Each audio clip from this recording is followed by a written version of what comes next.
The events of our story begin in one of the schools of the town. During a bright day, all began. The first thing a guy named Michael does is sit in a class at school, but his calm is abruptly interrupted because a piece of gum flies into him from behind. As it turns out, it's not gum, it's an eraser, as a guy named Edward is behind this kid laughing and yelling about how he's an accidental hit. Edward says he wanted to throw at whoever is sitting in front of him, but the young man says no one is sitting in front of him. However, while Yonosha was talking, the kid behind him started throwing more small erasers at him. He asks him to stop doing that. He starts talking now about how someone didn't hear the phrase of the guy with the long hair. Immediately afterward, Edward gets up and starts walking towards Michael, insulting him and asking him what he said. At one point, he freaked out quite a bit and started talking about how he just asked him not to throw the eraser at him, and the guy with the short hair started clenching his fist. Right after Edward started punching the guy's face, the guy started apologizing harshly, and the first guy grabbed him by the hair. Edward starts beating him harder and talking about how if he asks not to be beaten, he won't comply. He adds sharply and angrily that a loser like this he shouldn't something to say, and that's all their classmates are looking at. A guy with short hair is abruptly approached by what appears to be his friend, who tells him that the teacher is on his way. In the moment, a teacher walks into the classroom and abruptly stops and starts looking directly at the offender and the one being offended. The teacher calmly walks up to the blackboard and starts to say something, adding that everyone should stop making noise and take their seats now. Edward obeys the teacher with a smile and immediately starts to walk away. To the guy who was being abused, this comes as a sharp surprise. Michael tearfully begins to realize the fact that the teacher absolutely does not care about any of this, and he took it all as a complete joke. His abuser keeps laughing, he takes a leaf and writes something on it, and asks everyone to pass that leaf forward to that guy through everyone. So they do. A few people later they stick this leaf on the back of this very guy, and there are different insults written on the leaf. The boy sits still and doesn't understand what's going on. He's very upset, especially that he has no one to tell everyone about it and no one to talk to. The teacher states that today is the 14th day and tells the 14th student to read today. Meanwhile, Young sits at his desk, realizing that no one is going to help him anymore, and he's basically all alone all this time. A kid named Jones walks by Michael and asks if anyone in this class has a smoke. Edward what he has and offers to go out for a smoke together, but Jones turns his attention to the one who has been wronged. Jones notices that this guy below has a sign-up sheet, and he starts saying that it's not junior high school after all, and it's not funny. Jones tore off the sheet and began to ask to find out who had written it, and knew immediately. Edward says with a smile that this guy has no parents and laughs. This all makes the one who asked for a cigarette very angry. Edward immediately notices the change in his face and begins to say that he didn't mean it. Immediately afterward, Jones punches with tremendous force right in the face of our hero's abuser. Edward falls to the floor and immediately starts screaming in pain, and the other starts kicking him. Jones continues to beat up the guy who just bullied Michael right in front of him. Jones keeps hitting him and talking about how he's not going to play in games, he's not going to play jokes. The guy who's been abused looks on in shock. Trailing off, Jones says that as Edward come to think of himself as Ilgen, and is now so smart, Billy adds that Jake can't mess with him. Some time passes. Our hero Michael talks about how he has decided to become stronger and looks in the mirror. Not long ago he was beaten at school. He looked in the mirror, into his eyes, and began to vow to himself that he would become stronger and be stronger than anyone else. Time flew forward further, and things changed little by little. Our hero Michael continued to exercise, doing push-ups. He would run in the streets in the mornings, and at the end of the day, he would continue his exercises by watching boxing on TV and repeating the punches from there. Others began to notice that he began to gain weight, and also afterward, he immediately ran to do his push-ups, then improved his body every day. Time went forward, and our hero Michael only gave more time to training. He even began to read books on the time of push-ups. Afterward, our hero started going to school again, and everyone around him marveled at seeing him and the change he had undergone.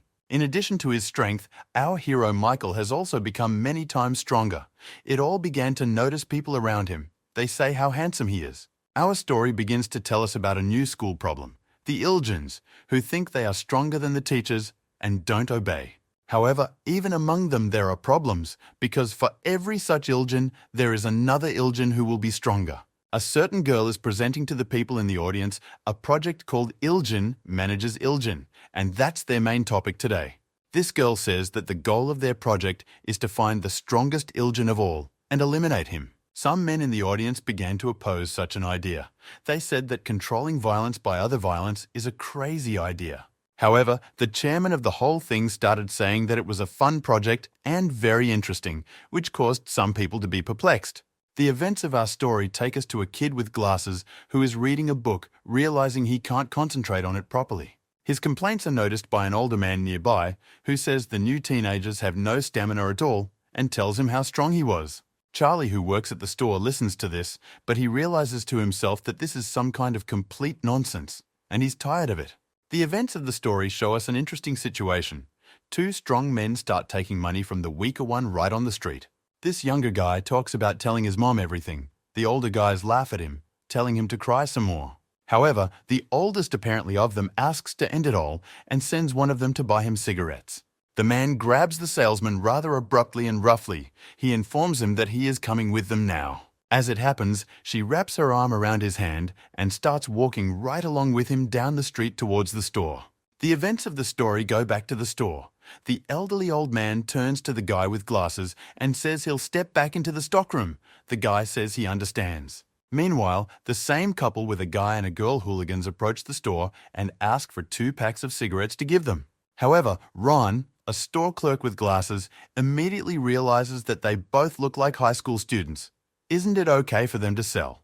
Ron asks the guy in the watch for his passport to prove his age, but he says he left it at home and asks urgently for cigarettes. Ron talks about how he can't sell cigarettes without a passport. The girl standing next to the guy in the watch asks why Ron is so serious. The man in the watch starts telling the girl about how they just needed to come in here back when the old man was here, not salesman Ron, and that's it. Immediately afterward, Charlie began throwing money at the cash register and telling the clerk, Ron, to speed up his actions. Salesman Ron says he still needs their passport, but the man ignores their requests and starts taking alcohol. His girlfriend starts to turn to him and ask why they're buying more alcohol for, but he says he feels like it. Trailing off, he turns sharply to Ron the salesman with the ominous aura and asks him if he hasn't realized what he needs to do. Yunosha abruptly grabs Ron the salesman, asking what's wrong with him and if he really wants Yunosha to beat him up immediately. From around the corner, the same old man who was selling them cigarettes earlier is looking at all this. He realizes that the situation is extremely bad for them. He decides to dramatically intervene in the situation and starts asking the salesman Ron and that guy to solve their problems outside instead of in here. The salesman Ron looks at all this with great surprise. He expected the old man to be supportive, and he just suggests they go outside. In the end, this big guy in a watch takes Ron around the corner and starts hitting him with questions on the street. Even after that, he threatens Ron very aggressively, saying that just because he's on the street doesn't mean he's completely safe. However, Ron calmly and without excitement asks him to let him go, and turning to the guy talks about giving him 3 seconds to do so. The girl of the man standing next to laugh, saying that who puts time to whom else, and they are not in the movie after all. Salesman Ron starts doing a countdown to 3. This really pisses off the guy in the watch. He swings for a punch at Ron. However, the event of the story moves forward, and this guy's girlfriend tries to bring him to his senses after the blow. The man who attacked Ron comes to his senses and asks his girlfriend who he is. She is shocked that he has forgotten everything and remembers nothing. The one in turn is in wild shock. He did not expect that he will put up on his feet this blow, and he himself will be lying unconscious after that. He talks about how he hasn't even started fighting seriously. The man next to him quietly whispers to his girlfriend about calling all their guys over here. The girl is shocked and says that she didn't hear the request, and the man screams and starts repeating it over and over again for her to bring all his friends right here. He hears all the stuff that's going on and grabs this guy by his shirt and asks how old he is, where he's from. The young man tries to remove Ron's hand and asks how old he is, but he only starts to squeeze his body with great force again. While on the floor, practically pissed off, he abruptly starts talking about how he's all 18 years old and a normal person. The young man starts talking about how he's in terrible pain and he's going to die, but Ron tells him not to worry, saying that if he comes again, he'll kill him. By this point, all the other friends of the very guy in the watch come up to the store and start looking at Ron. Ron looks at all of this guy's friends and talks about how he has a lot of them and asks if everyone is here yet. The biggest fat one of them starts looking at Ron and asking him what's going on here and what's being done by the other. Ron is shocked to see a crowd of high school students standing in front of him. He thought to the end that this guy's relatives in the watch were here. Hugest guy says his high school don't know who Ron is, now he's going to teach him polite manners. However, this does not happen. Vedeno wears the kick first and gets right to the head of the case, very much the momentum of the kick. This guy's head is really starting to hurt, his drooling teeth are coming out of his mouth, and he's in the wildest shock, like he's losing knowledge right now. The guy's girlfriend is in shock. She can't believe that one of the strongest guys among them just passed out from one hit of damage. Ron turns to everyone and says that he doesn't have time to linger here and asks everyone to get right into the fight. These guys are in wild shock. They didn't expect such a confrontation and immediately start walking straight to the people getting ready to beat him up. One strong guy among them immediately raises his energized fist and talks about how he's about to deliver a crushing blow. However, what is expected, Ron overtakes and carries the punch first, right after which another guy climbs in. Ron realizes that they are all very slow, start flying at them himself, jumping on them and beating them right in real time, throwing big punches. And the fight just keeps getting more and more interesting as Ron throws a couple punches. The same guy now realizes the whole situation and sees the bottle. Immediately I grab it and realize I'm about to throw a punch at Ron. However, Ron is not a bad guy and immediately sees that he is going to be hit from behind with a bottle in his hands and immediately realizes what he has to do. He tries to say something else, but doesn't have time because Ron lands a crushing blow right in the body, right after which he falls down. Ron starts to look at the last guy left among the others and asks him why he doesn't go to fight him. Doesn't he want to? However, the last guy looks at Ron with shock. It's like he senses some familiarity in him. Looking directly at Ron, the boy asks if Ron is the same Michael he went to school with a long time ago. The very girl next to her is very surprised to hear Michael's name. She just turns her head sharply around in shock. The girl, along with this guy, immediately in her head presents the image of the very Michael who was strong, invincible, and crushing. Young says that when their Michael was with one of the strongest in the school, but now in front of him is a much weaker man than that. The young man realizes that it is the same Michael in front of them and immediately starts bowing and apologizing for his behavior, saying he will not tell anyone. Michael in turn guesses and grabs his head and asks him if he is ashamed of his boorish behavior outside the store. Michael asks what to do about the rest of his friends, and he tells Michael not to worry. He'll deal with them himself at the hospital. Right after that, the remaining guy starts waking us up, talking about how they didn't ask anything and just stopped what they were doing.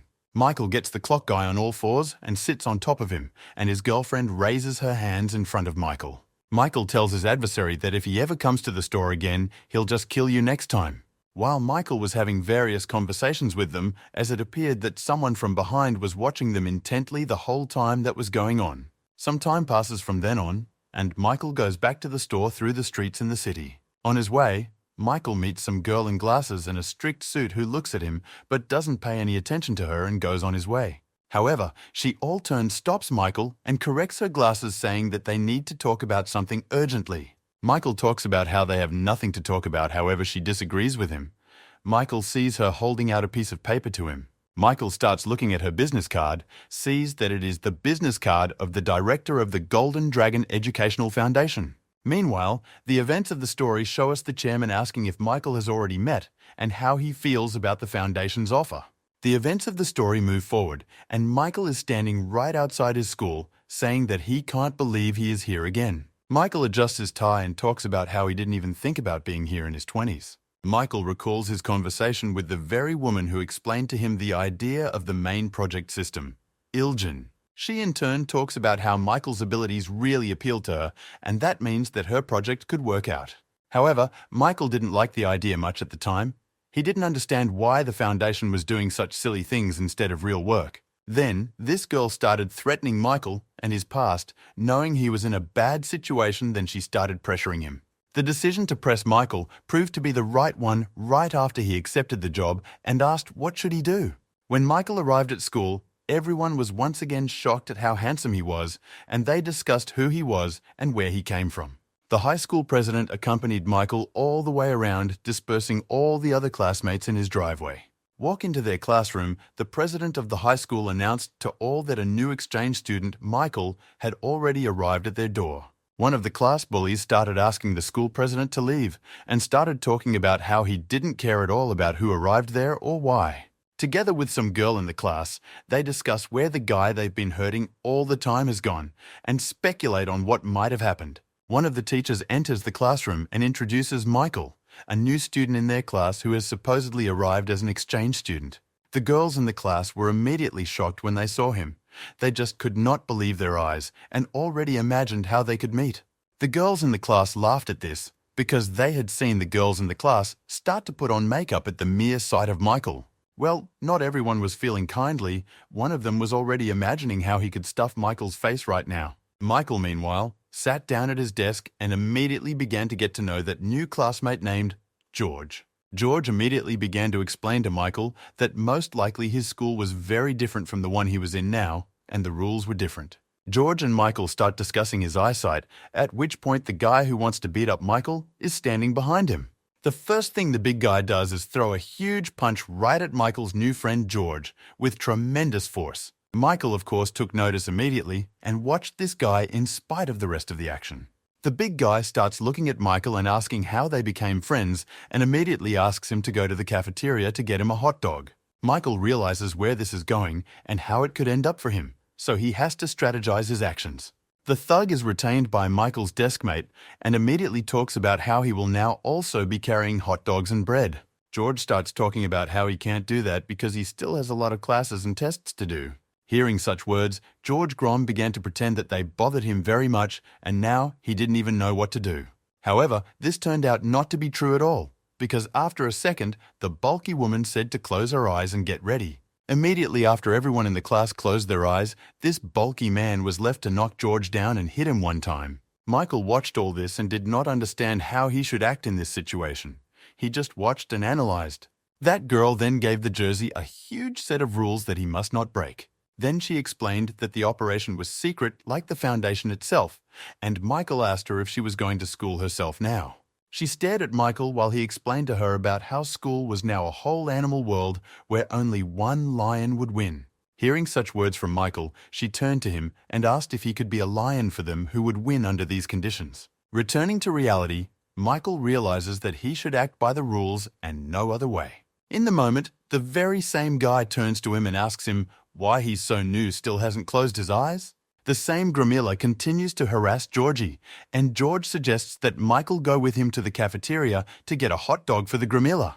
However, our hero Michael replies that he himself can do what he needs Michael for in the dining room. Immediately afterward, the bulky man asks not to ask any more unnecessary questions at all and goes to the dining room to get his food. Michael stands up abruptly and turns to the bully and says that if he wants him to go to the cafeteria, he should give him money. The bully is silent, so Michael asks VO again, but he just stands there bewildered and does not understand how to answer him. Immediately after which, the thug sharply grabs his head with his t-shirt and asks him if he has accidentally lost his mind. The bully turns to Michael and tells him that he's not going to give him any money and to never point fingers at him again. Gromila asks his mother if his parents don't have any money at this point, and Maya realizes that he has already crossed the border. Michael finally decides to act, then immediately delivers a punch with his hand right into the body of the thug. The thug is in a wild terror. He just does not understand what just happened and immediately begins to spit his drool. However, Michael doesn't let him do even that and immediately slams his fist right into the face of this Riddler. Everyone around them is in wild shock. They just don't understand what's going on and why one of the strongest among them is now being defeated by a newcomer. Michael rises above and prepares to strike again. He realizes that in a school where everyone operates without law, there can be no rules. Watching all this is the same girl who came in with the guy in the watch. She's also in wild shock. The power of the new student Michael also sees, and the same guy who is always bullying everyone, he is also in a fierce shock. That same thug is lying on the ground completely knocked down, and Michael fixes his hair and says he crossed the line himself. The guy with the blonde hair talks about how that can't be, and at that moment, our hero heads straight for him. Between them begins to start a fight. Guy with blonde hair attacks first, but our hero of the next moment is behind his back. Immediately after that, our hero Michael sharply strikes with his strength right in the stomach of the guy with blonde hair, then crush him. Michael prepares for the next blow. However, Young asks him to stop saying that he has a very bad stomachache. The one who regains consciousness attacks Michael from behind holding a chair in his hands. Michael is even a little happy about this action because he adjusts his jacket and realizes that he hasn't had this much fun in a long time. Immediately afterward, Michael delivers another devastating blow right to the face of the big man, sending him to rest in the air. Michael stands beside his two classmates whom he defeated and realizes that it would be wonderful if you were always. Immediately afterward, Michael turns to the bully and tells him to go and buy the food he wanted to eat from the cafeteria. However, the bulky man resists. He talks about how Michael dare not order him around, even though he hasn't defeated him yet. Michael starts to ask him what it's about, and he immediately replies that he's not in charge yet. The bully threatens that he's coming, and a guy named Richard walks into the classroom. Our hero Michael immediately starts looking at him and asking if this is the most important Richard here. Richard immediately starts going to our hero Mike and asking him if he just came here and immediately caused mayhem. Watching Michael from his guise, Richard can't believe that Michael single-handedly righted the two of them and went without a scratch. The bully and the guy start to leave, and Richard goes to Michael and tells him that they should get to know each other now. Richard looks at the entire class asking about who is going to fight here and if everyone here is dramatically afraid of the new guy. Our hero doesn't believe Richard's words that he's not going to get hurt here because he immediately notices that Richard is standing in a fighting stance. Continuing to look at him, Michael realizes that although Richard is skinny, he is in a fighting stance and could launch an attack at any moment. Watching all this realizes that although the newcomers are strong, Michael is very professional. Immediately after that, Led turns to one of his classmates and asks him to bring him some popcorn, saying that it's about to get hot.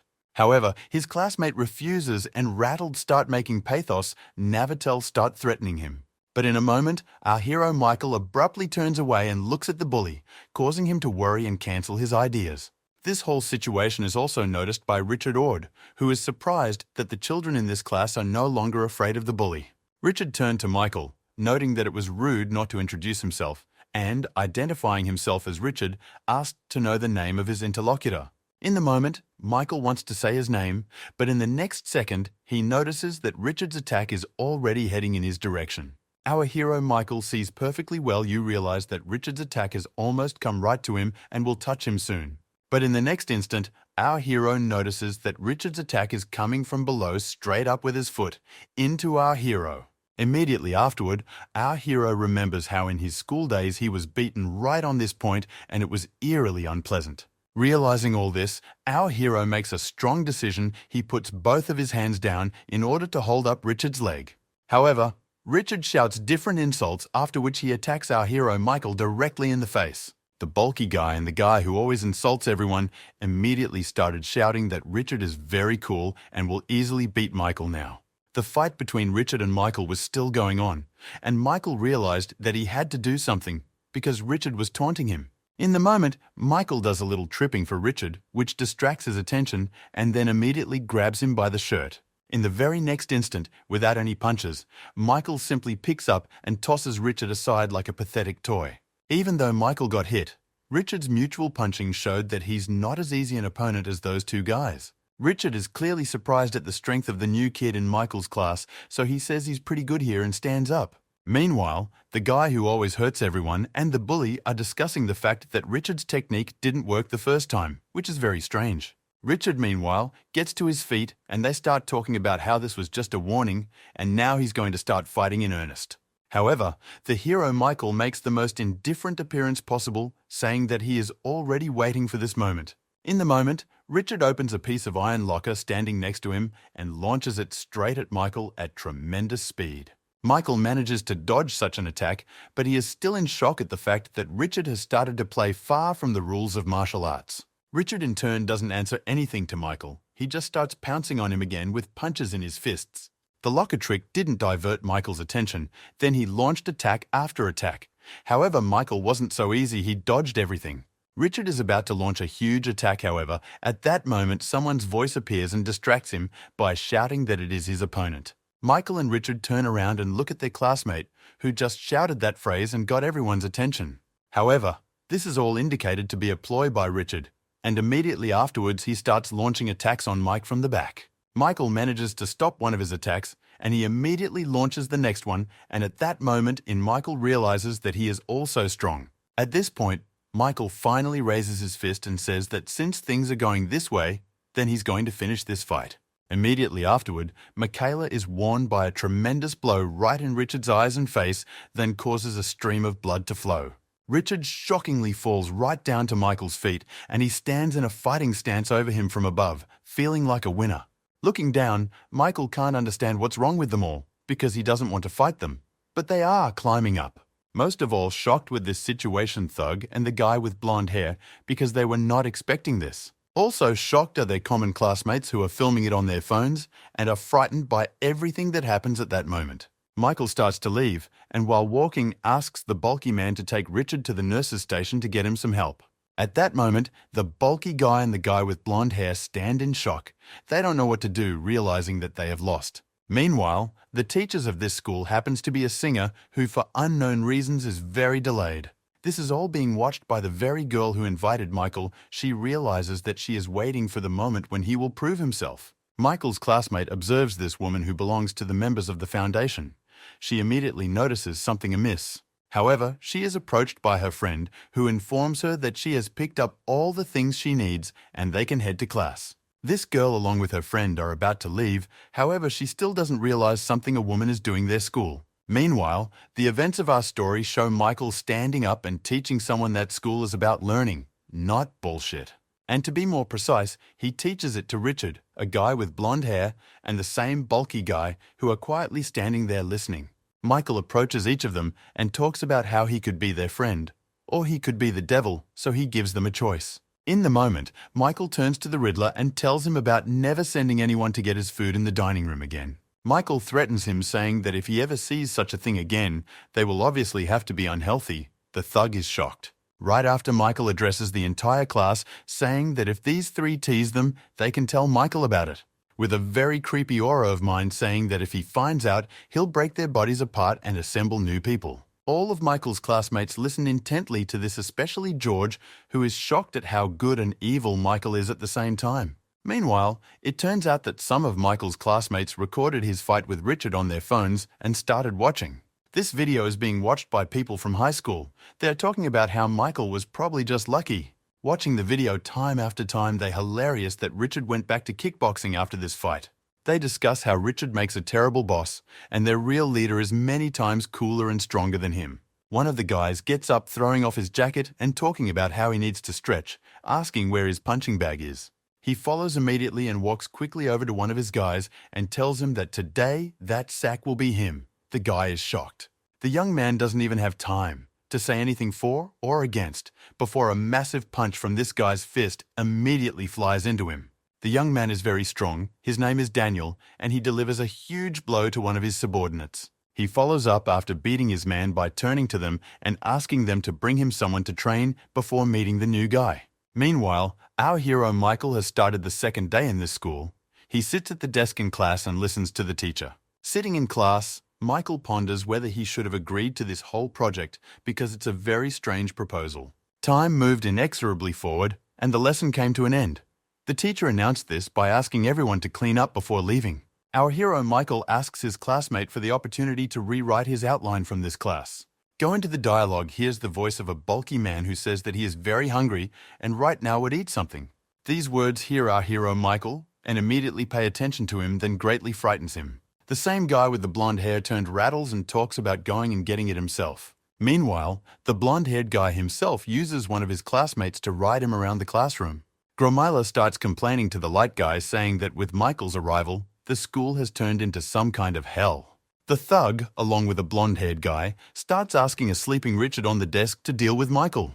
Their classmate addresses them, saying that they have been looking very low lately. Immediately afterward, this classmate is sent to the Jersey and talks about how he's a very cool fighter, and she's impressed. She starts suggesting that Michael take martial arts classes with her and also go out to lunch if he's okay with it. Richard and the rest of his classmates look at this and realize that this girl is trying to replace Michael's attention for her own purposes. Michael starts asking her what kind of art she's talking about and if there's a gym nearby. This girl is more than happy to say that everything is right, and if Michael wants, she can teach him something else as well. Instead of answering the question, however, Michael keeps waving his head to the side as if trying to see something. This girl realizes that Michaela is looking at something, turns around, and realizes that all this time he has been looking at the board. She realizes with a little trepidation that she's more of a hindrance to him than a help, since he's trying to do his homework. In the moment, Michael turns to her and asks what she was just talking about because he didn't hear anything because he was busy. This classmate is very upset by this. She says nothing important from a sad look begins to withdraw. She walks by Richard and the others and says that they could also do with studying instead of being slackers. In the moment, Richard looks at Michael and begins to realize that after his victory, he is in fact the head of the first class. And this means that if Michael loses the head of the second and third class, then Richard will automatically return to the role of chief. However, the same classmate dispels his thoughts. She says that with his current skills, he will not be able to do anything to them at all. However, Richard and want to think about the fact that the head of the second and third grade may lose in Michael Thunderbird next to reassure him. At the moment Mason enters their class, he is one of the heads of the class, and very strong he asks Richard how it feels to be here. After hearing such a strange question from Mason, Richard's classmates begin to suspect that Mason is just bitching. Mason starts to walk into the classroom and asks Richard if he got any sleep in the time he was out. The bully begins to verbally intercede for Richard, but the latter, in turn, asks him to calm down. Richard starts to get up and tell my son that they're worth to be blunt about his intentions to fight here and now. Immediately afterward, Richard gets up and goes to Mason and talks about how he'd love to run into him again. Mason is worried, but makes a very menacing appearance and says that Richard is too weak to fight him. Richard asks Mason to shut up if he doesn't want to be headless, but Mason doesn't like such threats. Michael enters the dialogue and asks them both to shut up, saying that because of them he can't study properly. Richard agrees with Michael, but he says that he needs to study too. Mason turns his attention sharply to Mike, talk about being the newbie strongman. Mason starts walking right towards Michael, saying he's about to beat him easily and laughs at Richard. Gramila starts talking harshly about how he'd rather cheer for Mike than Mason, and Richard agrees with him. Mason, along with his friend, walks right up to Michael and starts talking about how the video made him look so different. Mason's friend thinks Michael looks like a nerd, but Mason thinks Michael looks worse than any dog. Raising an ominous aura behind him, Mason begins to tell Michael to get his face up and look at him urgently. Mason's friend talks about how Michael is simply scared because of this he can't say anything, and Mason laughs it off. Mason begins to reach out to Mile, trying to interrupt his study by taking his hand off his notebook. Michael then abruptly grabs Mason's hand and begins to break his fingers, causing him great pain, shocking him. Mason starts crying hard from the fact that it's like his fingers are being broken all at once now, and he's clearly in a lot of pain. Michael holds up Mason's hand, saying that he needs to finish before the end of the break, and if he doesn't want to lose his fingers, he needs to leave. Mason abruptly starts yelling about how everything is fine and fine, he's figured it out, and will also stand by Mike's side. Michael turns to Mason and talks about how he doesn't need an apology and Mason should just get out of here faster. In the moment, Mason initially walks away, but afterward abruptly turns around and starts yelling that he doesn't care and strikes Michael. However, to our hero's great fortune and to Mason's dismay, his blow was easily stopped with a single movement from Mail. Michael followed up with a single blow with his palm, and it was more than enough to send Mason flying. Mason's friend stands by his friend with shock, realizing that he has apparently passed out from Michael's one punch. In the moment, Michael turns to Mason's friend asking him about Mason being the head of the second class. Right after Michael tells Mason's friend to take his body and get out of here, and if they come back again, he'll kill them. They start to leave. Our hero Michael sits bewildered by the fact that he has dealt with the head of the second class. No less big shock Sid and classmates of our hero Michael, they also did not expect that it will be so fast. After seeing all this, the thug decides that it is better to postpone revenge on Michael because he is really very strong. The blonde-haired guy is talking about how he'd really rather do his studying, and at that moment, someone walks into the classroom from behind. This someone turns out to be Daniel along with his friends. They immediately start laughing with Richard. The bully starts talking about how it's not really, and they're there in line in front of their class, and immediately asks why he came. However, Daniel talks about how he absolutely doesn't care, and a friend tells Daniel to sit in silence. This angers the bully a lot. He talks about how if they come up, he'll just punch them all. But Daniel in turn goes to our hero Michael's desk, and with his friends surrounds him. At this moment, our hero Michael realizes that in all likelihood he will not be able to finish writing his outline now and will have to continue later. Daniel approaches Michael's classmate asking him to leave, saying he needs to talk to Michael without him. Daniel looks at Mike and talks about the fact that is he really going to learn even at a moment like this, and asks him about the fact that is he immortal? One of Daniel's boyfriends says he's definitely got the face of Michael, and the other asks him not to compliment him.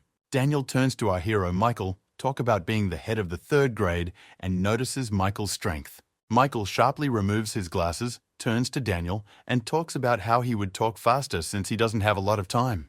Daniel didn't expect such a harsh response from Michael. He looked at him with battle wish and started talking about how strong he was. Michael starts talking about how if Daniel was as strong as he says he is, he wouldn't always be dragging his friends around with him.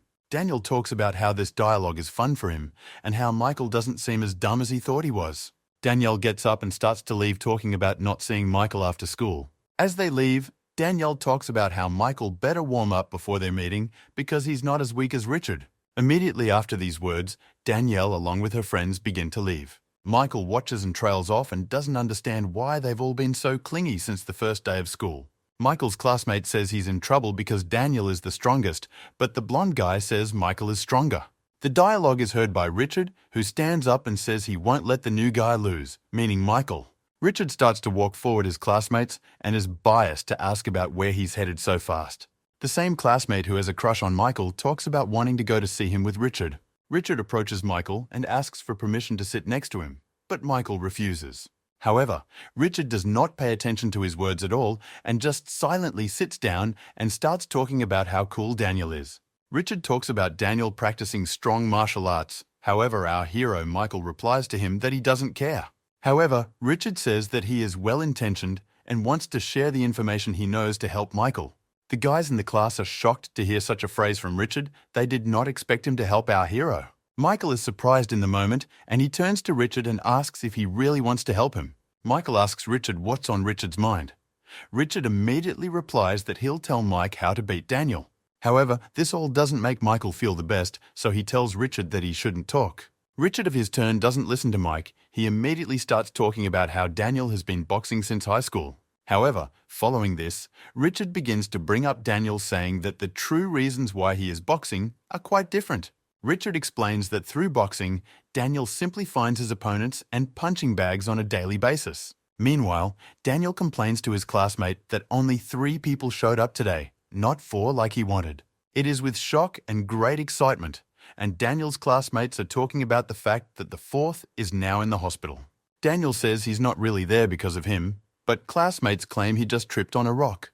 Danielle angrily says that because of his hospitalization, this classmate pro will miss precious boxing classes. Trailing off, Daniel says that so-and-so will only be 3 against him tonight and offers to start right away. He starts looking at his terrified classmates and asking them to fight at full strength, saying that if he does, he will be bored.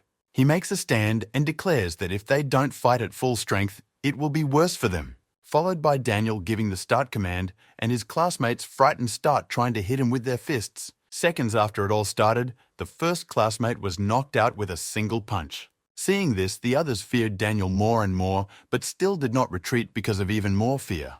Daniel, in turn, easily cultivated the thou-so and applied his directly into their bodies with great ease. Literally with one punch, Daniel goes for a classmate knockout and asks him why he didn't punch normally. He falls unconscious, and only one classmate remains, whom Daniel has not yet hit, standing there trembling with fear. Danielle's very complex aura turns to him and tells him to continue the fight faster and use force. This classmate is in wild fear. He closes his eyes and tries to land a swift punch right in Daniel's face. It doesn't work, and the very next second he gets hit in the face with tremendous power.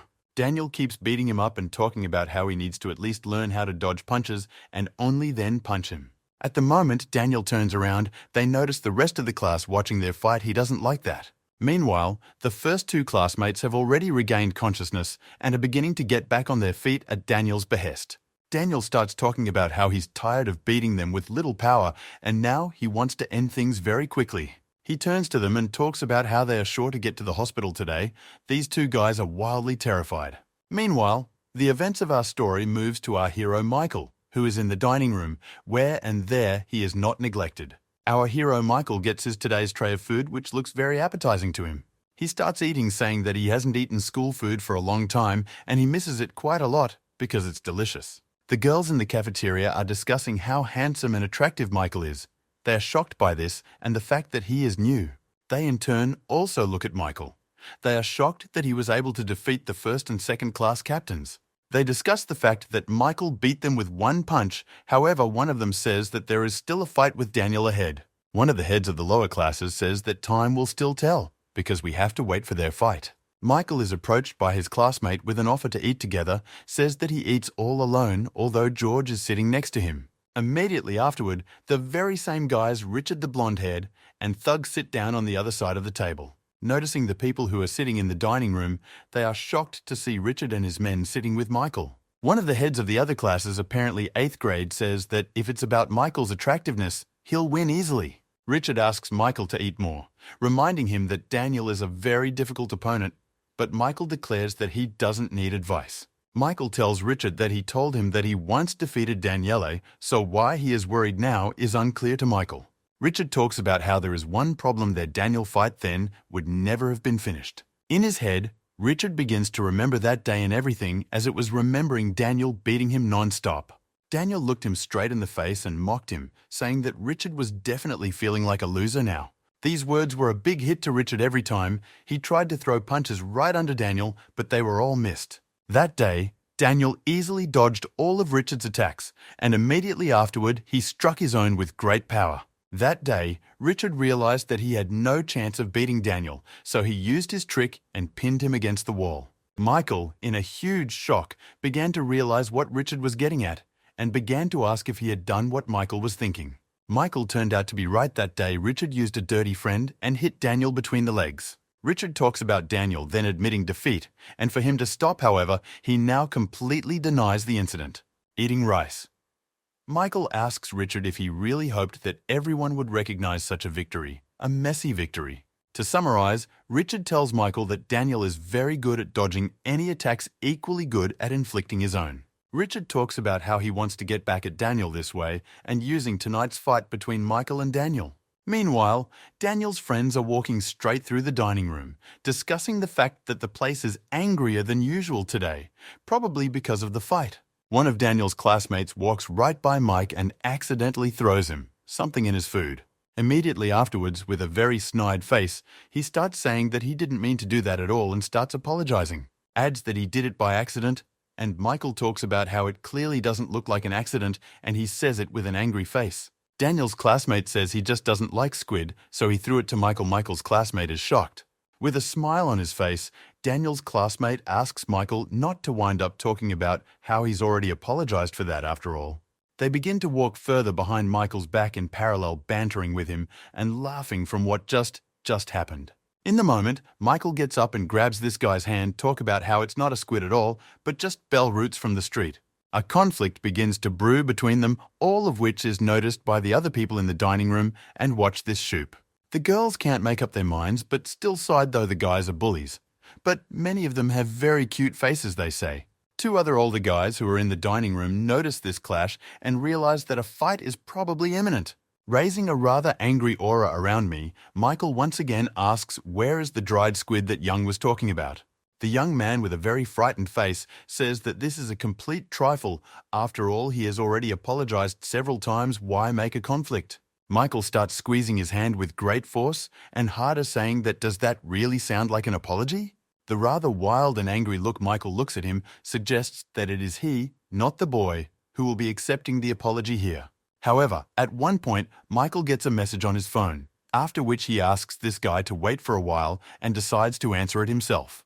It was a message from his supervisor, the one on the project, asking if he was free after school and if everything was going well. He recalls that the payment for participating in this project will pay for college tuition for the entire time, which is something he is very excited about.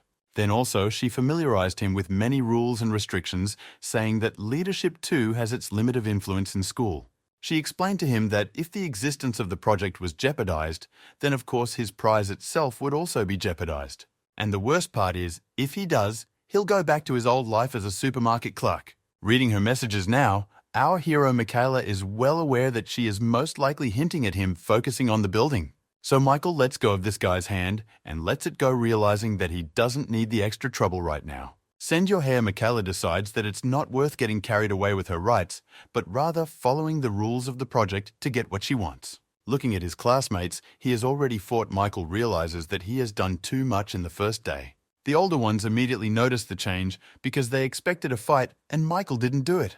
Michael starts to leave, and Richard tells him that he hasn't had time to teach him the technique against Daniel yet, but Michael says he doesn't need to.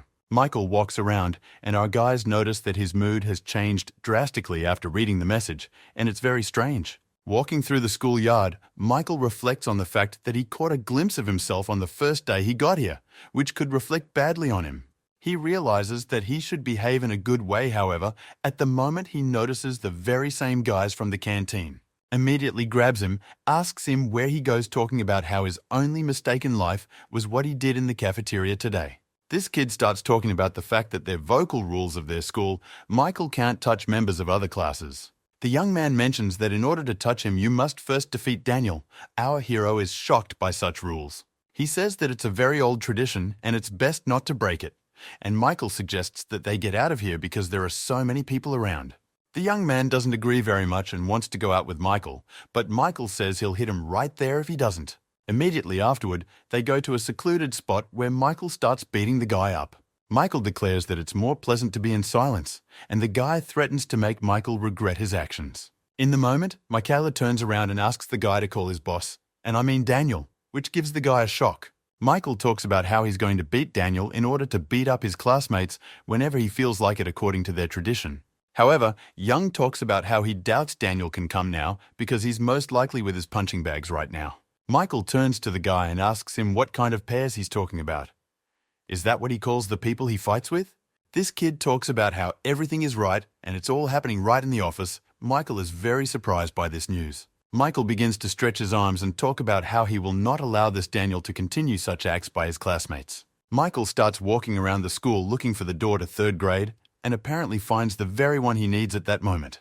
Looking through the glass in the door, our hero immediately notices that there is some kind of fight going on between someone right in the school. Daniel notices that someone is standing behind the door, and he looks at the door, sweating, and asks who is standing behind it. One of the guys before Daniel opens the doors to watch and immediately sees Michael asking him to step back.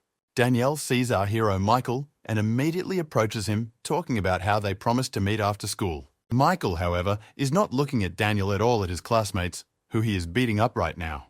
Daniel asks Michael what he's here for. Is he really here to get into a fight right now? Without waiting for an answer, Danielle orders all of her pairs to leave the place right now, and they barely walk through the school. Danielle grabs one of them and talks about how what's more training to not act like a nearly dead body. Danielle turns to one of them and asks if he's trying to pretend like he's in a lot of pain. He says no way. Danielle talks about how everything is right in that they are only beaten up because they are very weak and can't do anything. Michael turns his attention to the entire class. Daniel realizes that they are all standing there in complete shock, and 100% have seen this many times before. Our hero Michael immediately begins to worry, because he remembers that when he was young, he was also beaten like these guys. However, Michael then had the strength to train and become stronger to get revenge on whoever was beating him. Tam also recalls that once there was a guy who defended him, and it is to him that he is very grateful. Such strong memories give our hero about a huge boost of energy to fight the steals right here and now. At this point, Michael gets into a more or less fighting pose right in front of Daniel and his men. In the moment, Michael turns to Daniel and talks about stopping pretending to be strong because he can beat up his classmates. Our hero Michael suggests that Daniel try to touch someone who is stronger than him. Daniel asks if Michael means himself. However, in a moment, our hero points to a huge guy standing near Daniel, talk about trying to beat him. The young man asks Michael if he really means him. Michael says that's right, he is, because he is such a huge big guy. Of course, this really pisses this guy off. He immediately starts flying at Michael with attacks right in his face. However, his grand plan completely failed because our hero Michael immediately stopped his attack before it even hit him. Immediately afterward, Michael abruptly grabs him by his clothes and immediately begins to throw him back with a sharp movement of his arm. And after his all abruptly runs up to him and prepares already to strike him directly in the face with great force. And so it happens in a second. Our hero Michael boldly strikes a blow right in his face, throwing him once again to the side only already from the blow. The young man falls to the ground almost unconscious and lies covered in blood while Michael stands over him and just keeps quiet. All the guys around are standing around in great shock. They are discussing how strong Michael is and how much his punch penetrated this man's body. Michael answers them all about how he certainly has martial arts skills, but this man turns out to be much less strong than Michael thought. Pick up a very sinister aura. Michael abruptly turns around, starts looking at Daniel, and asks him what he should do now. Daniel looks at our hero Michael and can't answer anything, and Michael asks how many pairs he still has to beat. Daniel looks at Michael and realizes that here is going to be as easy an opponent as he thought it would be by easily defeating such a big guy. Danny to watch his head and talk about how Michael seems to be a very interesting specimen and knows how to hook his attention to himself. Apparently from Daniel also has some sort of plan himself. He gives orders to his classmates to move their desks. Immediately afterward, this is what happens all together. The classmates start moving all the parties among themselves at Daniel's behest. Michael looks at all of this and realizes that all appearances are that he is trying to maximize the territory of their fight because he is a boxer. Meanwhile, the same guy from the street comes to his senses along with his friend, starts walking to class, expecting Daniel and Michael's fight. The oldest massive guys start talking about how they should also go there and see what happens. Meanwhile, Richard and his friends are sitting in the dining room discussing how much ice cream has started to sell to little ones. At this point, another classmate picks up and yells to the entire cafeteria about being tied between Daniel and Michael right now in class. Danielle, the blonde-haired guy, and Thunderbolt are just shocked they decide to go there to see it right now. They quickly walked up to the 3rd grade and can't believe what's happening now, the sight of Daniel Michael about to fight after school. They see Daniel has already adopted a fighting pose, begins to reflect on the fact that most likely now only a warm-up is taking place. Daniel looks at Michael and reflects on the fact that he was able to defeat Richard but is unlikely to be able to defeat himself. Danny starts the fight to test what Michael is capable of and starts by shortening the distance between them. And right after that, he begins to launch attack after attack, but they are all unsuccessful. Michael simply dodges each one. Daniel begins to launch attack after attack, noticing that Michael's code is faster than he is because he dodges the attacks. Making more attack after attack begins to mask the fact that Michael is gradually coming closer and closer to him. Daniel thinks over what Michael wants to put through the punches, however, in the moment notices that Michael is starting to attack. However, surprisingly, Daniel manages to dodge this attack. Daniel appreciates Michael's cleverness. Daniel begins to analyze Michael's actions, realizing that he had well thought out here tactics before the fight. Daniel realizes that Michael is well trained and he should move just as well. He begins to use his power. Daniel tries a tilt-a-whirl attack once again, making sure Michael is incredibly quick to lead right back up. The fight continues with attacks, but not one of them is successful and does not hit Michael. For all this is watching, Richard is worried about Michael because he realizes that there are no options to counterattack. But apparently Michael doesn't think so, because the next moment he is already preparing an attack stubbornly in Daniel's face. Daniel is weak at dodging such an attack, and all he can do is just try to block it. In the moment, Daniel feels the full force of Michael's power, barely holding back his attack from hitting him himself. Michael realizes that he has succeeded because although Daniel has put a block on him, he has done a very serious job on him. Richard and the guys also notice it, and they are also shocked because they did not expect Michael to be able to attack Daniel in the face. Michael also realizes that Daniel is not so weak because he was able to defend himself against such attacks, which is not a bad thing. Daniel begins to realize what Michael is and realizes that it still won't be easy for him after something like this. Daniel realizes that to win, he has to take a dominant role in the fight, so he starts attacking. Michael notices this, not so decides to attack, so they give that role to Daniel on that his turn dodges. Daniel realizes that he has now got a perfectly good chance to attack. However, at this point, Michael wears an attack from the bottom of his legs. Daniel is having a very hard time with this attack with critical damage. He can barely stand on his feet. In a huge outburst of anger and rage, Daniel begins to attack our hero Michael with tremendous force. Michael realizes that Daniel is losing his cool and delivers another kick to his legs that was equally weak as well. This is all noticed by the older guys, who are wildly shocked at what's going on because now it's hard for Daniel to resist. Danny starts to bend over and hold onto his leg, as it's very hard for him to stand still after those punches from Michael. However, Michael follows up by yelling at Daniel to get up and not dare to just lie on the floor like that, but to continue the fight with him. Daniel starts to get to his feet and tells our hero that does he really have time for manners at a time like this. However, as soon as Daniel started trying to get up, our hero immediately kicked him again on the legs, saying they're faster to get up again. Richard and the rest of Michael's classmates are just shocked. They didn't expect him to be so cruel to Daniel. Michael looks at Daniel and tells him that his legs are shaking and he should not continue fighting him. Barely on his feet, Daniel begins to say that Michael is overconfident and states it as if the fight is over.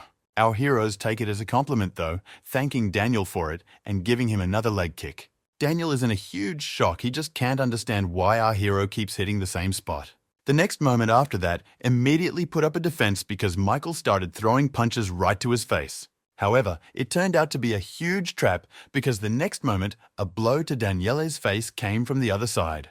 And moments after that happened, a leg kick from Michael on the bottom immediately started coming in. Daniel has no time to realize what has happened and immediately receives a blow from which he falls. This is noticed by their mutual classmates of both classes. They are simply shocked at what they are now seeing before their eyes. With this reception also shocked Richard and the blonde guy. They just didn't expect the fact that Michael would be so strong in this fight. The older guys are also shocked because Michael kicked Daniel's legs more than 4 times at one point, and then it's hard to stay on his feet. Daniel himself, meanwhile, is practically on his feet. He can't stand up and he's having a very hard time. However, it turns out that all this time they were being watched by a camera in the classroom that was filming the whole thing and transmitting it somewhere. Some man watching it all through the camera talks about how the spectacle is one of the most enjoyable things, especially the fighting. As he continues to watch, he talks about how the more blood, the more interesting it becomes to watch these schoolboys fight. Meanwhile, our hero's adversary Daniel is shocked to find that his leg is numb and he has a hard time moving. It's all a shock as I continue to watch Michael and Daniel's classmates. They didn't expect this outcome from this fight. The older guys are debating whether Daniel can stand up, and even if he can, will he continue to fight Michael? The oldest guy talks about how you're not all boxer and his legs are his vulnerable part. It's the older guy comparing fists to bullets, talk about always going with the gun-shaped legs that will fire them. With this example, he explains the fact that having a strong slug form his arms, he cannot use them because of his mangled legs. And it turns out to be the terrible truth, because right at this moment, Daniel is trying to get back on his feet, which is very difficult for him to do. Young talks about how Michael has rendered Daniel helpless, but Daniel talks about how he can still keep fighting and tries to get up. Michael gets into a fighting stance and asks Daniel if he's sure he's going to continue fighting him. Daniel says yes, after which Michael sharply punches right into his body again with a single punch. Daniel realizes that this whole fight is one huge embarrassment for him. He can barely stand on his feet and tries to defend himself again and again. Daniel realizes that he can't stand normally on his feet in order to dodge, so he decides to try to fight back with his weight. Daniel ponders this option. He immediately receives more blows straight to his body from our hero Michael. Each new blow becomes more and more critical to him. At moments, he feels himself beginning to lose consciousness. The older guys continue to analyze the fight, noticing Michael trying to move into Daniel's space to strike. In the moment, Michael manages to execute his plan because he presses Daniele tightly against the wall, then limits his space. Daniel realizes that he urgently needs to move away from the wall. However, Michael continues to attack at this point. Daniel tries to fend them off, but it's hard for him to do anything. In the moment, Daniel does make one attack, but Michael once again easily dodges it. Immediately afterward, Michael delivers a critical, strong attack straight into Daniel's body with tremendous force into his ribs. This becomes a critical blow for Daniel. He screams in pain and chokes back his tears. At one point, Daniel starts to lose his breath, and Michael gets him over and over again, which becomes a huge obstacle for Daniel. Daniel contemplates what he should do. However, this moment, Michael throws several more punches right to Daniel's face. Danielle is already on edge, momentarily unconscious, but still trying to hold back from Michael. Richard starts talking about how this is the end of Daniel at the wall, missing too many punches to his body. Richard talks about how Daniel has no choice but to just block Michael's punches, which Daniel does. The blonde guy and the thug are in wild shock. They can't believe that Daniel has no choice but to take the blows. They start talking about Daniel turning into the same pear molder he turned others into. At this point this week, I'm starting to remember how he used to box and beat the punching bag and side to side. Daniel's coach was shocked. He was telling the other guys that Daniel was not interested in his boxing career at all. During his workouts, Daniel always had a friend, and one day here came to the training room, which Daniel was happy about. After class, and they usually exchanged temporary tattoos that they glued to each other's bodies. In the moment, Daniel tells his coach that it's time for him to go home. Before leaving, the teacher asks Daniel if he is randomly beating up children at school and using his power. Without waiting for an answer, the teacher asks Daniel to use his power only in the ring against real opponents. However, everything turned out to be different when Daniel came to school and was scared of his classmates. Each time he wore more and more critically, the blows to them only got harder each day. Hitting his classmates, Daniele felt a sense of power that the punching bag did not give him because during training. Beating up one classmate after another, he beckoned more and more to join him, continuing to beat the others more and more. At some point, they started lining up, and Daniel realized that he didn't need any competition at all because he had a lot of opponents. Daniel's friend was on his side the whole time, even telling him which of the guys were weaker and which were stronger, so that Daniel could hit harder. Daniel's friend all but laughed the whole time, saying that it probably hurt a lot to be a pair, and was glad he wasn't in their shoes. Today, however, the situation for Daniel came back in a very different way, and the punching bag was himself. Now Daniel's friend is in great horror because before his eyes, his strong friend has become a weakling and a disgrace in the eyes of others. Our hero Michael used his date as a punching bag. Doing this on purpose demonstrates the way he acted towards others. Daniel's turn was already practically nothing. He couldn't even dodge the blows that came at him. And in the moment, that was the end of it, as Daniel just passed out after a dozen hard punches from Michael. He fell to the floor and tried to breathe, but even that was difficult. He could not adequately come to his senses. He tried to say something, but could not say anything in his thoughts. He only repeated that he could not win this time, and it was a huge shame. Daniel looked at our hero Michael through his eyes and realized he couldn't beat him. In the moment, our hero Michael turns to Daniel and says he's only giving him 10 seconds to get back into the pair pose. Daniel, of his turn, just stares at Michael with drawn eyes, not understanding why exactly he's in that spot. Daniel tries to look away and angrily remembers Michael's face, but he can't calm down. The guys start to notice that Daniel can't get to his feet. They also notice that he is very scared. All of this is watched by Daniel's friend, who realizes the truth and knows everything that has happened to Daniel before. One day when they were out for a walk, he asked Daniel why he wasn't competing. Daniel said there were too many problems. After coming to school with him, did not select the guys who today Daniel would beat up once again, forgetting the new and finding the old. He beat the guys up one by one and asked them to at least try to show their strength. Daniel turned to his friend and started asking him how his new tattoos were. He started saying that Daniel looked like a Yakuza member. At this point, Daniel's friend realized the real reason. Daniel had just been afraid of losing at competitions all his life, so he wasn't there. In the moment, Daniel's friend barges into his fight with Michael and talks about stopping, and they've already lost. However, Michael turns to Daniel and asks him to recognize it himself, not through his friend. Daniel has a hard time admitting it. He can't say anything and only remains silent with his lips pressed together. In the moment, he abruptly says that he lost after all and suggests that it's over, then causes his classmates to go to shul by saying such a thing. Danielle kneels right in front of our hero Michael, and Michael says he's just laughing at the whole thing. Michael starts talking about how Daniel isn't even fit as a punching bag, saying this fight was a laughingstock.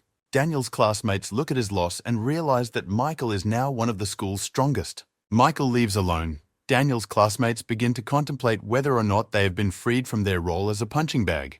The departing Michael is watched by Richard and the thug. They are also shocked at how strong Michael is. The older guys are also whispering amongst themselves and discussing how strong Michael is.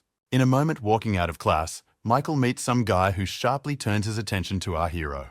The young man asks Michael why he is hanging around third grade rather than challenging Daniel.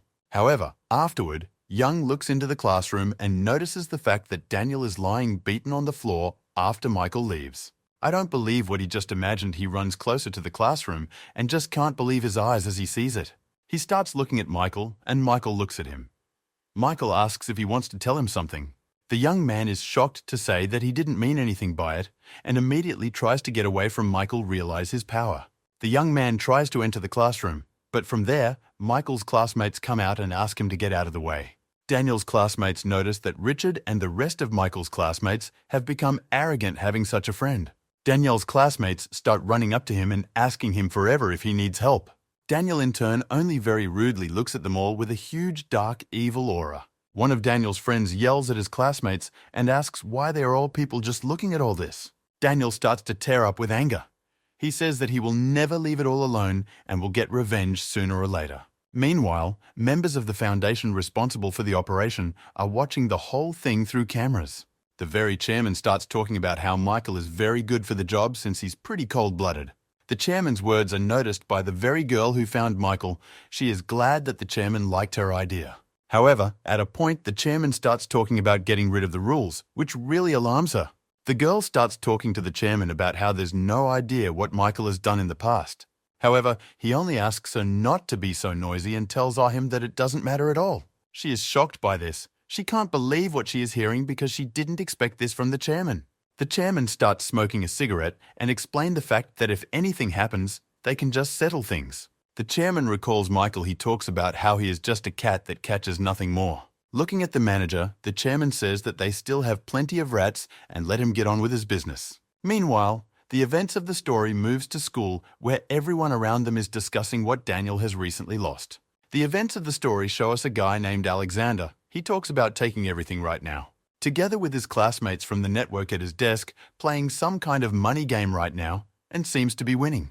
He counts the money and says that he will soon give everyone their change back and can't be happy about his victory and his winnings. One of the guys in the class is talking about the rankings coming up and he'd really like to get involved. At the moment, a guy named Jake of huge build and very strong starts walking into the classroom.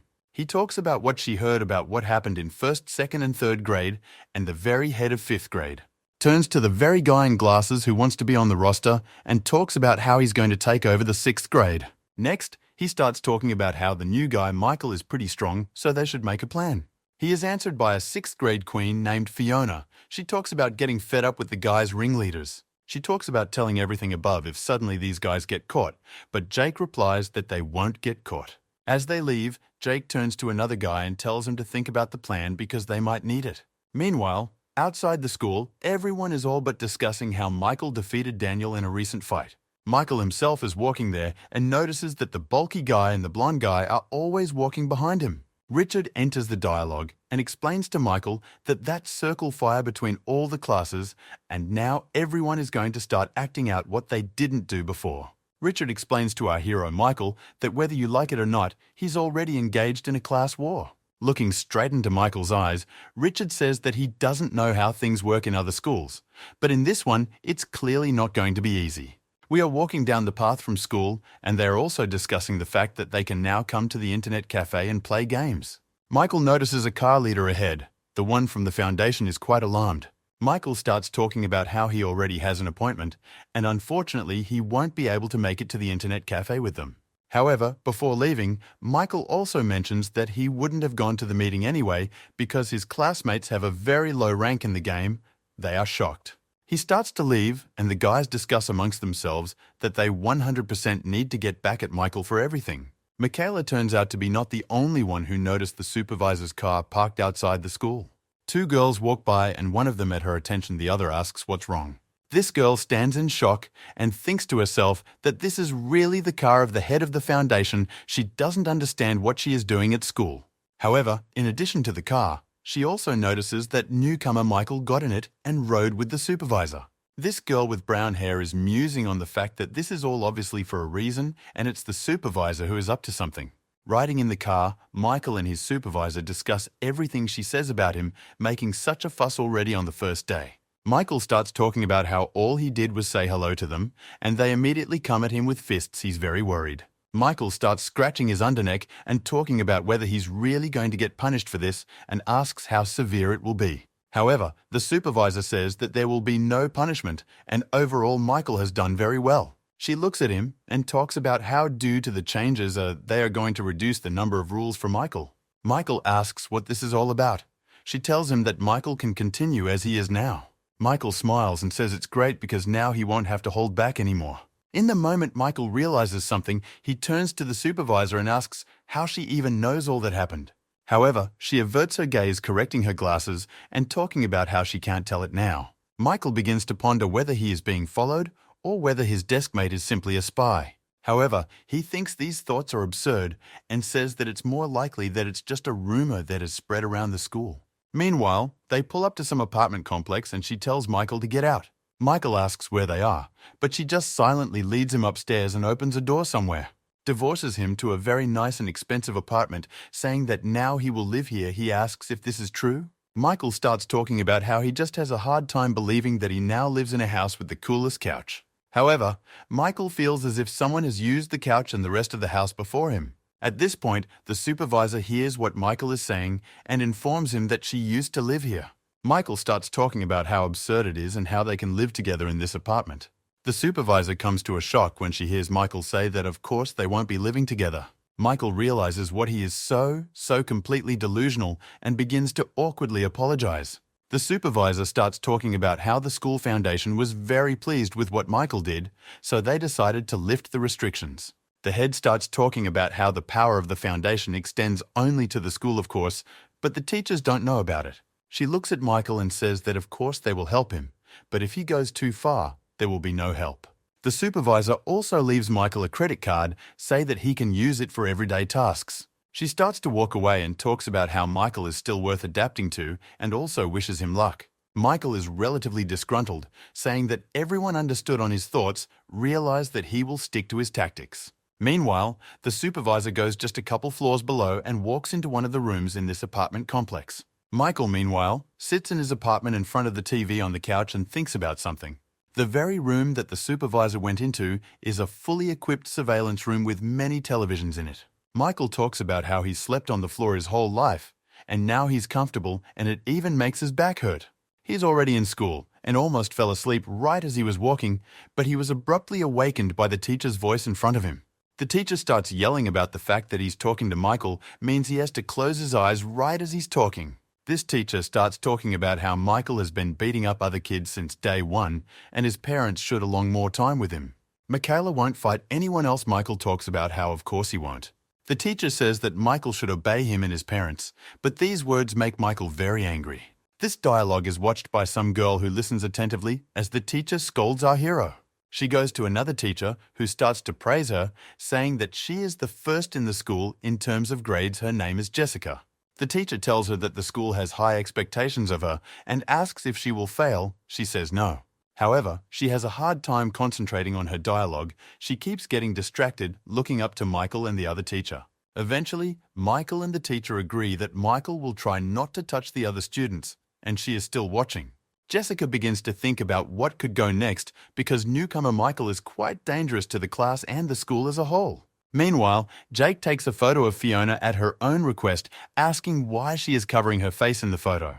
She asks for silence and no questions, and at that moment, someone from behind calls out to Jake, diverting his attention.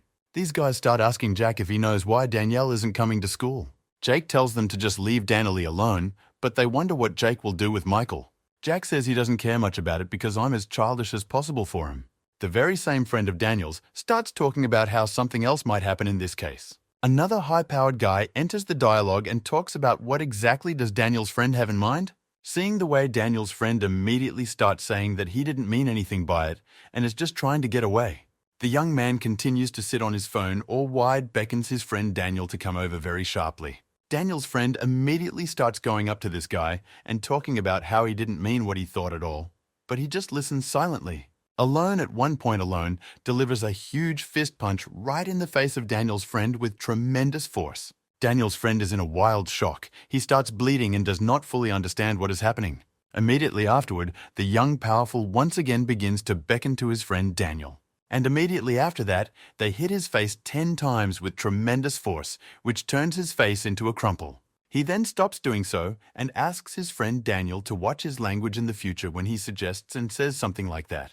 He asks everyone to leave, saying that he takes care of everything himself and they shouldn't meddle with it.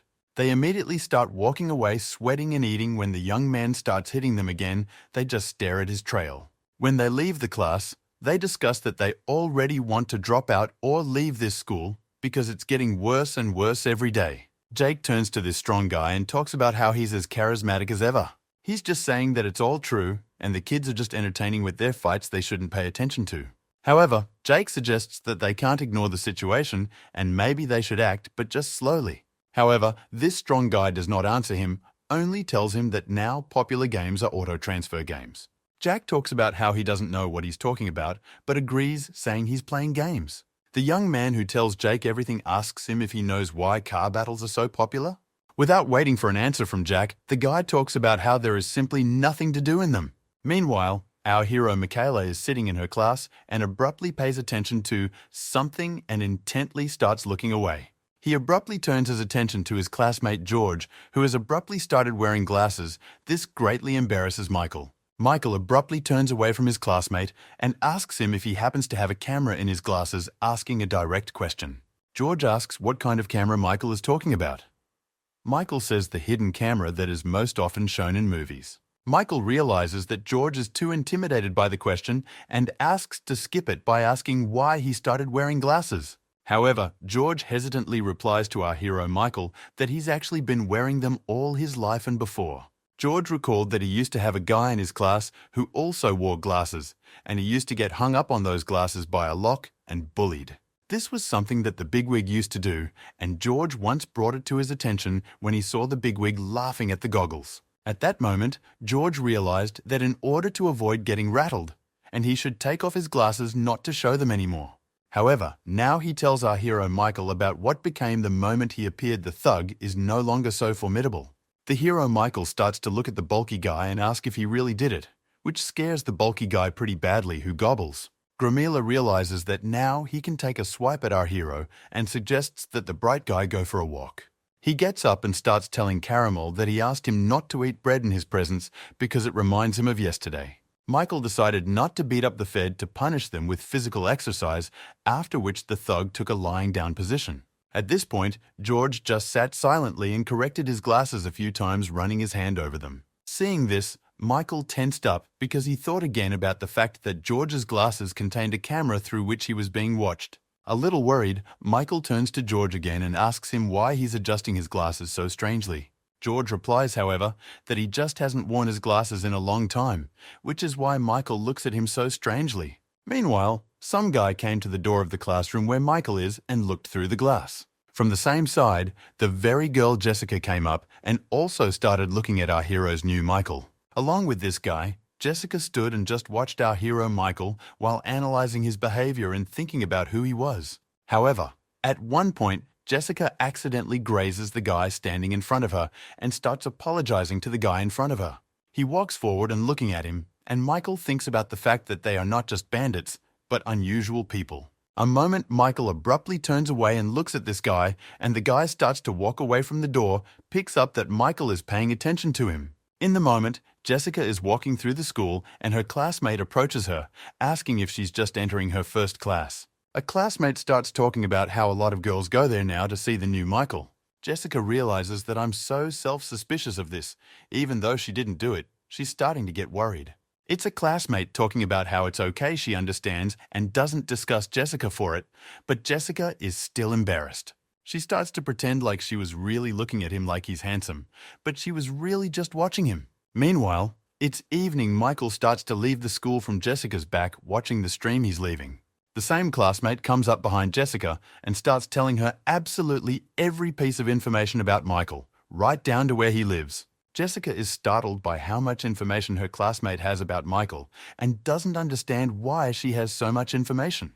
In the moment, Jessica changes clothes and starts following Michael, watching where and how he goes. She realizes that apparently she has also become a stalker, but she can't figure out where Michael is going. Behind him, her biggest question is how Michael is related to that girl principal and what he's doing at their school. The moment the story takes place shows the very guy who was following Michael talking to someone. With Jack, Jay asks him to go and deal with Michael and take the couple and his friends with him. This guy's friends start telling Jake that this is not a problem for them at all. However, why would they do it?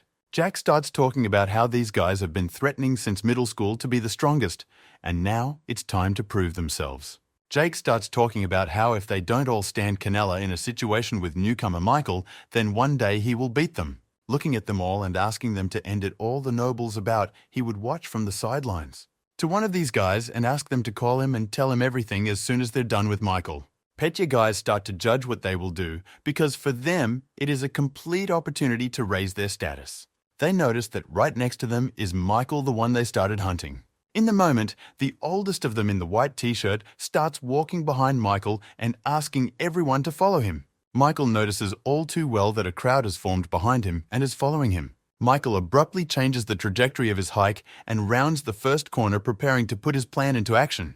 However, these guys aren't going to let Michael go at all. They are still following him around every corner he takes. Jessica, who had been following Michael all this time, noticed that a crowd was following him. Jessica started running forward to keep up with them. She thinks about the fact that this crowd might be the school, and they want revenge on Michael. Jessica is noticed by one of the guys, but does not immediately realize that it is her. He only begins to suspect that she may also be following Michael. Oliver turns to Jessica, asking what she's doing one turn, pretending she's just talking on the phone. Oliver tells his guys to go ahead and he says he'll be here for a while. Saw in a white sweater approaches Jessica and asks if she has been following him. However, she is only unsure, replies that she has not. However, Oliver immediately notices that he saw her at school today. He asks why she would follow him. However, in a moment in his head, he thinks about the fact that she just liked him because he is irresistible in his opinion. He starts to get closer to her and talks about how, if you look at it that way, she's quite the hottie. He tells her that unfortunately he's busy right now, so I guess he's working. She's not sure what kind of work he's talking about. He talks about how as soon as he's done, they can go out and get a drink together. However, Jessica starts pushing this guy around and yelling about how he's just crazy and needs to get his hands off her now. The young man becomes angry, insulting Jessica and talking about how he just doesn't understand what she even wants. Starts grabbing her clothes and talking about how she's been following him all this time because she's in love with him, it's obvious. The situation is noticed by the guys who came with him. They pay attention to him. These guys start to leave to their friend's house to check out why the screaming is coming from there. Michael also takes notice himself. By this point, Oliver is holding his eyes and insults Jessica, asking her what she's doing. The Q is standing with a pepper spray and talking about how it's disgusting when you ask it not to touch. His guys' friends come up to her and ask her what's even going on here. Oliver explains to them what happened. They look at her and ask where she came from. Jessica is very worried. She talks about how their friend himself started it first and she didn't want to touch him at all.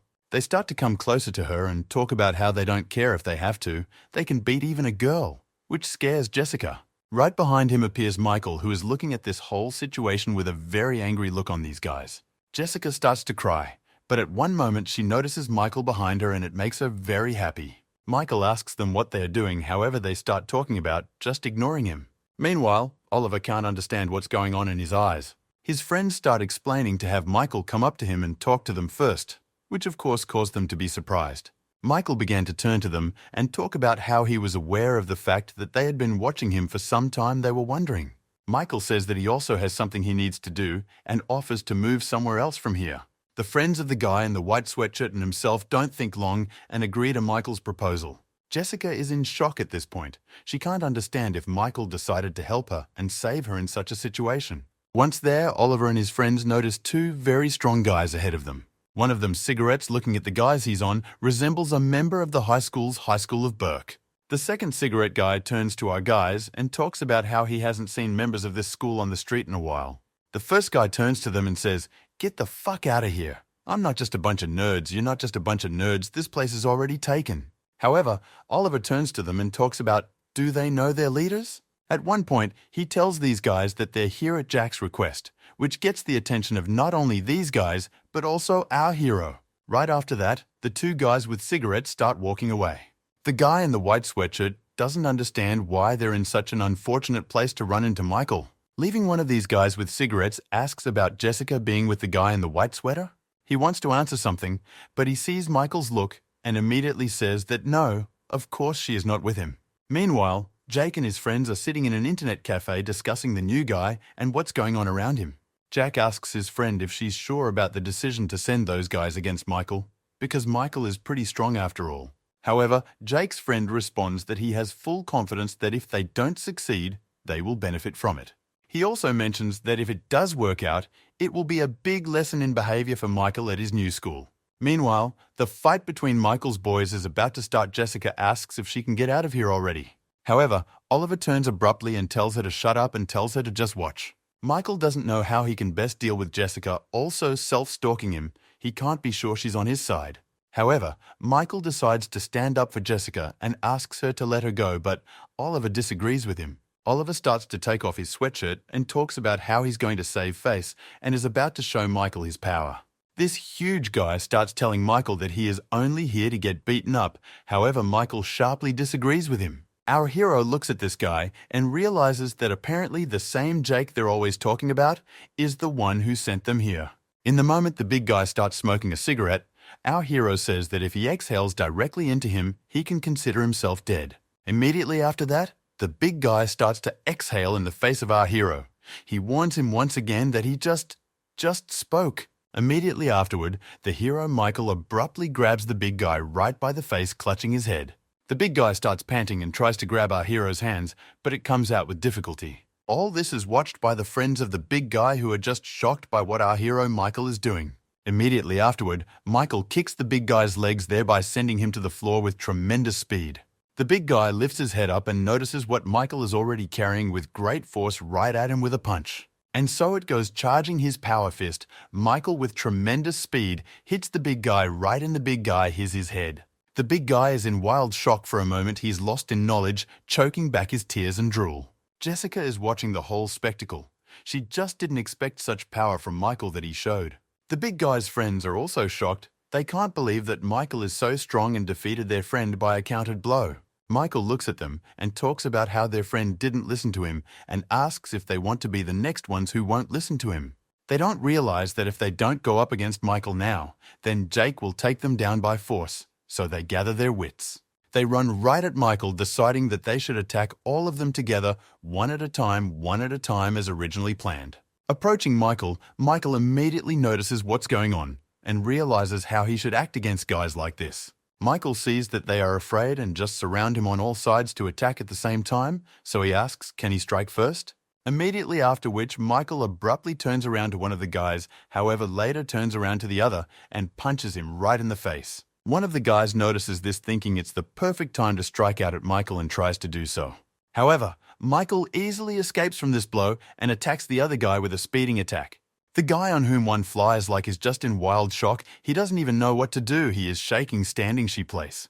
However, Michael is not going to spare him, and with tremendous speed delivers a punch right to his head, knocking him back against the wall. A few more guys go down after that as well, and only 2 or 3 guys stay on their feet against Michael in less than a minute.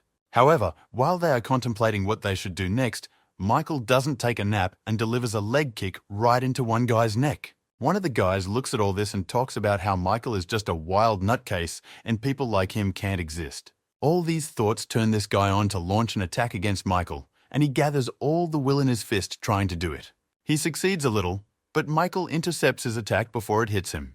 And right after that, they strike directly at his body from the bottom to demonstrate their strength.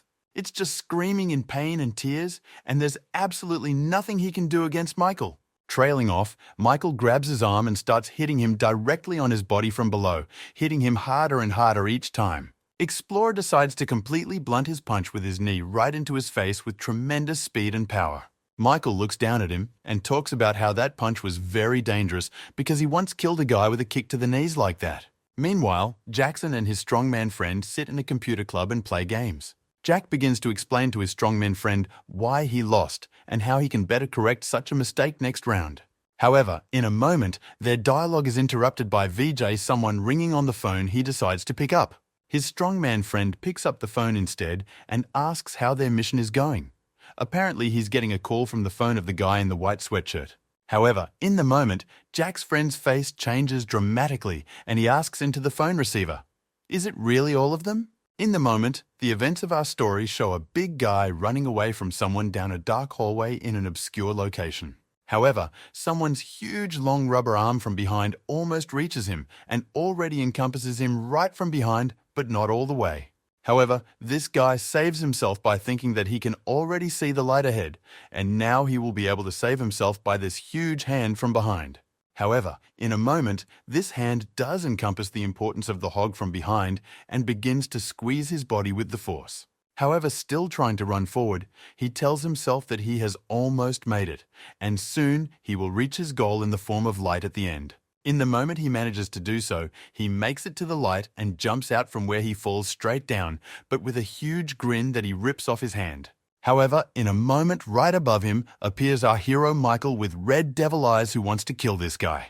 The young man is already imagining how Michael's huge hand is going to kill him right now and destroy him like a little ant. However, in the moment, he wakes up somewhere in reality on the ground, all drooling and crying on the floor. Michael is standing right there asking him if he's awake yet so soon after so many blows. The other guys who were lying near the big guy also began to realize, and they all fell from Michael's blows. Michael pads them with his legs from behind, talking about getting them all to move faster. He's just tired of waiting and standing around. Michael put them all in a line, talking about how their panty waists should snuggle up to each other. Meanwhile, the same guys who were standing there smoking cigarettes are on the phone, telling someone about what happened. All this information informs Jake himself, and he says that he didn't expect Michael to handle all of them at once. Michael puts his hand on his shoulder and asks the man who sent him to him, and for what purpose? Michael asks this guy about Jake, but he realizes that if he tells Jake now, he'll kill him. Michael sees that this guy isn't much of a talker, so he starts squeezing his shoulder with his hand, making him more and more painful by the second. This big guy starts to remember Jack, who is very intimidating. However, Micah on his background is just the devil in reality. Jessica is still watching all of this, and she also finds it hard to believe that Michael has single-handedly defeated everyone, and now he's also put in a lineup. Michael turns to Zvi and asks where Jessica came from and starts explaining the whole situation and history to him. Jessica, realizing that Yunosha was taking, started screaming about how the big guy didn't like him all that much, and that wasn't the reason she followed him around.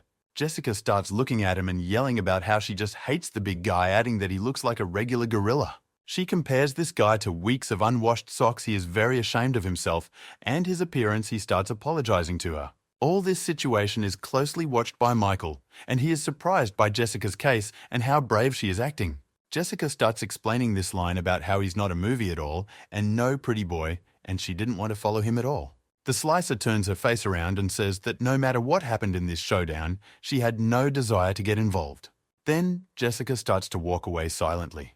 Michael looks after her without saying anything for the moment. She goes around one of the corners and notices that the same guys who were smoking here earlier are standing around watching all this. Meanwhile, these guys amongst themselves start discussing the fact that Jessica is pretty much a hottie. Meanwhile, our hero Michael starts taking the big guy's phone number, saying that now they will be in touch. Michael holds the big guy out of the creepy aura, saying that when he comes to school tomorrow, the big guy will have to summon Jake for him. As the time in the story moves forward, it is time for the third lesson of the next day. Michael notices that Jake hasn't shown up, and neither has the big guy. Michael pulls out his phone and sees several messages from the tweak. It says that Jake is not at school today and is unlikely to show up. Michael says that if Jake doesn't come to school, he'll go to him because he's pissed off at the mere fact that Jake exists. Immediately afterward, Michaela goes to the floor above to find the classroom where the big guy is.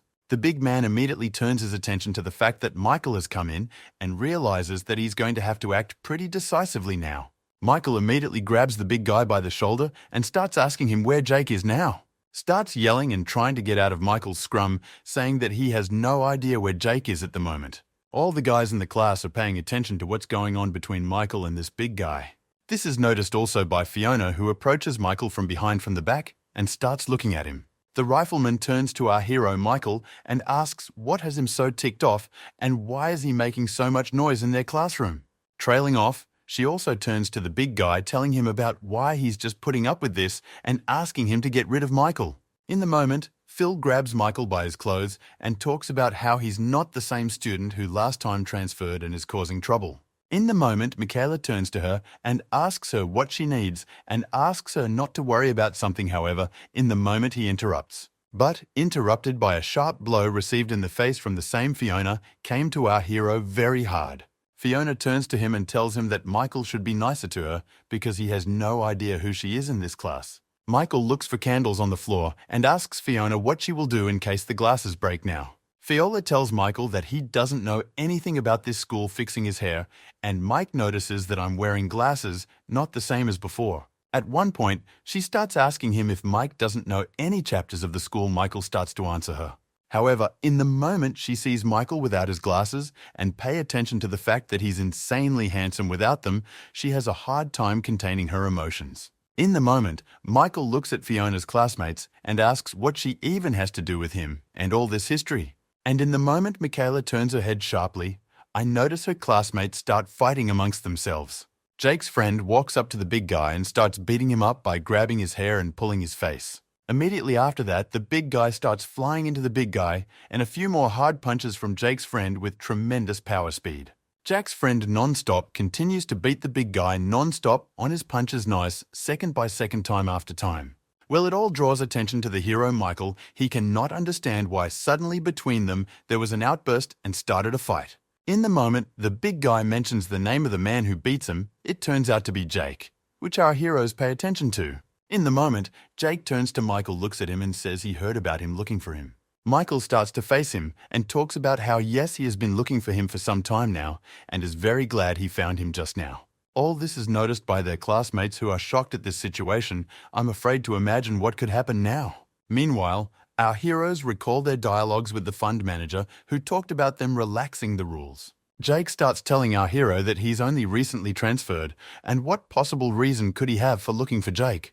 He asks, "What are you even doing here?" and Michael fixes his hair, indicating that he had his reasons after all. Immediately afterward, Michael bears down on Jake with a punch and talks about the kind of reasons he had. Jake notices this and with great surprise draws his fist forward in an attempt to stop Michael's blow. It turns out not to be Jake, but his friend who saves his friend Jake from being hit by Michael in an instant. Jake's friend barely holds back Michael's punch and suggests that they limit themselves to just talking and move right into the fight. Michael also sharply turns his attention to Jake's friend. They realize who it is. I turn to him, asks who he is. The young man introduces himself as Martin and talks about how if the matter is even that serious, you can't go to the fray. Martin tries to pull Michael's arm down, but it doesn't work at all as Michael is stronger than him. Michael notices it well. He sees that Martin's arm and his whole body is shaking and can't do anything about it.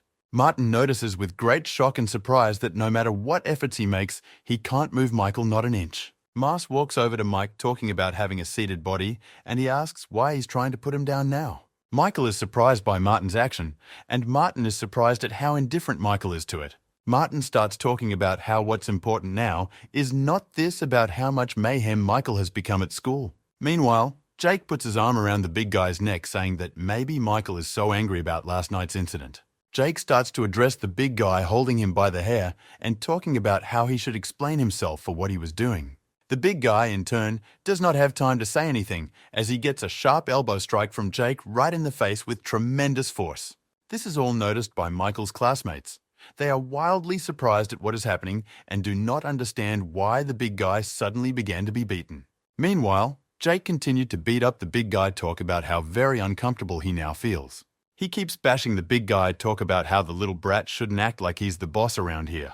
Jake continues to keep up with him, and he in turn only apologizes a few times in a row, but Jake doesn't care about them. Michael is still watching this. He can't figure out if the big guy really screwed up last night or if Jake is making a scene. Jake turns around and turns to Michael and asks why he attacked them without charge, since they weren't the ones who attacked him yesterday. Rather unconfidently, he begins to say that he has no evidence for his actions at all and stands idly by. Jake wants to continue beating up the big guy, however. Martin stops him, saying that you've had enough of this. Martin turns to Michael and talks about how he has come to the right conclusion. They don't care about all those ranks at all. Michael grabs his head, fixes his hair, and realizes that in this atmosphere, he really can't do anything because the situation is not good. Michael turns around and says that so be it. He's going to walk out of here, but he'll remember everything. When Michael leaves, Jake turns to Martin, talk about how well he did. Martin says he was very nervous. Mars says goodbye to Mike and talks about what he wants their battle, only that it lasted a short time.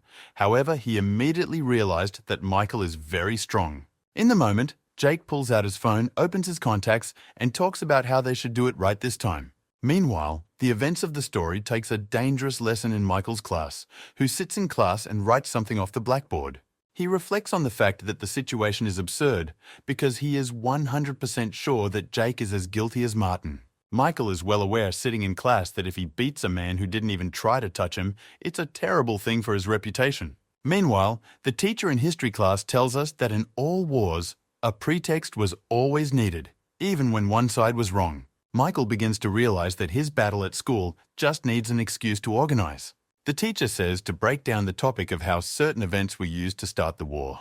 Meanwhile, the events of the story show us some almost bald guy getting beaten up right outside the school. The big guy who went after Michael yesterday is also beaten up. followed by a third guy with red hair who was also involved in the incident yesterday. Jake lined them up in a row behind the school and started punching each one in the face. Even though the big guy doesn't hate Jake in his thoughts, he still apologizes to him in words. Meanwhile, Jake talks about how the new guy is a happy, unusual new guy asking everyone to be quiet, and he starts making phone calls to someone. He calls the same guy who was smoking cigarettes with his friend yesterday during the incident with Michael. The young man is at his middle school, Little Bull. He asks everyone to be a little quieter, and he starts to back off. The young man asks Jake how it ended last night because he's pretty curious about how it turned out. However, Jake says they need the extra force because there aren't enough of their guys to deal with the new guy. Jake asks these guys to beat Michael to a pulp, and they decide to take care of the rest of the problems. The young man says that although Michael is strong, they have a lot more people, so they will take him and solve this issue. In the moment, this guy's friend comes up to him and talks about something he wanted to tell Jake over the phone. Jake asks about what he wants to say, or he starts talking about last night's girl, Jessica. A large guy standing nearby hears their dialogue and realizes what it could mean and immediately remembers Jessica. A young man friend of the very same starts talking about how, while they're dealing with everyone else, he wants to take care of her personally. Jake agrees to bring Jessica to this guy, and the big guy hears everything from behind and realizes what's coming. Jake turns to the big guy at one point and asks if he's heard everything that just happened and understands how he should proceed. Jay talks about how their allies want them to also bring Jessica there. Big guy is shocked by this. The big guy talks about how it violates the unspoken rules of their school after all, and they can't just do that. Zdra talks about Jessica being in 9th grade. If their leader finds out about all this, he'll just leave me alone. However, Jake calmly explains to the big guy the fact that if he did, he could quietly devour the entire 9th grade. He revisits the big guy and talks about how he stopped worrying and just moved her. Meanwhile, the events of our story move Michael's class, who asks someone not to embarrass him. Watching all this are his classmates, including Richard the big guy and the blonde guy, who are wildly surprised. The blonde guy says that they should obviously get closer to Michael, however Richard thinks that such a chance may not always come. Meanwhile, Michael starts kicking this big guy, talking about how it was actually their fault yesterday and just apologizing is weird. Watching everything that happens, Michael realizes that this big guy is just a pathetic pawn of Jack's, after which Michael says of the guy that he is free and can go. The young man immediately thanks Michael. Michael asks the big guy to apologize to Jessica, and he offers to take Michael out to eat together as an apology. Michael is wildly surprised by such a proposal. To his thoughts, he asks himself if he should do it. However, he remembers how this guy gets beaten up everywhere, and even he beats him up, and Michael starts to wake up with pity. Michael puts his arm around the guy and talks about how it's so ears don't go out to eat together. The big guy starts to thank him. Michael does the same with Jessica. He offers to buy her something to eat as an apology, to which she is surprised. She at first refuses, however the big guy says that there is no word of intent in it at all, and here is the truth wants an apology to get. Mentions that he also called Michael, and you're the girl who's in love with him hears it all. Their dialogue and says that it's just fine and she's totally willing to go with them if anything. However, Jessica stops her saying that you shouldn't do that, it would be very embarrassing and wrong for you. This girl with tears in her eyes and cute face starts begging Jessica to let her go there too. The dialogue is cut in by a big guy. He starts talking about how if she's not so eager, he's willing to give her friend a treat too. Jessica talks about how she still doesn't like the idea, but she'll agree to Christmas with her friend. Trace talks about how that's just fine, and then he'll come get them after class, and they talk about how he wants to come. In a moment of good health, he leaves, but realizes that he's really got it all worked out, and now there's an innocent girl with them, and it's just awful. He holds his head in the corridor and doesn't understand what he should do in this situation because it is very dangerous. A moment a large guy walks by Michael's classroom, notices his roommate George paying attention to him. Meanwhile, we're transported to the kids at Barenka High, and they're discussing whether or not it's worth it to interfere with another school for Jake. The ally guy named Luis says that yes, there is no way out for them, but Michael will know that Jake is responsible. However, Louis then adds, well, what will Michael know if they just stomp if easily defeated? Luis starts to key the motorcycle, saying that Michael would then just transfer to another school and the problem would be solved. Luis, along with all of his guys, get on their motorcycles talking about how it's time for them to head out to solve this problem. Meanwhile, Michael and the big guy and Jessica and her friend go out together like they agreed to. Jessie's always looking out. They both can't figure out why their company is so weird right now. Jessica's friend can't believe that she and her friend are about to have lunch right with Michael. talks about it being a very fast start. However, Michael keeps pointing out that the place they're going is quite strange. In the moment, Michaela turns to the big guy and asks him who is calling such a place to eat such company. However, Jessica's friend intervenes in the dialogue, saying that a good restaurant often hides in places like this. The big guy turns to her and talks about how she's right, of course, and probably has a handle on this. However, she also adds something that she didn't think there were places like this in the area, but overall, she is happy about it.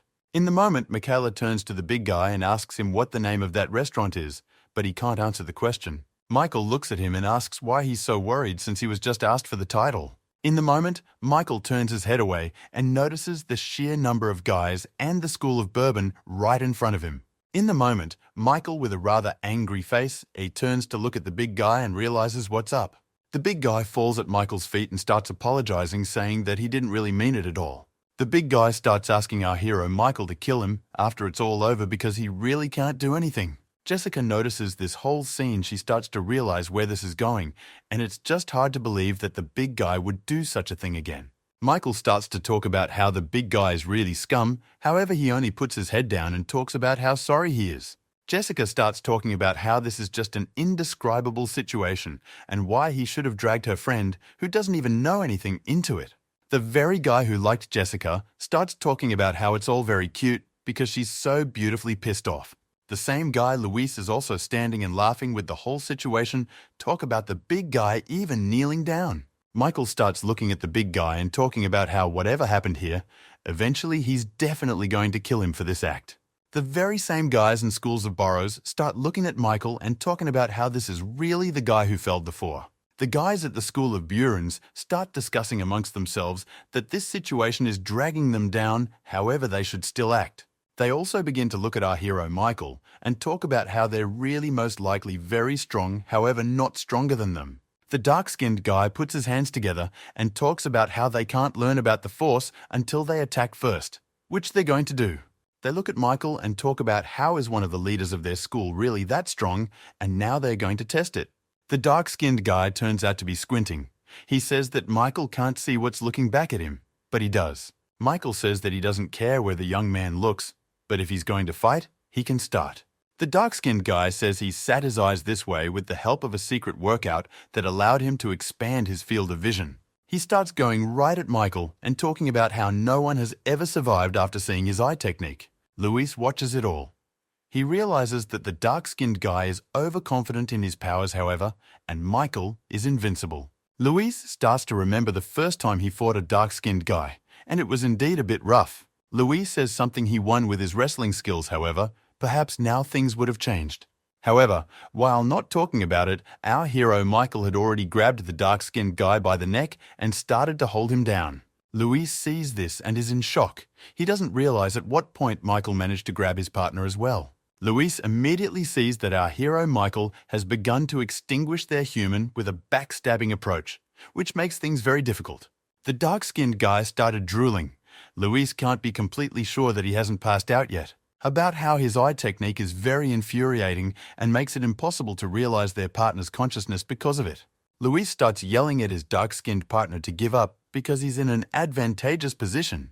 By this point, however, the dark-skinned guy's hands are abruptly sliding down on their own uncontrollably. It's all noticed by the guys in the schools of burgers who have also come to this place. They get horrified when they see it. Michael turns to everyone and asks, did they really think that even if the dark-skinned guy surrendered, Michael would let him go? The dark-skinned guy drools and falls unconscious to the ground, and Michael starts talking about how they're all here to beat him. Michael also mentions that these guys brought in those who are completely unrelated to the situation in the form of Jessie and her friend. Michael, with a very wild and angry look, addresses them, saying that they should be ready to go to the grave now. These guys don't care, but they think Michael is just showing off and still doesn't understand the situation he's in. They look at the whole picture and talk about how just because Michael defeated one of them doesn't mean he defeated them all at once. They start walking closer and closer, saying that there are already 9 people in front of Michael and all of them will have to be dealt with. Michael turns to Jessica's friend and asks her to hold on to his backpack, saying that he's in them to straighten everyone out. He also asks Jessica, her friend, to step aside while he starts walking towards these guys to meet them. On the road, he points his hands in different directions and starts kneading them as if he's getting ready to throw some serious punches. Meanwhile, the boys of the School of Bourbon begin to decide what action they want to take first to round up Michael. In the moment, they all decide to act as well and start speeding straight towards Michael. Michael notices that he is surrounded on all sides and decides that the best strategy to win would be to find a wall. The closest one to himself, however, sees one of the guys in the way of one of the school's guys' burins and demolishes that throw right into the wall. Immediately afterward, Michael strikes him in the head, most likely to disable him so he's out of the way. The other guys from the school see this and start yelling at Michael, uttering various insults and humiliating him. Michael sharply lowers his hand to the nearest flower, grabs the ground, and throws it at one of the guys who is closer to him. Michael then goes to the nearest guy and starts wearing him down with punches from the bottom. The young man also strikes out on his own, but Michael easily grabs his leg and holds it in his hands. Whereupon Michael abruptly scrolls his leg and sends it flying sideways, disposing of him.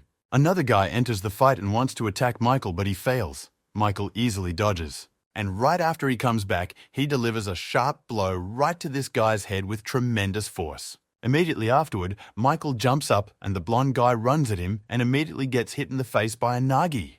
Meanwhile, the big guy who brought everyone here talks about how he's just in shock at Michael's strength. He continues to watch a very epic fight of our hero, say that he has a chance to win this fight. Michael, meanwhile, fights back and deflects blow after blow and then throws his own punches from above, impressing everyone around him with his skills. After watching the fight some more, the big guy fully realizes that with skills like Michael's, he will become a leader in the school. The same guy who likes Jessica turns to the rest of his classmates and asks why they're standing still. They go straight to Michael, who, in the meantime, has already gotten rid of everyone who attacked him. Michael sees that the onslaught has begun again and approaches at breakneck speed to meet them as well. He goes behind the back of the first guy, preparing to deliver a very powerful blow to eliminate him. And so it goes. Michael takes a punch right in the rib, and meanwhile another guy shows up behind him who also wants to attack. Michael sends the first guy into an unconscious sleep with one punch of his hand and prepares for the second. Here, however, he sees that the guy is pretty weak and takes him out with a single kick of his leg. Immediately afterwards, several other people who were making a new attack on Michael were left lying on the floor without realizing anything. Everyone around them just lies unconscious, and Michael stands over them without a scratch, waiting for new opponents. Michael stood up, however, not the slightest bit injured in total. He had fought against 7 people already. The guy who likes Jessica is worried, but he says it's all just a laugh. Luis turns to the guy and starts talking about how this probably isn't the first time Michael has had a fight against multiple people. Explains that when 2 of their men attacked him, Michael immediately assumed a position in which he was able to repel both of them at once. Thus, Michael's structure with which he kills the enemy of the enemy of the enemy. Explains that thus the one who ran up behind lost his opportunity to carry the blow from the back, and the one who ran in front lost. He also mentions that Michael took the immediate position of the wall, meaning he has combat experience. In the moment, a few more people start going at Michael and talking about how they fully recognize his power. Michael starts to notice a few more people coming right at him, and it's clearly not going to be much of a challenge. Together, they all begin to look at Michael and realize that he's not such a weak opponent even for an entire crowd. The main guy among the new crowd stands with a bat and talks about how apparently he brought it with him for a reason and it will come in handy. Luis turns to our hero and talks about how he fought very well, but no one said it would end there. Michael stands still. It is hard for him to imagine that so many people will be against him. However, in all likelihood, he will be ready. A voice is heard from behind, which says that Michael is not alone at all, and it turns out to be his classmate and roommate George. Michael begins to address George. However, the latter interrupts him and talks about Michael being the leader of their class. Walk in, it starts to go Richard, the bulky guy, and the blonde guy who also came to the rescue. Richard turns to Michael and talks about how it's not so profitable to help Michael fight alone. Michael is in wild shock. He turns to the guys and asks how he knows he's right here and now in the fight. George points right at the big guy, talking about how he's the one who told them about everything that's going on here.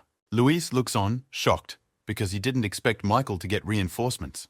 The big guy starts making excuses, saying that he just happened to tell everything and wasn't thinking of helping Michael at all. Luis starts yelling at the big guy, at the one, "Is he really just messing with them like this right now?" However, Luis follows up by adding that it generally doesn't matter because Jake would have gotten rid of the big guy after all. The big guy pays attention to Jessica and realizes he doesn't want to set her up for danger. He's tired of obeying orders. The abruptly large guy yells that he's not a sucker at all and will no longer take orders from Jake. The guy who likes Jessica and Lewis starts yelling about how Michael and his guys are about to die here. Richard turns to the big guy and says that since it's like this, he has to fight on their side to prove his point. Richard also looks at those who oppose him, the guys in the drill class, and realizes roughly how many people he needs to beat. Richard tries to determine the leader. He looks at the guy who likes Jessica, and Luis realizes that one of them is the leader. Richard tells his boys that they will take on everyone and the biker will take on the leaders. Richard then tells George that he was just watching and he doesn't have to get into a fight. They can handle it. Louis starts telling all the guys that Richard used to be the class leader, so he's also going to be a bit of a problem. Followed by not paying attention and health from our class, say that the one will not be the weakest opponent either. Michael turns to Richard and tells him that he is grateful for the help, but he has one question. He looks at the guys Richard brought in and talks about how he's not sure if they can handle a battle like this. Michael looks at his opponents and talks about the fact that in that case, they would each have to take on 2 people at a minimum. Richard in his turn only smiles and tells our hero that he is only in joy and they will definitely cope. Right after that, Richard throws the bag off his shoulders and starts pulling something out of it. It turns out to be an oblong bat. He says that in this situation, it is just right to help them. Meanwhile, the blonde-haired guy also acts. He pulls a brass knuckle from his pocket and puts it on his arm. Axe also in health, he pulls out of his bag a wrench which outpicks a fight. Richard starts talking about how the rules are quite different at the art school, so they're going to fight pretty hard. Everyone notices that Michael is pretty much shocked, but for the moment he doesn't say anything against their ideas. One of the men of the Barenka school starts talking about something he heard earlier about Richard because they call him a red-haired criminal. However, the blonde-haired guy tells Richard that apparently he's not talking about one of his good acquaintances. Richard goes to the guy from the school, who is also standing there, and asks if he knows how to use it, and he says he does. Looking at him, Richard talks about how he doesn't and clearly won't be able to resist immediately, after which he asks to attack himself. The young man turns to Richard saying that Richard is still a huge problem, so he will act. The young man warns Richard that he will hit hard. Richard talks about how he would only welcome such a thing. Immediately after that, he starts running straight at Richard, holding his bat in his hands, ready to strike hard. Richard can immediately see by his actions that the young rookie flyer is using the bat very incorrectly. Richard then makes the decision to put his eyes to sleep in order to remove the hug and confuse him. And after that, the record strikes right into this guy's body, hitting him in the chin, knocking him out of breath. The young man is in wild shock. Drool starts to come out of his mouth, and his face tenses up very much like everything else. He falls to his knees right on the floor. Richard kicks him from above with his foot, thus embarrassing him in front of everyone. The guys from the School of Burens stand in wild shock. They did not expect that their opponent today will be so strong. Followed by Richard picking up this guy's bat and starting to walk towards the others. Talk about being ready to fight, we'll say. Amongst themselves, the boys at Bronca High start discussing the fact that Richard now has paired guns and is a big threat to them. One of the guys starts insulting Richard and saying that here without his weapon, he is not capable of anything but exaggerates his strength. However, Richard still turns to this guy and tells him that if he keeps talking, Richard will attack first. The young man obeys Richard and immediately afterwards starts attacking him, heading straight for him with a punch. However, Richard turns out not to be so easy. He immediately overtakes this guy and is at his back. Immediately after which removes this guy right near his feet vids with tremendous force, then knocks him down. Immediately afterward, Richard notices that another guy from school starts running at him with an attack to help his friend in this situation. However, here comes a big guy who knocks down this huge guy and then says he's holding his horses here. Immediately afterward, the big guy swings the wrench right over this guy's head with a demonic look. The guys at Barenka High are just shocked amongst themselves, not to discuss the fact that Michael and his new crew are just nuts. One of the guys from the School of Burens pulls out a bottle offering to break it and use it as a weapon against them. However, in the moment, a blonde-haired guy appears and strikes right at the bottle, disposing of it as a weapon. The guy from the School of Burens who was standing behind him starts throwing punches with his back, screaming that he should go to the other side of the world. However, he gets help from a big guy who notices all this. He punches one of the guys from the School of Burens. The very guy who likes Jessica starts talking about how their plans aren't working out at all and the situation is clearly dire. Michael turns to the leader and talks about being done with these people and whether their leaders will now stand by and cry. Leaders are beginning to take off their outer garments and talk about the fact that in all likelihood they will have to seriously intervene. Louis starts to go to Michael and talks about how someone taking out 10 people at once doesn't mean he's going to beat them too. Louis reaches out as his friend who loves Jesse and talks about how if he can't make it, he can also hook up. Louis becomes in favor of the attack, reflects on the fact that it is better not to play with Michael, and immediately think through the strategy. Louis is putting his feet up from the jumping position, talking about how the best thing for him would be to finish this fight in one go. In the moment with his body, Louis attacks Michael, and afterward, Michael easily stops Louis with just an arm tackle. Louis tries to grab Michael himself, but he can't get away at all and just stares at him in horror. Michael grabs Louis by the head, and he still can't realize that Michael parried all of his attacks so easily. Meanwhile, Louis's friend, the one who loves Jessica, finds himself right behind Michael's back. Michael senses his aura well and immediately begins to turn sharply to dodge the attack. Michael gets back from this guy's attack, but Louise appears from behind and wraps her arms around Michael's body. Louise begins to hold Michael and talks about how he finally easily caught the trap they had prepared. Young begins to tell Michael that when he gets in the back of an opponent, then the opponent is always finished. The youngster tells Michael once more that he is going to kill him gently, however, at the point Michael begins to snatch it out of his hands. Michael is already almost completely out of the young man asks where he is trying to escape so desperately. In the moment, Louis realizes he is losing control of the situation and decides to topple Michael backwards into a deflection.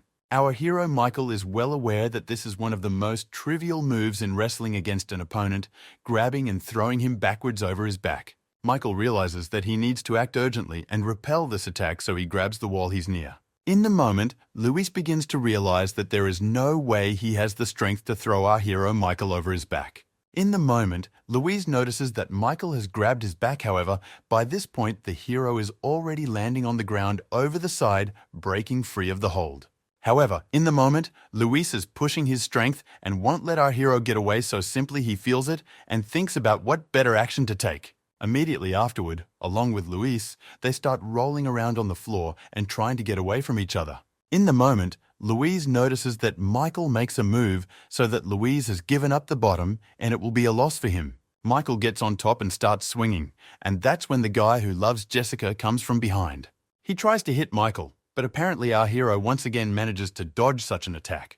But this guy still manages to confuse our hero, causing him to lose top control over Louise. Michael realizes that Louise's friend is very much in the way of the fight because they work pretty stacked against each other.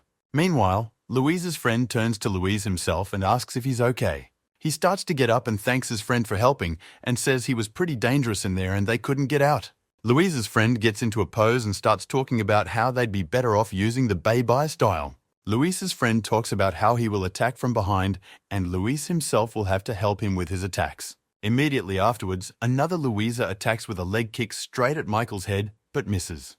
He then does a run-up and flips through the air to pick up the massiveness of the attack. Louis is watching with a disgruntled look on his face, and he can hardly believe that his friend is succeeding in keeping Michael down. Meanwhile, there's a sing-off between friend Louise and Michael in which they both put out quite a bit. Michael notices that Louise's friend's crowning blow is his leg kick-up, and it's a pretty good footnote. But the hero Michael realizes that in order to remove this blow of a friend, Louise is put to shorten the distance at this fight. However, the other Louise sees all of this and starts to immediately back away, not letting Mike cut the distance in the fight.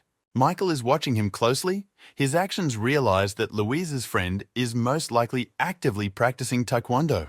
Our hero Michael also notices that Louis himself is actively observing the situation and is most likely burning the moment when he should intervene. It turns out not the best situation. Our hero Michael is surrounded on both sides quite strong rivals. Louise's friend is quietly talking about how in all likelihood the plan has earned this a pretty good shot at their victory. Michael looks at one of them and talks about starting with him first, because now he understands how they work together. Michael snaps out of his seat and heads straight for Louise's friend for a pretty powerful attack. Between them is knotted himself. Suddenly Louise again not so easy, he so attacks and also dodges Michael's action. However, in Louis' friend's moment, one of Michael's attacks does hit, though he himself doesn't realize at which point he was hit. At this point in the battle, himself intervenes by launching attacks on Michael that Michael easily deflects. In the moment, Louise's friend realizes that for a moment he lost control of the situation, after which he got hit. Louis's friend decides he should take it easy on him, But in the meantime, Louis himself carves out more time for him. Meanwhile, a fight continues between Louise and Michael, in which neither of them is dominant yet. In the moment, our hero Michael notices Louise's attack and starts talking about how it's pretty primitive and clearly won't go away. Michael grabs Louise with his hand and begins to hold him by the neck, stopping the flow of breath. This is all noticed by his friend Louise, who starts running at Michael from behind. Get ready to help your friend. In the moment, Michael throws Louise back out and tells them that this friendship is very nasty and unpleasant. Meanwhile, Louise's friend, who has taken a break from everyone, begins to launch another attack with his foot right at Michael. Michael looks at him and realizes that he's managed to read all of this guy's skills, so now the attacks are useless. Michael is just about to attack, however, in a moment, he notices that Louise's friend falls to the ground without any action, surprising Michael quite a bit. But surprise is not the most important thing right now. Michael decides to finish him off with an overhead kick. Behind the tremendous speed, Michael prepares to strike, which his turn has almost already reached Louise's friend. Immediately after the leg kick, Michael prepares to strike with his fist, which is charged with energy and aimed directly at his friend Louise. A second after that, the punch does go through and hits with tremendous power right in the face of Louise's friend. Michael stands with a bloody fist, and Louise's friend is lying on the ground unconscious and doing nothing at this point. Michael turns to Louise himself and tells him that he is the last one and he can come up because they will be done by now. Meanwhile, our guys are watching all this. George is just shocked at how strong his classmate Michael is. Jessica's friend starts talking about how Michael is just like the savior from the movies who will always come to the rescue. Michael starts fixing his hair and talking about how he's done with this and he's ready to wait for his next opponent. Michael starts to look at Louise and talk about maybe he in turn reluctantly wants to join the fight. Michael starts walking right up to him and talking about how this needs to be finished much faster because it's a waste of time. Louise in turn tries to be and tell Michael to shut up and not talk such nonsense as he is now. Louise gets into a fighting stance but realizes that Michael is like a monster and it's almost impossible to grab the issue that way. In the moment, Louise gets off his seat and starts to run at Michael, but Michael's fist stops him abruptly near Louise's head. Immediately afterward, Michael threw a punch right at Louise's head, indicating that he was getting tired of it all. With tremendous speed, Louise is sent flying backwards by Michael's kick, which came in clearly very hard. Louise starts to fall, however, Micah runs up and quickly grabs his legs, holding his body in her arms. And right after that, with tremendous force, Michael throws Louise straight into the ground, hitting his back even harder, causing more damage. Immediately afterwards, Michael takes a higher position and starts to pressure Louise from the top to gain an advantage. Michael talks about continuing the fight, and there's no point in V2 Louise simply not being strong enough and swings his fist in for a critical strike. Michael turns to Louise and talks about how he couldn't have done it before, for his friend stopped their fight, but now things have worked out so that he can. Louis still can't believe that he and all his guys have been defeated. He looks at Michael and starts insulting him. Then, Michael, with tremendous power, starts to strike straight to Louise's floor without thinking about anything. He hits with tremendous power. Then he starts throwing more punches, and so attack after attack, he hits Louise directly with great power time after time. Jessica is watching all of this and is just wildly shocked at what is happening and what Michael is doing now. She can't believe it. In the moment, Michael wants to strike a tourist, however, sets his hand up and asks him to stop. Louise puts his head down and says that he admits defeat and there is no point in continuing the fight between them. Michael tells Louis not to mess with the golden dragon and strangles him to prove his intention. Michael begins to speak softly so that his opponent stops being stubborn and accepts defeat as it should be. Michael asks if he's okay with dying for Jake, who can't help him now. Strangling Louise, Michael asks him who he thinks can interrupt the golden dragon hierarchy at this school right now. Meanwhile, between the rest of the guys, there is still a bit of a fight going on, especially between the big guy and the big guy on the team. Finished with the last one, Richard informs everyone that they are done here and that's it, and looks at Michael. Michael presses Louise's head into the floor and talks about how he never showed up in front of him again with his friends of friends of friends. Louise lies on the ground and talks about how he has figured it out perfectly and will never do it again in his life. Richard turns to Michael and asks if he's finished. Michael informs him that it's settled and they can go from here. Richard asks if Michael will just let them walk out. Michael steps on Louise's foot, talking about breaking their will. Trailing off, Richard suggests that Michael attack Jake for going to get revenge on him. Michael says it's not worth it. He's also more physically challenged and there's not much point in it. Michael turns to Richard and the others talk about how grateful he is that they came, because if it wasn't for that, he may not have survived. These guys are blushing at how surprised they are at Michael's words. They talk about how it's no big deal, they would have done it anyway. Michael also addresses George, saying he's grateful to him too, but he says that he hasn't even done anything, so he's not worth thanking. Michael turns to the big guy and asks if he doesn't have some other things to do, but he doesn't know what he's talking about. In the moment, the big guy remembers our hero's words about killing something when it's over and starts to realize what it's all about. At one point, the big guy starts crying and talking about how he hasn't even been in a relationship in his life yet, and he's already going to be killed. Michael approaches Jessica, her friend, asking if they have been hurt. In the meantime, they assure him that they are fine. However, in the moment Jessica's friend pretends to fall, Michael grabs her and asks if she's okay. She says she is now. Michael turns to her and asks why her face is so flushed and if she's sure she's okay, but she's shocked by the question. Fixing my hair, Michael talks about how he's glad it all turned out okay. He's sorry he got dragged into all this. A friend of Jessica's talks about how it's not Michael's fault and it was all set up by the big guy. However, in a moment of dialogue, begins to intervene Jessica, who suggests that things aren't really that great. Watching Michael and the rest of the guys, she talks about how there's nothing good about solving things with your fists, and they're absolutely the same kind of bullies. Berenki lying on the ground and says that our guys are no different from them and are exactly the same. She yells at Michael, and the others talk about how resolving things this way is about as cheap and childish as possible. Trailing off, Jessica suggests to her friend to get out of here, after which they do just that, walking away.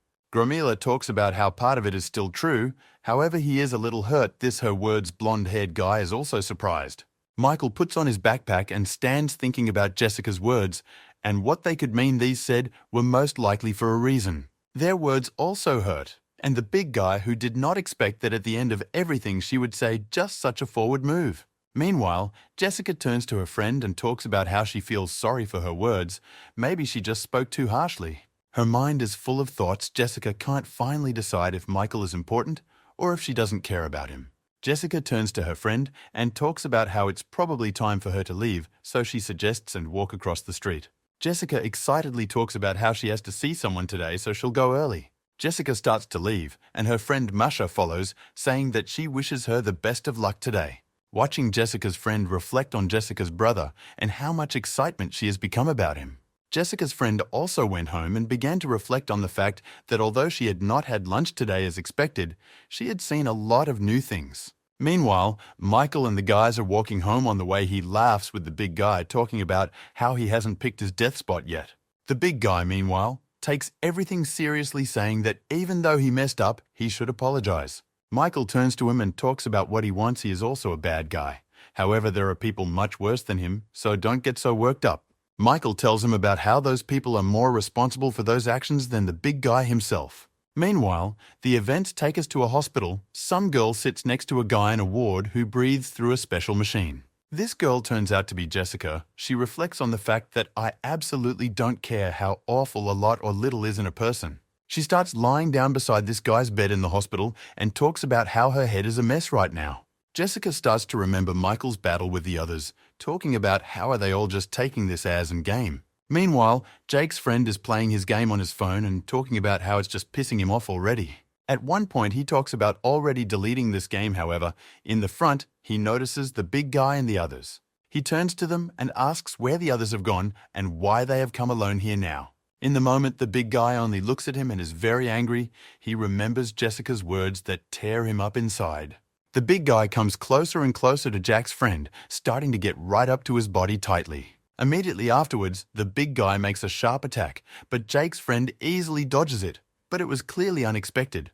The big guy wants to make another attack, but Jake's friend again moves back sharply so as not to catch the attack with his face. After which, Jake's friend strikes first right into the big guy's body. Right after him, another guy who came in next to Big starts running at James's friend with an attack. And another guy also does it himself, and so already with his back with quite a bit of charged power in his hands. One of them manages to land a punch right on Jack's friend's body, which leaves everyone else in shock. The blow to Jake's body strikes the same from the big guy as say tremendous force, hitting right in Jake's face. Jake's friend starts looking at them all, talking about how they're just crazy, melly like zombies, not thinking with their heads. Meanwhile, The events of our story take us to Jessica, who is still standing in the hospital with a rather sad look. At one point, Jake's friend starts running away from the big guy and the people who have gathered around him. He runs looking back, and as a result, he doesn't notice the hydrant that stood in the middle of the street and trips over it. The big guy sees all this and decides that this is a good time to make another attack right on Jack's friend. However, friend Jake had anticipated this situation and abruptly turned around to attack the big guy first. However, here he also received a counterattack with a foot right into his body. Suddenly, Jack was in wild shock with what was happening. In a moment, he got a few more tack, and altogether they disrupted his movement by plowing him to the ground against the wall near the hydrant.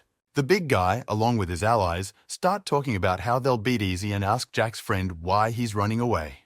The big guy turns to Jack's very friend and starts talking about how he must hate feeling pain. The big guy looks down at him and talks about how the turn is nothing and is exhausted. Meanwhile, Jessica sits near her friend in the hospital and reflects on the fact that she has no intention of revenge because the world is not that simple. Looking at the guy, she promises that she will make those who did so pay by a very different method. The events of the story move forward to the school, where everyone is already starting to discuss the fact that the big guy beat up Jack's friend. Among themselves, they start circulating a video recording of it happening where everything is clearly seen and shown. In the moment, the big guy with his new allies walks into the classroom on a huge show of pathos because he is now considered the winner. The big guy turns to his class and asks if that asshole Jake didn't come to school today, doing so with a smile. The big guy sits down at his desk and, along with his allies, begins to contemplate what he should do now. One moment, someone of large build in a jacket starts walking into the classroom and immediately draws everyone's attention. Attention is also drawn to the big guy, who is very surprised to see this man in class. This man turns out to be Michael Video, his face all the more coming to shock at what he is doing here.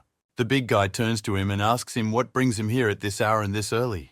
Michael starts telling the big guy that he congratulates him on being the head, and now he's going to have quite a bit of fun at this honorary status. However, the big guy pretends that he doesn't like it at all and thanks Michael for the congratulations, saying that he is very pleased. Then, Michael abruptly and rudely addresses him, saying that he should decide whether they should fight in the battle or he would accept defeat immediately. The big guy immediately strikes a pose and talks about how he will take defeat in one blow and asks to hit him gently. Michael agrees to his terms, and the guys standing behind him are very surprised at what is now happening in their classroom. They didn't expect this. Michael turns, sharply raises his arm up and prepares to strike, and says he's going to make it a big deal for the big guy. Immediately after that, quite a lot of force, he hits right in the face of a big guy who all turn almost faints. Casting down on the floor, he reflects on the fact that after accepting defeat, he will have a much easier life knowing that he has no conflict with Michael. However, in the moment, he gets all conscious and realizes he should stop or he'll be flying from one hit for so long. However, it turned out to be the case that he immediately passed out and didn't fly anywhere or think about anything while he was flying. Followed by Michaela turning to the big guy's allies, asking that they get to also be hit in turn now since they're in the same gang. Grabs one of them by the shoulder and tells them that if they don't want to do it, they shouldn't be hooliganizing and making noise, but behave normally. Michael then asks if they all agree, but instead of answering, they just stand there in wild shock and stare at Michael without understanding anything. Michael starts to leave these guys discuss amongst themselves that their dream of being school bullies just got shattered. The other classmates in the class also look at Michael, realizing that he is now the de facto head of their class as well. After that, one of the guys comes up to the big guy and starts lightly hitting him in the face, saying that he regained consciousness. Michael John is eventually sent out of their class, and you're down the hallway all around, just looking back at him with a look in his eyes and realizing all of his power. Back in the classroom, Michael's classmates tell him that he has conquered 4 classes in just 1 week since coming to school. They consider this a huge result and rejoice. However, in return, Michael either loses them all in a notebook to the face for them to come to their senses. The big guy turns to Michael and asks him when he will go to play computer with them because he already has a gold rank. However, Micah in response lies sighing, saying that these guys are very much annoying, especially towards him. Michael says that to be the case, he will agree, however, suggests that we all go there together. Between themselves, they discuss what to do and, of course, lean towards the option of going all together, however some of them are shy. At one point, a classmate comes up to them and talks about how she wouldn't mind going along with them, but one of the guys says she's not playing the same. She then punches him in the face for just telling everyone the truth she was trying to hide it. Between them starts a small fight, but Michael does not care about it. He does not understand why fight for such trifles. Meanwhile, the events of the story take us to Jake, who can't get through to his friend. Standing next to Jake is Fiona, who talks about how maybe his friend just wants to drop out. Jack seriously starts to say that his friend is just embarrassed to come to school after losing to the big guy and his ally. Fiona points out that new student Michael is quite handsome and stylish and strong, and this one is hard to ignore. Fiona asks Jack what he's going to do about it. He talks about not knowing, yet she suspects he's just afraid. Fiona turns to Jake and talks about how he should have made an alliance, and the other guys, then, they have a chance of winning. Jake starts looking around and talking about how he never even considered forming an alliance with anyone else before. However, Jack points out to Fiona that she was the one who said the uselessness of ranks and is now paying attention to her. However, in her thoughts, Fiona reflects on the fact that Michael is very handsome after all, and she wouldn't want to go up against him. Meanwhile, events move forward to the next morning in Michael's classroom where Richard's boys walk in. They ask if the first thing Michael will be doing today is lessons. Michael says that it is. Never mind the fact that Michael is more suited for studying than playing games, and it's not a little embarrassing for Michael. Last night when they were at the computer club playing a game together discussing it. Then Michael performed pretty poorly, and the guys started to question whether he was really ranked gold. With trembling hands, Michael spoke of how he simply did not want to immerse himself in the game to the end, for it was detrimental to reality. Then their classmate intervened in the dialogue and asked Michael to just ignore it all and carry on. She also lost because she didn't play very well, but she wasn't a weak player. After a few dozen more attempts, she still managed to win yesterday, much to her delight and Mike's bewilderment. At one point, some older man came up to this girl and started talking about how she was still just a high schooler. Immediately afterward, the man drew her attention to a huge sign hanging on the wall that said shotguns were prohibited. He began to address not only her, but the entire company including Michael, saying that they would probably be chased out of here. Remember this now. In reality, Michael talks about how if they hadn't kicked them out, he would have 100% shown his real skills. Michael gets up and says that he should go to another class, and the guys standing next to him are surprised and don't know what he's talking about. Michael takes off his glasses, talking about how it's no big deal, just that he has to solve one interesting moment in another class. Michael walks around the school and realizes that the main goal of the project is not just to walk around the school and scaring away different bullies, is getting harder and harder. Starts coming into the classroom and talking about in his thoughts that the main goal of the project is the image of the school. He walks into one of the classrooms and turns to someone. The guys in that class ask him what brought him here. They talk about how you in class all live quiet lives, however. Mike notices the hands of one of the guys asking, is that accurate? The young man starts kneading his arms and talking about how Michael shouldn't worry, because his arms have recovered, he can do the name wave. The young man starts to talk about something, but Micah abruptly slaps your hand with his own hand to cut that very wave. Lowers his head, starts asking Michael what the hell he's doing and why he's even doing all this now. Michael starts to leave and turns to say that he came to remind the guy of this and his quiet life. Walking around the school, he realizes that he has to control the bullies so that they don't become active. He notices that many have stopped coming. However, he is happy to think that after these bullies disappeared, ordinary guys became much kinder and more cheerful. Off Michael goes to 6th grade, realizing that the previous ones look pretty peaceful and nothing to worry about there. Walking into the classroom, he immediately sees some guy sharply slapping his hand on his desk with a rather harsh shout, asking everyone to be quiet. It turns out to be a big guy standing there with glasses and a book and talking about how people are disturbing his studies and knowledge with their noise. His classmates immediately notice that as someone who has never studied, he has immediately picked up his brains dramatically, and it's strange. The young man realizes that Jessica is the best student in school, and to match her, he should also become much smarter.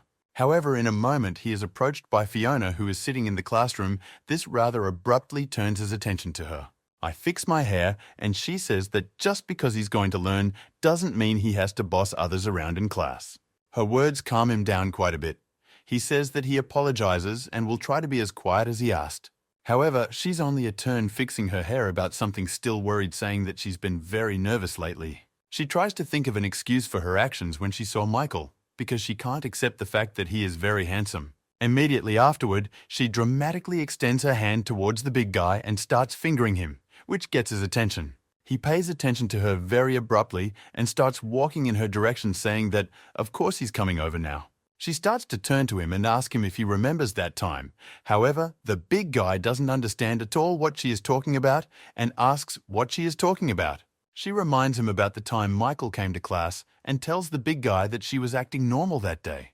The big guy pretends like he's busy with a book and talks about how of course he agrees and isn't going to argue anything at all. A moment she notices that he doesn't pay any attention at all to what she says and realizes her hairbrush wants to hit him. However, he notices this and immediately says that of course not, and he listens to her carefully and she immediately calms down after his words.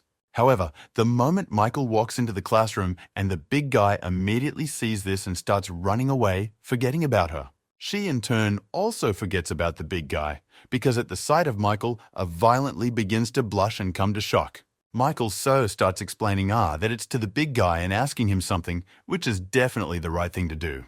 Michael says his final line and walks away. The big guy bows to him in tribute. Right after that, the big guy starts to come back to her and talk about submitting to Mike, but she interrupts him. She starts telling the big guy to take his glasses off his face and look at her. Right after he takes off his glasses, she abruptly stands up and starts hitting him on the back with her hairbrush, asking, "How dare he?" He apologizes for leaving so abruptly and talks about how it was just his fault and he'll make it up to him right away. However, Fiona is thrown off her thoughts about the big guy and realizes that she's sweating Michael pretty hard.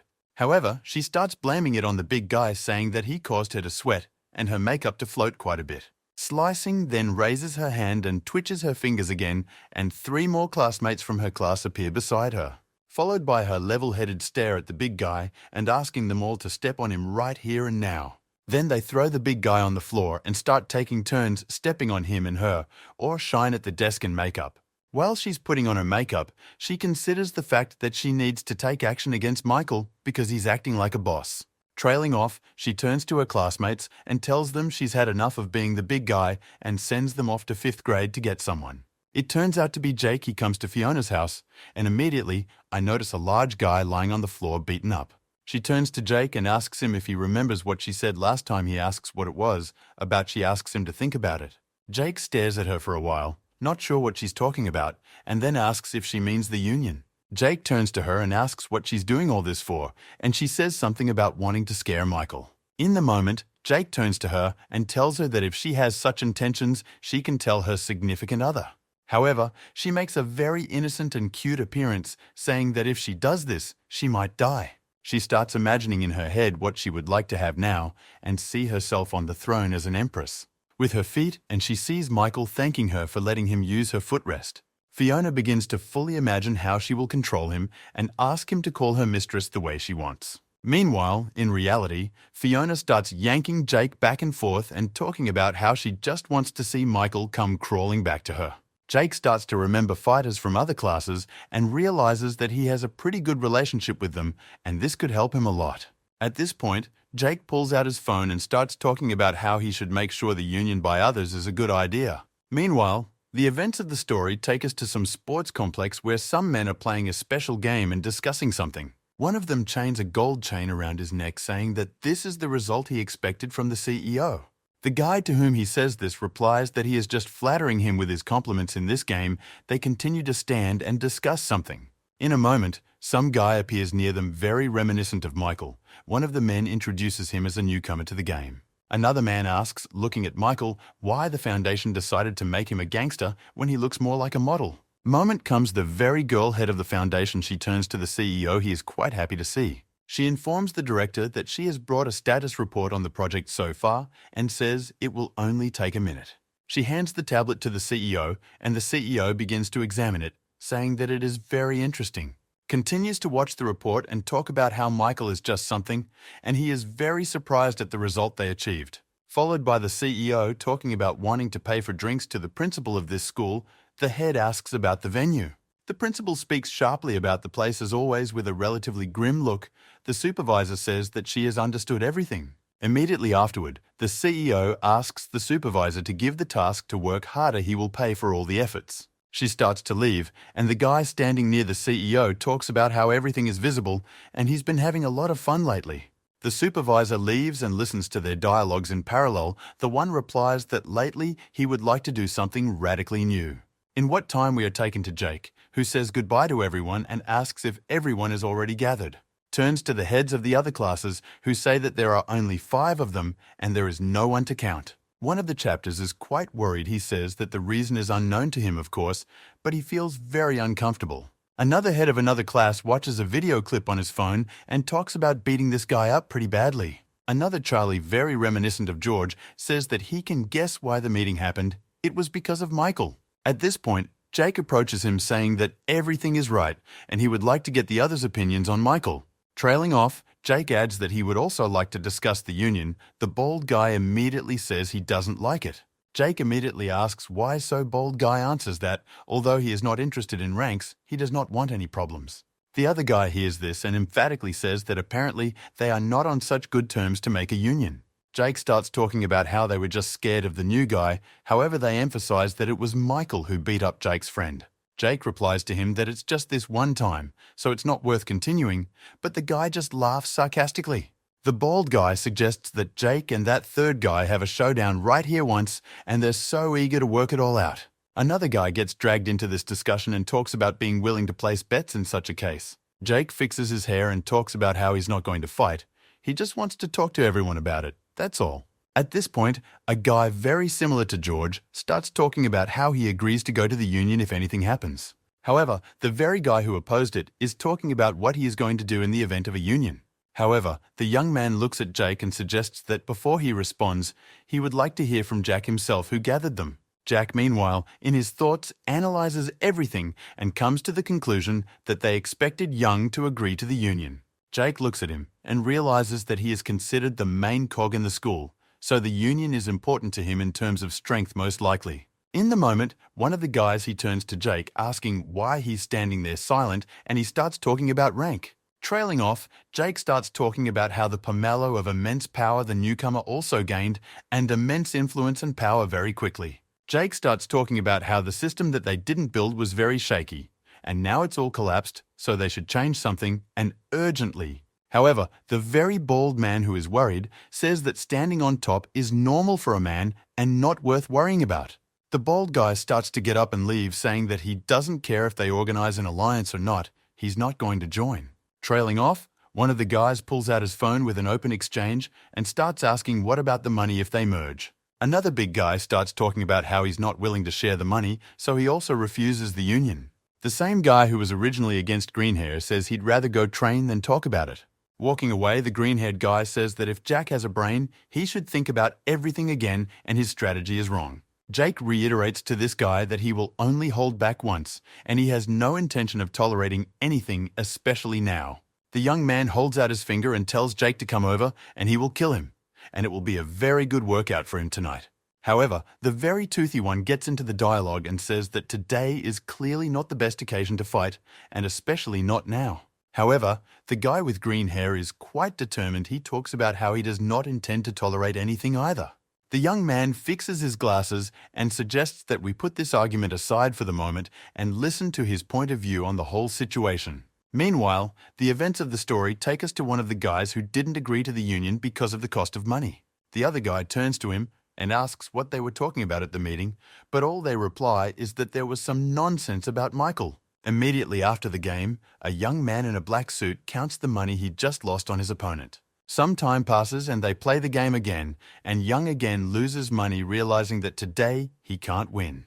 With a rather angry face, he starts counting the money again, but his rival says that in this case, he doesn't owe him anything. In the moment, the young man in the black suit holds out his hand and says that he has lost, so he should pay for it properly. Immediately after unclenching his fist, he spreads out the bills and says he's ready to play one more round. Another round goes by and he loses again and starts complaining that today was clearly not his enough to win. In the moment, he decides to test his grip and strikes his opponent with a stick with tremendous force, striking a blow. The one as if he loses consciousness and abruptly falls to the ground, all the classmates around in wild shock at what is happening. Immediately after the punch, the young man in the black suit starts looking at his opponent and saying that his grip will obviously be better now. Immediately after that, he starts raising his hand, smiling, yelling at this guy to sit back down and continue the game. This guy doesn't have an option to back out though, but the guy in the suit notices that he's worried. Right after that, Brooklyn decides to throw another punch so the guy in swings sharply. His opponent in the game and already in the fight abruptly begins to cover his face with his hands so as not to get another sharp blow from this guy. However, the latter only stops the blow and starts laughing with his friend nearby, saying that his opponent is clearly a strong coward. Immediately afterward, Brooklyn asks him to start the game faster, and he does so at the behest of the guy in the black suit. Another round goes by, and with a huge shock, Brooklyn with black hair notices that he has lost again. His rival starts shaking and crying, saying he apologizes profusely and suggests he just forget it. Brooklyn begins to smile and says that of course he can forget it, however, then all bets are off. His opponent begins to hold the money in his hands, looking at it, and not believing that it will just walk away from him now. Immediately afterward, a guy with black hair abruptly takes them all out of his hands and yells that he is obligated to give them to him. The guy with the black hair talks about how he has a hard time playing with someone who doesn't even know about the basics, however. Today, he decided to, so... After that, the young man in the black suit and his friend start to leave and discuss how they are going to go to the club now. The young man stands behind him and tearfully talks about how he's already lost over $500,000 because of the guy in the black suit. At that moment, some idea comes into his head. He pulls out his phone and says that he'd rather do something right now. The events of the story take us to the 5th grade, specifically to Fiona, who addresses someone very sharply. She turns to Jake and talks about what she heard about last night's meeting. He sees her and pays attention. Trailing off, Fiona asks a classmate nearby to come out where she needs to talk to Jake one-on-one. Its classmate Mila worriedly folds her arms and talks about how she's figured it out and will leave right now and is asked not to worry. Fiona turns to Jake and asks if now is the time to flirt with someone, however he asks her to cut the crap. Jake starts talking about how there's nothing special about the union, that's why there's no advancement. Jay talks about how he has now decided to just observe, however Fiona asks him what he means by just observing. Jake thinks back to yesterday that guy looks like George reminding us that donation day is coming up. Then he reminded them that their schools are a different system of gathering where the strong must come together. Then he turned to Jake and the other guy, saying that everyone had different motives and reasons, but they could gather in this place. Then Young looks like George reminded about the bald guy, and the guy in the suit is said to be quite greedy and falling for money. Then George told his plan and mentioned that he thought the conflict would start before the fundraiser even began. After a few more children, Young has become like a leader for their alliance, but Jake doesn't care because he can take him out. Fiona turns to Jack and talks about how the bottom line is that he's just standing back and doing other people's actions, and it's very clumsy. At this point, Fiona walks away and realizes there's nothing she can do but make the first move herself. Meanwhile, the events of the story take us to a site where some guy on a motorcycle arrives and approaches the others. In the midst of them sits the very Brooklyn talking about how apparently he's the only one here and he's really pissed off about it. One of the guys approaches him and asks if he wants him to provide him with useful information, and he asks what it's about. This guy asks him, however Brooklyn talks about how he doesn't have the money to pay for the information. A friend of the guy in the black suit reminds us that a general donation day is coming up and it's pretty lucrative. Right after that, the guy who just arrived starts to leave and the others are surprised that he's leaving so quickly. A friend of the guys in the black suit turns to him and talks about how they should have raked in half of the total fee for themselves. Brooklyn says that he's going to start with the new guy and then he's going to take care of the others so they don't get in the way. The young man in the black suit realizes that if he can praise our new Michael, he can eat 5 times. In the moment, his friend turns to him and tells him that he has just a super idea. He offers to place bets. Another guy who sits with them talks about how it's going to be a lot of fun, and us excited to participate. The guy in the black suit thinks that in fact his own victory and the cash prize will depend on him, and that makes him happy. At one point, Brooklyn stands up and talks about how he wanted a trained doggy, so he's going to go this stings a couple times. However, in a moment, he notices some guys in front of him who turn to look at him and ask who he is. These are some fat guys who immediately recognize this guy calling his name and look right into his eyes. From behind, everyone starts bowing and saying hello. An older guy in a suit also bends over. A black suit approaches them and asks how they are doing and says that they were going to work in an organization after school. The chubbiest guy talks about how this is all true. However, things have gotten pretty complicated since then. At one point, he brings in the guy he beat Brooklyn tonight and then beats up. In the moment, Brooklyn notices him, and I turn to him asking him what he's doing here and why he came. The young man is very anxious. It is hard for him to say anything, and he only stammers endlessly. However, the most huge guy, who is considered to be the eldest, asks that one not to worry and not to worry anymore. The older man tells him that his brother is not the kind of man who will mix business and feelings. Brooklyn immediately realizes what's up and asks if the seniors want money for beating him.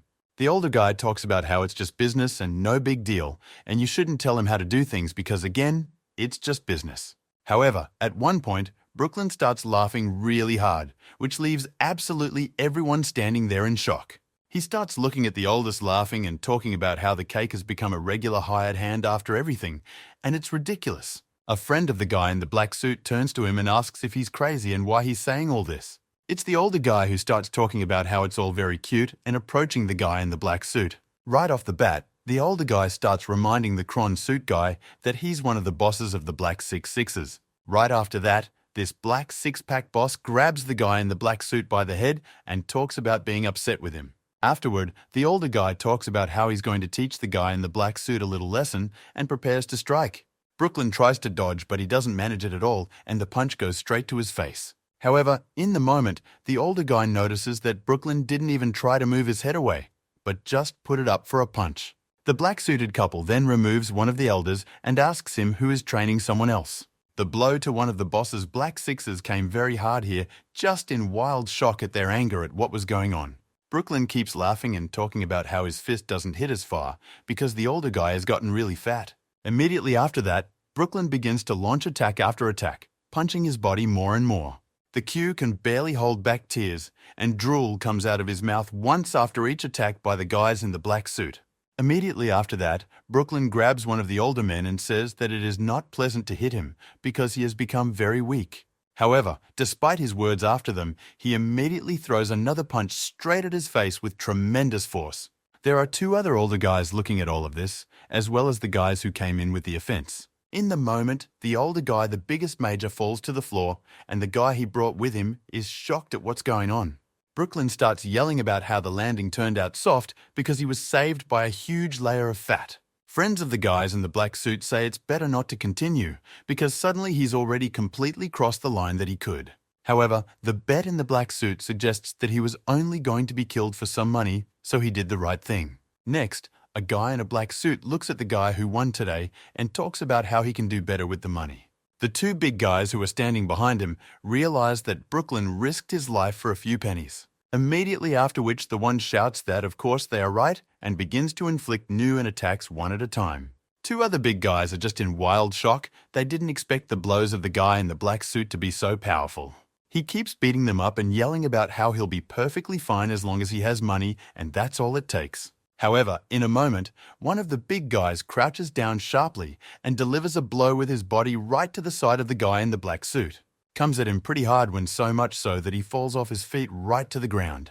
After that, he stands up and contentedly stares angrily at the one who did it, as if preparing to attack him. Immediately after that, he swings his leg and starts looking straight into the face of the guy he's about to strike, an irreparable blow.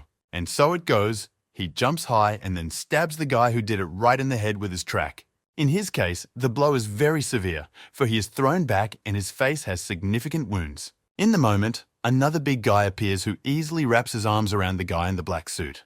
A friend of the parade in a black suit shouted his name from behind and tries to come forward, but is very afraid.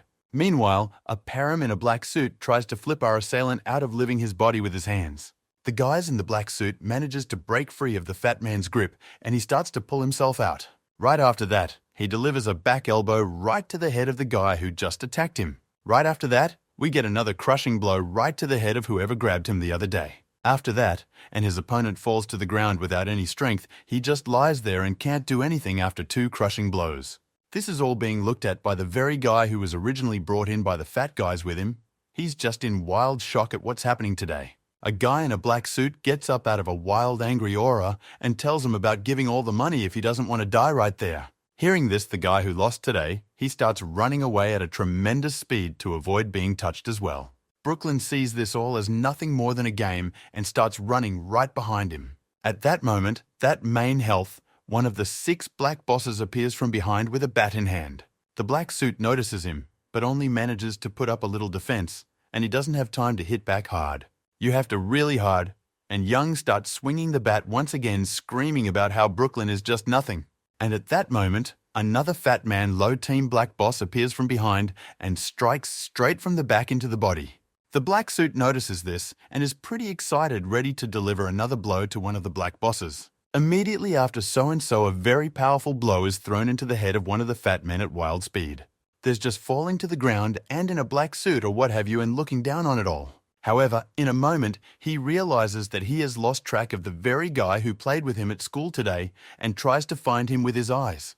However, notices that she's on the court, he's not on it, suggests that Brooklyn hasn't underestimated his running ability. At this point, Brooklyn starts fixing her hair and talking about how if Juvenile doesn't come to school, there will be no answer. Friends of Friends guys in black suits say that only that they beat up real gangsters, however the one disagrees, saying that they are fakes.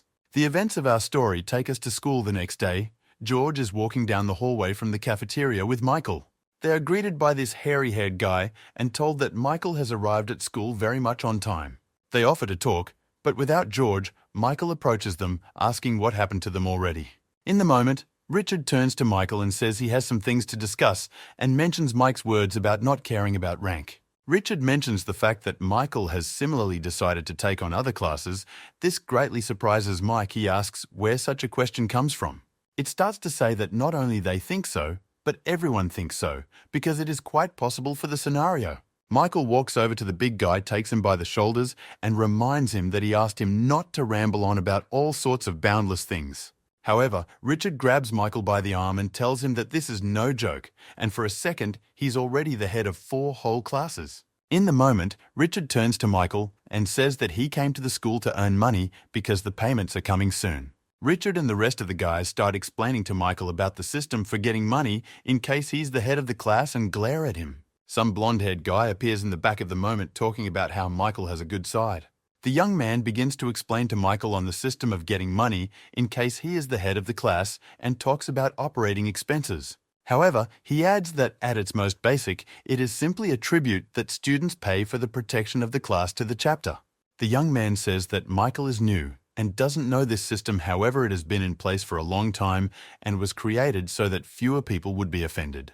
In the moment, Michael looks at him and realizes that similar to these exact rules he was trying to tell him at the time. Afterward, he explains that the bosses of each class must expose their other underlings to certain ranks. He adds that with each new class, the amount of money received increases, because of which spending goes up. In a moment of looking at Michael, Young adds that since he is now getting paid 4 classes at once, if the people who want to take him out. Richard turns to this guy and says he's grateful for the explanation, however asks what's left here. The young man talks about asking Michael to take care of the whole case, because now he's a target for many classes at once. Young offers to be Michael's defense, however, in response, Michael abruptly assures him with tremendous speed straight to the body. The young man bends his head and asks why he deserved such a blow. Michael begins to explain that the man is talking complete nonsense. In the moment, Michaela addresses Richard and the others, saying that they forgot about that money and never collected it again. However, a blonde-haired guy classmate of Michael's says that it just can't be done. Introducing the school ladder, he explains how classes one by one collect money from the lowest and pass it to the highest. Richard talks about how that actually means going to war against the whole school, and that's something even Michael can't do. Michael stands smartly, however, in his thoughts. He is well aware that, and kind of against the whole school, it really will come out for him quite not good. However, he remembers his father's leader and that the goal of the project is to eradicate all such systems, and one way or another, he has to face it. After which Michael talks about then leaving first. This pretty much surprises everyone. One touch, a big guy runs up to him and asks for Michael's attention for a minute. He says he has urgent business to attend to. A big guy informs our hero Michael that someone wants to talk to him. Michael is a little surprised. He doesn't feel like talking to anyone, followed by Michael's angry aura and telling the big guy that he'll kill him if he distracts him for nothing. However, in the end, Michael does agree to go ask the big guy another, or is it a trap here, says all is well. In a moment behind the school, Michael notices Fiona sitting on a bench. He immediately realizes that he is likely to meet her. At one point, Michael starts grabbing the big guy and asking if anyone really wants to die, since he asked not to distract him. However, at that moment, Fiona intervenes in the dialogue and talks about Michael letting go of the big guy's hand, and turns to Mike saying that she's still kind now. but she could be much angrier than she is now. She turns to Michael again and asks if he can't hear her request to let the big guy go, and Michael only looks at her in response. She turns to Michaela and talks about how maybe the big guy from deserves it, however she is the only one who can beat him. Michael turns to her and talks about how he doesn't know what's going on here, however, according to the rules they made up, he can beat him. Next thing you know, Fiona walks up to the big guy and grabs his hand and talks about how she's out of these rules. She puts the big guy's arm around her and talks about Michael not trying to act like a leader in her presence. However, Michael doesn't listen to her at all. He grabs the big guy's arm even tighter and tells him that he has no intention of giving in. With a little amazement, and she's still holding the big guy's hand and talking about how it's possible that Michael won't let him go. Meanwhile, the events of the story take us to some students and a guy who scolds them for becoming strong materialists. This bald guy addresses some high school kids and talks about how karma will punish them for this attitude. He gets up and addresses them saying that he does not intend to kill anyone, however he will beat them to death. Followed by another Charlie who talks about how the students were all listening and memorizing carefully. Near them also stands, and Brooklyn. These two new men near him turn out to be the leaders of the group Way. In the moment, Brooklyn turns to them and asks how much he's managed to collect if they're in charge of second graders. Charlie starts showing the guy in the black suit 3 fingers, hinting that they only collected 3,000. The young man in the suit takes from the top, though he is very much pleased with the amount. One is not happy that he managed to collect at least something. Immediately afterward, they start discussing amongst themselves that Brooklyn wants to kill Mike very badly. Next, Brooklyn turns to the bald guy talking about how he taught patience himself, and now they're beating up high school kids. However, the second Charlie, the second leader of the group Way, says that there is no need to worry and they will sort everything out. The bald guy turns away and talks about how he too is having a hard time and especially going down the path of becoming a practicing Buddhist. The young man in the black suit says that he is already thinking about conquering all the first years, but first he needs to get rid of Michael. He looks at his watch and talks about how this idea is just fine and it's clearly not worth putting off. Followed by a bald guy addressing school kids talking about how they need to tan all their hair and put away their silly dreams and desires. He looks down on them from on high and tells them that their sins are very high because of this. A great reckoning awaits them. Brooklyn enters the dialogue and says that if there's going to be a fight, he has a couple of good ideas. The bald guy suggests the guy in the black suit go get a sausage and batter, or they wonder if this one eats that kind of food. Meanwhile, Mike and Fiona are still pulling the big guy to their sides, trying to figure out who's more influential. The big guy, meanwhile, is soon passing out from how desirable he is now on both sides. It surprises him. Fiona starts to put his hands harder on hers and asks why so stubborn, turning to Michael.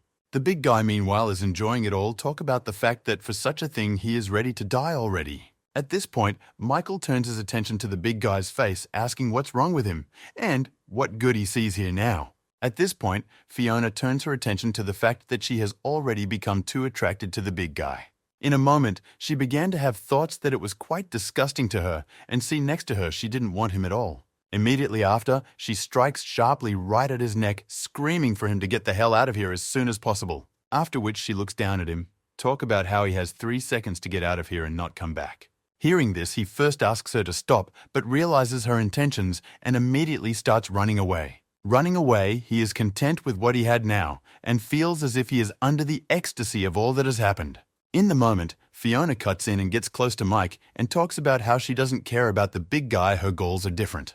In a moment, she abruptly grabs Michael and starts pushing him into a pillar, yelling, "You're the one who's evil." In the moment she is angry, however, when her face gets very close to Michael's face, she starts to blush. She flounders in her head and realizes she should face Mike, overpower her willpower, but there's no way she can do that. Michael starts talking about hearing some banging, and if there is construction work going on nearby, asks him.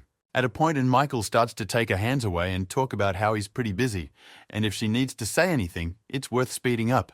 In the moment she addresses Michael, call him Oppo, which means a very cute address at school. Abruptly turns her head down and realizes that she just said something she clearly shouldn't have said to Michael. Michael turns to her and tells her that he understands everything and that she was just wrong, and then asks if that's it. She asks Michael to shut up while she blushes, saying that this is all very important to her. In the moment, Michael looks up at her and doesn't understand what's going on and realizes that she doesn't know his real age. She turns to Michael and talks about how he just got to school and doesn't know that if she asks her brother, the whole school will be against Michael. She holds Michael by his jacket and talks about trying to be gentle with him, but one word from her and he will die. However, Michael doesn't pay attention to her words at all. He removes her hands and talks about how he now has crumpled clothes because of her. In the moment, she turns to Michael and asks what he's doing, and he restrains her hands, talk about handcuffing her. She tries to get out of his arms, but it does not work at all. She cannot realize why it happens. She tries again to lash out and talk about how Michael doesn't realize what a mistake he's making and she can call her brother. However, Michaela abruptly turns to her and asks her to get someone here, which just makes her freak out. Michael turns to her and tells her that he's already figured it out and wants to see who she's so threatened by. She yells at Michael and tells him that he's out of his mind and that he should never date her brother. It's very dangerous for him. In the moment Michael turns to her and asks if she has just that threatened them, she confirms it, however says it is still dangerous. Michael holds her hand and tells her that if she doesn't call him, he'll drag her around forever, and she blushes even more. She asks to relax a little and let go of her hands a little, and this is the moment the leaders of the track group walk ahead along with a guy in a black suit. In the moment, Brooklyn points out that they have Michael, the new guy, in front of them. Momentarily, the bald guy notices that the sister of the very strong guy is near him. The bald guy turns to Michael and to Fiona, talk about how he hates to see such vulgar things in this school. Sprinkles starts talking about how school is necessary for science, but Michael interrupts and asks him sharply what the hell he's talking about. Right after Michael's question, the guy in the black suit smiles, and the guy with the earrings starts fixing his eyebrows. The man is very angry because Michael has just insulted him by calling him bald and was very rude. Michael looks at him and starts to answer, but in a moment his thoughts take a completely different direction. He recalls how he used to work in a store and his partner's first grey hairs appeared on something noticed. Michael offered to remove them, but his partner got very angry, saying that those grey hairs were precious to him. Then his partner turned to Michael and said that Michael was just a little kid and didn't realize it yet. But Michael's dad definitely has them. Well then, Michael began to consume his glasses and talk about how he didn't know that because he had never seen him with his life. Remembering all this, Michael starts apologizing, saying that he didn't mean to insult him by calling him bald. The guy in the suit starts laughing to the point of tears, poking at Michael and talking about how very funny and ridiculous he is, followed by hovering in a black suit, wiping tears of laughter from his face, talking about the bald guy taking his own hair. At this point, the second leader of the Path group turns to the guy in the black suit and talks about the fact that he did have afforestation. Immediately afterward, Brooklyn abruptly corrects himself with a smile on his face to loudly shout that baldness was baldness after all. Right after that, and these guys ask Michael and Fiona to get lost somewhere, Michael asks her who these guys are. Fiona introduces the bald guy as Louis and talks about how he's pretty strong. He gives Michael an angry look. Michael turns to Louis and talks about how he came here first, so he has no intention of leaving at all. Fiona starts to ask Michael what he's doing, since is he really going to challenge such strong men. In the moment, Louis abruptly turns to Michael and asks him if anyone misheard them. Overseeing everything is Brooklyn, who heard their dialogue and laughs even more, saying Michael is crazy. Right after that, Louis starts warming up and talking about how he understood Michael's mindset and is ready to respond as well. Meanwhile, Fiona calls someone calling him Oppo and asks him where he is now. Meanwhile, the second leader of the Path group asks Louis to calm down, talk about not paying attention. However, in a moment, the second leader of the Path group hears Fiona calling someone on the phone. She smiles in turn and talks about how he could really come here right now. Michael, that's all, and pay attention and ask her if she's talking about the very brother she said she was talking about. Immediately afterward, she grabs Michael and tells him that she still needs to talk to him, which means they're leaving now. The leader of the Path group tells his partner that they are still too weak to fight against Fiona's men. The second leader of the Path group talks about that, with Fiona giving her brother a good word from him and a hello. One channeler takes Michael again and talks about how he can pass it on himself, and she has so much more to do. Michael starts to leave with her, and these guys discuss the fact that Fiona can't be touched and because of her brother's power. The second leader of the Path group asks his partner if he's okay or not, but the latter gets very angry, makes different signs and says it's okay. However, everything that happens makes the guy in the black suit very angry, and his main desire is to defeat Michael, and he's leaving now. There's a moment where the guy in the black suit comes off, saying that he can't leave it like this.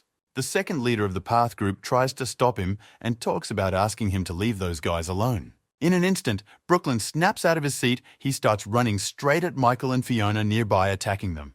A moment Michael notices this, he abruptly grabs Fiona by the waist and starts to pull her to him, realizing that here the guy is approaching. In a moment, she is very surprised. Michael grabs her in his arms and doesn't understand why the hell Brooklyn decided to attack them. That turn, of course, misses the jump, however immediately starts aggressing on Michael again. At breakneck speed, he heads straight towards him, pulling his arm back to ready the blow he is about to deliver. Immediately afterwards, he swings a sharp kick towards Michael's face, but Michael manages to dodge this primitive attack. Immediately afterward, Michael gives a huge smack right across this guy's face with giant strength and embarrassing him in front of everyone. The guy in the black suit is quite hurt, but after getting such a blow, he gets even angrier and smiles sharply, looking directly at Michael.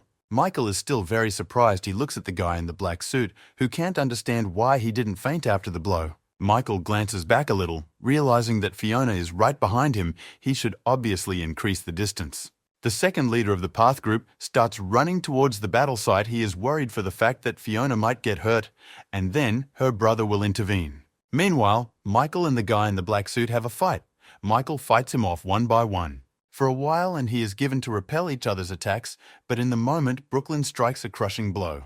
At one point, Brooklyn laughs and turns to the Jersey and asks why he only comes back and attacks in return. Michael, meanwhile, realizes that they are not out in the open and there is very little outside subterfuge. Meanwhile, Fiona turns to Leader 2 and tells him to leave and she'll handle it all by herself. The black-suited man turns to T-shirt and asks what's the fun of their fight if he keeps dodging attacks. Michael watches Fiona's actions and realizes that until her brother arrives, the situation can be contained. The black suit turns to the Jersey and talks about how he's heard a lot of rumors about him and would like to check them out for himself. Immediately afterwards, Michael strikes hard and sharp right at him, but he blocks the attack. The black suit gets a little worried and turns to Michael, talking about how he's pretty fast. Then Michael flies at him and starts to make more attack after attack, and now he's always dodging and fending off attacks from the guy in the black suit. Brooklyn keeps smiling and talking about how strong Michael is, and the next moment Michael's leg flies into him.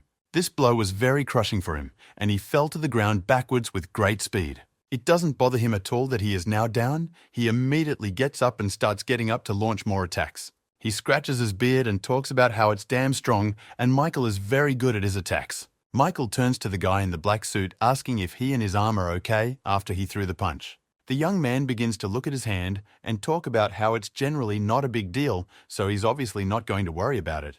Comes a step after he removes his bandage, he notices underneath it a pretty badly swollen wound that wasn't there. He talks about how he thinks it will be okay.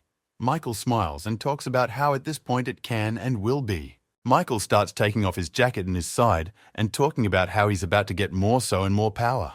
In a moment that draws Fiona's attention to all of this, she turns to Michael and asks him why he started taking his clothes off all of a sudden.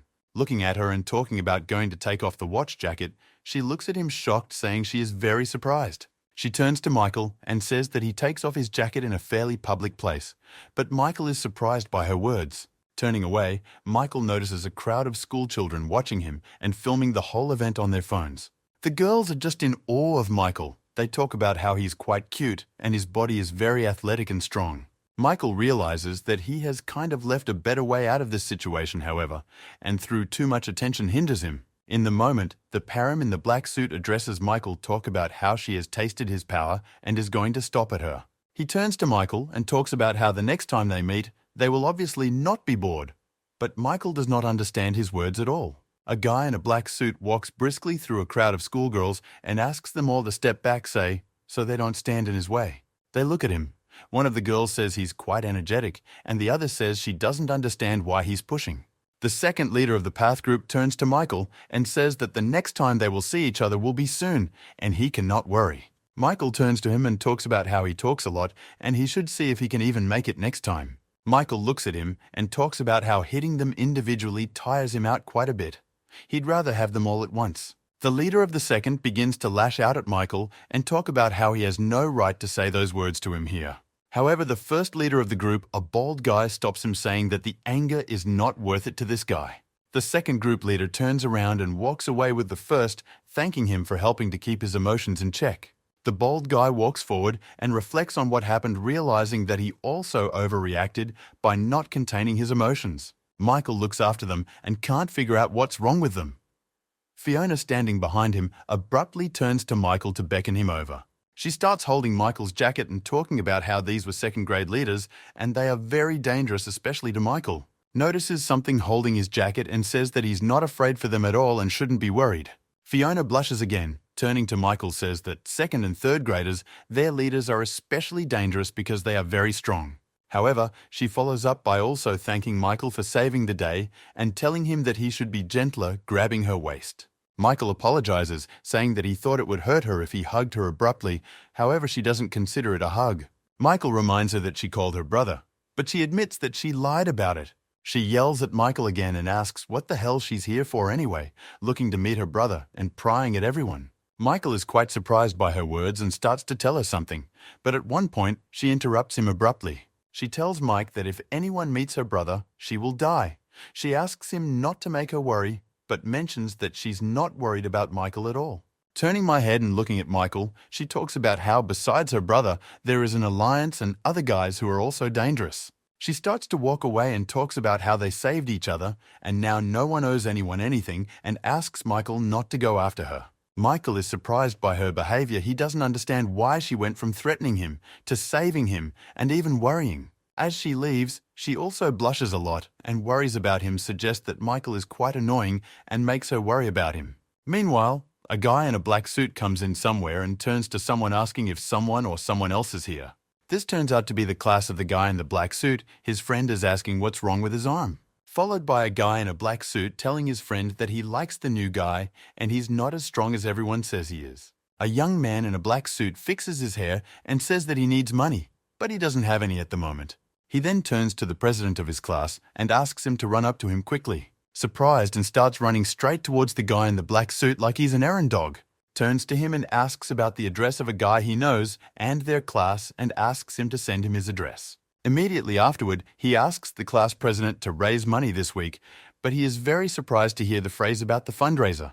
A friend of the guy in the black suit turns to him and talks about the fundraiser, and 2 more weeks is pretty early. However, Brooklyn smiles and says that for this, he does not give such a long period of time because no money, no business. However, in the moment, the class president turns to the guy in the black suit and says that they can't make that decision on their own, can they?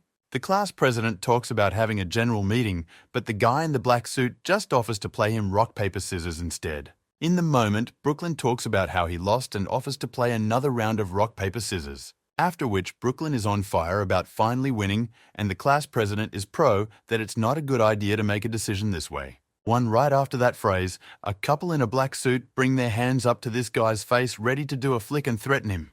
The black suit says it wasn't about fence money, it was about not playing the flick, and asks the man to come closer to him. Then asks him to speed up, and when he comes up, she puts her hand right on his head.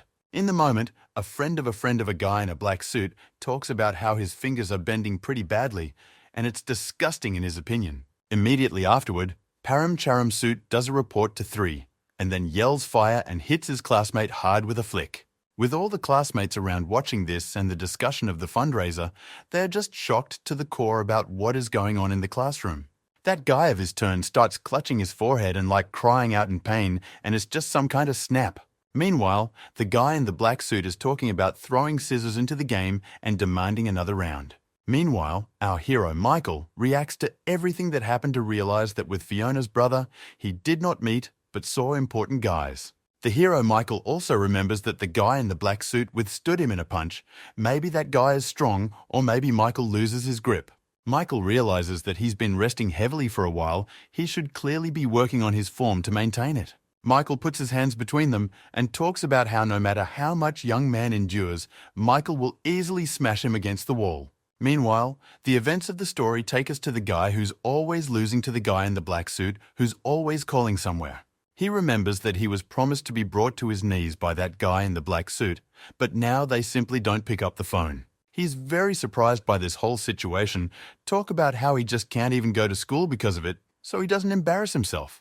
The young man who loses to the black guy in the suit starts to remember that everyone at school is discussing Michael's new student. As he listens to these dialogues at school, he realizes that he can ask Michael for help, or he will become the leader of their class. A guy who's been losing forever to the guy in the black suit decides he can give the money to new guy Michael to help. Moment he decides it's a good plan, however, right behind the day his face appears the very same Brooklyn scare him.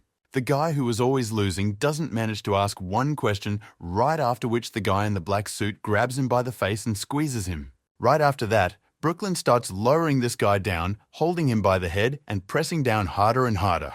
Right after that, he yells at him, "Let's go to your last stop," and starts squeezing his face, guiding the wires. However, that turn sharply shouts, "Wait a minute," and repeats twice, after which Brooklyn stops.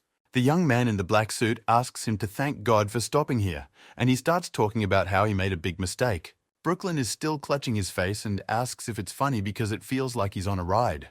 Brooklyn notices that his penetration is starting to cry. She says goodbye to him and asks, "Why are you crying if it's fun?" After which, the guy suit's bloody licks his lips talk about what's worth a ride again. Meanwhile, we are transported to school the next day by some kids solving a math problem. Richard explains to his classmates how to solve this problem by explaining the angle theorem in geometry. In the moment, the blonde guy simplifies himself to Richard and asks if they'd be better off not using a bat for this. However, their dialogue is interrupted by a loud shout from the big guy who yells that he won the game against Michael and George. Michael's classmate offers to give him a clue, but he doesn't even know where to start. She talks about the place where Michael promised to wrestle her, but Michael says he thinks it's about the bed in this game. George can't understand how Michael, who studies so hard, loses at such easy games. After that, a little fight breaks out between the big guy and Michael because they can't decide what to do next in the game. Richard in turn looks at it all and can't understand why the big guy even came to their class playing with Michael. Following along with the bulky man, Richard discusses whether they should try it too, something like this. However, all of this is interrupted by the guys noticing a guy in a black suit walk into the classroom. Richard along with the bulky man are immediately surprised at the thought of him coming to fight now against Michael. Michael's classmate also notices him and realizes that this is the same guy who is known for his ignorance. He walks over to Michael's desk and is surprised that there are no empty seats behind it, but he just wanted to talk to Michael. At one point, he turns to the big guy and talks about getting up and giving him a seat right now. The big guy asks him who he is, however asks him personal questions just to become, and walk out. The big guy looks back at Michael and everyone and realizes that if he submits now, it will be an embarrassment to him. He turns back to the guy to the dark suit, I realize, and head that he built his life brick by brick and didn't give up so easily. The big guy stands up and looking straight into the face of the guy in the black suit, says that he has no reason to leave here. The blonde guy pays attention and says he's acting so cool like Michael is going to save him. Right after that, Brooklyn starts swinging right at the big guy, and the big guy tries to push him down. The big guy is very worried and anxious, however. He tries to suppress these thoughts in himself, so as not to give the appearance to the others. However, in the moment in the black suit, he says he's not going to fight, just play rock, paper, scissors with him. Hearing this, the big guy is surprised and starts to believe his words. It relaxes him a lot. Trailing off, the big guy loses it and talks about then actually stepping back to talk to Michael. The big guy backs off and is glad to himself that he backed off not because he's weak, but because he lost to this guy. The big guy ponders the fact that Brooklyn might not be bad, however, in the moment, someone from behind put a hand on his shoulder. Right after that, the big guy gets hit pretty hard in the face, which throws him off. The blow, as expected, hits Brooklyn with tremendous force right in the big guy's face from the back. Hit very hard, the big guy fell face forward right on the floor in full view of everyone, much to his embarrassment. The blonde-haired guy talks about how it was obviously very painful. Richard is also very surprised at what's going on. Brooklyn begins to sit down across from Michael at a reminder that he did promise to come back one day after all. However, Micah says that he doesn't have time at all, but the one looking at Michael informs him that he will also be very quick. In the moment, Brooklyn pulls out a book and suggests Michael play a game of dropping a coin on that book. Meanwhile, the events of the story take us to the second leader of the Path group who are discussing the terms of the gym lease. In moment 2, the leader of the Path group turns to the guy next to him, asking if he's seen what kind of techniques Michael is using. The young man does the exercises and talks about the fact that Rookie Me is talented and in many ways he is hiding his true potential. Tracy adds that Michael's movement is very strong, and the exact second leader of the Path group listens to this. The second leader of the track team asks this guy about the guy in the black suit here, says he's overestimating his powers. Followed by doing exercises, the young man says Brooklyn's name is Brooklyn, and he has pretty good skills as well. The young man recalls watching Brooklyn work out, who did a very strong stretch using only his head. And when he finished his exercise, Brooklyn would open a window and jump straight down from the second floor and come back whole. Watching the guy who is the leader of the second group, he tells me that Brooklyn has one problem: he is very addicted to gambling. Followed by the second leader of the track team asking this guy who's practicing if they can trust Brooklyn. He says he's not sure. The guy who trains remembers the time Brooklyn first came to the gym and defeated everyone and anyone he trained with just by strength. Thinking back to how hard and powerfully he fought and beat everyone, this guy immediately has you wondering if it's possible that Brooklyn could lose. And just in the meantime, Brooklyn loses. Michael, however, just won the coin toss game, which he is not too happy about. Brooklyn approaches Michael asking why he is so good at the coin game. However, Michael is very surprised by his question. Michael, meanwhile, looked at his hand thinking about how he used to be such a betting loser. Brooklyn starts to get angry at the fact that he's always losing and asks Michael to play another round with him at least. In the moment, Michael turns to Brooklyn and says that's enough and offers to just pretend that Brooklyn beat him.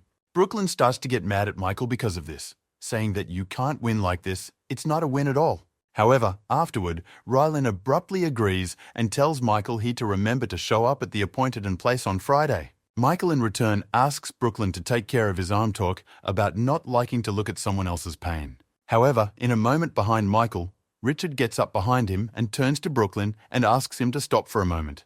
In the moment, Richard approaches Michael and asks about whether he's sure he agrees to Brooklyn's proposal so abruptly. Richard starts talking to Michael pretty vehemently about how fighting in front of second graders is a pretty strong decision. Michael recalls what Brooklyn said to him recently. He talked about calling out the sophomores as spectators in the ring.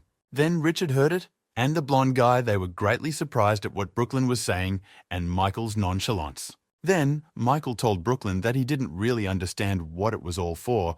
However, it was easier to bring Brooklyn along with the bold guys. At that moment, Brooklyn said that he really likes Michael and he's as smooth and strong as he is. During this dialogue, our hero Michael was contemplating the fact that as soon as he could finish Brooklyn, he would go straight to the bald guys. Meanwhile, the events of our story come back to reality.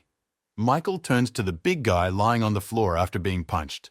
Michael offers him to repeat their game, but then the Q lies almost in tears, saying that he embarrassed himself in front of everyone.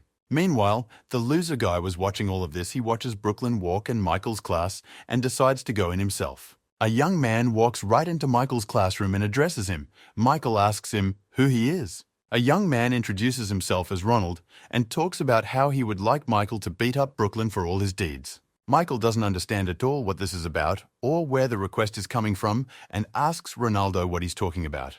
A classmate standing near Michael asks Ronald to be more specific rather than rambling. She turns to him and asks him to be polite to Michael and first explain the whole situation and then make requests. Young starts talking about being with the bald guys, Brooklyn, and using the stakes of their fights to win and win money. Immediately afterward, he turns to Mike and talks about how this will be the reason and why Michael may lose the upcoming fight. Michael talks about how he's not too sure he can lose. However, at this point Ronald is sweating profusely and remembering something. Like last night, Brooklyn grabbed him with his legs and held him down while he sat playing on his phone at that moment. Then, holding him down with his legs and choking him harder, Brooklyn beat the money out of Ronaldo more and more. After that, together with him, they went to some bank or safe deposit box to get them from there right almost at night.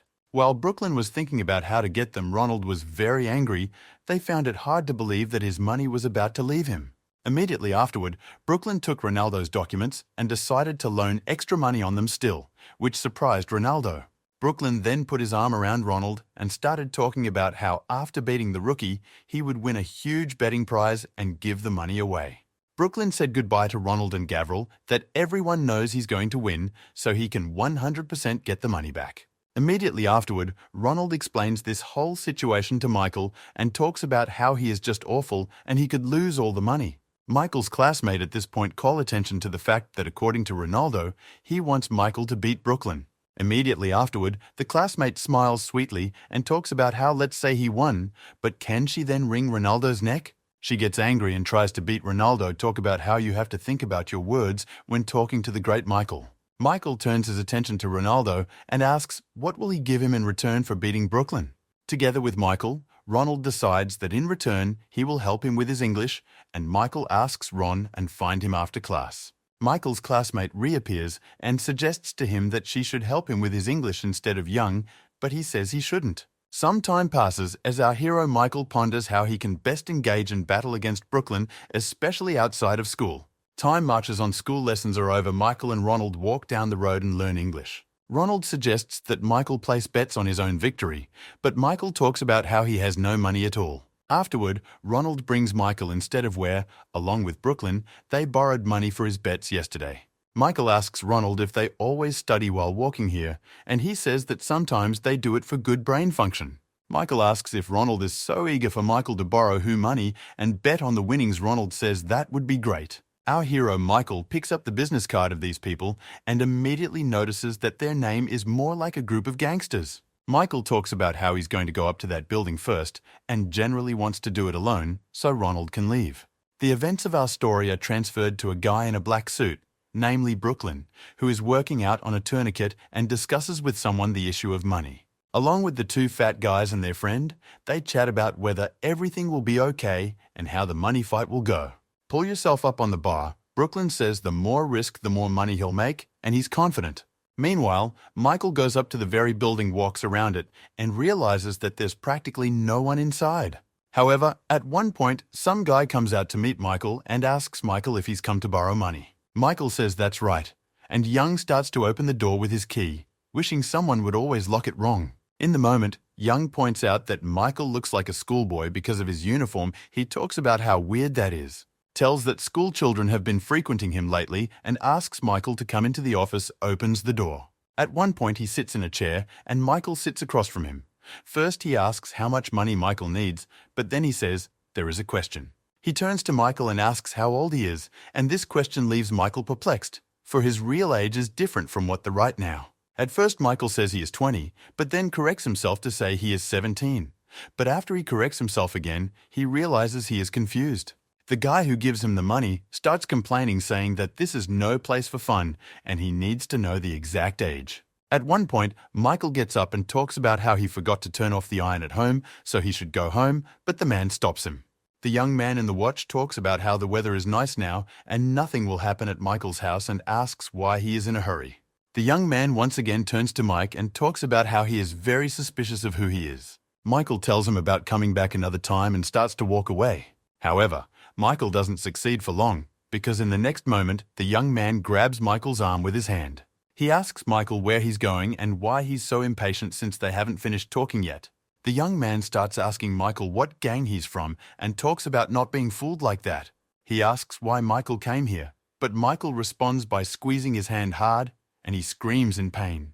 Michael talks about how he's repeating himself again, that he'll come back next time and now he has to go. Michael nuzzles his hand once more and talks about letting him leave this time, but not next time. Michael starts to walk away and the young man decides to throw an ashtray at him with a sharp swing. However, Michael notices this and immediately slaps his hand right on his arm, preventing him from doing so. Then Michael decides not to take it anymore and strikes hard with his hand right at the guy's head. He falls back into the chair almost unconsciously and no longer says anything to Michael, and Michael starts to walk away. Michael realizes that he hit him automatically, so there's probably no next time to come. In the moment before leaving, Michael decides to check the ledger. It's possible to find papers related to himself or friends. Flipping through various documents in the moment, Michael finds the documents of the director of the project he is involved in. However, while Michael is doing this, you start to hear voices from behind him discussing the food very actively. Michael decides to quietly get out of here and score some papers and starts heading straight for the door to make an urgent exit. However, no sooner does he open the door than two lions enter this office and look directly at Michael and into his eyes. Michael talks about the young man just sleeping and the fact that he is done with his business and starts to walk out of the office, though away from them. Well, although he hears about these guys trying to wake up that man in the watch, and they're clearly not having much of a go at it. One of them starts running out of the office and heading towards Michael, yelling about what he's done here already. Michael goes outside and sits down on a bench, realizing that he shouldn't have gone there at all. Michael looks at the weather. If he knows it's pretty good, however, his mood is much less cheerful. Michael Ross is in his pockets and thinking about seeing the principal's private body at this guy's place, and also thinking about Brooklyn. At the moment, Michael pulls out his phone and starts looking at the weather on his phone, realizing that it's going to rain on Friday. He glances at his phone and realizes that this might play into his hands. or it might not, because he has a fight on Friday. The events of our story lead forward to Friday. A friend of Brooklyn's approaches him, asking if his arm is healed and how he's feeling. However, the Q only smiles, saying that it just stings a bit and that the newcomer's attack was laughable.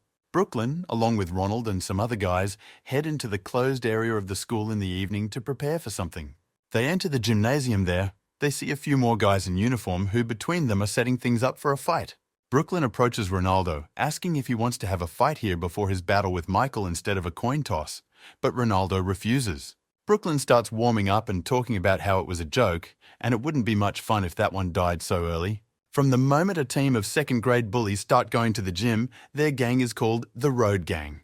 They are led by a bald guy and get ready to watch the fight that will be between Brooklyn and Michael.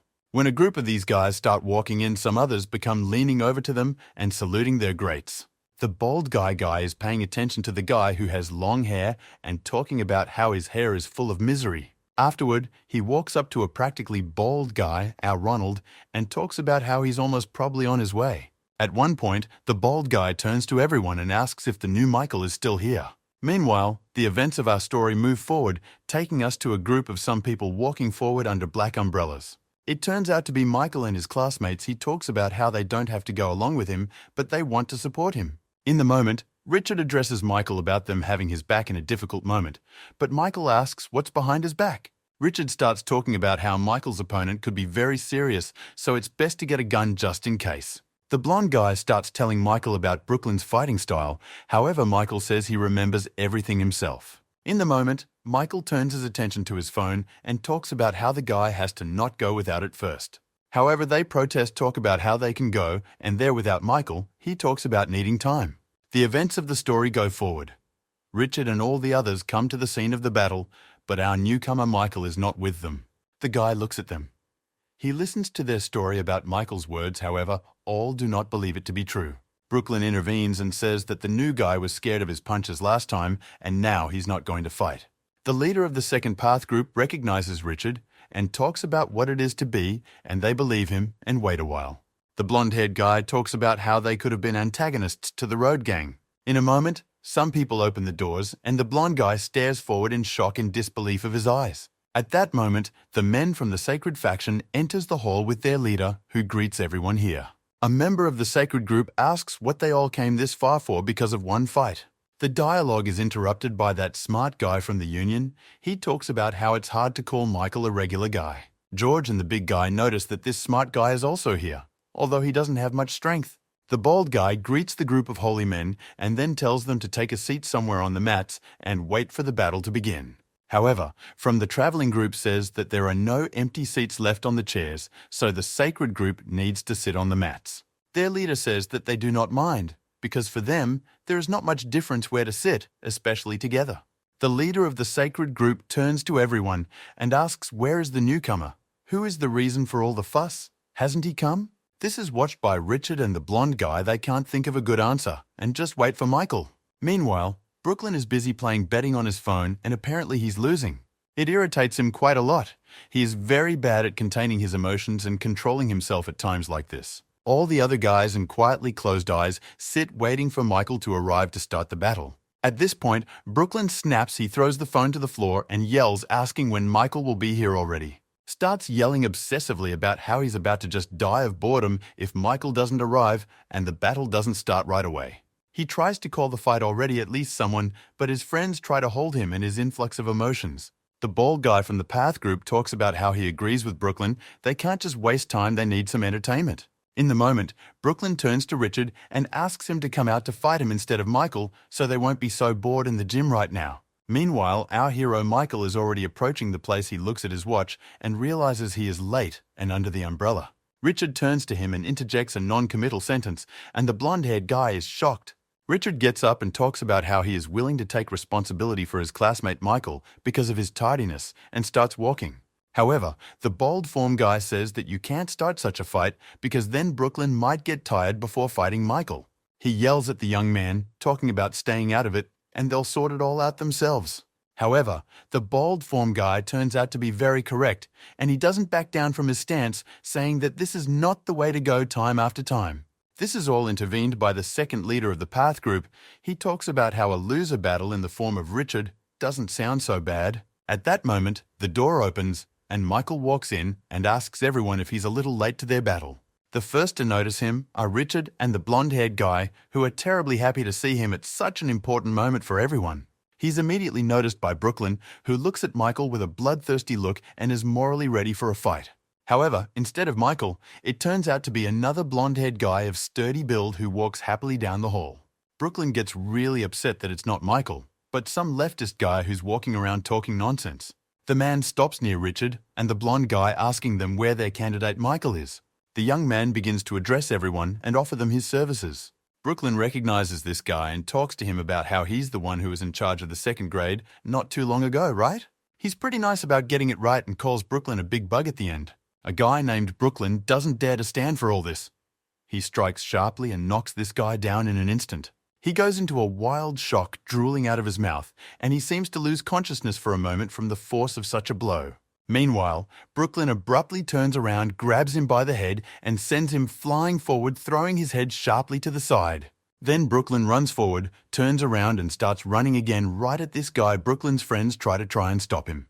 The young man shouts a request to wait and not strike at him, but Brooklyn doesn't listen to his request at all and immediately kicks forward with his foot. Richard is wildly surprised and asks why this is happening and is it the norm to do this.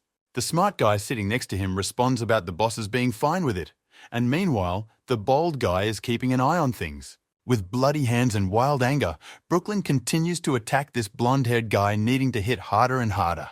Meanwhile, the events of the story show us some guy he's looking at pictures of the director of the foundation. Immediately afterward, the young man comes out of some room, gloomy, where lies a crowd of men broken in blood. However, the events of the story once again takes us this time to Brooklyn, which stands its adversaries in bloody hands. Brooklyn turns around, despite everything, saying he still has full strength. He'd like to spend it on beating Richard.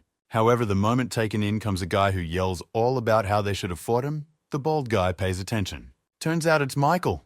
He goes ahead and asks who they've already beaten up before he gets there. A guy named Brooklyn is excited to see Michael. He immediately realizes who it is and starts looking in his direction. Michael is noticed with great joy, and his classmates who are happy to see him back, especially at a time like this. A very smart guy and the nearby seated leader of the sacred faction also look at Michael, glad to see him.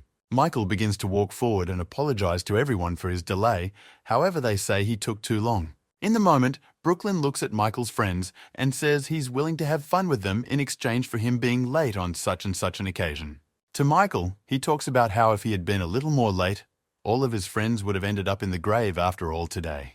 Michael starts to take off his jacket and asks Brooklyn if he's warmed up yet. For his part, Brooklyn says that one man is not enough for him, and Michael throws his jacket up with great pathos. Then, lightning strikes forward with tremendous force, throwing off everything he sees around him, hitting several people at once. It's his classmates Richard and the blonde guy. They're wildly shocked at the sheer power Michael is showing now. It turns out to be Richard's friends.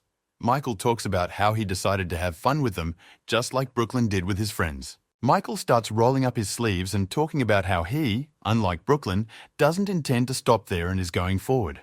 The guys in suits are starting to notice what is truly beginning to happen, and it's getting them pretty excited. Behind Brooklyn stands, the bald guy is the first leader of the Path group, talking about getting rid of those lying on the ground immediately. Meanwhile, Brooklyn also pathetically starts walking straight towards Michael.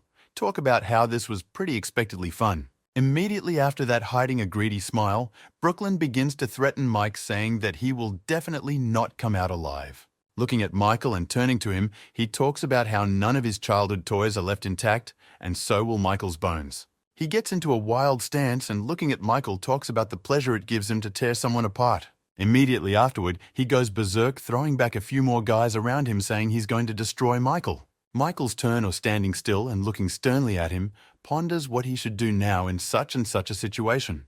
Brooklyn strikes first as expected.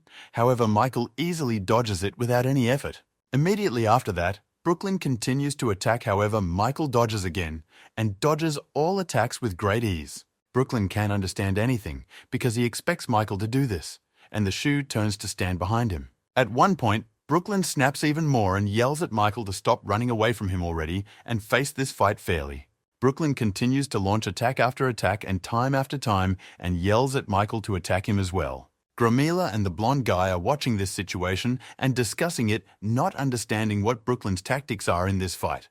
The smartest Charlie says that the point is probably Michael's tactic of analyzing the fight and using lightning-fast attacks. Young says he's seen a lot of Michael's fights already, and in each one at the beginning, he just dodges and tries to understand his opponent. Thinking back on it and watching Michael every fight and how Michael analyzed all of his opponents well and successfully. Watching their fight further, young man in glasses told me that after analyzing it, Michael was throwing the strongest critical blows. That's exactly what happened now in reality, because after analyzing Michael, abruptly launches an attack right into Brooklyn's body. This attack hits him very painfully. He clenches his teeth looking at his god and realizes he is in a lot of pain. Immediately after that, Brooklyn sharply shoves Michael, but he manages to hook his foot on his leg at the end to hold on.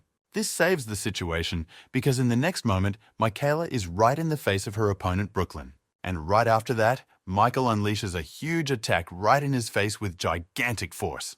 Brooklyn begins to fall down briefly, even losing consciousness, barely holding back the screams of pain that had built up in his body in just 2 of Michael's punches. However, in the moment, a sudden explosion of motivation in Brooklyn's body fills his eyes with firepower and fear at the same time, which helps him. Brooklyn then abruptly jumps up, climbing to his feet with immense power and begins to look forward. Immediately after that, on moves forward, holding a huge attack of his fist, sending it straight at Michael. Brooklyn is trying very hard to hit Michael under his attack again, and it's not going to go through Michael. He missed again. First, Michael just kicks him in the leg with his foot, but then finishes him off with a brutal overhand punch. Brooklyn stands there with a broken face. He doesn't know what he should do better and is just trying to come to his usual overthoughts from the searing pain. In the moment, the moral force backs Brooklyn up by saying that the punches are coming, and it turns out to be true, because Michael attacks again.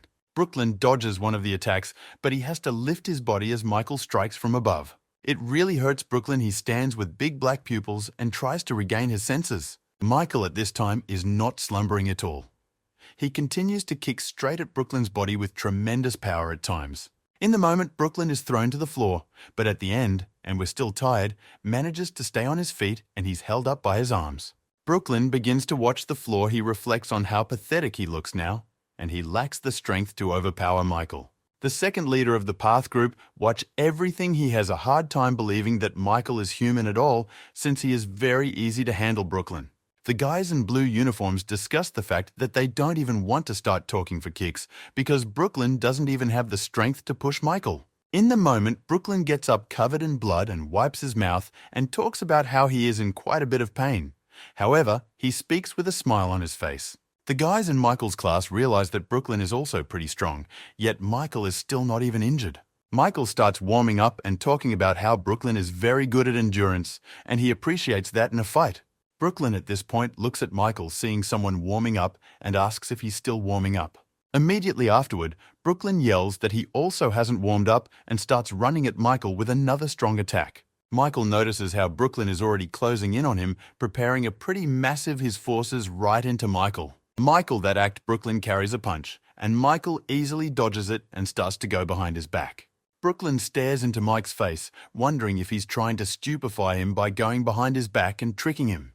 In the Brooklyn moment, Brooklyn is hit with an upward fist punch, but Michael dodges it again, realizing that such primitive attacks are a disgrace. Michael begins to dodge tack attack after tack attack, and Brooklyn wears harder and harder time after time attacking Michael. Michael is still ducking and pondering the fact that it doesn't matter what Brooklyn does now, because it's useless. Michael continues to dodge over and over, thinking that the power that Brooklyn's healing blows have is worthless. Then, Michael sharply punches Brooklyn right in the face, saying that the force of the blow is not important as it is the result that counts. Immediately afterward, Michael launches a kicking attack right into Brooklyn's torso, saying that he doesn't understand how to fight at all. Michael then inflicts a few more of these, so reflecting on Brooklyn's lack of practical knowledge in heavy combat.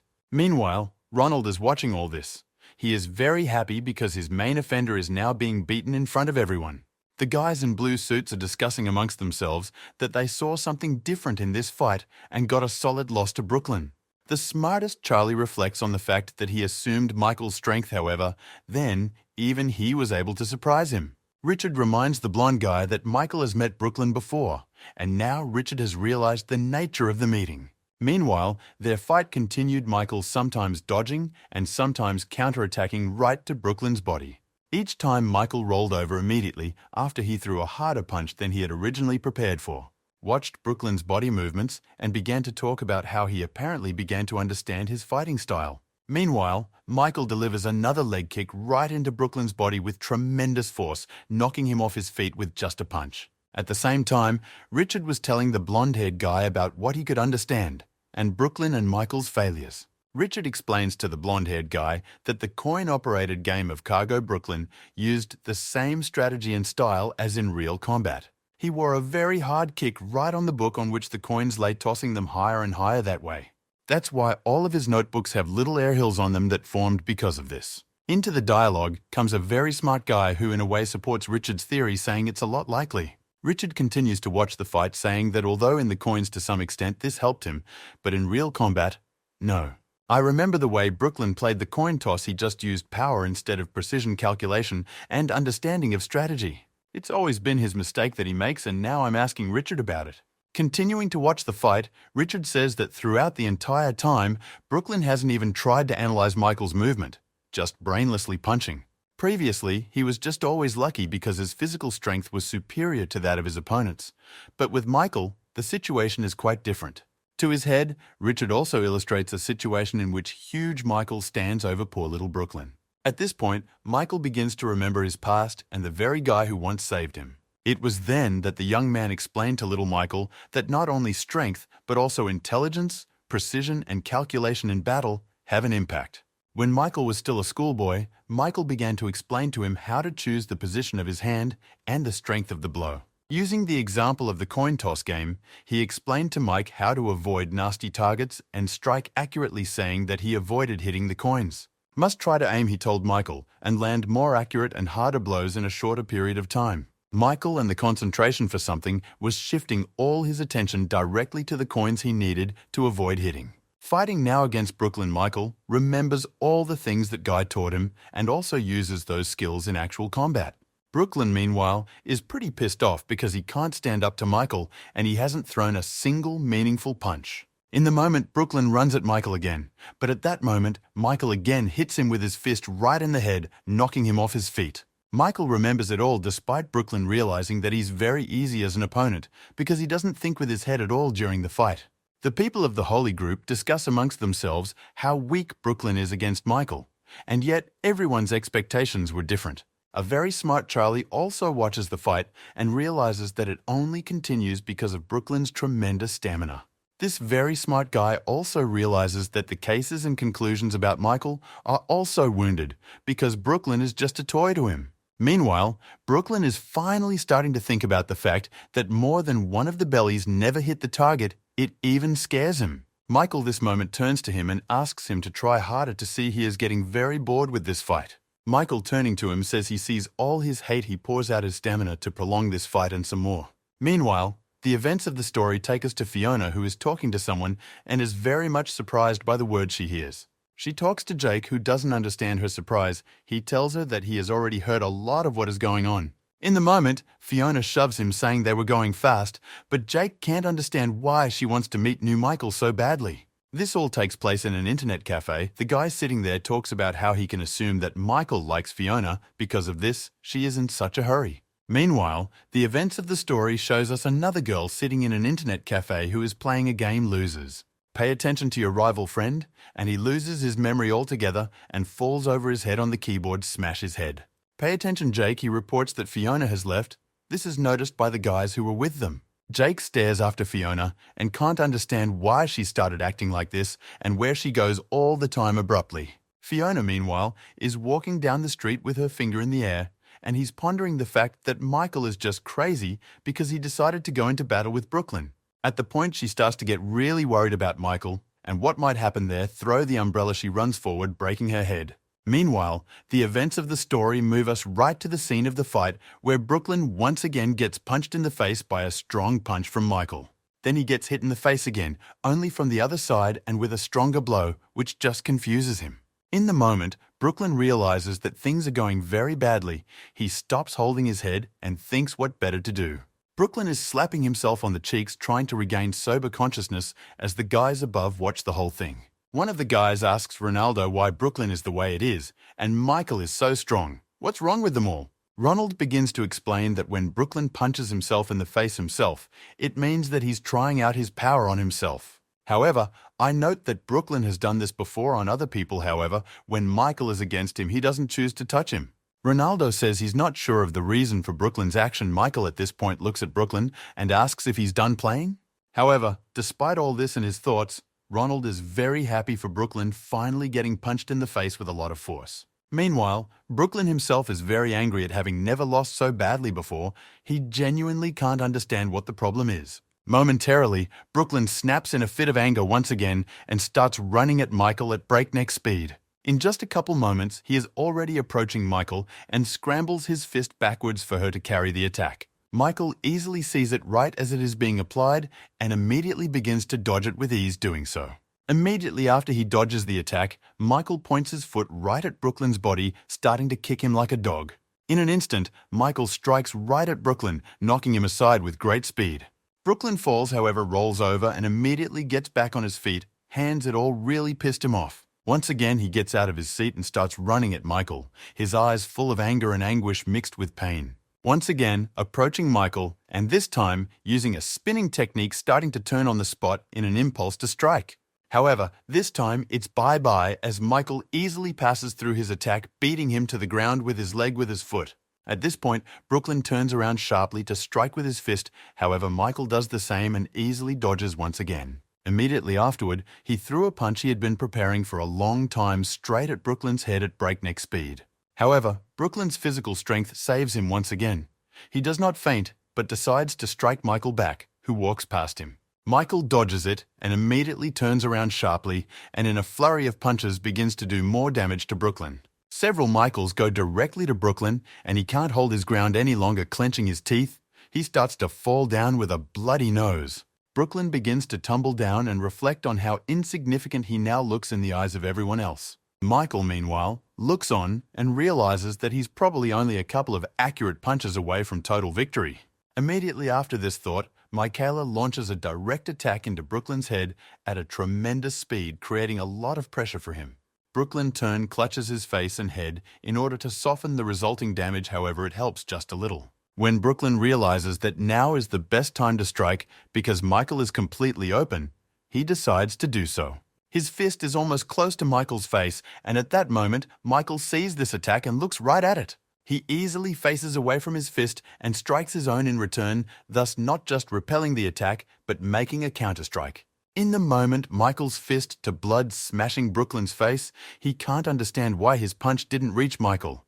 Brooklyn falls to his knees and begins to spit blood directly onto the floor, because the wounds are already critical for him. He holds his head with his hands and realizes that this is just a huge shame for him, because his whole face and body is wounded and battered.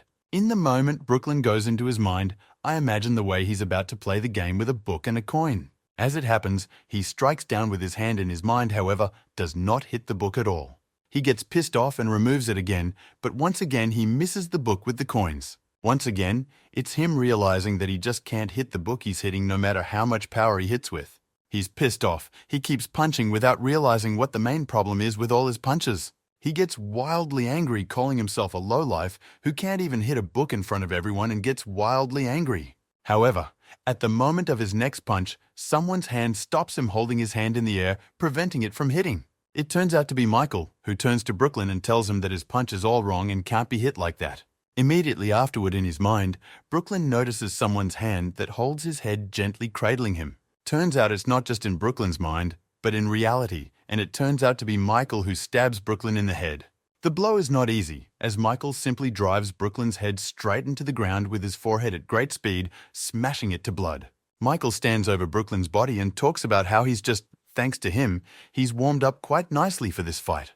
The people from the group of the Sacred Ones look at everything that is happening with great shock, although they are holding back their shock, but they have astonishment. The guys in blue suits who originally prepared the hall for the fight also stand in shock, do not understand how Brooklyn could lose. Richard and the blonde guy are also in shock. They expected Michael's victory, however they did not think it would be so brutal. Apparently, only a very smart guy who has his eyes closed and just listens to everything that's going on around him is not surprised. A bald guy walks up to Michael and Brooklyn, the first leader of the Path group, and looks on as Brooklyn lies on the floor covered in blood. In the moment, Michael turns his gaze sideways and asks everyone who is next willing to come out against him for a fight. The events of the story takes us into someone's memories, showing a gym in which Brooklyn is sitting on the floor playing on his phone. From the moment one of the guys turns to him asking why he's sitting on his phone instead of studying like the rest of the gym, Brooklyn explains that he doesn't need to do all this. He knows everything without an instructor, and Junior points him to other people who are fighting. However, Brooklyn replies that he doesn't need any skills at all and can handle anyone in a heartbeat. Trailing off, Juvenile says he believes and asks Brooklyn what he's been doing on his phone all this time then. Brooklyn watches his phone and talks about playing at an online casino and whether it's just using his luck.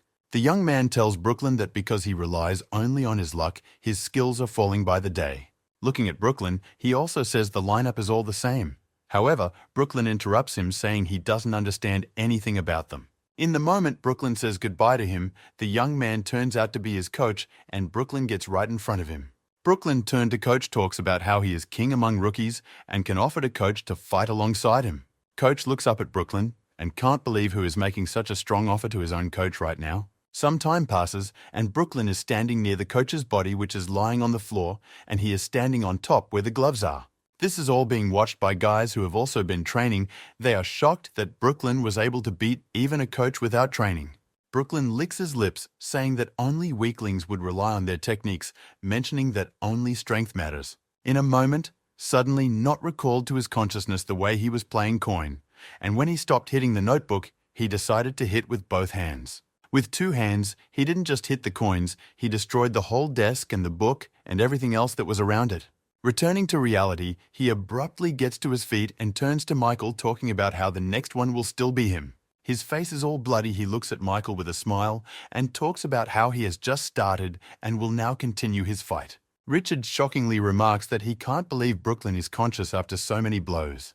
The guys in suits are discussing the fact that they should probably stop the fight further. Things could get really ugly. However, Micah looks at Brooklyn and says it's disgusting and asks him to wipe the blood off his face now. Wiping the blood with his jersey, Brooklyn talks about how he realized that Michael had been analyzing his attacks all along and that's why he was able to win. Moment Brooklyn throws his jersey down and talks about how sometimes the mind is limited by the body, so now the victory may be his. Ronald is watching all of this and really hopes that Brooklyn would rather lose and not be able to resist Michael. At this point, the two guys in blue suits look right at Michael and Brooklyn says that the real battle is just beginning. One of them starts talking about how the brain often limits the physical abilities of the body. He says that's how the movie describes supermen who lose such abilities and gain the exchange of greater physical strength.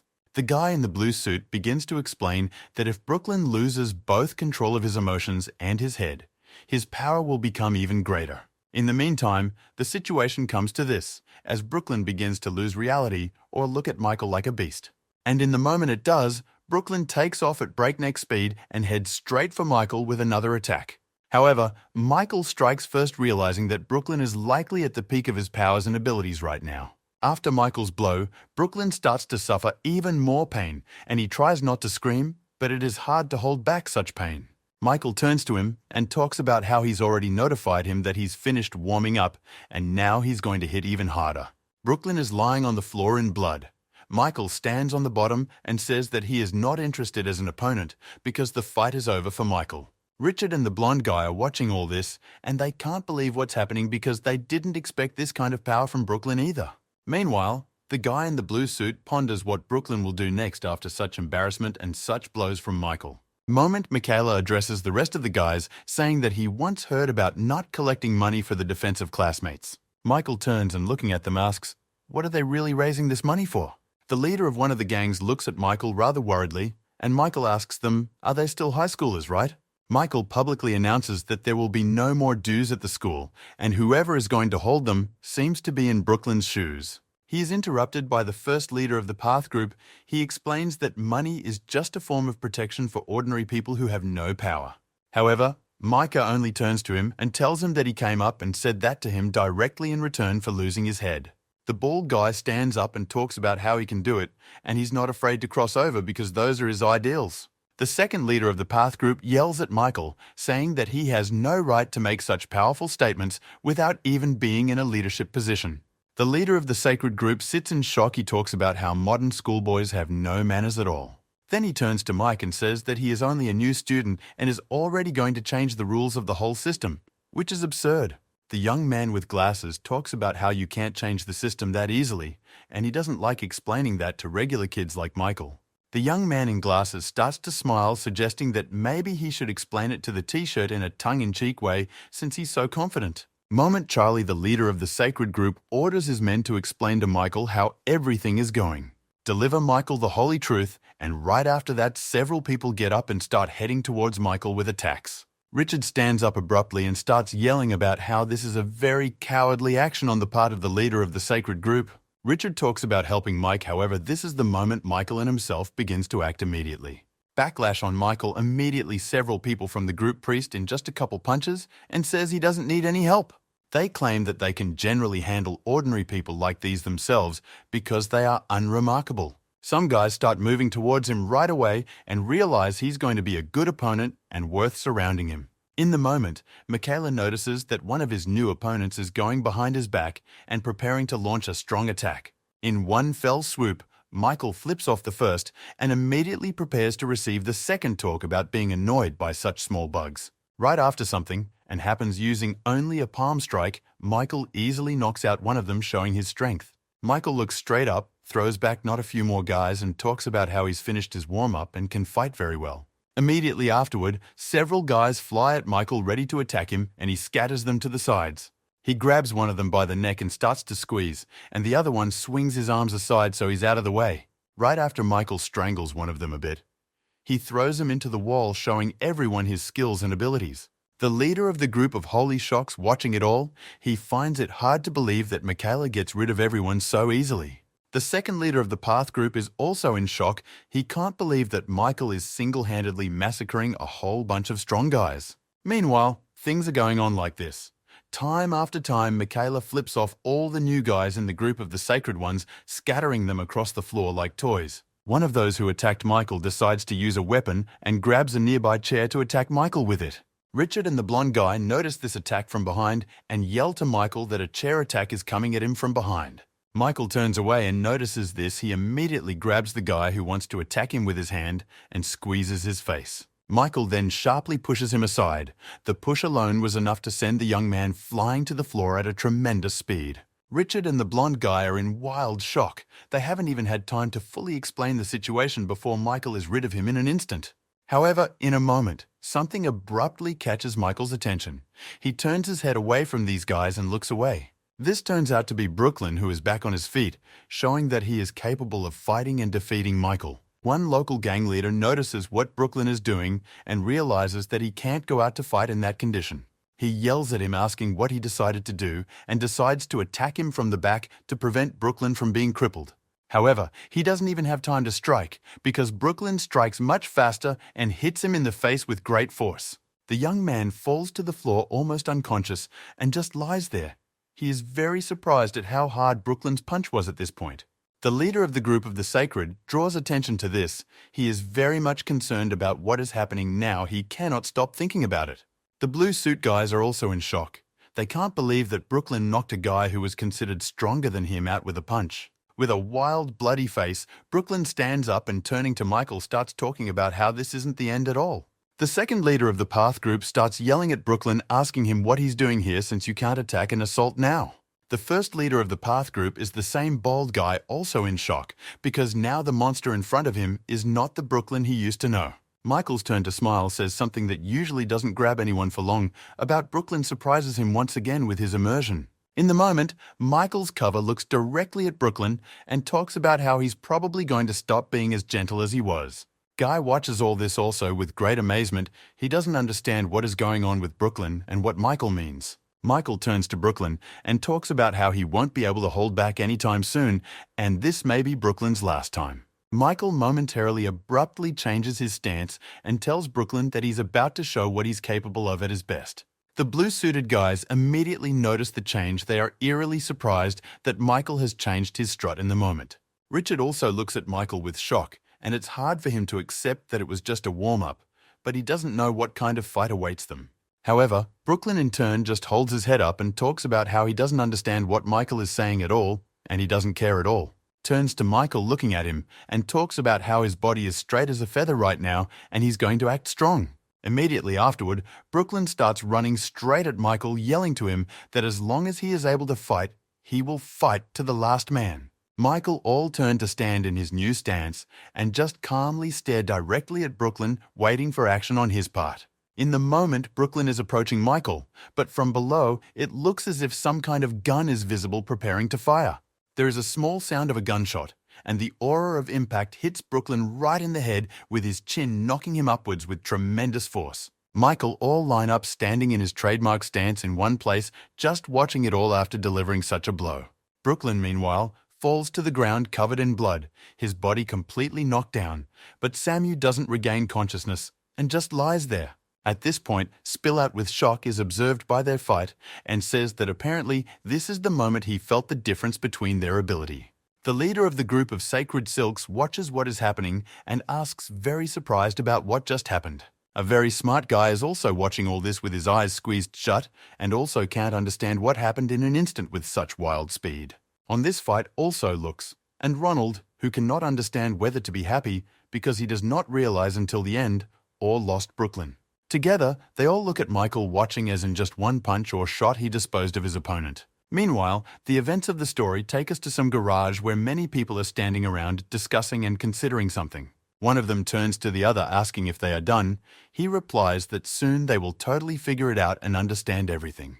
The guy who answers this is holding photos on which you can see the director of the foundation together with some man.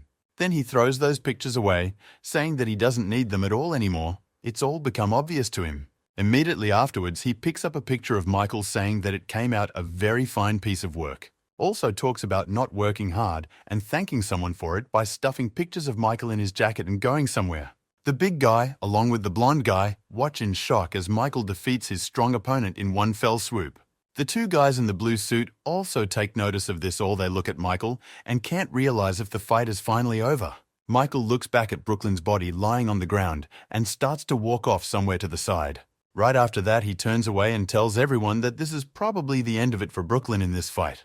Immediately afterward, all attention turns to one of Brooklyn's friends, who is shocked that his friend has been defeated for the first time. Michael turns to him, looks him in the eye and talks about getting rid of his friend as quickly as possible. So he does. Right after that, Brooklyn's friend goes to him and starts holding his friend down, lifting him up with his shoulders. At this point, one of the guys in the grey suit starts to have badly shaking legs and shaking hands, which is quite unusual. This guy turns out to be the first leader of the Path group. The second leader turns his attention to him and asks what's wrong. The first leader of the Path group starts telling the second leader that Michael has the aura of that very person in him. Hearing this, the second leader also became sharply worried and asked if the first leader was referring to that particular guy. The events of the story takes us back in time, showing the memories of the first band leader when he met some huge guy. Then this very giant guy addressed the leader of the track team, declaring that the second graders would now be on him. That same day, a second leader of the Path group was standing nearby. He asked the first one why here looking up. They were looking directly at the one he was talking to. As it turned out, he was looking up because his subscriber was very strong. It felt as if he had 3 heads and several arms. In reality, it was just an ordinary man, and all the first leader of the group saw was his eerie aura that consumed everything. Thinking back on it all, in reality now, the first leader of the Path group is sitting back and just wildly marveling at what went on before. However, the document in the second, the leader of the group slaps him in the face to make him come back to consciousness and realize that he is now in reality. All in port, the first leader turns to the second leader and asks, what is someone doing here, explaining that all around goes on. The second leader talks about going up against the newcomer or all the other chapters will come out. But the first leader interrupts him. Looking at the aura that comes from Michael, the first leader says that it is useless to go up against him because he is mega strong. Glancing at Michael himself, he talks about how he won't even let him touch him, and his powerful aura will protect him to the end. The second leader asks the first one what kind of nonsense he's talking about and whether he needs to take pills to forget all this. Michael, meanwhile, revisits everyone talking about how things are finally over with Brooklyn and asks who will be the next to come out against him. Meanwhile, the events of our story shift to Fiona, who is trying to stop a cab on the road to get to Michael's place as soon as possible. She sits down to the cab driver and asks him to hurry up. He all the line pay attention to the fact that one is only alone and without an umbrella in this weather. She looks at her in the mirror and talks about how her clothes are all wet, but she just asks him to get her to the right place quickly. With a rather angry aura, Fiona turns to the cab driver, talking about the fact that he was hitting the gas and silently driving forward already. Starts, and she looked out the window worried about Michael and what is happening now on the battlefield where he is. Meanwhile, together, where Michael is, everything is still like this. Several guys are lying unconscious on the floor from just a few of Michael's punches. The first leader of the group of Sacred, looking at everything, realizes that they should do something about it, and it can't go on like this. Michael says goodbye to everyone, talking about how they're just being quiet. Maybe he should start choosing who to fight against himself. In the moment, Michael is holding everyone's gaze and pointing his finger, trying to choose who he should attack. However, at the moment his phone rings sharply, it turns out to be the project manager. He decides to pick up the phone. She starts yelling at Michael, and he immediately asks what the problem is and why she's yelling at him. She asks with quite a bit of surprise what he's doing now and where he is now. She needs to know this urgently. Michael are on site and talk about how he is now working hard on the project and asks what happened. At this point, the supervisor says that Michael is now listening clearly to her instructions, begins to dictate them. The blonde guy and the bulky guy are paying attention, and they don't realize who Michael is talking to at such an important moment for everyone. The supervisor finishes naming the terms, asks Michael if he understood or not, and tells him that she will call him back later. Michael, meanwhile, just stands still and silently listens to what he's being told, and later the call is cut off. The supervisor at this point is in the control room thinking to herself about how Michael could have gotten into one of the main offices. Glancing at the monitors, she reflects in the fact that Michael is just supposed to be the bait, and instead he's doing incomprehensible things. Michael abruptly starts walking forward, puts his hands in his pocket, and talks about how everyone here today is very lucky. In the moment, Michael informs everyone that it's time for him to leave and starts walking away from everyone. Michael picks up his jacket and informs everyone that he's leaving, although he wishes he could punch them all in the face today, but he leaves it at that. At one point, he looks at everyone and talks about doing some sort of pardon for them, with a big shock to hear this from a bald guy. In the moment, Michael addresses all his classmates, and the two allies are told it's time for them to go. They are happy to hear it. In addition to Michael's allies and classmates, this is all being cheered on by Ronald, who shouts that he's going with Michael. Immediately afterward, the second graders amongst themselves start chatting about the whole situation, discussing what they should do with Michael now. The main guy in the blue suit says that even though Michael is amazingly strong, they have people with honed techniques. However, in the moment, Michael, who is leaving, abruptly stops and addresses everyone about the fundraiser. With pathos turning around, he talks about how he will kill anyone who holds this gathering and breaks the new rule he has put in place. This is heard by the second leader of the Path group and the leader of the Sacred group, all of whom are eerily surprised at what Michael is saying.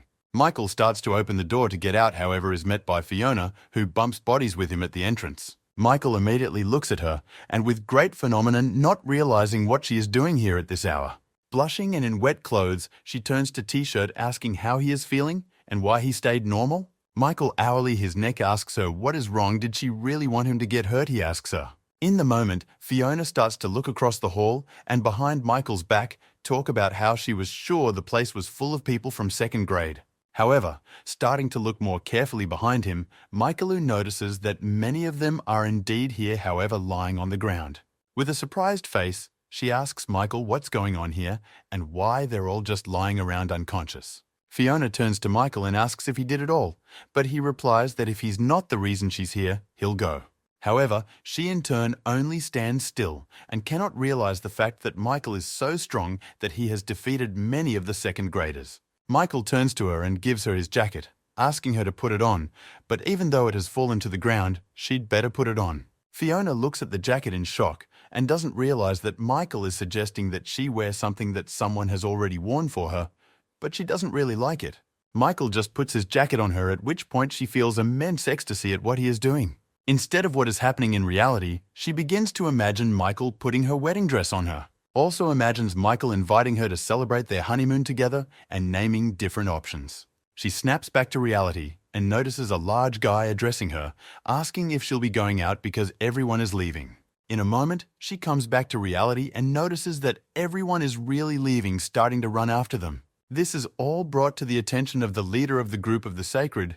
He is surprised that Fiona is in some sort of relationship with Michael. A very smart guy gets hooked up with the leader of a group of sacred inns, talking about how they can use his relationship with her to their advantage. Meanwhile, Fiona is hurting after Michael calls his name. She asks him to stop and wait for her too. Ronald walks behind Michael and turns to congratulate Michael on the win. Michael asks if Ronaldo is uncomfortable with this news. He talks about how he's the most excited, and remember the way Brooklyn fell unconscious after the fight with Michael. He's excited at the thought. In walks George along with the big guy between them. They discuss the fact that Ronald must have bet big money on Michael winning. Meanwhile, the events of the story shows us one of Brooklyn's friends who has been lying on the floor in the hall all this time. It turns out that even though he was hurt, he is fully conscious, and all this time he was just pretending to think about what he should do. However, after the events of the story take us to Michael, along with someone he is discussing everything that happened today. The big guy along with Richard talk about how he's gotten very busy, and they doubt that he's just hanging out with his friends. The events of the story take us to some garage, and we drive next to it a rather expensive class car. Some group of guys are standing on the sides, and a bigger guy walks among them discussing the fact that they have one hostage who is silent. A fat guy with a gold chain walks up to a man lying on the ground and starts looking down at him. Large guy with black hair walks up to the guy with chains from behind and talks about having a moment with him. The young man resembles Michael very much and informs him that he has a personal thing for this man, not work-related. In the moment, the main guy Chains notices that this man who was talking to him just now started coming out of the garage, which is pretty unusual. Meanwhile, the events of the story shift to Michael, who is walking down the street talking about some unknown number to someone on the phone. At a point, he walks into some building and talks on the phone about how this place is pretty obvious and he's checked it out before. He's walking down the stairs and talking about how no matter how he can't find information here, all while telling someone on the phone. Going to some warehouse, he talks about checking everything out once more, and as expected, everything here is very well put together. Michael notices several men right in front of him and talks on the phone about calling him back a little later. Right after Michael notices another group of men walking around another corner of the building who don't look very friendly. Michael looks at them all with a rather fierce look, realizing that there might be a fight now. One of them turns to Michael, calling him a jerk and asking him how long he's going to stare at one more point. Young wants to grab Michael with his hand, and at the same time says that Michael has had enough of looking down on everyone. He starts to threaten Michael, but at that moment, Michael grabs his head and abruptly throws him forward with a big kick. Immediately after that, he bangs his head against the wall until it bleeds, smashing his forehead with a single blow from Michael. Well, it's all being watched by the people who came in with this man, all very surprised by what our hero Michael just did. Michael looks at them and talks about how he's only looked in for 1 second, and they've already raised such a riot around them. At the moment, they all start getting really angry and talking about how Michael just doesn't dare do that. But in a moment among these men comes out another who looks a lot like Michael. He asks everyone who is here to shut up. He talks about not going to Michael's if they want to live longer, which surprises them all, but he goes straight to Michael's.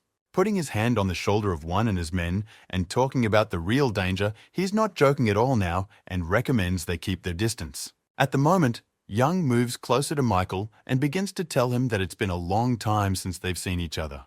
The young man begins to look at Michael with a rather kind look and asks him how he's been chewing all this time. Michael also looks at him calmly and asks if he's the Donald they've always talked about.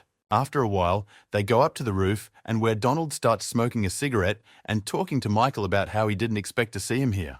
Michael turns to Donald and asks him if he was the one who sent the text message to his phone. Michael says that he arrived at the place quite quickly, but it was already a mess when he arrived. Donald reveals that the people he beat into the office were digging up their organization, and when he rifled through the papers, happened to find there about Michael. He offers Michael cigarettes and talks about the fact that these people suspected Michael to work for the organization. However, now he can take it easy. In the moment, Donald turns to Michael asking why he is wearing a Phoenix school uniform. Michael replies that he goes to school. Donald talks about how is it really true with a rather sad look. Michael admits that it really is. In the moment, a young man named Donald chickens a cigarette and tells Michael that he won't ask any more questions. Inhaling melons reminds Michael that the woman Michael is apparently doing business with is not someone to be trusted. Michael turns to him and asks who he thinks he is saying such obvious things. Michael starts to stand up and talk about how he just wants to live a peaceful life without any worries or troubles. Michael begins to explain to Donald the fact that he just wants to peacefully graduate high school and go to college to live his life like a normal person. Michael turns away and turns to Donald saying that he was glad to see him but hopes that this meeting was the last. Before Michael walks, Donald approaches him to ask if he's doing as well as he needs to in school. Donald begins to reminisce about his quiet school days and how he plays English word games with the other kids. Michael abruptly turns to Donald with a wildly angry aura and asks him not to reappear in front of him, which scares Donald. Michaela walks away saying that the main issues in life now are how to win a high school game and not what they used to be. Down thinks about the fact that how Donald knew about the director because he could already know about him, but about the director there was secret information. The events of the story go forward. Michael is walking down the street thinking about what he should have repeated the words repeat in English. Outside, he is met by Richard and a blonde guy and a bulky guy. They suggest that T-shirt go get distracted after everything. In the moment, Richard holds out some kind of pen to Mike and talks about how it's his gift to him. Michael is a little surprised and excited, saying he will use it to study and thanks Richard. However, Richard begins to say that this is not just a pen, but a weapon, because it can be stuck in someone's head, which surprises Michael. The blonde-haired guy calls everyone upstairs talking about how it's already time to play fastball. They all start walking towards him. Michael ponders over all the refusal appears his classmate, who asks to go already upstairs and play together in the game. The events of the story move to the second floor of this building. Richard, along with his bat, stands to strike. Michael remembers that Richard uses the bat not only in the game, but for fights, so it would be interesting to see how he wields it.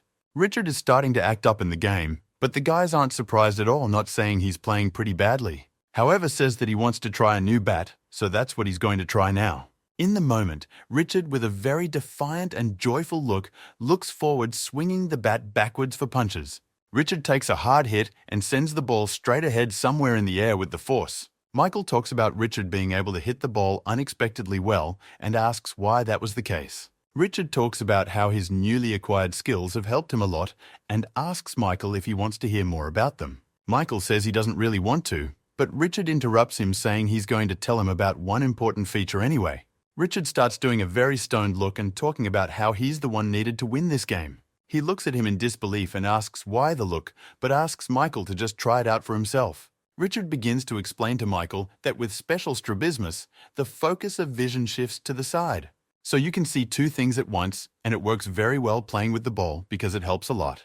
This way, the eyes of the player who hits the ball can spot multiple targets at once for themselves, increasing accuracy. Michael talks about how this way he easily grabs any target and immediately hits it with the bat at high speed. Michael falls on Richard and talks about how if he's going to be in a fight, he better just call Michael out. It'll be better for all of humanity. Meanwhile, the bulky man talks about how he's next and prepares to deliver his game-changing blow now. The task of the bully to repel the ball, and he does it in a very unusual way with the help of his stomach clamping the ball in his stomach. However, another ball flies into him and hits him in the hand, but he doesn't manage to catch it with his stomach. The blonde guy asks the big guy what he's doing, and he tells him that today he's decided to test his stamina.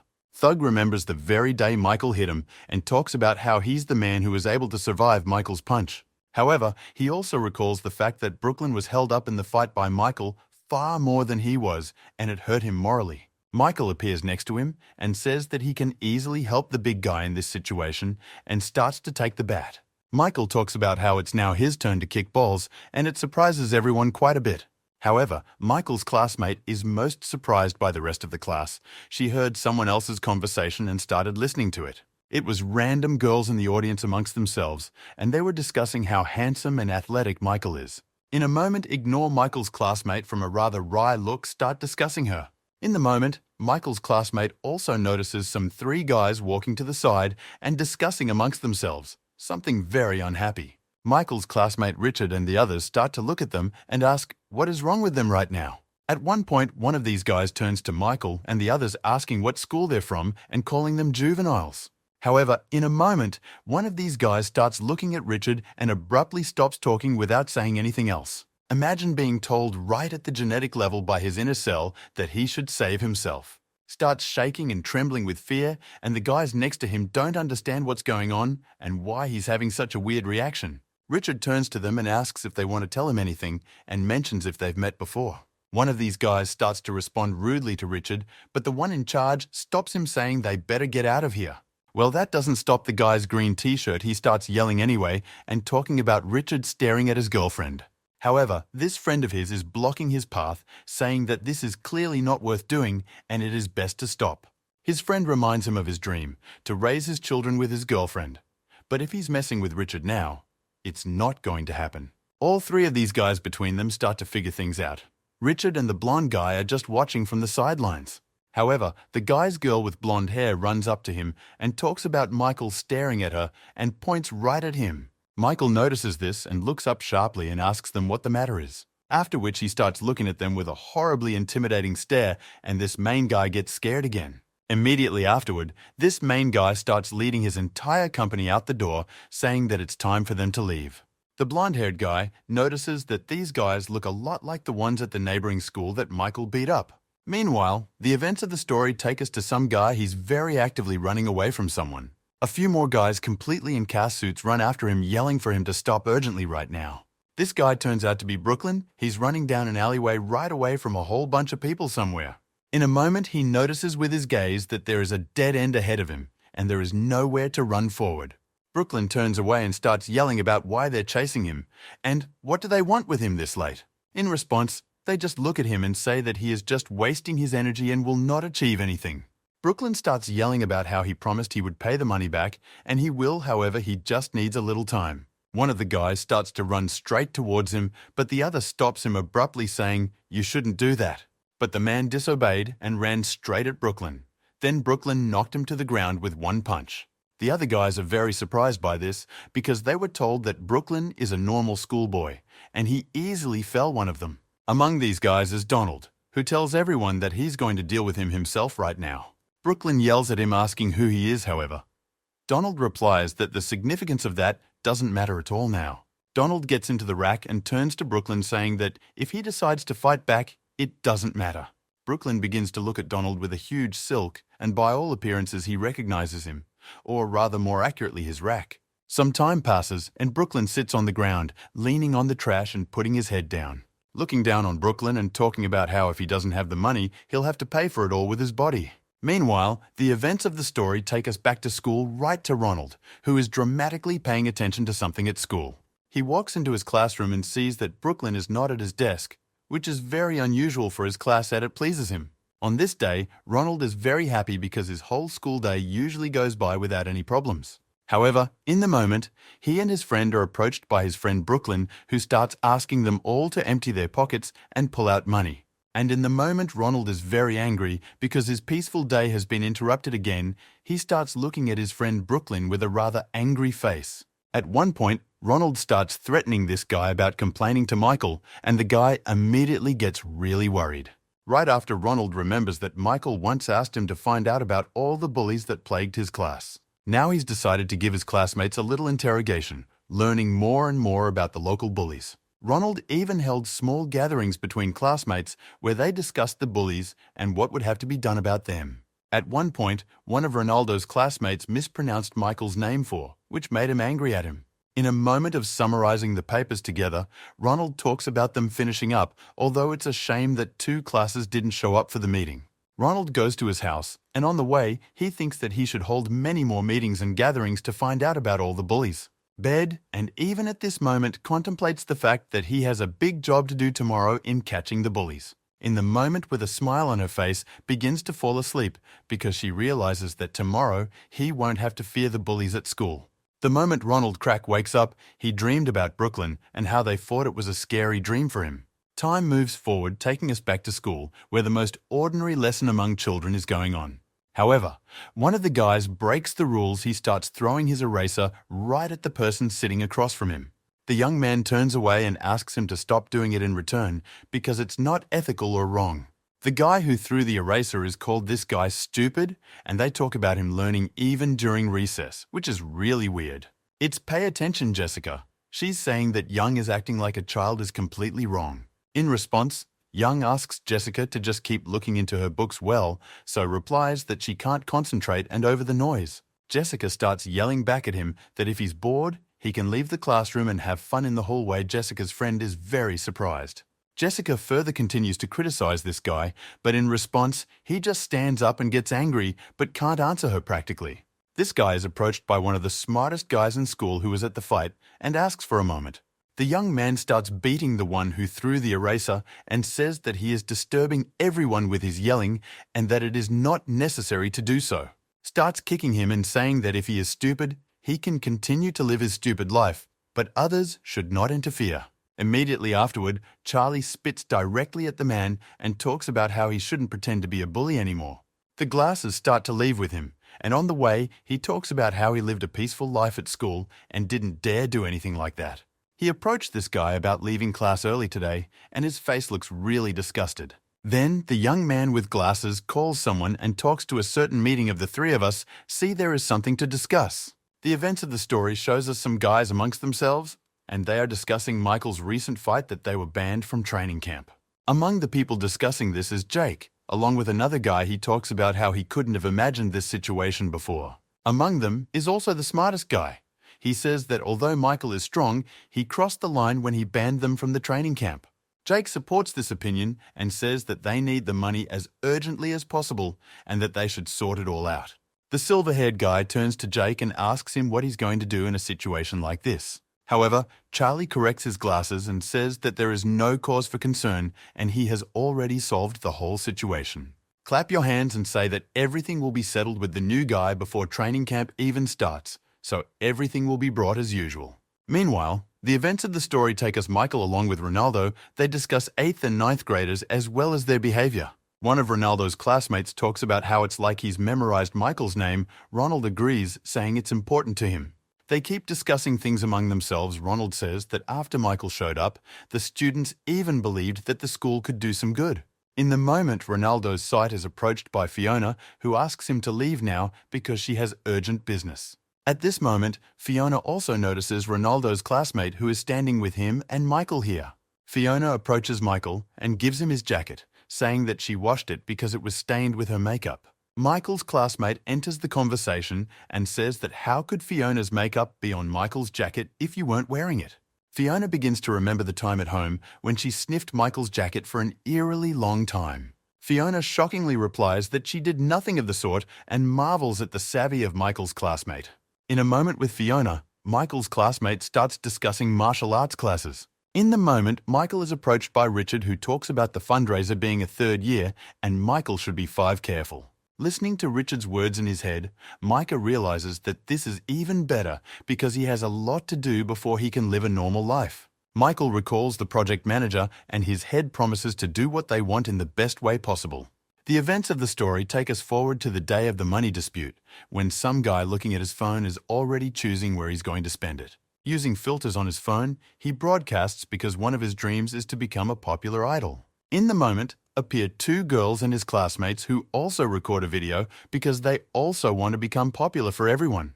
At the point the same silver-haired guy named Willie walks into the classroom, he starts telling everyone that they are content to be noisy. Classmates immediately begin to run up to him and ask to make a video with him, but he refuses such ideas. And in the moment one of his deputies runs up to him, Willie immediately asks him if he's finished collecting the money. Very surprised by this question, he asks Willie bewilderedly, "Are they really collecting money?" This question surprises Willie a lot, and he asks this guy to look in the mirror and realize what nonsense he just said. Willie starts looking at this guy and threateningly says that the new guys are worthless to them, and they shouldn't listen to him. Next, Willie asks him if he thinks he can lose, and he hopes so. The other guy starts playing along with him, talking about how he doesn't think he's their leader. It really freaks out the deputy. At one point, gets a Coca-Cola and starts pouring it right over his deputy's head so he can understand what the band was saying. A young man stands all doused in naked vial, tells him that he doesn't like sugarless cola because it's not real.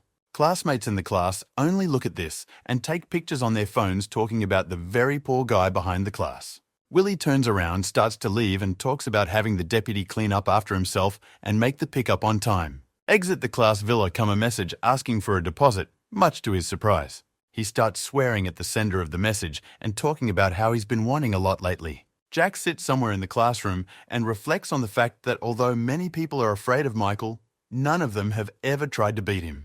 Jake realizes that Michael is actually a big threat and should not be underestimated, making it very dangerous to have a training camp.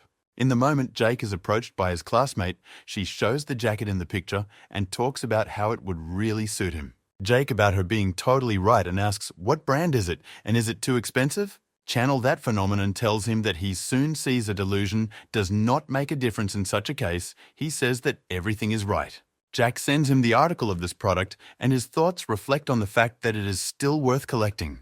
At one point, the smartest guy in his class comes up to some guy and talks about how they heard about another training camp. The young man talks about being a class substitute, and if need be, he can hold a training camp himself, thus helping out. The smartest guy corrects his glasses and talks about how he doesn't need to because it's his responsibility and he'll handle it, and thanks for the offer. This smartest guy with glasses over his eyes abruptly announces that their class will not be holding a fundraiser this time. The events of our story carry over a crone, and some guy Ronaldo tells that from this day forward, this guy will start a new phase of his life. Meanwhile, events in the story also show Willie standing in the schoolyard talking to someone on the phone. He talks on the phone about how it's us humans who shouldn't get involved, and generally he's completely self-sufficient. He's approached by the very smart Charlie, who asks who he is so actively talking to. Willie looks at the newest guy and asks him what he needs from him right now. Trace asks why this guy needs information about who he's talking to, but he in turn apologizes, saying he got hung up on the question. At one point, everyone asks this guy how the fundraiser is going. Someone replies that it's going well, just like everyone else. Next, Willie asks if he's solved the problem with Michael and Charlie, simply replies that his plan is already working, so nothing needs to be done. Meanwhile, the events of the story pass to Ronald, who informs Michael that the head of the 8th grade class has been collecting money. Hearing this, Michael is greatly surprised and asks about the fact that he did not stop after his request. He answers, and Michael gets up and starts walking, saying that this matter will have to be dealt with very seriously. The events of the story take us to the 8th grade, where there is just a blonde-haired boy who really wants to become an idol. He stands near his deputy and discusses something with him, while his deputy is thinking that he would like to hit him very hard. Followed by starts sucking up to him and giving him lots of compliments, talk about how unusual and unique it is. In return, he turns to his husband and says that although he is ugly, he understands the meaning of beauty. However, this guy is still disturbed by the words of his classmate who called him not so pretty, keep making videos. However, the Zam decides to suck up to him again, saying that these girls are just jealous of him, so they make such jokes. They are meanwhile discussing amongst themselves in bewilderment that the head of their class actually finds themselves attractive, and it's very strange. Meanwhile, he's still looking at himself on his phone and can't figure out which feature of his face is more attractive. The moment his lock says they're all disgusting, but after a second realize he accidentally didn't hold back and said what he thinks. However, the head of the class was not embarrassed at all. He only added that it was about him and not about him, which surprised the deputy. However, at the moment in the class began to enter the new Michael on that first turn drew the attention of classmates. He walked into the classroom, called the name of the head, asked who he was and where he was now with a very sharp expression on his face. The head of the class asks why Michael is here, and the deputy head is very excited to see Michael right here. The classmates start talking about how the head of the class isn't here right now and ask what Michael wanted and if there's anything they can help him with. Michael talks about how he doesn't need anything else if the chapter isn't here now, then he'll come back later. She's an 8th grade classmate who stops Michael and starts talking about how he's very handsome and probably hears that a lot. They ask him if he wants to be a celebrity and asks him TikTok, however he talks about how he doesn't have it. Moment one of them asks Michael to help record her video talk about how she needs a high angle, and Michael is so very tall. The head of the class starts talking about how Michael is pissing him off already, but the deputy heads are very happy to see it all. However, Micah removes his hand in a moment and says that he's busy right now and apologizes profusely, but he has to go. At this point, Married begins to worry, because after all, he expected Michael to linger in their class and for a little while longer. In a moment Michaela abruptly turns to, something his attention left forward and does not take his eyes off of it. This turns out to be the castle he starts shouting well out of class about someone being a huge freak and pointing his fingers at the blonde guy. A classmate in seeing it all comes to a huge shock. They can't believe what's happening now. This all blonde-haired guy just starts screaming loudly and laughing. With that said, he can't hold back his outburst of laughter. The deputy head of the class observes this, and his laughter says that is not how you will continue to raise your self-esteem at the expense of others. The moment the class stops laughing, he puts his hands on the desk and, pushing up from it, begins to climb up. He's very angry and talks about how even if he's joking, it's a very strong discussion to continue this kind of thing. However, the deputy head of the class at this moment feels complete ecstasy, and only that he has expressed everything that he has boiled up and feels good mood from it. But the next moment, it is interrupted because the blonde-haired guy strikes him right in the face with tremendous force for all those words. Immediately after that, the deputy head falls down, and the blonde-haired guy starts to finish him off from above with sharp kicks all over his body. Now the deputy head is not so happy. He realizes that for him, it could mean the end, and something must be done about it. Meanwhile, Michael just stands there and watches it all along with his classmates and from 8th grade. At this point, the deputy head begins to believe that Michael is just a common liar, because he does not even try to help him in this situation. One of the classmates asks if the fight should be stopped, but the other one says no, because it's just starting and starts filming. Michael notices what's going on and realizes that she's recording video in real time, making the broadcast, so it's dangerous to interfere. Realizes that just standing like that is not an option and he needs to stop the violence first. Michael starts walking right towards them. The girl realizes that most likely now Michael will intervene to stop the fight. At one point, Michael grabs the blonde guy by the shoulder and tells him to stop doing that. Michael adds that he certainly overdid it. However, hitting him is not a reason, but the hair guy asks how I even dealt with the t-shirt before. Meanwhile, the blonde boy's classmates discuss the fact that he looks like a dried squid against Michael. They watch what happens, and all their taunts are heard by the very bright guy who dislikes the fact that the new guy is considered better than him. At one point, the blonde guy breaks free from Michael's grasp and starts asking who he thinks he is and what is he even doing. The blonde-haired guy grabs Michael by his jacket and asks him how many subscribers he has and why is he acting like this. This is noticed by classmates who believe that the blonde guy has just crossed the boundary of allowed. Michael says with a smile that he doesn't want to discuss looks, he'd rather discuss the angry nature of the blonde guy. Michael turns to him and tells him that if he can't contain his anger about being around girls, it embarrasses him a lot.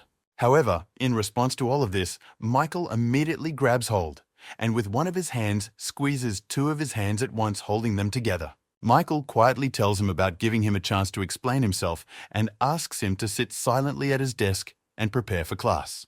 Trailing off, Michael says even more quietly that he has to do it if he doesn't want to be dishonored by the whole class. Meanwhile, the classmates are still filming this and discussing the fact that now the blonde-haired guy can't do anything these hands are holding.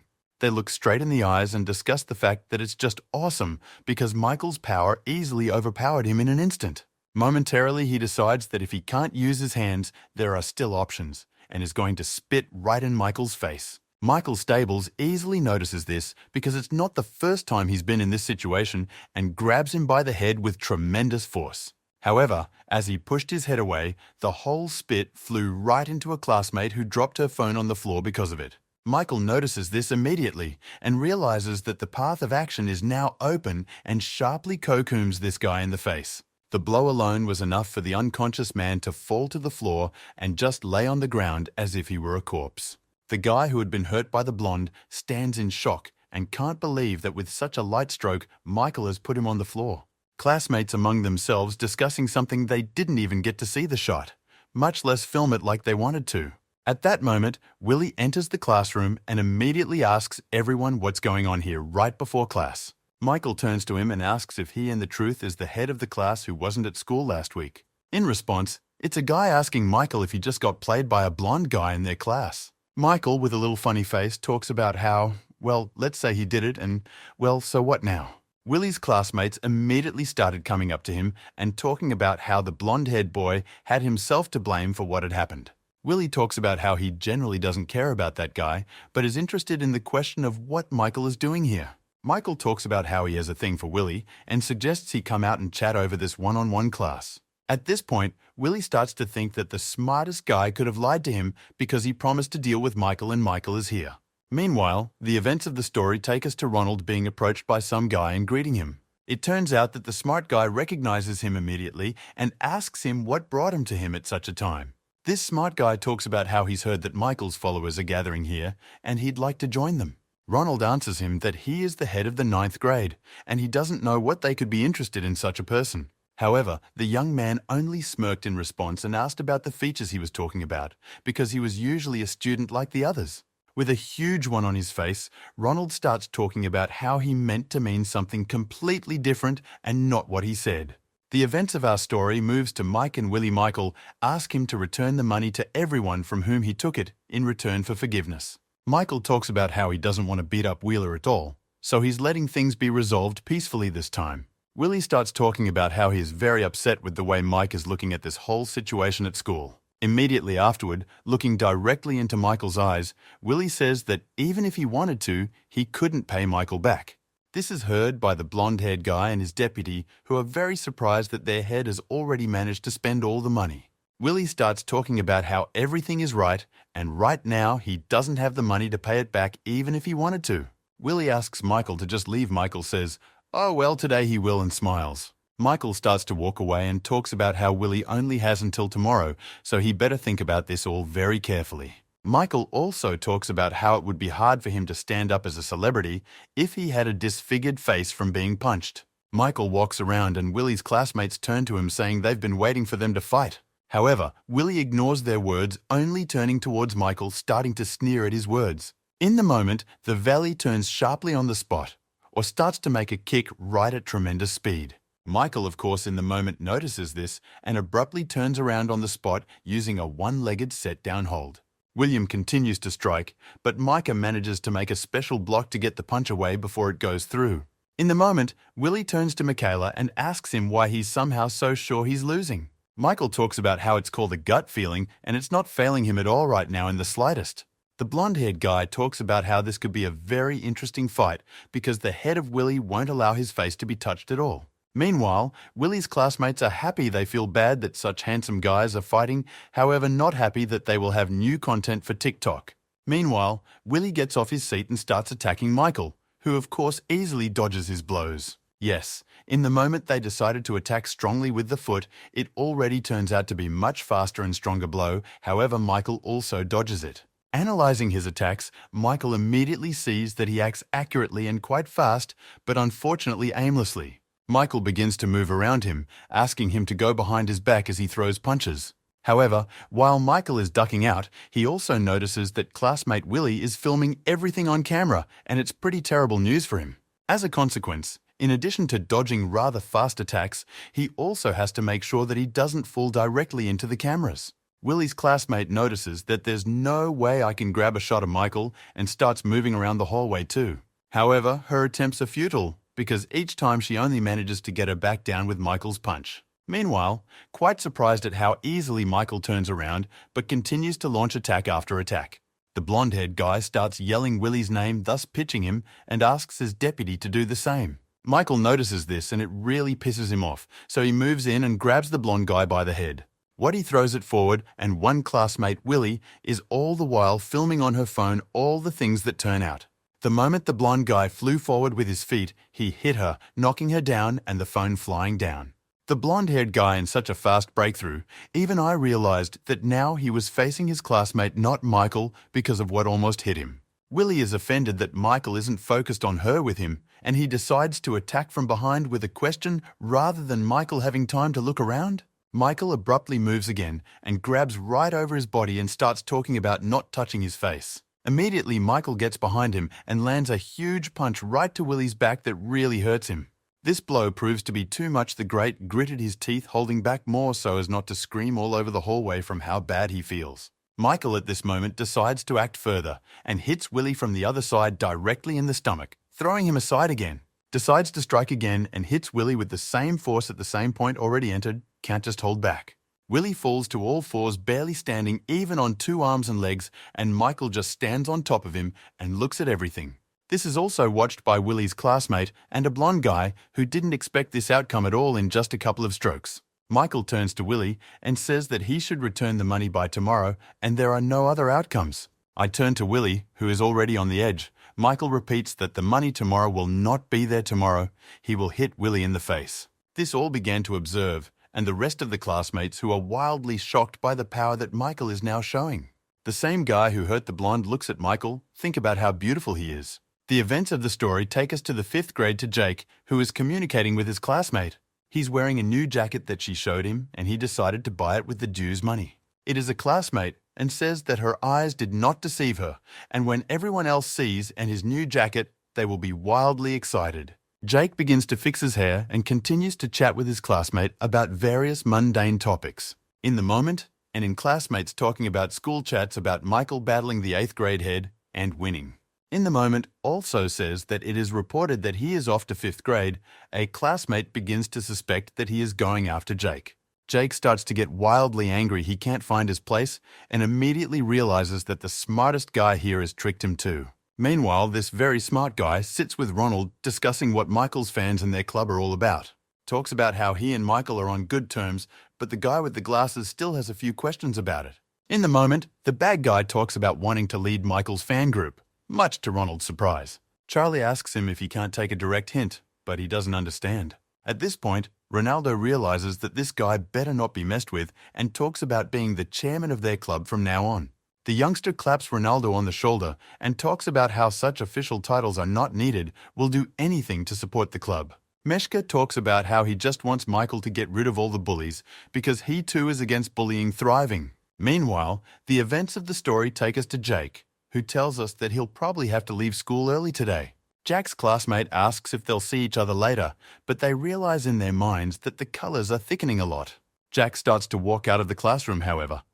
Opening the door, he immediately notices Michael looking at him. Michael starts to look directly into Jake's frightened eyes and talks about how the lessons aren't over yet after all. Immediately afterward, with a very cold stare, he asks Jack where on earth he's going in that case. Jake turns back sharply, looking at his classmate he senses in her the traitor who gave everything away. Trace turns away, looking directly at Michael, and suggests he talk outside instead of in this classroom. Leaving the class, Jake tells Michael that it would be better if there were no other people around. Michael agrees with him. Looking at Michael, Jake thinks that he better destroy Michael today in here because he is very dangerous. Looking around at various items, Jake thinks about whether it would be fair that he used a small weapon in a fight against such an opponent.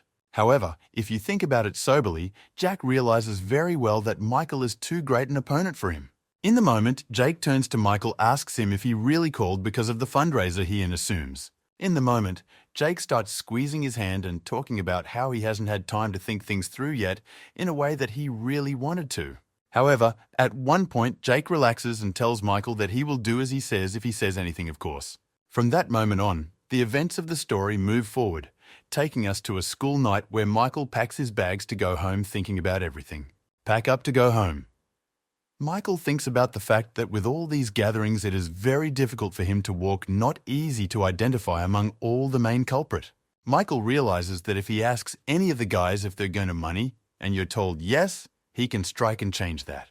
However, if in the same situation, any of the guys answer that no, Michael will be hard to prove back, and that causes a difficulty. And of course, guys like that will just lie all the time and take all the money for themselves, and thus circumvent Michael's system. I understand that Michael wishes there was someone who could put all the guilty parties in front of him, and it would make things easier. Michael's classmates leave and ask him to close the door when he is about to leave the classroom completely, leaving not waving Michaela yet and talk about seeing them again soon, namely tomorrow already. However, at that moment, the very guy who really wants to become an idol, one of the class leaders, runs into the classroom door. However, it turns out to be no longer in Michael's class, but in the class of the very smart guy who is looking at the guy who ran into his class. The blonde-haired guy starts yelling at him, saying how dare he cheat them all so brazenly. He replies that everyone is listening to them now, and they'd better move the dialogue. Yes, he's not really interested in talking here. Young is surprised. At that moment appears EJ, who turns to the light-colored guy talking about how is he really here already. The guy who ran into the smartest guy's class looks at Jake and doesn't understand why he came here the way he did. The smartest guy smiles sweetly at Jake and talks about how they're all very happy today for some reason. In the moment, he notices Young and Jake looking at him together and asks them if the losers have decided to team up with each other. The guy who wants to be an idol looks at the smartest guy and talks about how he's definitely not going to lose to him. Immediately after which he snaps out of his seat, raising his hand up. He prepares to strike at the smartest guy with great speed. No sooner does he do so than someone's foot abruptly goes to his head and hits him squarely in the face with great force. It turns out he's the smart one. Apparently he's not as weak as everyone says he is at school. Jake looks at all of this and is greatly surprised at what's going on. He finds it hard to believe that this nerd was able to attack one of the leaders. Immediately afterward, a sharp blow from his hand hits Jake's face unexpectedly and with tremendous speed. The smartest guy turns to him and talks about what he was going to offend, however, at "I'm here," or, which is what I'm doing, which is just talking. With a bloodied face, Jake looks at the smartest guy and starts insulting him for the act he just did. Right after that, Jake strikes, but the smartest guy easily dodges it, making it a wasted blow. Then the guy himself doesn't guide Jack's arm behind his back, which surprises him very much and deprives him of the opportunity to attack. And then, immediately afterward, a knee strike straight to the face at tremendous speed, hitting even harder than before. Jack's face falls backwards and the impact bleeds out of him, and it's like he loses touch with reality. His face flies outside the classroom where some girl is walking in front. The smartest guy sees this and grabs his face. The girl turns back abruptly, but by this time Jake's face is already in the classroom and the door is closed. Meanwhile, the events of the story take us to a gym where a few guys are just practicing a supervised battle. The guys in blue suits who are watching this are saying that they are very different weight classes, so it's worth stopping the fight. It's tough because these guys keep beating each other up on sheer moral strength, but one of them famously loses to a friend. The blue suit guys realize that this can't go on any longer and start running towards them to try and break them up. The main guy in the blue suit says that one of them was just adrenaline rushing into his head, which is not unusual. One of the guys talks about the fact that he goes to boxing, because of which he has very strongly developed shoulder muscles, which gave him an advantage for new attacks. Finish fighting and eating their way home amongst themselves, they discuss the fact that they will need to increase the number of fights tomorrow to get more results. Meanwhile, the events of the story brings us back to the smartest guy, a blonde-haired guy lying on the ground unconscious. Jake, meanwhile, tries with his hand to cover the flow of blood coming from his face after very hard blows right at him.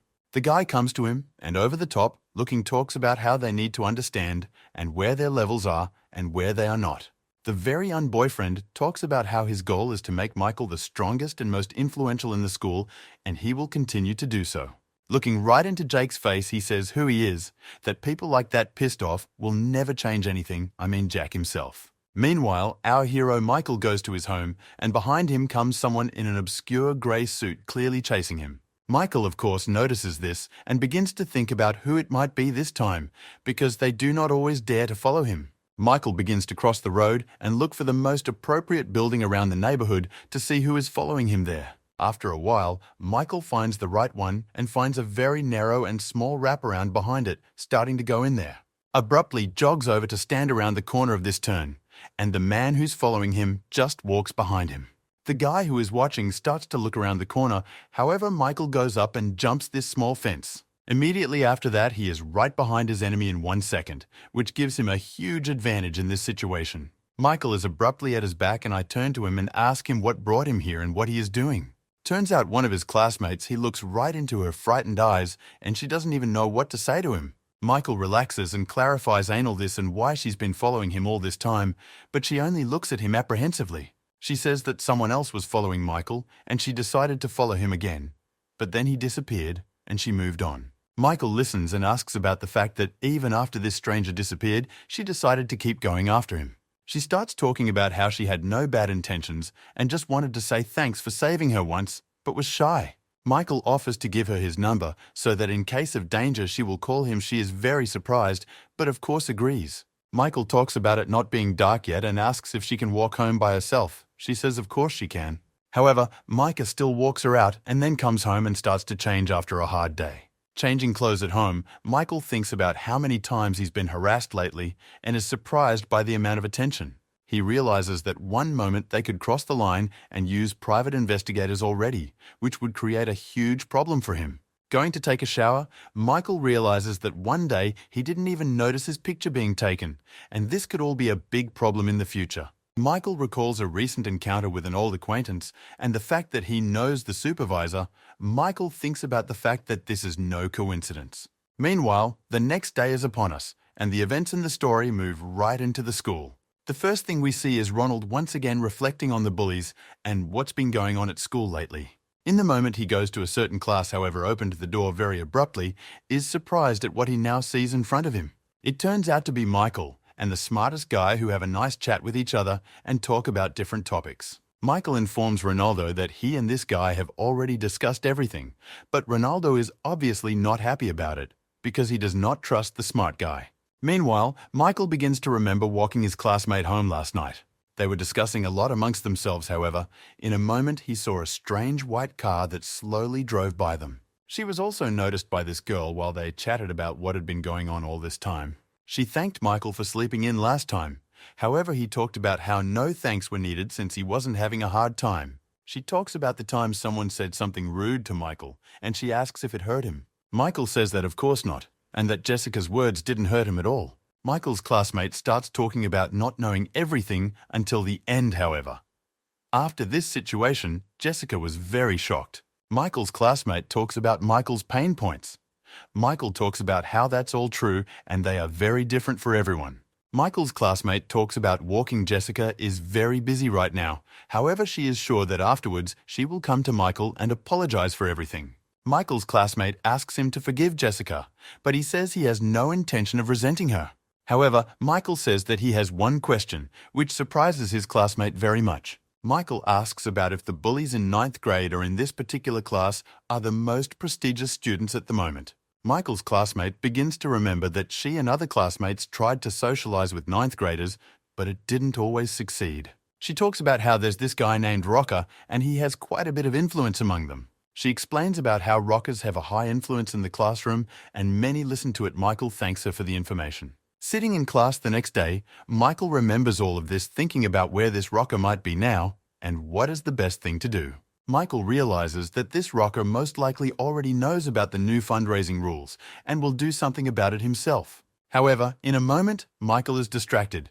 It turns out to be the smartest guy he introduces as that rocker from 9th grade. Rocker walks in on Michael and asks him to come out for at least a word since there is something to discuss between them. And so, the events of the story come flooding back, and Ronald realizes all the things that have happened. Michael thanks Ronald for helping out all the time, but from now on, the rocker will take over all these tasks. Ronald tries to point out to Michael that Rocker is a 9th grade chapter, and all chapters have always been bullies. Rocker intervenes and asks if he's a bully just because he's the head of the class, because that sounds very absurd to him. Ronaldo talks about how Michael is also the head of the class. It doesn't mean he's a bully after all. This confuses Ronaldo a lot. Michael asks them to stop and talks about how he understands everything, and he also didn't immediately believe the rocker like Ronaldo seems to. Michael only recalls how the dialogue started, and he himself was highly intimidated by the rocker before having a normal conversation with him. When they first met at Michael's house, the first thing Michael did was ask him if he had raised money for, which he immediately replied that he had not. Michael was very surprised, and the young rocker kept talking about how Michael was a very awesome person, which surprised him a lot. Rocker began to thank Michael for eradicating the system of collecting money because he never liked it. He didn't want to take money for protection. Rocker began to talk about how he had been looking for a way to get rid of this system all his life, and only now, thanks to Michael, was the opportunity presented. And just like that, the young rocker asked Michael to let him help with all of these things. Now Michael says that he felt sincerity in the words of the rocker, so he decided to trust him. Tries to talk about what he meant in a different way, however Michael chimes in saying he can trust the rocker as himself. Michael asks the rocker and Ronaldo to shake hands as a sign of reconciliation and close the issue for good. Next, the rocker starts talking about how until they unofficially start their activities, it would be a good idea for them to get everyone together. The events of the story takes us further blonde guy and a thug discussing someone talk about how it's unclear where he came from. It's about the rocker who says he's happy to see everyone together now. The second blonde guy is talking about how they have a union here. If he's bringing in money, he's very happy to see everyone. However, Rocker flips and talks about how it's not really a union, but a bully committee for their school. Looking at the big guy and at Richard, the smartest guy, talking about not going to catch absolutely all the bullies. Right after they catch them, they're going to beat them up as well, to bring them the truth and how bad their deeds are. Afterwards, the rocker starts to apologize, saying that he shouldn't have talked about it at the beginning of the meeting because it's not quite ethical to start with such a thing. Richard, with a surprised face, asks him why he is the head of the 9th grade. Michael intervenes in the dialogue and says that it was his idea because he wants to eradicate the whole system. His points, the smartest guy says that his goals are close to Michael's, so he's going to help him in this endeavor. After which, the smartest guy starts introducing himself and talking about his regalia and who he used to be. He explains that because he has held high positions in the school hierarchy, he knows how the entire fundraiser goes from start to finish. Put your hand up. He's talking about how it's not much about the target, but how effective they're all going to be together against this system. That once Michael orders it to start, he'll play the part of the gun that makes the shot and they'll help him do it. A blonde-haired guy asks the rocker to stop and answer a question about his relationship with the road band from the second years. The smartest guy asks not to worry and talks about how he just always had to act with them, however they are not friends at all. Michael intervenes in the dialogue, saying that they are already talking and need to speed things up since he doesn't have much time to discuss it.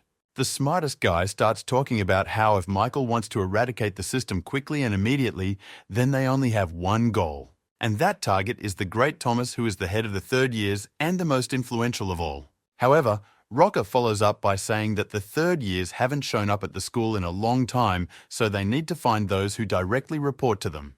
Trailing off, Rocker explains that once they track them all down, they need to get rid of that direct link to the 3rd years. Followed by the very guy talking about how before setting a goal and destroying the money fence, you need to deal with all the little problems. He gives the example of a guy who leads a group of men in blue sweatshirts because he also holds fundraisers. Ronald says that he has not heard anything about him before, only knows that he spends all his time in the gym. Rocker begins to explain the fact that this man is a pretty big danger because he's just possessed by anger, which makes him a challenging opponent. Next, Robert starts to explain what he does. This guy, he explains that he does strength training for his men here. To me, the guy explains that this man is forcing already strong people to fight even stronger people to increase their skills. He also explains that this man is proficient in many sports, which helps him combine them all in his fights. Trailing off, Ronald intervenes in the dialogue and asks what this guy is helping them for. He explains that in this way, he gathers information about different skills and then improves his own to become stronger and stronger.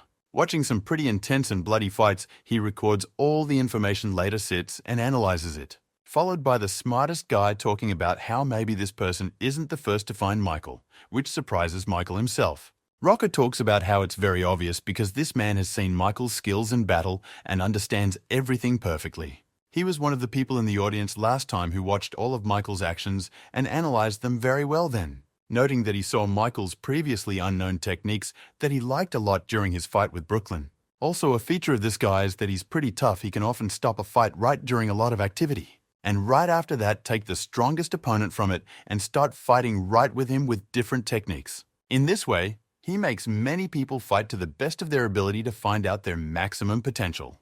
This man is a huge Brooklyn fan because he always came out with his opportunity in every new fight. As time marches on, our guys go home and discuss the fact that they don't particularly like this very smart guy.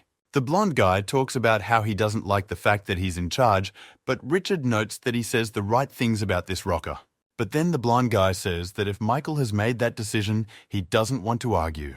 Meanwhile, the events of the story take us to some building that looks like an old cheap office somewhere in the distance. Next, we are transported inside the building by some Charlie from an abrasion on his face, greeting someone saying he's finally here. It turns out to be the smart guy rocker who talks about hearing that the young man with glasses went to meet Thomas. The guy with the adenoma on his face exhales sharply and talks about no Thomas, they didn't cross paths unfortunately. Rocker starts telling the kid that he knew it, and Thomas hasn't been interested in their school's affairs for a long time. The young man with one on his face turns out to be the leader of the Band of the Sacred and asks the rocker what they will do next, what their plan is. Rocker smiles and talks about how nothing has changed, and as soon as he gives the signal, you can start. In the moment, the events of the story transport us to some girl talking to someone on the phone and cooking rice. This girl turns out to be Fiona on the phone berating someone for putting protein in rice, which is just crazy. Then the person she is talking to reminds her of the money on the table. She says she remembers it, and the dialogue ends. At the point Fiona starts counting the money, she doesn't realize where this man has been getting so much money lately. Meanwhile, the events of the story take us to the school gym where the guys in blue suits are getting ready to practice. Moment they start a fight with some students who are as always quite strong and active, which is obvious to them. In the moment one of the opponents gets the upper hand over the other by climbing on top of him, he starts to pressurize him morally. The same guy who took over upstairs decides to throw a big fist punch downstairs to make the final attack. And supposedly chief among them is a bald guy in a blue suit sitting there writing it all down. The guy standing next to him suggests different ideas on how to better maximize the effectiveness of the fight for everyone. However, the very guy who records and analyzes everything says that it's a futile decision and it's better not to do that. A young man named Jimmy talks about how this is pretty standard medieval level dueling at this point. However, the guy standing next to him disagrees. He talks about how it's now much better than the most normal level of fighting. He turns to Jimmy to ask why he has become such a country, since he used to pay more attention to it all. At one point, Jimmy stands up and starts talking to the entire audience about everyone stopping where they are, after which he turns to the best fighters and asks them to approach him urgently right now. In the moment they all gather around him, he informs them that he wants to check something for an urgent and important research. Momentarily, he turns to one of the guys holding his shoulder and asks, what did it feel like when he knocked him out? It was more of a pain or a heavy moral feeling, or he still felt nothing at all. Afterward, Jimmy starts talking about how Young probably didn't feel anything because Jimmy found a better option for him. Moment all these couples start walking away and the guy who was with Jimmy is standing in the back listening to them talk. He says goodbye to them and asks them what they're not used to from Jimmy. Moment.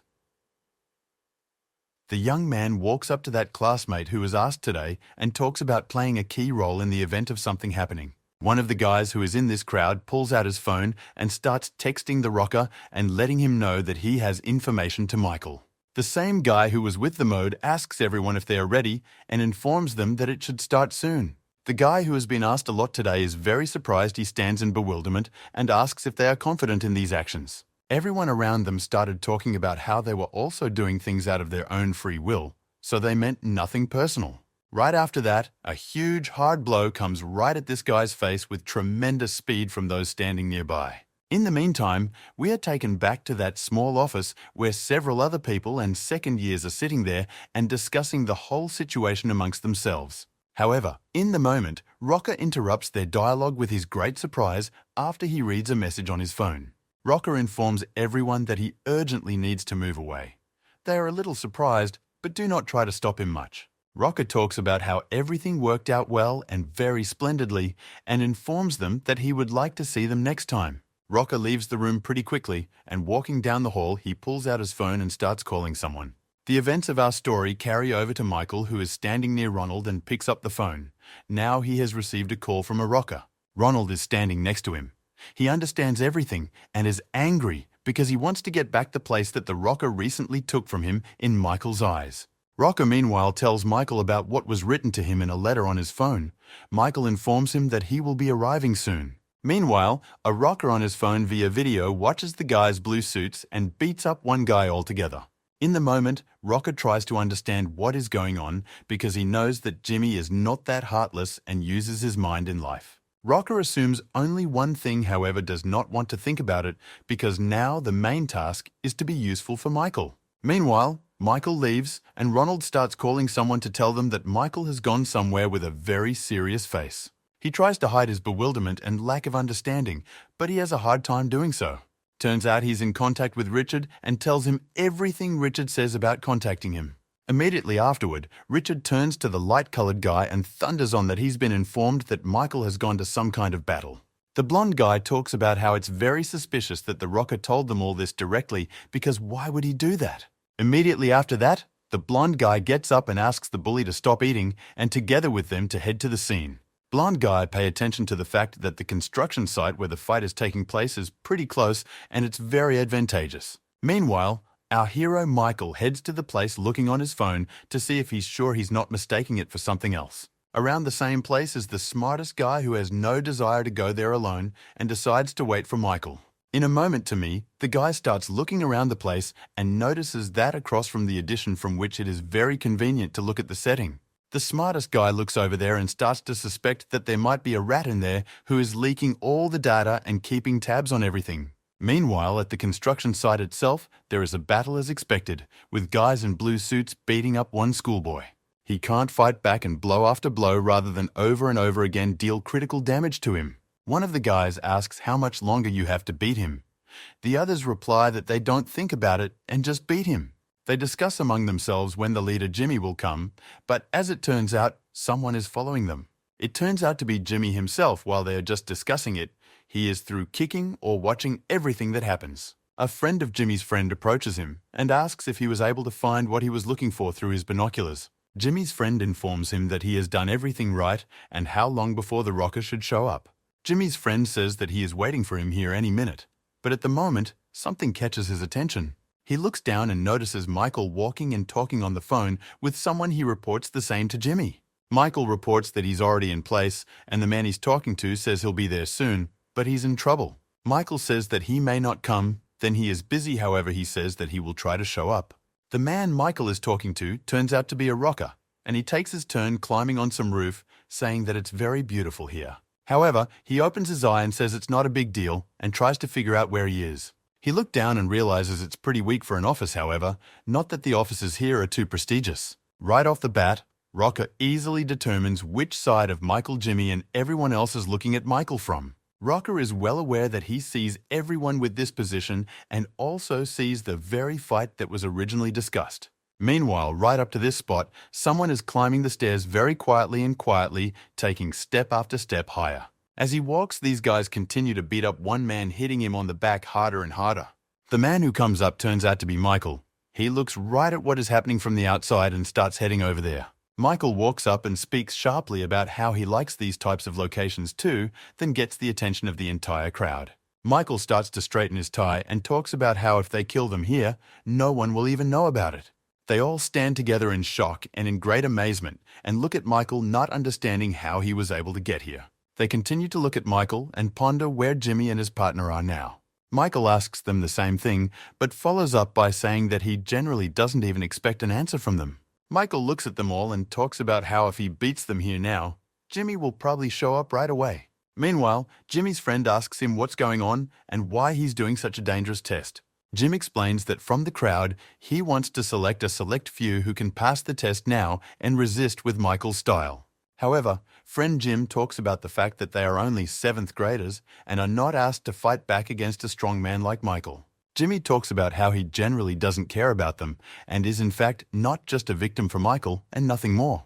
Jimmy talks about how if they watch Michael's actions closely now, they can understand him and his power. Immediately afterward, Jimmy turns to his friend and says that if he doesn't disprove it now, he won't be able to become stronger than Michael. Some guy shows up in the back talking about how he has a hard time believing that Jimmy sacrificed all those guys.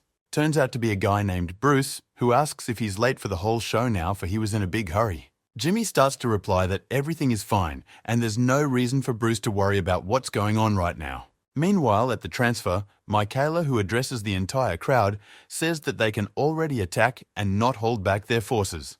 The strongest amongst these guys immediately gets into a standoff and talks about how Michael has really interfered with them and will pay for it. Meanwhile, Jimmy informs Bruce that Michael is a boxer just like him, and it's very interesting. Right off the bat, Jimmy starts asking what qualities a real strong fighter should possess. He answers that one of the main qualities of the first is physical strength and endurance, which is very decisive during the battle. Right after that comes the second important quality, namely the muscles of the physique and perseverance, which also play a big role. The third then factor is the movement techniques, ease and fluidity, which will always help along with physical strength. He says there's a second important element besides the 3 components he just listed. And this second important element is the skill with which the most important success is mined. He then explains that his skills allow him to fend off his opponent's blows better and make his own more resilient. Explains that different techniques can allow you to fight your opponent differently even while standing on your feet or even lying on the ground. Sometimes a cold one can also help when you need to fight on or when you need to make a decision to stop fighting. Showing his strong arm, he explains that all these elements together are interconnected, only they carry a greater force. He says that there is another very necessary factor, namely the information you have during the battle. He explains that one day when he was walking with boxers and found out that they were collecting data on their opponents long before the fight even started. They always write down all the information they receive in order to come up with the best method to neutralize their opponent. He talks about how at first they can just wave their fists around in order to understand their opponent's actions and how they attack and defend. He then turns to boxer Bruce and talks about how someone like him might not have those skills. That's what he explains all his actions with, following Michael to get a better result in a possible future fight. However, Bruce is pissed off by all this. He turns to Jimmy and asks him to tell him directly something is on his mind instead of going around and around. In the moment, Jimmy turns to Bruce and says that Bruce will never be able to beat Michael because Michael is stronger, much to Bruce's surprise. However, the mode adds that this is not the main reason, and the main reason is that Bruce has no information at all about Michael's fighting style. But Michael has information about Bruce, because Richard, who fought him earlier, has already told Michael everything in his time. That's why, when recalling Michael's fights, Jimmy talks about how Michael has likely already strategized how to beat Bruce if anything happens. And Bruce lost to Mike once before, so he can lose now, because he doesn't have enough strength and knowledge. Bruce makes a smirk and says that there may be some truth to that, but he doesn't fully agree. He says that's why he's not going to study Michael first and then try to fight him. Jim continues to watch, and then suddenly, Jimmy standing next to him abruptly turns his attention to something looking down. Jimmy's friend, looking at him, wonders if there's any chance of winning at all. He thinks it's impossible to eat because he once beat Brooklyn. Looking ahead, however, friend Jim thinks about the fact that Michael is a whole other level and could be much more problematic to deal with. Meanwhile, the events of the story move Michael. He is at this time criticizing his opponent for his bad rack. Young asks his boys to stay a little farther away because he needs space. Michael says it's all useless to him. Turns to Michael and talks about how he's an outboxer, so it doesn't matter to him at all. He explodes from his seat and tries to attack Michael, but Michael easily dodges this rather primitive attack.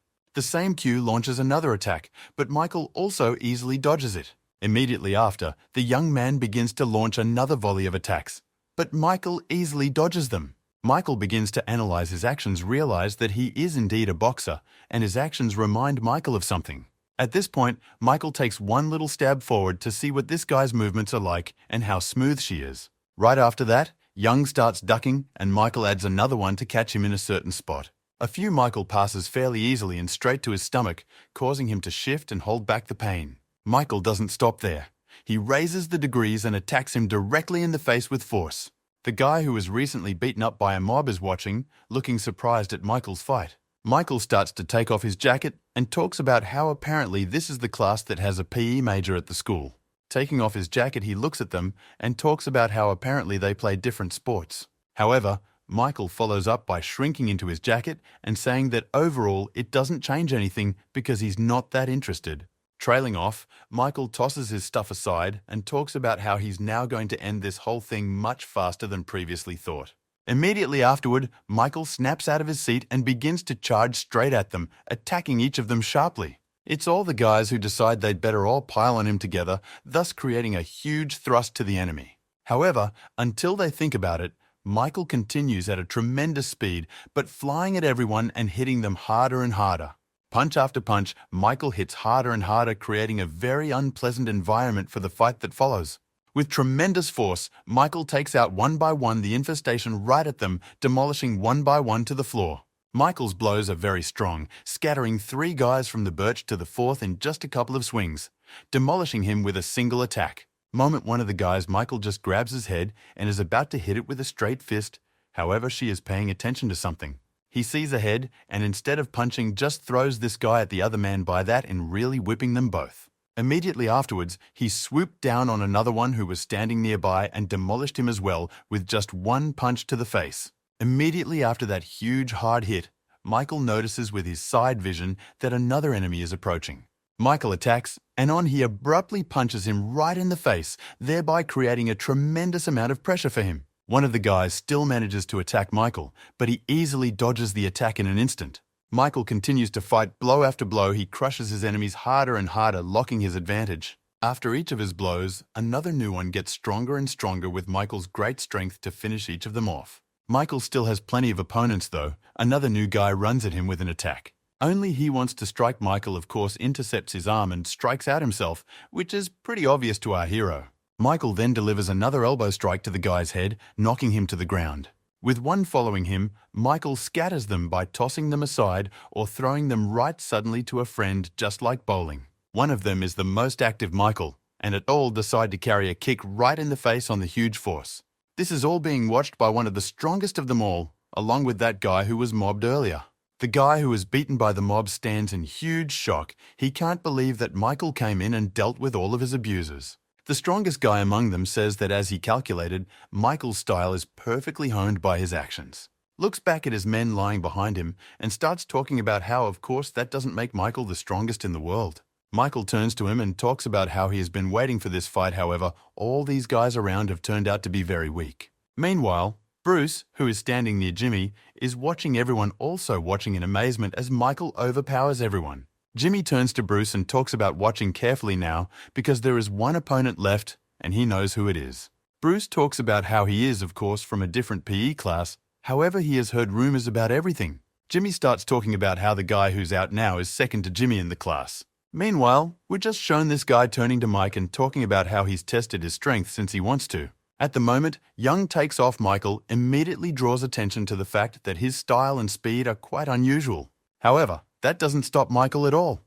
He also comes off with an attack and hits right in the face of this guy, a guy with tremendous strength. This blow hits him pretty hard because after a second of almost unconsciousness, he is treated towards some kind of wall. This is all seen by the very guy who was initially beaten by the crowd. He is very surprised to be standing and looking at everything that is happening. Literally, in one blow, Michael can be said to have gotten rid of this guy, and now he's lying bloody on the floor, not even regaining consciousness. Immediately after this blow, Michael turns to him, though he lies subconscious, but Michael says in that he is just as weak as the others. Meanwhile, the events of the story take us to a blonde guy and a thug who are running to a construction site and can't decide at what speed to run. The blonde-haired guy yells at Richard and talks about how they can't just blindly trust Rocker and run to that place. In the moment, the blonde guy turns screaming and speaks in a way that they can just trap Michael, can't they?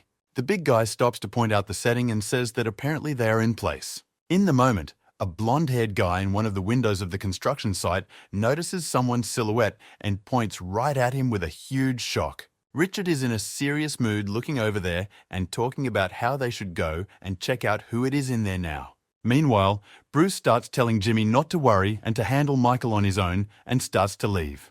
With a disgruntled face, Jimmy looks directly at Bruce, and Jimmy's friend also looks at him as if saying goodbye to him through a look. Bruce is serious about going straight to Michael, thinking that this time he has information that will help in winning. With a very serious face, Bruce continues walking, thinking about the fact that although Michael has strong movements, Bruce has much better techniques. In the moment, Bruce exits the building and notices Richard and his boys in front of him, who turn to him. In the moment, Richard stops out of a very serious face, turns to Bruce, asking the man what he's doing here. Bruce turns to Richard and his boys in turn, asking if it's honey for the idiots here that they're so slimy. Meanwhile, Michael grabbed one of the last guys in a blue uniform and started asking where Jimmy was. The young man wants to say that he doesn't know, but when he hears the beginning of Michael's sentence, he immediately hits his head and the floor. In the Michael Naguib moment, and once again asks him a question about asking the question, and where is Jimmy? In the moment, Bruce turns to Richard and talks about how he and Michael have already become such strong friends in such a short time. Bruce continues to look at them and talk about how they're just errand boys, and he came here to destroy Michael. In the moment, Bruce turns to them and says that since things have worked out so well, they'll be there for him to warm up. Richard laughs.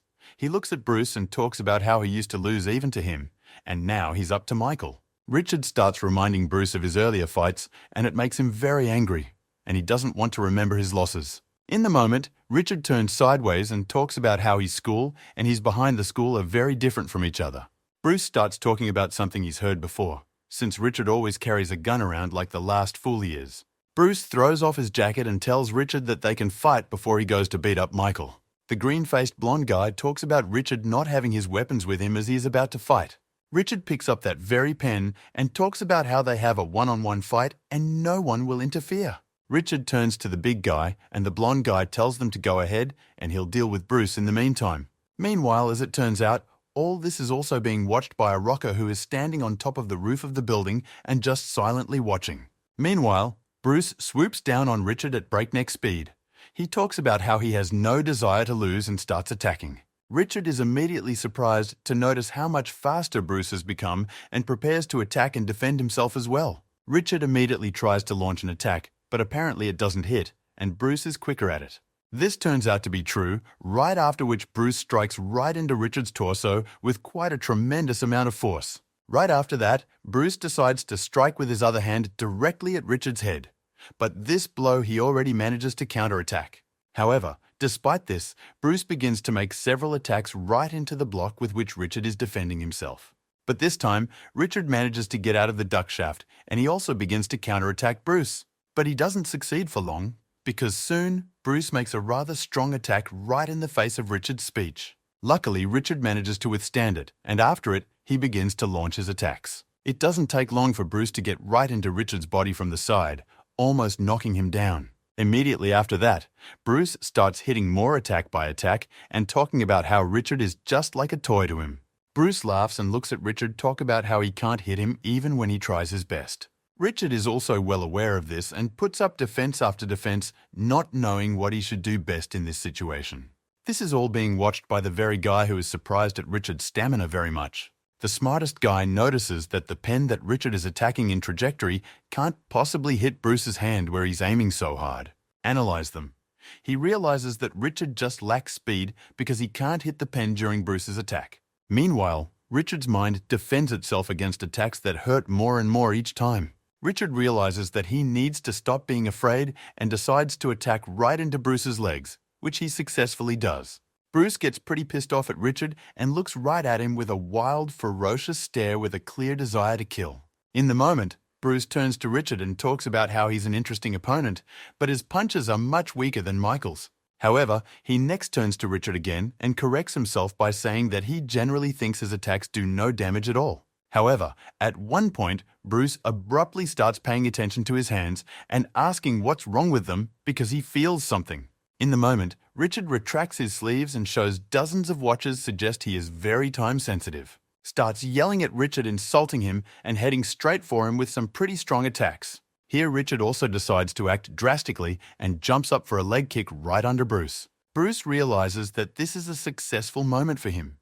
He puts his feet up in a pose and talks about how he's been ready for this kind of action for a long time. In the moment, Bruce snaps out of his seat and heads straight for Richard with a huge punch of his fist right in his face. This comes as a surprise to Richard, although he manages to dodge a little, but the attack still hits him. Immediately afterwards, Bruce sees that Richard is not doing well in resisting and decides to add a few more attacks. He in turn get right in Richard's face, which becomes a big problem for him.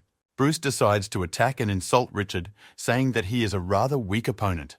Meanwhile, the blonde-haired guy and the thug came right to where Jimmy and his friend are. The thug is trying to find Michael, and the blonde guy doesn't understand why there are only two opponents. Jimmy turns to them and talks about Michael being in the building next door and asks how they found the place. The blonde guy pretends to initially know where Michael is, but the bulky guy realizes he's lying and tries to nail him for it.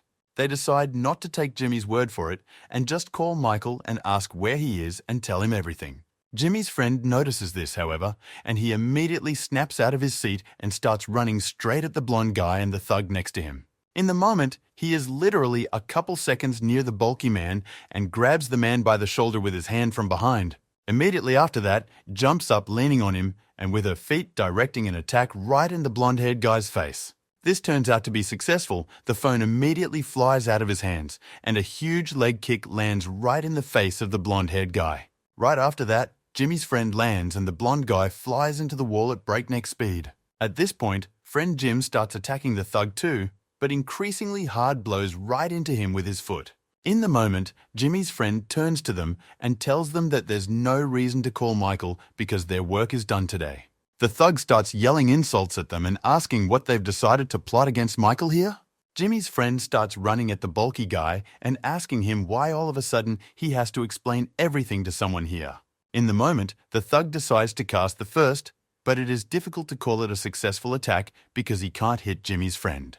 Right after that, Jimmy's friend takes a huge leg kick right in the face of the thug from underneath, which hits him very hard.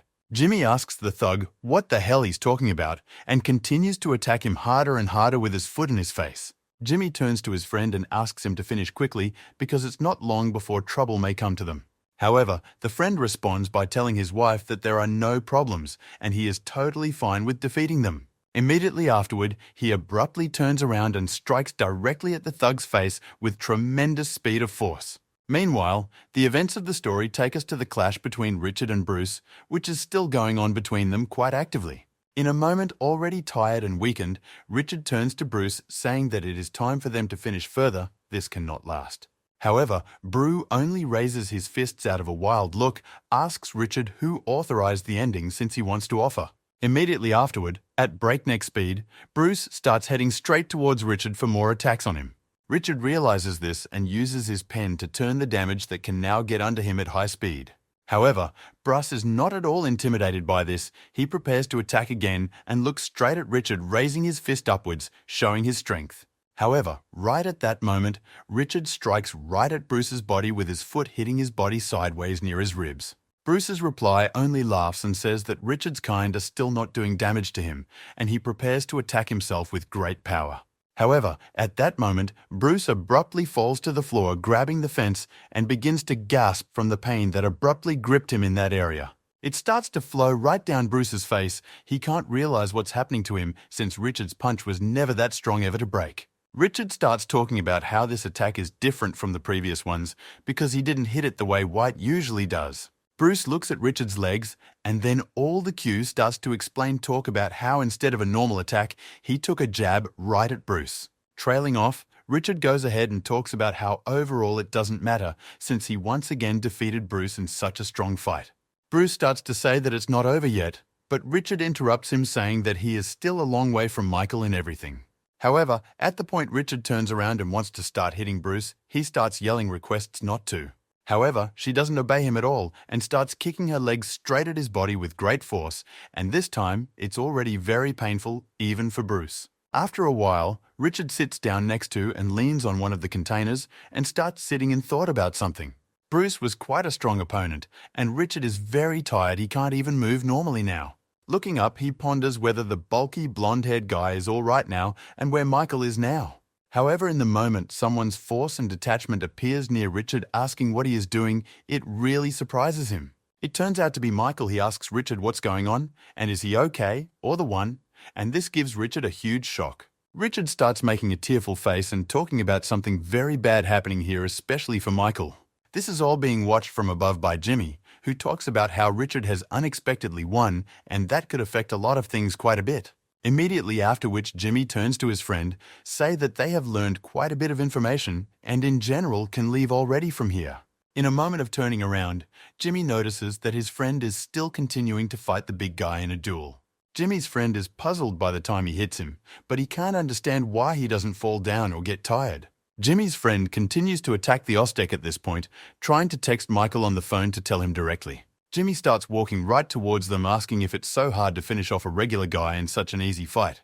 However, his turn continues to attack, say that there is clearly something wrong here, and I've not seen such hardy people for a long time. In the moment Jimmy stops, he turns his head and talks about how a good punch is always a truly good punch. Immediately afterwards, Jimmy wraps his arms around the big guy from both sides, much to the big guy's surprise. Jimmy then decides to throw Duck right into a deflection, preparing all the ground to attack him. Immediately afterward, that's how Jimmy sets up the conditions so that the big guy lands right head first on the concrete. It's already had a big impact on the big guy because it came very painful on his head and he didn't expect that at all. Jimmy's friend wipes his sweat and talks about how he's not a wimp at all, but this big guy's body is kind of tricky. Immediately afterward, Jimmy notices a blonde guy who had already regained consciousness at that moment and started texting someone on the phone.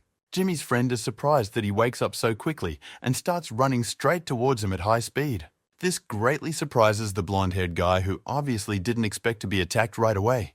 However, in a moment, someone appears from behind and delivers a pretty strong attack right into the body of Jimmy's friend, throwing him back into the wall. Immediately afterward, he runs up and delivers another elbow strike right in Jim's friend's face, as if to make him bleed to death, just to be sure. The blonde-haired guy sits in bewilderment. He can't understand what's going on and why they've suddenly come running to help him. In the moment, the blonde guy looks forward, and it turns out to be the rocker, who talks about how he didn't call and asks why they came. The guy replies that they came to help Michael, who is in danger, and the rockers respond by telling him that's why he didn't call them. Rocker starts to leave, and they talk about how they are pretty weak and can generally only hinder them immediately, after which the blonde-haired guy is shocked. Although not happy, the blonde guy asks the lessons where Jean goes Michael because they came just for him all here. In a moment, Michael appears from the next room, holding Richard's shoulder and telling him that he has already arrived here. Michael turns to the broker and asks if he's the one who called Richard and everyone else behind Michael's back. He answers that no, and Michael sees Jimmy ahead of him and turns to him asking what's going on here and what's it all for. In the moment, Jimmy points in the direction of where Michael's fight was and talks about setting it up to find out more information. Our guys are watching all this and they listen carefully to Jimmy's words and realize that in general, they were completely right. Jamie talks about how he needs more information that will play a role in the future, and now it's time for him to go already. However, in the moment, Michael turns to Jimmy and asks what makes him think Michael would let him leave so easily after everything he's done? Jimmy talks about Sin's business, and this fight they should change where she's going right now, because he's okay with that. Meanwhile, the events of the story take us to a room where people are passing money to each other and discussing something. A few guys, two of them in black suits, counting money and continuing to discuss some business among themselves. In the moment, Charlie walks into this room strongly resembling the second leader of the Path group. One of the guys in the room asks for money to the guys in years. He reports that he has done everything, but he has not seen Thomas. He reports that he left all the money with Thomas's men, but he wanted to see him himself. But his men told him that it was impossible to see him now. In moment 2, the leader of the Path group sits down and approaches this man asking if he knows where Thomas is, and then they can visit him themselves. It turns out to be the first leader of the Path group. He talks about possibly knowing where Thomas is, but that doesn't change anything. The guys next to me count the money and discuss what to do with it, deciding that the best thing to do is to go to a restaurant and have a good meal.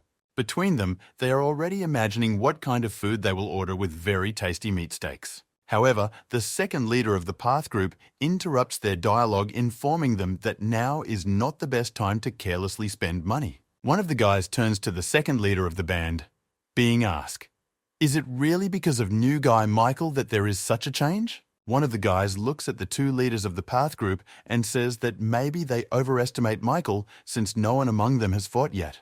Trailing off, Young turns to the leader of the Path group and asks if they think Michael might come to them here.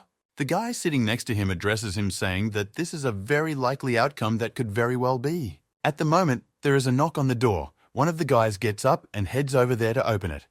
Everyone is discussing amongst themselves who it could be. As they open the door, they spot one of their strongest partners and they all greet him together. He is one of the members of the Sacred Group, along with the second leader of the Path Group. They are discussing the future actions of their groups. The second leader of the Track Group talks about how Mike is probably not coming now because, as he was told, he might have a fight with Jimmy now. One of the guys says it's great, but the other leader of the Path Group says it's not clear yet because it all depends on the outcome of their battle.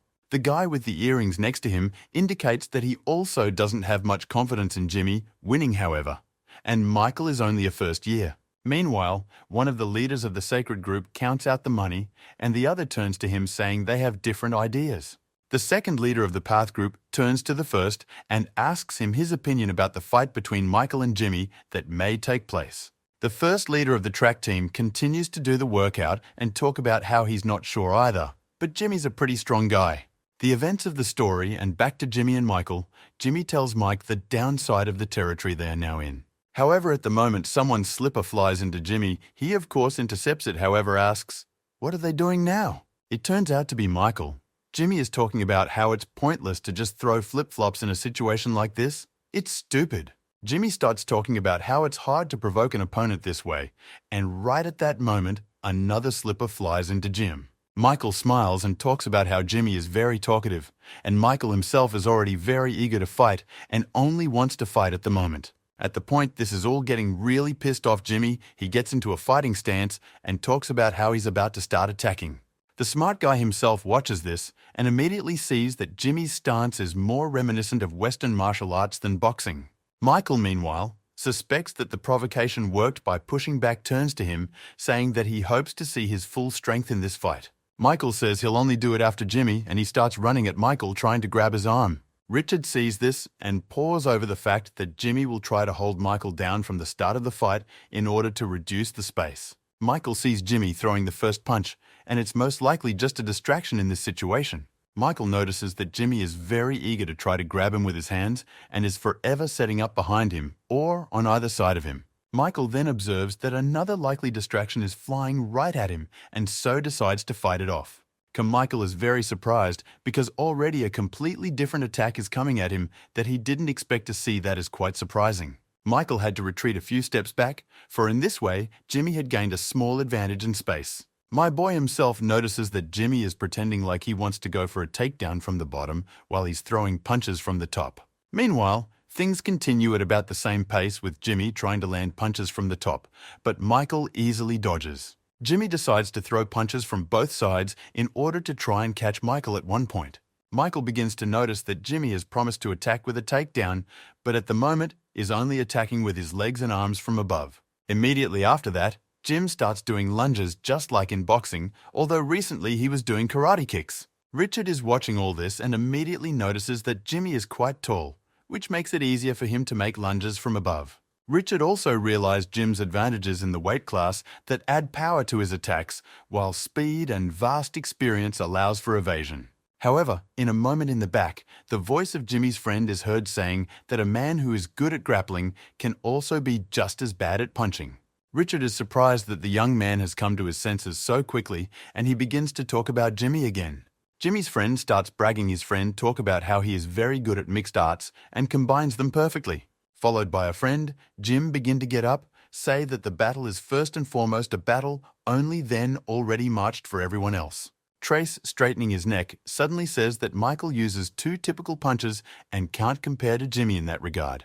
In a moment, Jimmy's friend starts to leave this room and walk instead of fighting, and abruptly notice his friend Jimmy getting punched in the face by Michael. In complete shock and not perplexed, he finds it hard to believe that his friend who excelled in many martial arts got punched in the face. Meanwhile, the events of the story take us to Fiona, whose phone starts ringing sharply at one point. Not really paying much attention to him though, because she's busy listening to her head right now after she washed it. In a moment of looking at her phone, she notices a text message from her oppo, who informs her that he won't be able to come anytime soon. Via this message, she yells that yay for freedom at last and raises her arms dramatically, causing her towel to fall straight down. She stands naked and generally doesn't worry about it, and he won't come over, then he doesn't have to worry, and there's no reason to worry because she's home alone.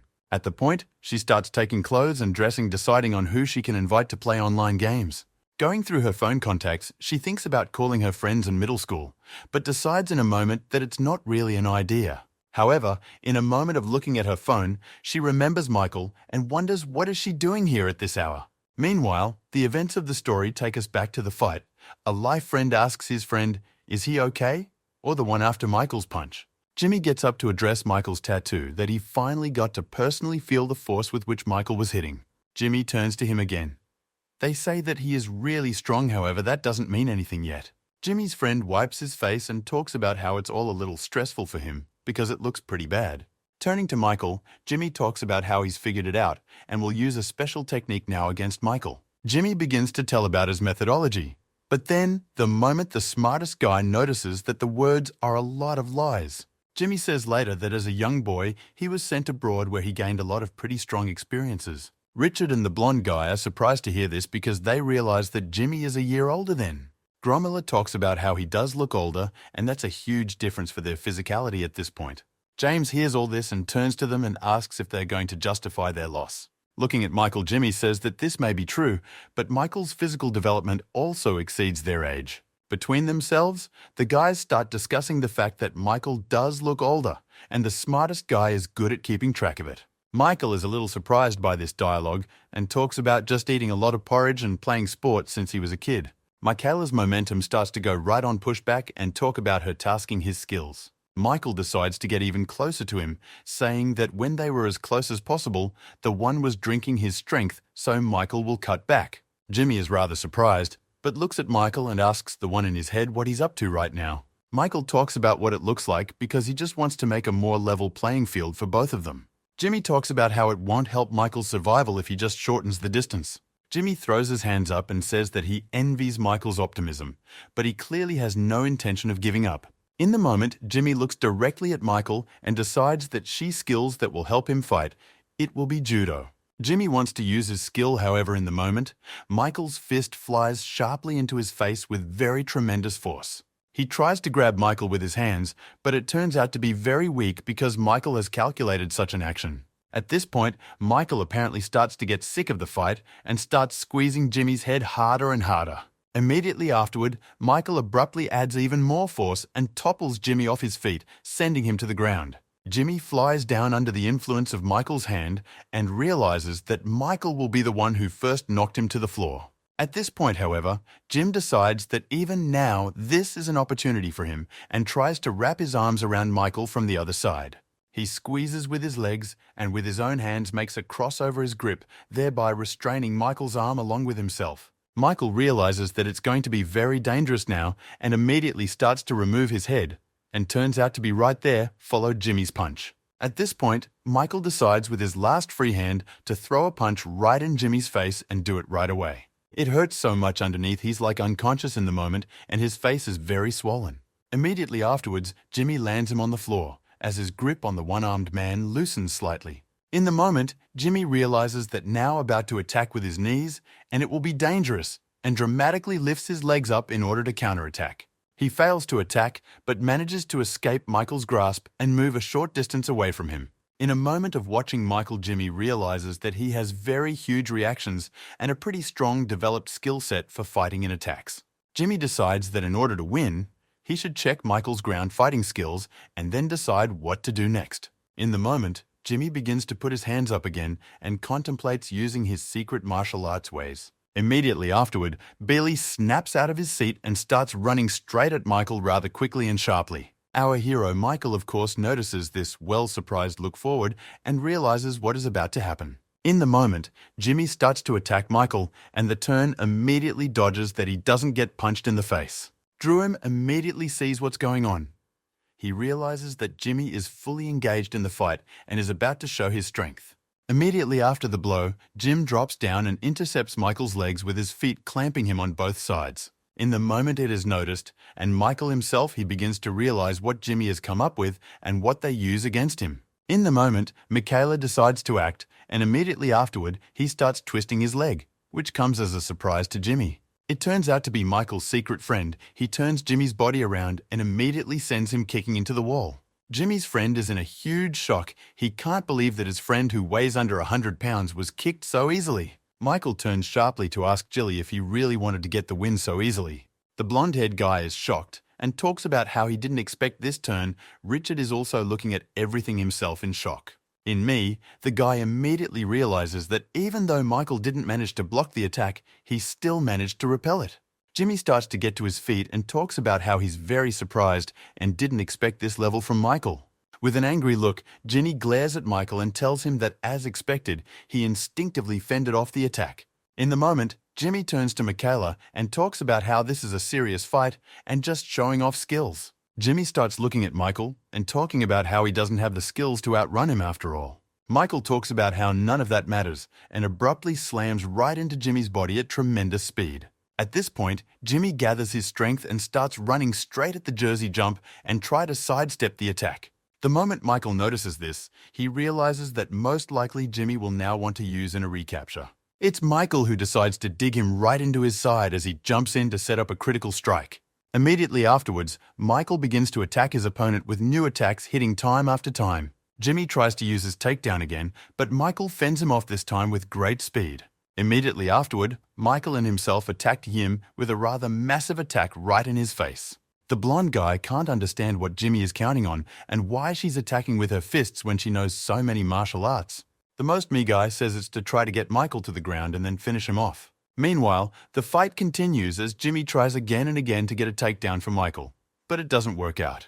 At one point, Michael decides to intercept his hands in order to stop his takedown attempts. Breaking out his arm to the other side, Michael puts Jimmy down, reflecting all of his attempts. Immediately afterward, Michael decides to land a few more critical blows to knock his opponent down. At this point, Jimmy finds a moment to grab Michael's leg to use his grip. Nothing seems to be working this time though. Michael strikes and fends off the attempt rather quickly. After which Michael penetrates Jimmy's face and comes at him again, but Michael distracts him anew. He tries to break into Michael's body, but it goes very badly altogether watching the whole thing. The blonde-haired guy turns to Evening, asks, as he thinks about what's going to happen next in this fight. Richard is concerned about it all. Meanwhile, Michael strikes again with another blow. This time, Jimmy is held by his shirt. Richard notices that even getting punched in the face, Jimmy doesn't abandon his attempts to grab Michael. At one point again, Jimmy's attack still manages to grab Michael by the neck from above pretty quickly. This time, Jamie even manages to get a hold of Michael's body from the two legs and arms he's holding onto him. He starts to press on Michael's body, who in return just stares at him cold-bloodedly without taking any action. The blonde-haired guy is looking right at this fight and doesn't realize what's happening right now at this moment. The guy is saying that if Michael doesn't have the skills to fend off such an attack now, it's safe to say he'll lose the fight. With a rather angry and aggressive face, Jimmy turns to Mike and asks him to familiarize himself with the ground now. The smartest guy talks about how no matter how strong Lion is, if he fights underwater, he can't win. In the moment, Michael and Jimmy start talking to each other because Michael doesn't believe Jimmy will win because of this method. Jimmy holds Michael back and talks about how he can apply hundreds of so-and-sos in his martial arts now. Meanwhile, the events of the story takes us to Fiona, who abruptly gets some kind of call on her phone practically at night. Is it Jake calling her and asking what she's doing this late? He talks about how they need to meet urgently and it won't be long before he's at her house. In the moment, Michael turns to Jimmy and talks about stopping talking and swings his arm up sharply. Right after Michael says this, he immediately starts punching straight into the mode's body with tremendous force. Jimmy is still trying to hold Michael's body, counting on the fact that this way he poses the power of Michael's attack. Counting on being able to get a hold of Michael and using his skills and time again, trying to do it over and over again. At this point, Michael gets tired of tolerating this attitude from Jimmy and swings for another attack with a fist to the face. At this point, Michael begins to attack Jimmy again and again with great force. Jimmy is very angry with Michael and says that he will destroy him. Jimmy realizes in his head that he's clearly building up over making Michael a normal opponent, and Michael clenches his fist. This is the moment Michael wants to strike, but Jamie intercepts his wrist. Michael immediately notices it. Then he decides to hit him again, throwing a few more punches right at him from the other side and with the other hand. At the moment of pushing, begins to realize that something goes very wrong, because his hand is apparently now intercepted by Michael. Michael's body from himself and legs from pushing him away, but it turns out obviously very bad form Jimmy lacks strength. Michael Fuff is also angry. He can't understand why Jimmy is doing this if he's the one who got him into this fight and prepares to attack Jimmy. In the moment, Michael starts to look straight into Jimmy's bloody face and talk about how if he has a goal to win, then he should keep fighting. Immediately afterward, Michael strikes another very powerful one right in Jim's face directly unobstructed, which hurts a lot. Immediately after that, Michael starts hitting more and more of Jimmy's attack right in the face. All when Michael becomes, however, this does not happen time after time, he continues to attack harder and harder. Jim's blood is flying around and getting bigger and bigger, and Michael is like a monster that won't stop attacking. The blonde-haired guy asks Richard what's going on, then suggests that Michael has decided to suppress Jimmy with his own methods. The smartest guy intervenes in the dialogue and talks about how with his strength, Michael has now overwhelmed absolutely all of Jimmy's ability to fight. Trailing off, the smartest guy began to explain that with his strength, Michael had just crushed all of Jimmy's skill.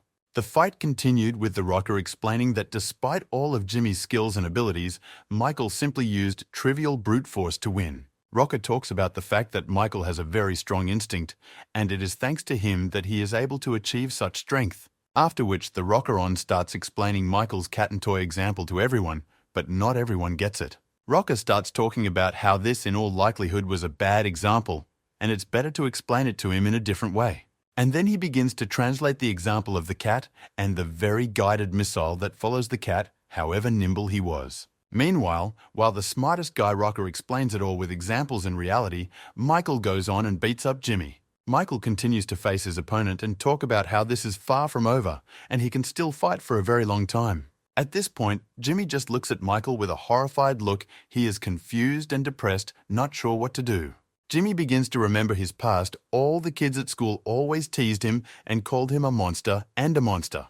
At this point, he was only 9 years old, but he was already very large. He did not understand why everyone insulted him so much. Then sit together, tried to pour him on the ground, kicked his legs, and harassed him in every way possible about absolutely everything. One of the guys with a pretty big lung plowed exactly the same ground then and started yelling about how easy and simple it was. Immediately afterward, he began to manage Jimmy, punching him in the face and calling him a monster once in a while. However, in a moment to the side, someone appeared. He saw this situation, and the report dropped the package on the ground.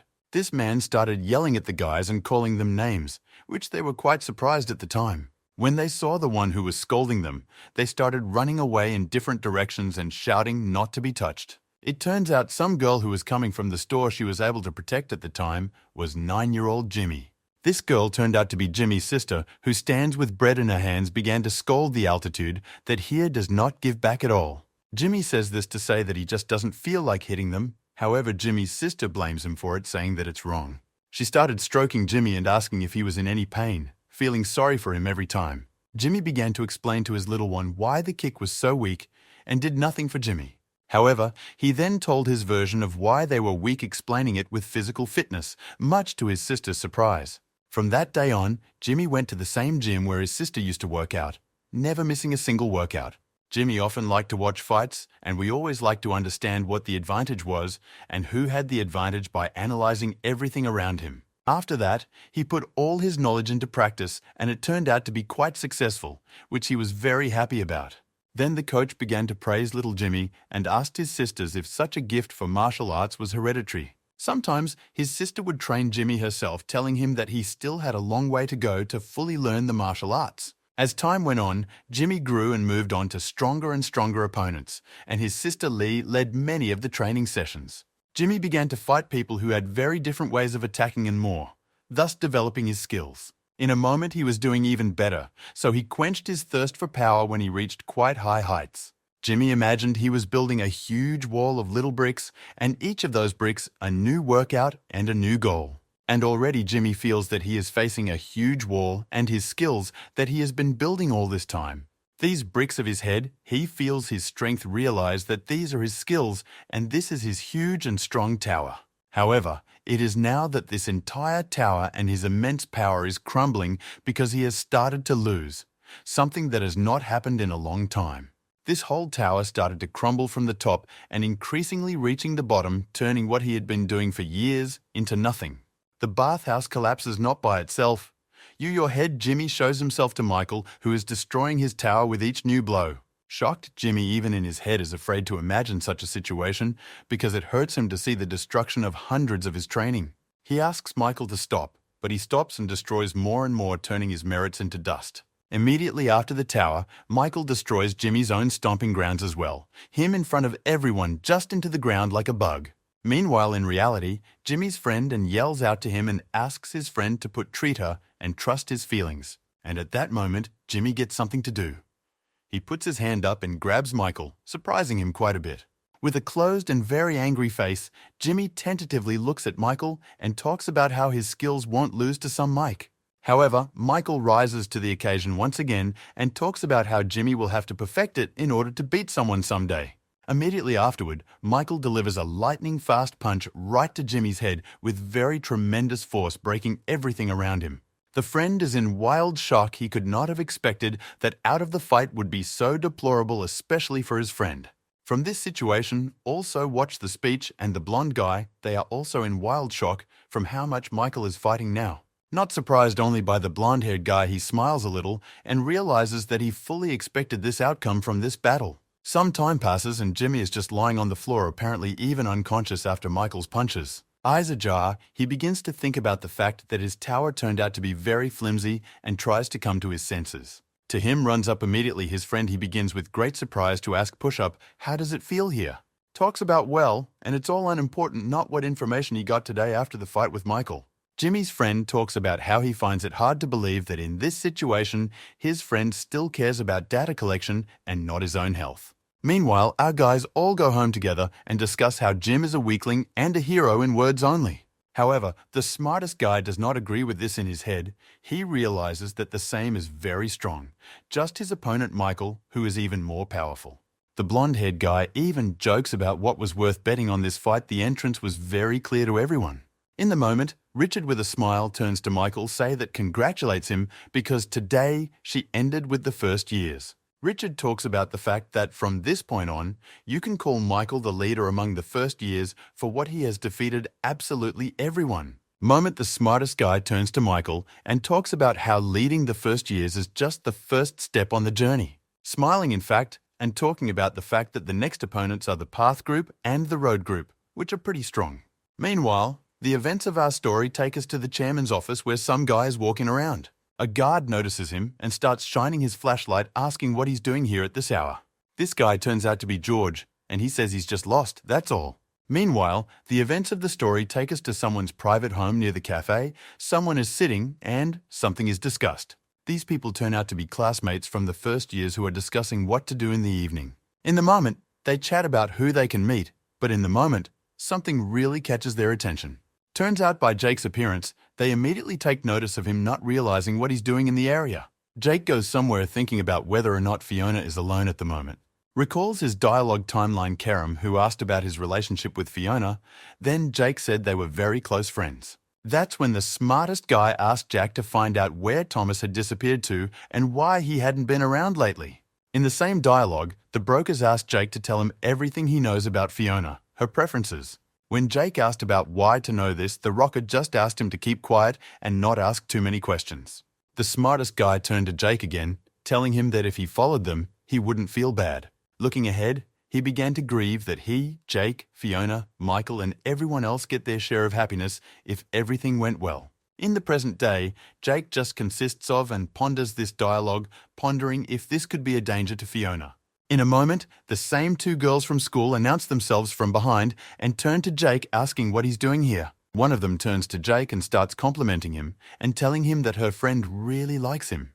Talks about how all appearances they have him mixed up with someone else, trying to pretend that this is supposedly not the case, although in fact, everything is correct. In the moment, Fiona announces from behind, saying that Jack had no warning that there would be others with him. Jack about accidentally bumping into them, and they only stare in surprise at Fiona ahead of them. One of these girls starts asking what their relationship is at this late hour together. Folding her hands in her pocket, this girl begins to talk about what she was once told about Fiona being the queen of the bees. Fiona began to address the girl, asking what she was muttering to herself and asking her to take her hands out of her pockets. This girl turns to Fiona with great surprise and asks if she is really talking so rudely to her. The friend of the first girl starts to worry because it's hard for her to imagine what could happen now because the situation is quite tense. In the moment, Jake turns to Fiona and talks about not worrying. He called her in to talk, and those girls won't be with them. At one point, he puts his hand on Fiona's shoulder, and she immediately grabs the hand he put on her shoulder. Fiona abruptly pulls Jake's hand away from her and begins to clasp it, telling her to stop and not to do it. Jack starts talking about how he's in quite a bit of pain, and again asks Fiona to stop squeezing his hand and hacking it behind his back. Fiona turns to Jake rather arrogantly and asks him what the cake was going to do, and has he gone completely deaf already? In the moment, Fiona starts taking Jake out and talking about how, if this was something that could be discussed in correspondence, she would just nail him. One of the girls is pretty pissed off she can't realize how much Fiona is crazy in her head and arrogant. The second friend begins to ponder on what their relationship is like after all, and should they follow up on it. Meanwhile, Fiona and Jake get farther away, and Fiona starts asking what the topic is about what Jake called out. Michael says he's just worried because it's been a long time since he last saw Thomas. Fiona's talking about how she doesn't know, but what we have is that he won't be here for another month. She doesn't know where he is.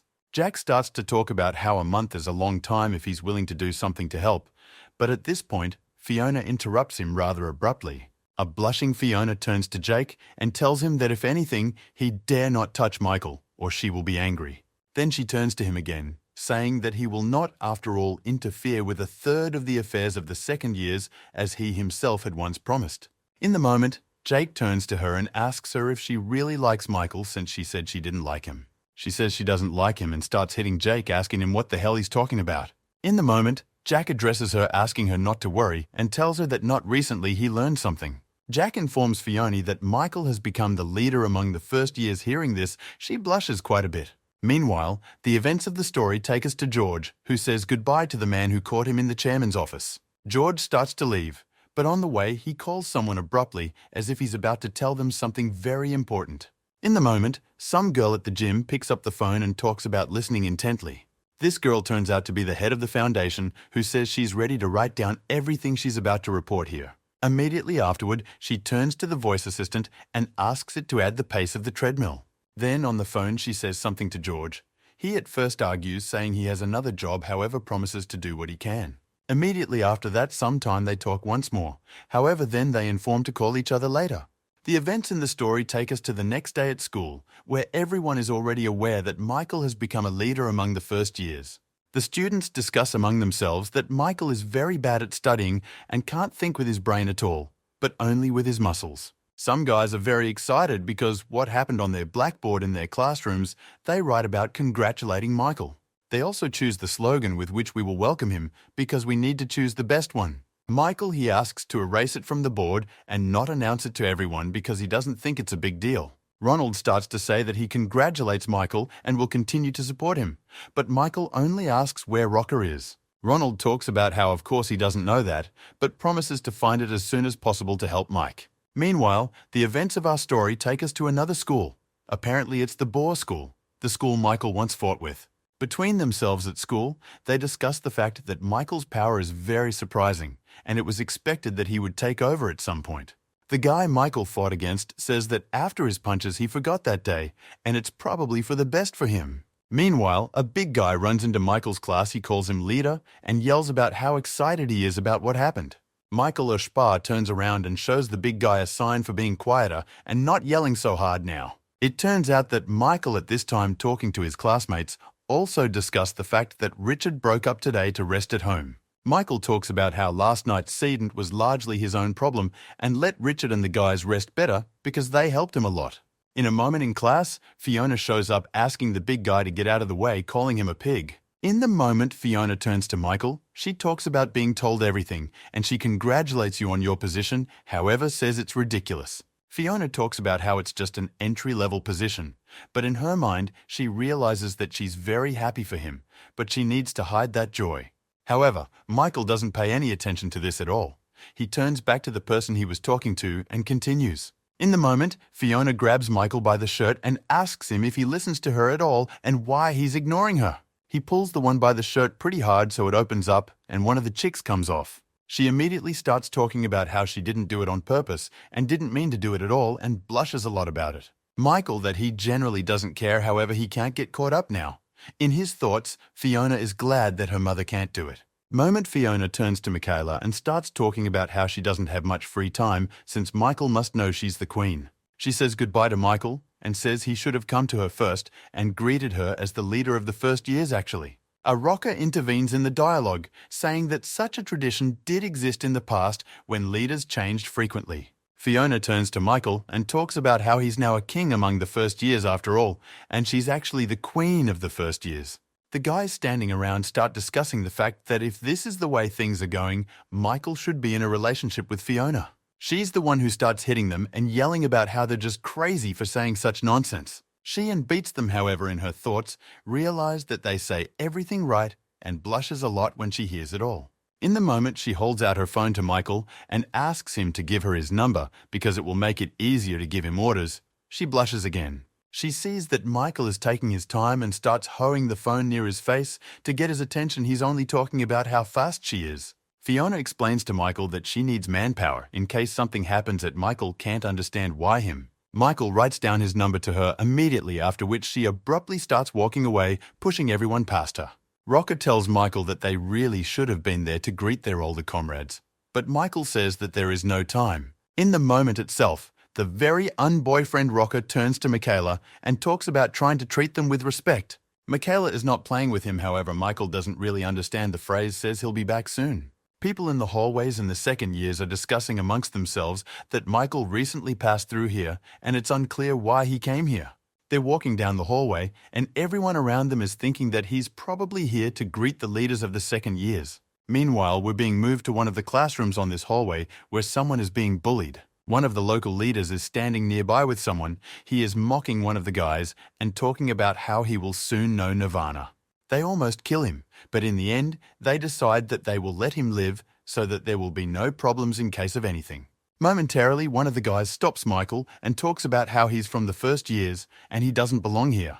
Michael hits this guy with tremendous force so that he immediately loses consciousness and passes out pretty quickly. But It is brought to the attention of one of the leaders who was present at the very fight where Michael defeated Brooklyn. Then Michael, with great speed, punches this guy in the face and surprises everyone around him absolutely. Michael talks about how he knows that Juvenile is one of the main men in the road group, and Michael came to say hello to him. At one point, a guy turns to the crutch guys who are standing around and asks if they too in groups of roadies. One of the guys starts yelling loudly at Michael, asking what kind of fool would greet other leaders like this. One skin a second after his words, Michael knocked him out with just one leg kick, delivering a pretty hard and stiff punch. The guys standing nearby were just in wild shock. Even the strongest and largest of them were frightened by the force with which Michael hit. One of these decided to attack Michael in return for beating up his friends and swung his fist sharply. The next second after that, Michael himself struck out at him with a rather tremendous force, hitting him squarely in the stomach. Michael stood beside him and talked about how all appearances on their team were all bald, weak guys he'd have a pretty easy time dealing with. At one point, one of the main ones in the ears stands up and asks Michael if he knows who he is. Michael looks at his phone, and his pictures reveal the third leader in which is involved in raising money and bullying others. Michael turns to them and talks about how they left the gym early that time because he reported that raising money at the school is no longer allowed. This third road leader is very angry. He runs right at Mike with an attack and swings something to inflict it.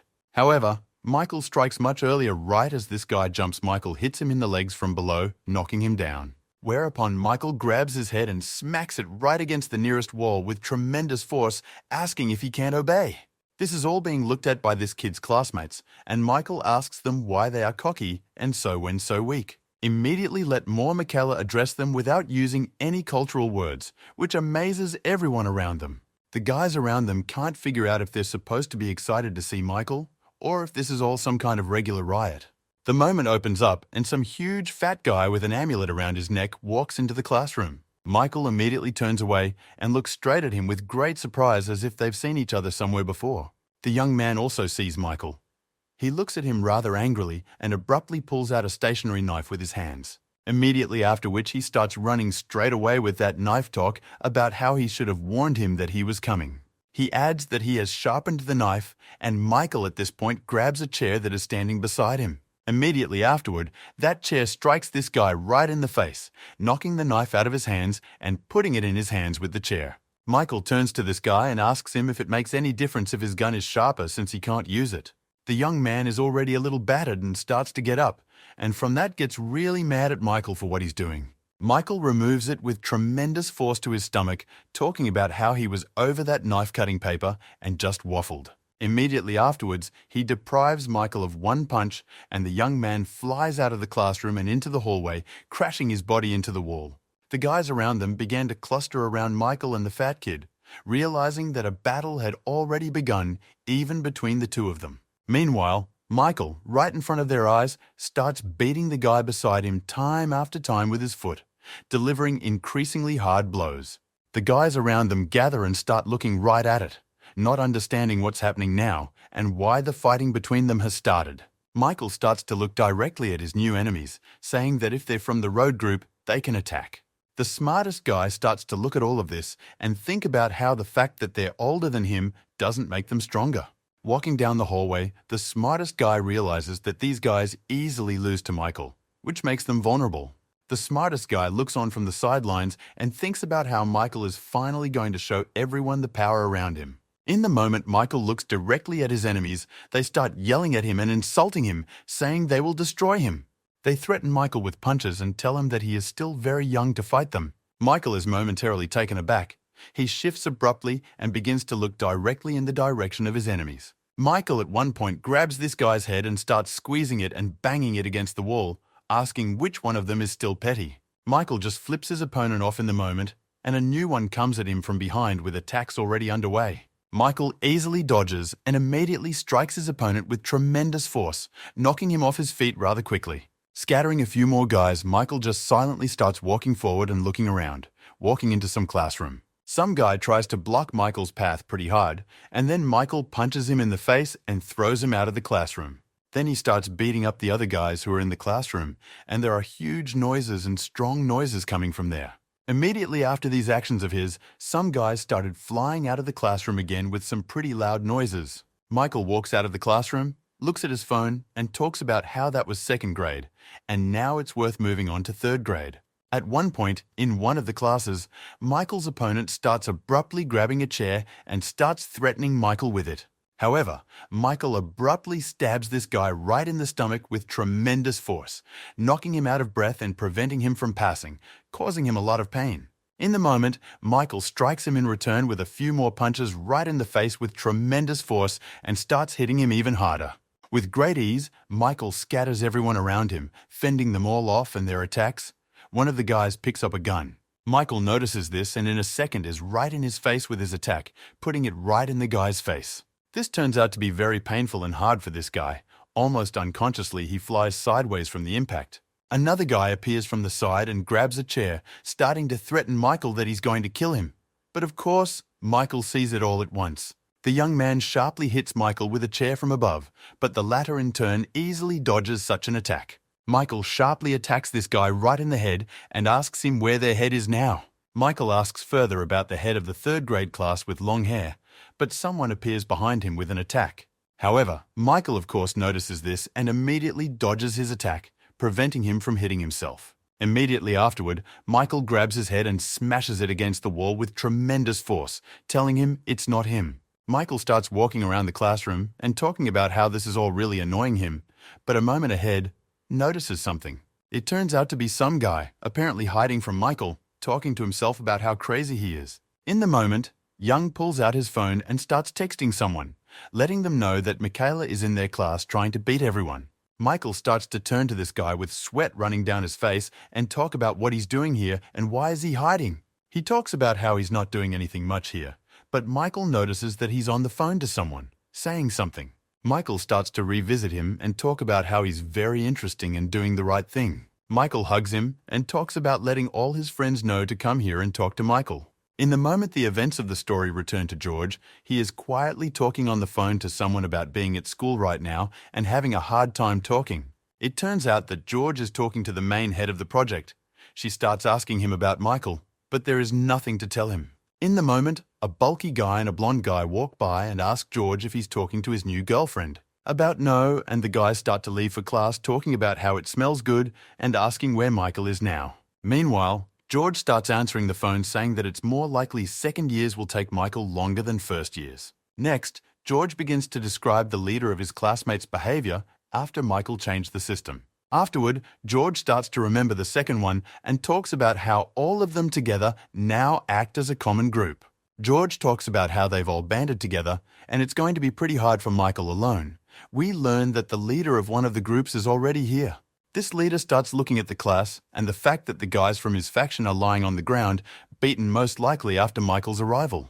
One of the guys in this group is giving Michael a massage. Michael sees these guys and turns to them and asks if everyone is here. In moment 2, the leader of the Path group starts looking at Michael and asking if he's accidentally gone crazy with his power. Michael only looks at him cold-blooded and talks about how if he finds out he can come over and check it out. Michael starts to remember his dialogue from yesterday by the smartest guy who said that Michael needs a reputation when he goes up against second best. Michael talks about how he doesn't like that much, and the smart guy himself realizes that he understands it all perfectly well. However, scratching his neck, he reflects on the fact that this is very strange even for someone like Michael. Immediately afterward, Rocker begins to outline the situation to T-Shirt as he appears abruptly at the school and immediately says that he will become a leader, demonstrating the behavior of Michael, who starts dropping into other classes and showing everyone his power. Defeating one by one, Michael shouts that he is ready to win all together and overpower even the strongest. He then starts to match his words, but attacks everyone screaming about being the strongest and beating them all up. In the end, creating almost a mountain of corpses at the height of which stands the plan of the only say that he is the strongest. The smartest guy compares this to the behavior of a lion, which is much bigger than the animal itself. The example of monkeys suggests that from their mass, they appear to be very strong animals, but in fact, they are stupid. Trailing back to reality, the guy tells Michael something that is odd, even for him such in the situation. My boyfriend turns to the jersey, looks him in the eye, and talks about how he hasn't fully shown his true power. The smartest guy tries to take Michael out, seeing that Michael has no motive to prove his strength to everyone. The rocker begins to reflect, saying that childhood trauma, when so in Michael's life, may have influenced this. That's all. Michael abruptly walks over to him, grabbing his shoulder and starts squeezing it a little. Rocker gets really tense. Michael puts his hand on his shoulder and talks about how he's not going to communicate about this. The smartest guy addresses Michael, saying that such a reaction surprises him, adding that his opinion is not about Michael's goals. However, at the end, the smartest guy adds that Michael's desire to control all bullies coincides with the Rocker's goals. Rocker asks Michael to take out his phone and open his notes because he wants to write something down there for a minute. Rocker starts writing something down, saying that it feels like he's writing a suicide note. He hands the phone to Michael, saying he's written a list of people who should be Michael's targets tomorrow. Michael picks up his phone and starts checking all the names, trying to remember them and realize who he has to meet tomorrow. He explains to Michael that tomorrow he will have to face a road bando who is very strong indeed. Michael comes back to reality and is asked to come over to them, and they stand in one place like they're frozen. One of the leaders is starting to go forward, talk about how defeating someone like Michael would be a big deal for the school. He gets near the desk teacher and talks about taking care of Michael's soul, which is very much lost. Says it shames Michael to bite an easy death, right after which his men start running at Michael pretty quickly. Grabs one of them and asks the others to come over for a second, and preferably quicker. Michael puts one of the guys in front of him and aims his head right at him. The guy doesn't realize what Michael is doing. The next instant, Michael strikes very hard right to his stomach, then knocked him out with literally one swing of his arm.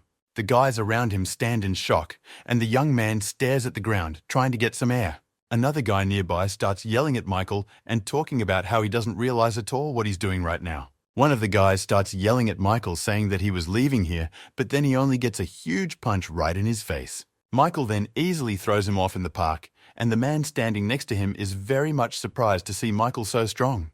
However, I managed to stand to watch as Michael ran to him and grabbed him, also starting to hold him in his arms. Immediately afterward, Michael began beating him up and literally took him out in a couple of blows, knocking him backwards. Michael began to scatter, and the other guys, but it was blow after blow, and the people in the group were afraid to approach Mike. One of the guys decided to outsmart Michael and jumped on the desk to leap from it directly onto Michael's head and make a rather unexpected attack. Michael immediately notices what's happening, and with a sharp lift of his foot, he swipes right at this desk, thereby knocking it out of position. Immediately afterward, Michael starts throwing some pretty powerful punches right into his opponent's body, hitting him time after time. Then Michael et al. Grabs this classmate and throws him at another, then turns them literally into a bowling alley. Well, it's up to the track leader and his deputies, who are wildly surprised at what's going on in their classroom at a time like this. The leader of the group starts yelling at his men to spring into action and get him from the side of the emergency exit. One of these guys starts running for the emergency exit, but some guy flies right into the door he's trying to open. However, this does not embarrass the second leader at all. He shouts to his men to hurry up and become more active. No sooner do they run into the classroom than another guy flies through the door and knocks them out like bowling one-on-one. Who was standing at the door and holding it turns to see Michael grabbing him by his clothes and pulling him towards him. Another guy decides to hit Michael with a chair, but Michael defends himself with his friend's body. The first guy is about to hit, but his friend yells for someone to stop and not do it because it will hurt him. However, no longer has time to stop the attack, and the chair flies right into this guy with great speed. Michael, meanwhile, continues to attack, but we're all kicking harder and harder at his closest opponents. After a couple of seconds after that, all of Michael's opponents are just lying on the ground. They don't know what to do and are just lying there unconscious. However, looking forward, Michael notices a new crowd of his opponents who are preparing to attack him because they simply hate him. Michael, of course, notices them and runs forward to intercept a punch from one of them and over his shoulder, launching a direct attack into the other. Immediately afterward, he hits one guy so hard that he uses him and his body to start another one. Michael notices again a new opponent looks at him and without thinking carries an attack right into this guy's face. Immediately afterwards, he turns around and with a leg kick kills the two others who were standing against him earlier, knocking them out. Michael walks up to one of them and starts punching him as well when he looks on in shock at how his friends were defeated in a couple punches. Right after that and a few more blows, Michael demolishes the guy who was watching everything using a few moves. All this is watched by the leader of the group of Path 2, who realizes that by such actions, Michael removes all avenues of retreat. He looks again directly at Michael, saying that the latter is just a wild beast who is blocking them from any exit. Michael, meanwhile, continues to act on his preconceived plan and more enemies. After a couple more moves, Michael takes out the largest among them with only one punch to the head. Another guy tries to prey on Michael from the back, however, and Michael only gets a 2 count using only his hands. Meanwhile, the second leader of the Path group notices that a whole crowd of people have already formed in the hallway and are watching the whole thing. It's hard for the leader to realize and accept the fact that just that first-timer Michael has dealt with all of his men. In the moment, the second leader of the Path group and begins to go forward and realize that the situation is very critical, he should act accordingly. He looks at Michael and the way he handles people, realizing that he needs to take the most drastic measures possible. Then he pulls his hand away, puts it in his back pocket, and starts pulling something out of it.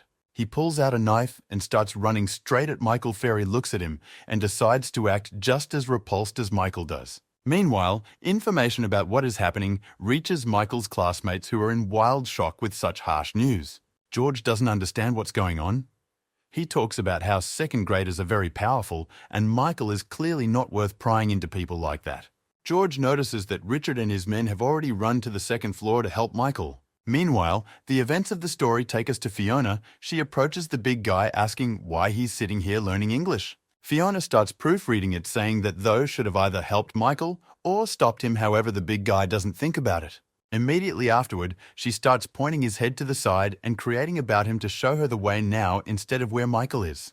The events of our story take us to one of the classrooms on the second floor, where a bunch of people are just lying on the floor unconscious. In the summer, we see the second leader of the Path group holding a small little iron knife. In the moment, he looks straight ahead, very worried, and ponders afterwards whether he is doing the right thing in this situation. But as he looks forward, he sees a huge silhouette made of muscle, even though a moment ago he was looking at Michael. He doesn't understand what's going on and starts wiping his eyes, taking off his glasses, thinking that he must have seen too much. However, coming to his senses, he notices Michael in front of him, who is looking directly at him with a rather his own look. He is very surprised by it. The second leader of the Path group gets abruptly startled and starts asking Michael who he is and what that side aura around him was. Michael swings in for a punch and says he doesn't understand what Young is saying, but he is pleased that he took off his glasses. Michael starts to throw a punch and talks about how he must have Young prepared well for the fight and took off his glasses to get in his eye. Literally, with one punch with a small swing, Michael sends this guy straight into the air with a single attack. It's all being watched by the people standing by the class, and they find it hard to believe that Michael is fighting one of the leaders among the group. Meanwhile, Michael is just standing on his feet and looking at all that is going on around, seeing a bunch of guys lying on the ground. Moment Richard runs in with the others, asking Michael if they are late for the whole show.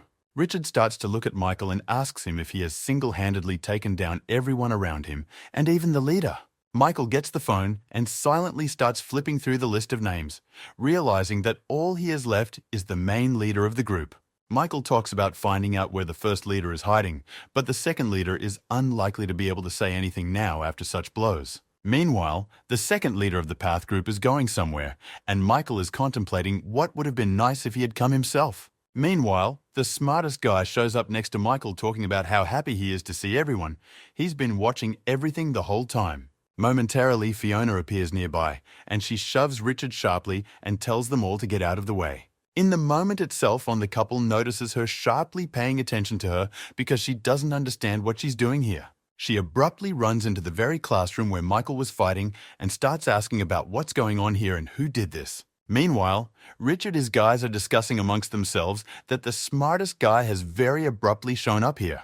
However, in a moment, they all turn away and notice standing nearby George, who brought along a teacher. The teacher starts to watch the class and yells at Michael, asking about what he did this time. The events of the story is transferred to the teacher's room. This teacher and criticizes Michael, talk about the fact that he even broke the furniture. Then the teacher went on to say that Michael was pissing him off and he didn't want to buy new furniture for the classroom. George is watching all of this and he doesn't understand some of it, because why would Michael want to go so abruptly into his second year? Afterward, George stands and reflects on the fact that, after all, the classroom teacher is not aware of the project and it's pretty stressful for him. Meanwhile, the director continues to berate Michael, saying that he can be a thug here if he wants to get away with it. Afterward, the teacher sits down disgruntled and talks about how he should have thought twice before accepting Michael into that school. At the moment, the chairman enters the office. He turns to the teacher and asks the teacher to stop apologizing with his main job. The teacher immediately begins to bow, and the chairman turns to Michael and asks him how he is feeling and how Michael's studies are going. Michael replies, "All is well." The teacher looks at all this with great shock. "I don't understand why the chairman is being so nice to Michael." Gets up out of shocked face looking at everything, not realizing that does Michael really know the chairman and vice versa. In the moment, the chairperson turns to the teacher and talks about standing back together for a moment to talk. The chairman in his office puts the teacher as a golf tee and starts taking the club, saying that he should behave better. The ball rolls right into someone's head, and meanwhile, the teacher ponders how the chairman is related to Michael because it's very strange. After going back to the office, the chairman again asks the teacher to drive much better. Michael, meanwhile, is standing there and doesn't understand absolutely nothing. What's going on is still a mystery to him. Michael looks at his chairman and can't tell if he understood his words correctly and drew the conclusions he needed to. Chairperson to Mike up and said that this was the first time they had met since the presentation. The chairman looks directly at Michael and talks about how he'd like to chat with him about a lot of things. Time marches on, and some person walks into the second year's class, noticing that the second leader of the track group is lying on the ground unconscious. The first leader of the path group, he is very angry and is looking at this all a huge rage. Some guy shows up and talks about how everyone in this class is Michael's case from the very first classes of that very freshman. A young man with long hair complains about the first leader, saying that a lot might not have happened if he had been around. The first leader turns to him and talks about coming back after contemplating the death penalty as performed by Thomas. A young man with long hair starts talking about how he feels as if there is a spy in their midst who is very much a storyteller. However, the first leader of the path group only silently begins to walk forward and, hovering long hair, asks him where he is going. The first leader of the path group talks about wanting to be in his shoes in order to understand his train of thought. Meanwhile, the chairman turns to Michael, saying that the whole project in which he is associated is a huge idea head of the foundation. At one point, the chairman starts calling out and telling Michael Tom that this whole project looks very childish to him. However, he turns to Michael and talks about how he feels like this could make something really fun out of it. The chairman turns to Michael again and talks about how he has been very busy lately and sometimes forgets about the project. In the moment, the chairman turns to Michael, points at him, and talks about how a Czech like him can only realize that people like Michael are bullies. The chairman points at Michael again, looks him in the eye, and talks about destroying everyone. The chairman points to a plaque with the name of the school, stating that it belongs to him, and says that he will solve all problems. Meanwhile, the events of the story moves us to Michael's classroom to find his classmates goofing around as always. The blonde-haired guy says he's going to go get something to eat and starts to leave the classroom. Richard tells him to hurry up and be in time for class. Opened the door, the blonde-haired guy abruptly notices the fact that a huge man is standing across from him and looking straight into his eyes. These men turn out to be the first leader of the path grouping, that is the stupidest that Michael has broken through. The guy looks at him with great bewilderment, realizing that it feels like the power is coming from his body. The next moment, this bald guy, the first leader of the path group, sharply punches the blonde guy, knocking him back. This becomes quite a blow to the light-colored guy. He immediately starts spitting and passing out from a single blow. This is all noticed by the bulky guy and Richard, who starts running straight towards the light-colored guy. Then, the first leader of the path group holds the head of the blonde-haired guy, being told that if they sow evil, they will only reap evil. Immediately after which, this huge guy rushes the light-colored guy, talk about how their actions earlier turned their stern. Richard turns to the bully and talks about the fact that he pulled out the iron because you can't win here directly. The thug takes a wrench and brass knuckles. Richard takes 2 iron clubs in his hands. However, the huge guy, the first leader of the path group, says that this all uninspires him he is looking for from Michael. In a rather upsetting moment, he turns to them and talks about how they're pathetic people. It's about time they met God. Carmela asks Richard if they even have a chance of winning. Richard says they do, but it's going to be tough. Richard quietly addresses the Kremlin and suggests that they should attack from both sides at once in order to be effective. Immediately afterwards, the bulky man and Richard jump out of their seats and start running straight at their opponent at a tremendous speed. Richard looks forward and realizes that this guy is a pretty signal body, and it's worth doing something about it before foolishly attacking. However, before Richard can even think about it, this huge guy whizzes right by him at a tremendous speed. Richard turns sharply to see what happened and sees that it was the bald guy who took the bulky guy in his arms and began to carry him forward in a forward motion and along with him. Immediately after that, the bald guy threw the bulky guy straight into the wall with tremendous force. This clearly made Richard extremely angry. Richard took his weapon, an iron bat, and began to bear right at the bald guy from the back and prepared to attack him. Richard then accurately strikes right into the guy's shoulder, but it doesn't look like he was too worried about his punch. Richard looks at this and also himself realizes that this guy absolutely doesn't care and has not had any damage done to him. This huge bald guy turns around, he calls Richard very strong and talks about how his body is indestructible. Richard starts to get worried. He smiles a little and says that of course he heard it, but of course he expected it to be this much. At one point, this huge guy takes his eyes off the bulky guy to see if the case has come to a head. At this point, Richard starts aiming at the bald guy right between his legs, asking if his body is so indestructible everywhere. However, in the moment, Young simply shifts his legs abruptly, thereby clamping Richard's bat right between his legs. Immediately afterward, this huge bald guy strikes right at Richard's head and throws him far aside with a single swing. Meanwhile, the bulky guy in the back comes to his senses, he picks up his brass knuckles and aims to hit the bald guy right in the head.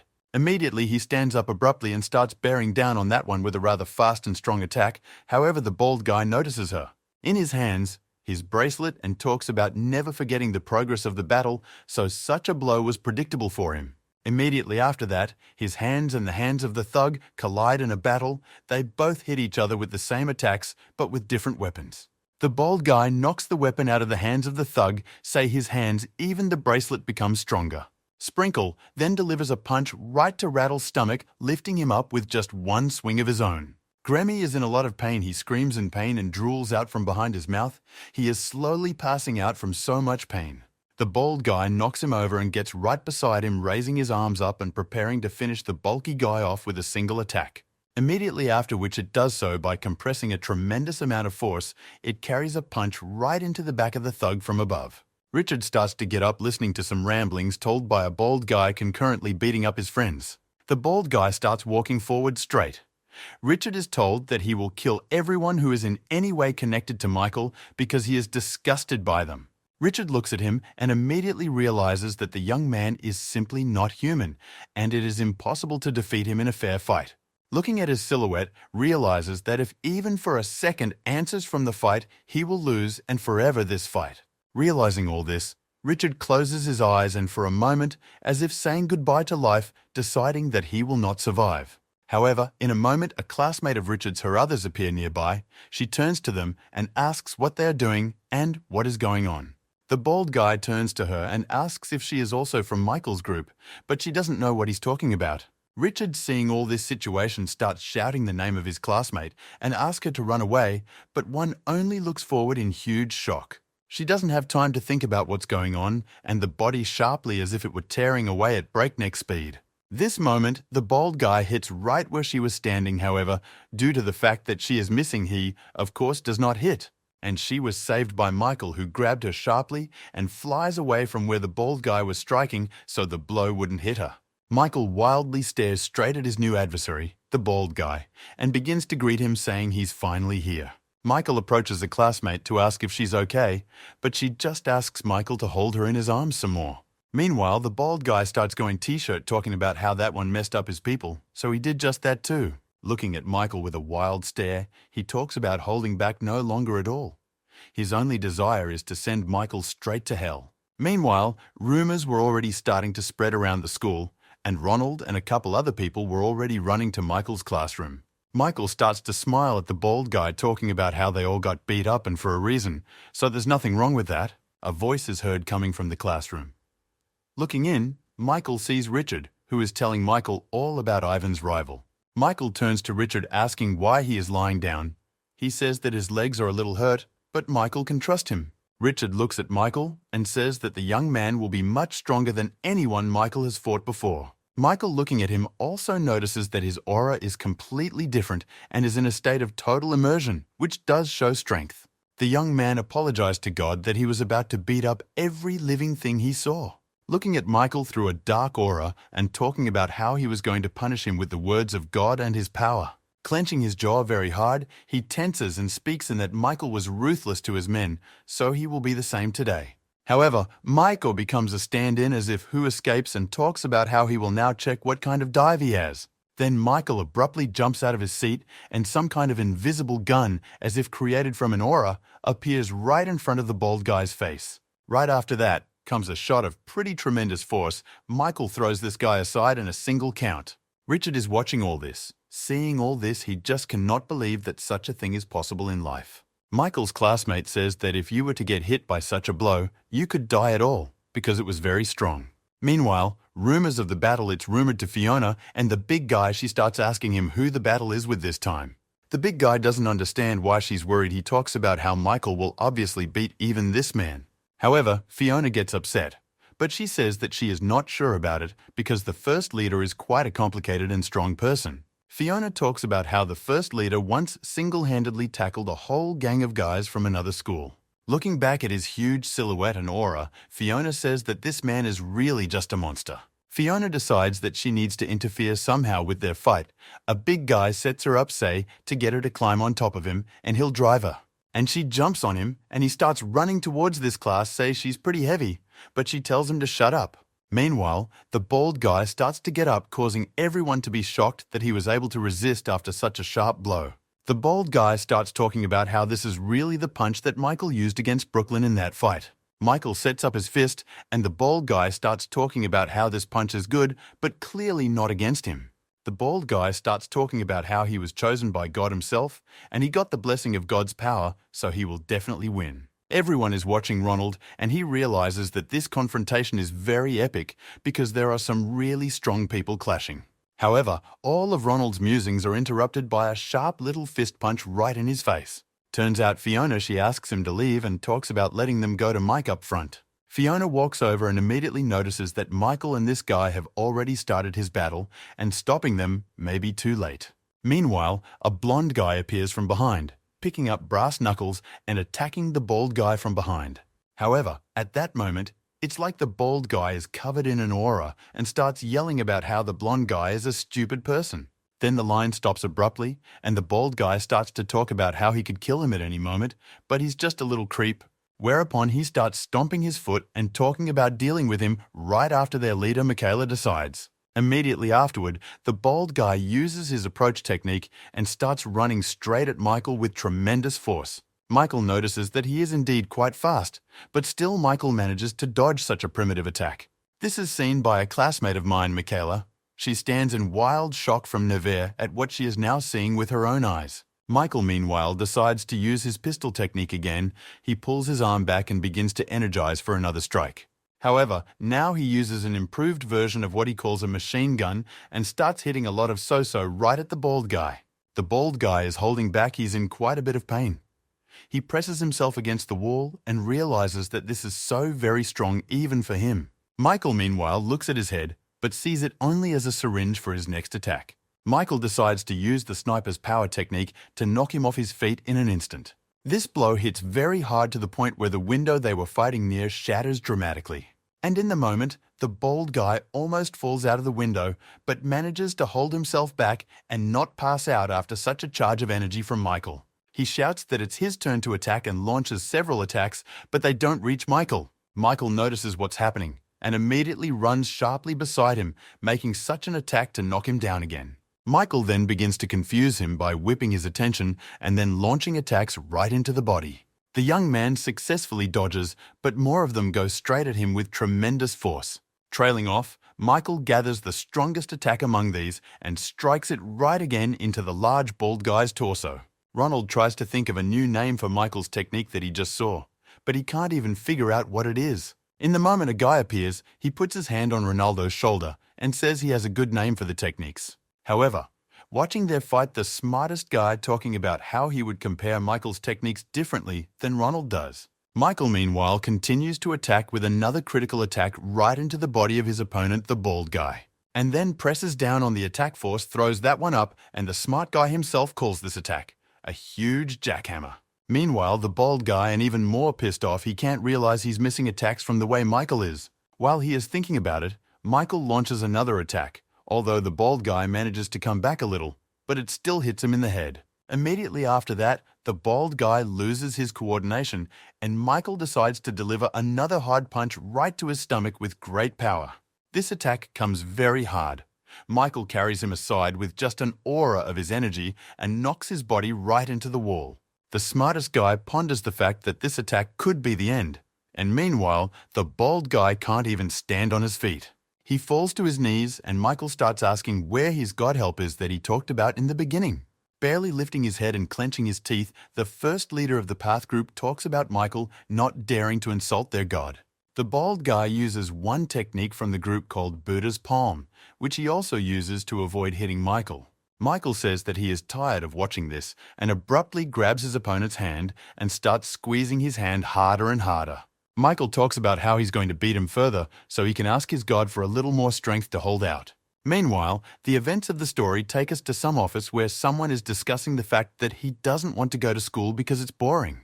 Turns out two guys, one of whom is the leader of the sacred group, rather than asking if they contacted the Path group. One of the guys says that the shining moon has already risen and he would like to see it in person, but there is no such opportunity. Charlie, who tells him that it's no big deal and asks him to play as many people as possible.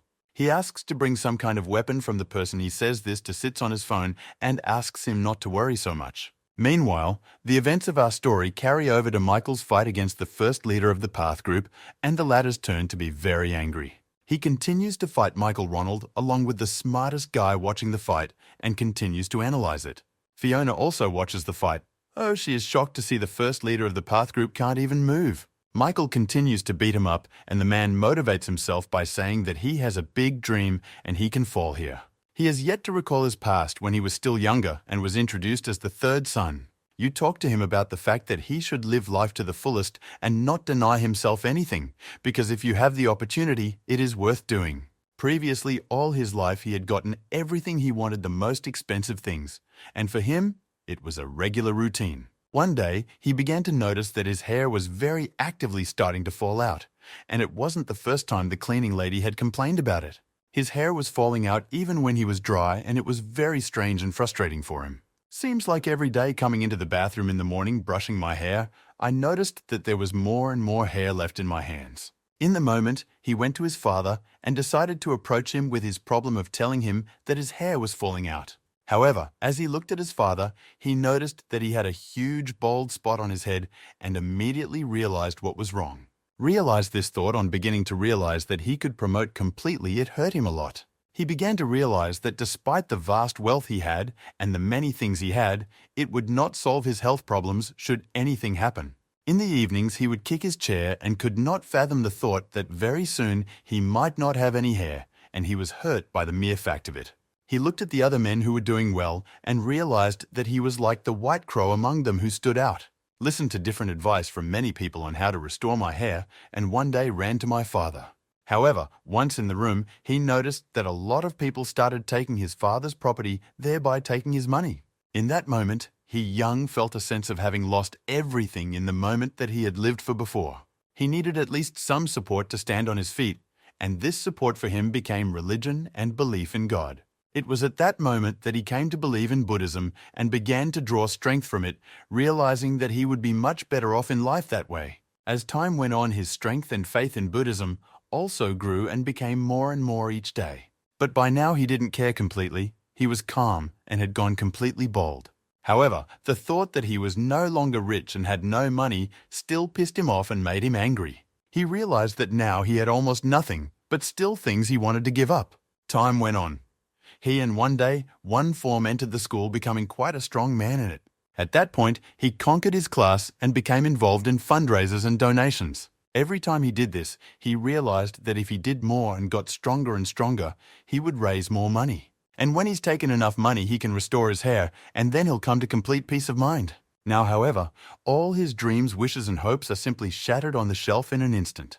It's Michael who comes in and starts changing the rules of the game, depriving this guy of a source of income. Now he is very angry with Michael because he just can't believe that the newcomer will ruin all his hopes. He starts to motivate himself by the fact that it's just a little bit more, he will raise the right amount of money, and he can beat Michael now. In a moment of motivated thought, he leaps forward right at Michael, trying to grab him and hold him in place. But Michael's not a bad guy. He just throws this guy aside and lets him know that he's not going to break Michael that easily. Immediately afterward, Michael turns to him and asks if he still has the strength to fight and fight back. The bald guy starts to get up. He turns to Michael and talks about how he is stronger now than ever before. Michael asks him to be judicious. He asks him to return the money and never collect it again, and in return offers forgiveness. However, the bald guy responds by saying that this is complete nonsense and he really needs the money now. The bully, who by now has regained consciousness, begins to talk about the fact that the young man is now going to speak his nonsense again. Meanwhile, and dragging like the last invalid but quite confidently, the second leader of the group begins to approach the place of events. The second leader of the path group begins to look at the first and talk about the fact that in all likelihood that one may now realistically be at the peak. He looks at him and says that he has now reached the level of nirvana in his knowledge and is a great threat. Immediately after that, Sprinkle starts using one of his techniques, striking very quickly in all possible ways. Michael, of course, notices this and begins to dodge, which he does quite successfully and very quickly. Michael starts to watch his attacks and catch that they are quite sure that this is a true dive, however it is quite strong. The second leader of the path group start talking about the fact that this technique is invincible, and no matter how strong Michael is against it, cannot resist. The second leader of the path group yells that Michael is finished, and Fiona looks at it all and doesn't understand why he's so sure of it. Bewildered looks at everything and ponders the fact that everyone around him was just going crazy at these battles. Fiona herself looks at the fight and talks about how Michael's pinning just mindlessly Masha with his hands and there's no technique involved. The fact that Michael's opponent is very fast, however, she also sees that Michael is much faster and surpasses his speed. Michael's opponent, a bald guy, keeps chipping away at him and yelling that Michael is just a stupid high school kid who doesn't understand anything yet. Michael bows to the attack and his opponents continue to shout various religious phrases, forcing Michael to surrender. He becomes more furious and screams about how Michael just disrupted their lives and ruined what they were building. Keep attacking the bald guy, talking about how through donation, both have succeeded in many of their endeavors. And then follows with a pretty face talking about fulfilling a major dream and finally putting in his hair like he's wanted for a long time. The video is all the second leader of the path group is greatly surprised because he begins to his head, something to remember.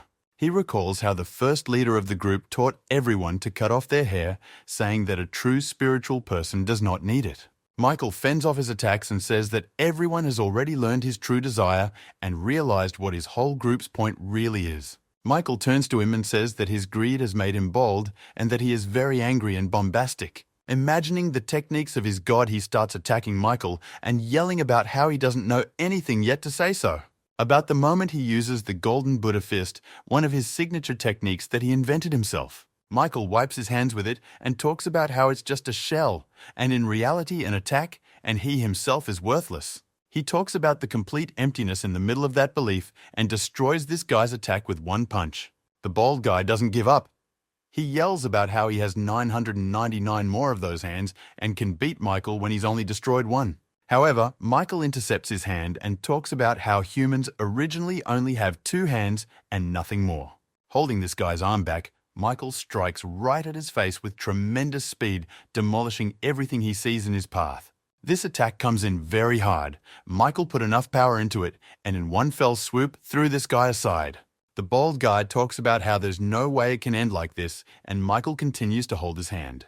At the moment, the bald guy seems to fall into her consciousness. She turns around and stares forward with great shock. In front of him is the wild and powerful aura of a man who is completely made of muscles and just looks like an invincible monster. In wild shock, no divine explanation can tell what he has just seen with his own eyes. He continues to believe that he still has the blessing of the Buddha, and it is the blessing that allows him to defeat Michael. Realizing that in reality, religion was covering up all his mercantile dreams and there is no blessing. Right at that moment, Michael uses a very strong attack and hits his fist right on top of his opponent's head and bald spot. In an instant, Michael just makes him lie on the floor like a complete wuss right in front of everyone. This is seen by the second leader of the path group. He shouts his name and asks, "What is it really going to end up like here in this hallway?" Gramila, Ronald and Richard also see this.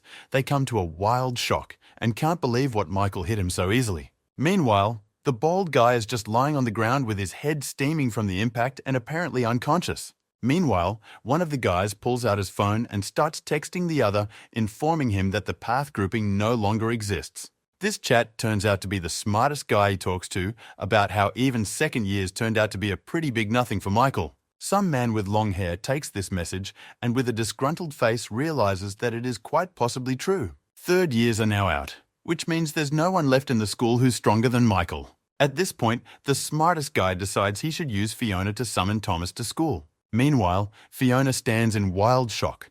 She finds it hard to believe that Michael managed to defeat even the group. She is shocked by his strength. The girls around as well as Fiona herself are very happy for Michael, and the fact that he has succeeded, this makes her unhappy. She takes a swing at one of them and talks about how it's time for them to get the hell out of here before she gets pissed off at their relationship. Fiona looks at Michael and talks about how I get really annoyed that Michael makes her nervous and for every fight he has. Meanwhile, the smartest guy goes to that man with the long hair for a private meeting. The guy talks about being a spy for quite some time and doing things the right way. A young man with long hair asks the rocker how they can get in touch with Thomas, but the rocker tells him it's pretty easy. The smartest guy talks about how Fiona likes Michael and everyone already knows that, but the guy with the long hair is surprised. Next, the smartest guy starts reminding him about the incident that involved Thomas, after which the other schools became afraid of them. Sam, the smart guy, starts talking about it, saying that there used to be two of the most reputable schools in the whole neighborhood. The young man began to talk about how one day an organization that worked at another school abruptly disappeared. Started talking about how 5 people under Thomas's leadership had created this, thus making their school the strongest. The guy himself is talking about becoming a walking legend who is feared even at other schools. Rocker began to tell that it did not happen easily and because one of the members of the organization of another school fell in love with Fiona. The guy with the hair asks the rocker, then he decided to get Thomas's attention using Fiona with Michael's help.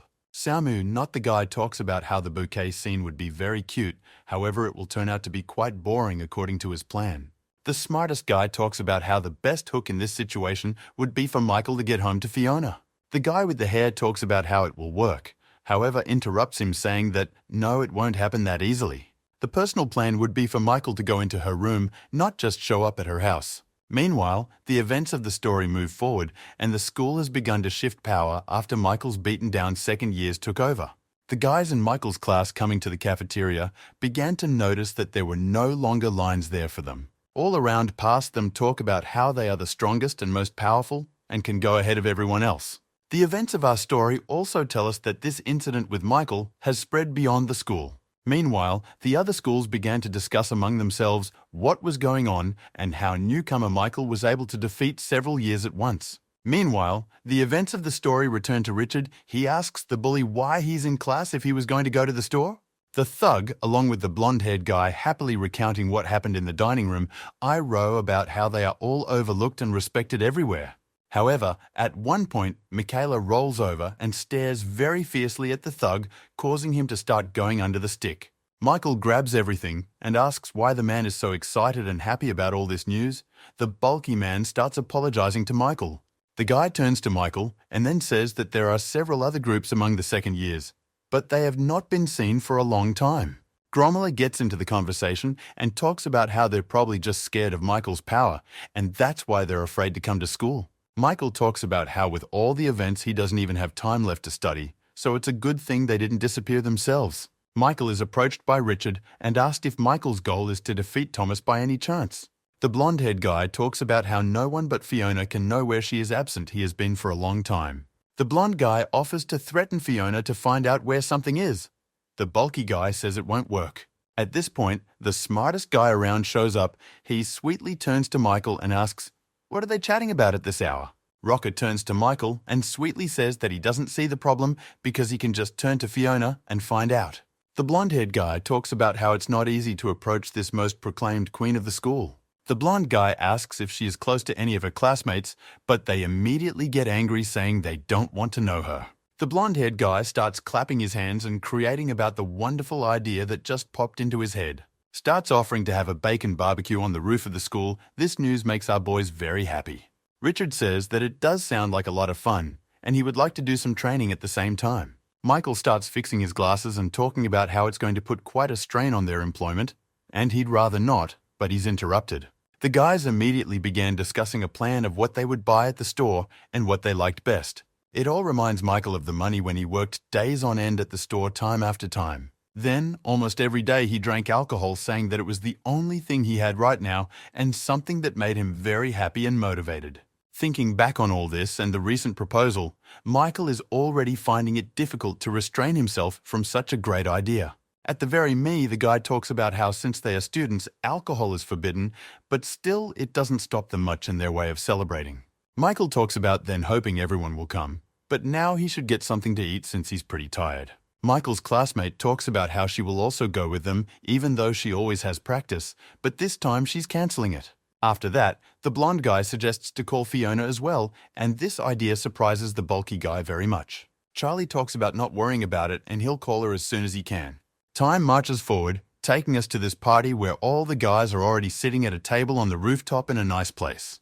They discuss why George didn't come, as it turns out he has things to do after school and can't come now. Michael is a little upset to see how the party turns out to be alcohol-free, since they are students. Classmates, meanwhile, pester Michael endlessly with various questions and compete with each other for him. She's a classmate, always asking Sokolov, her boyfriend, why he called so many girls here because it looks pretty weird.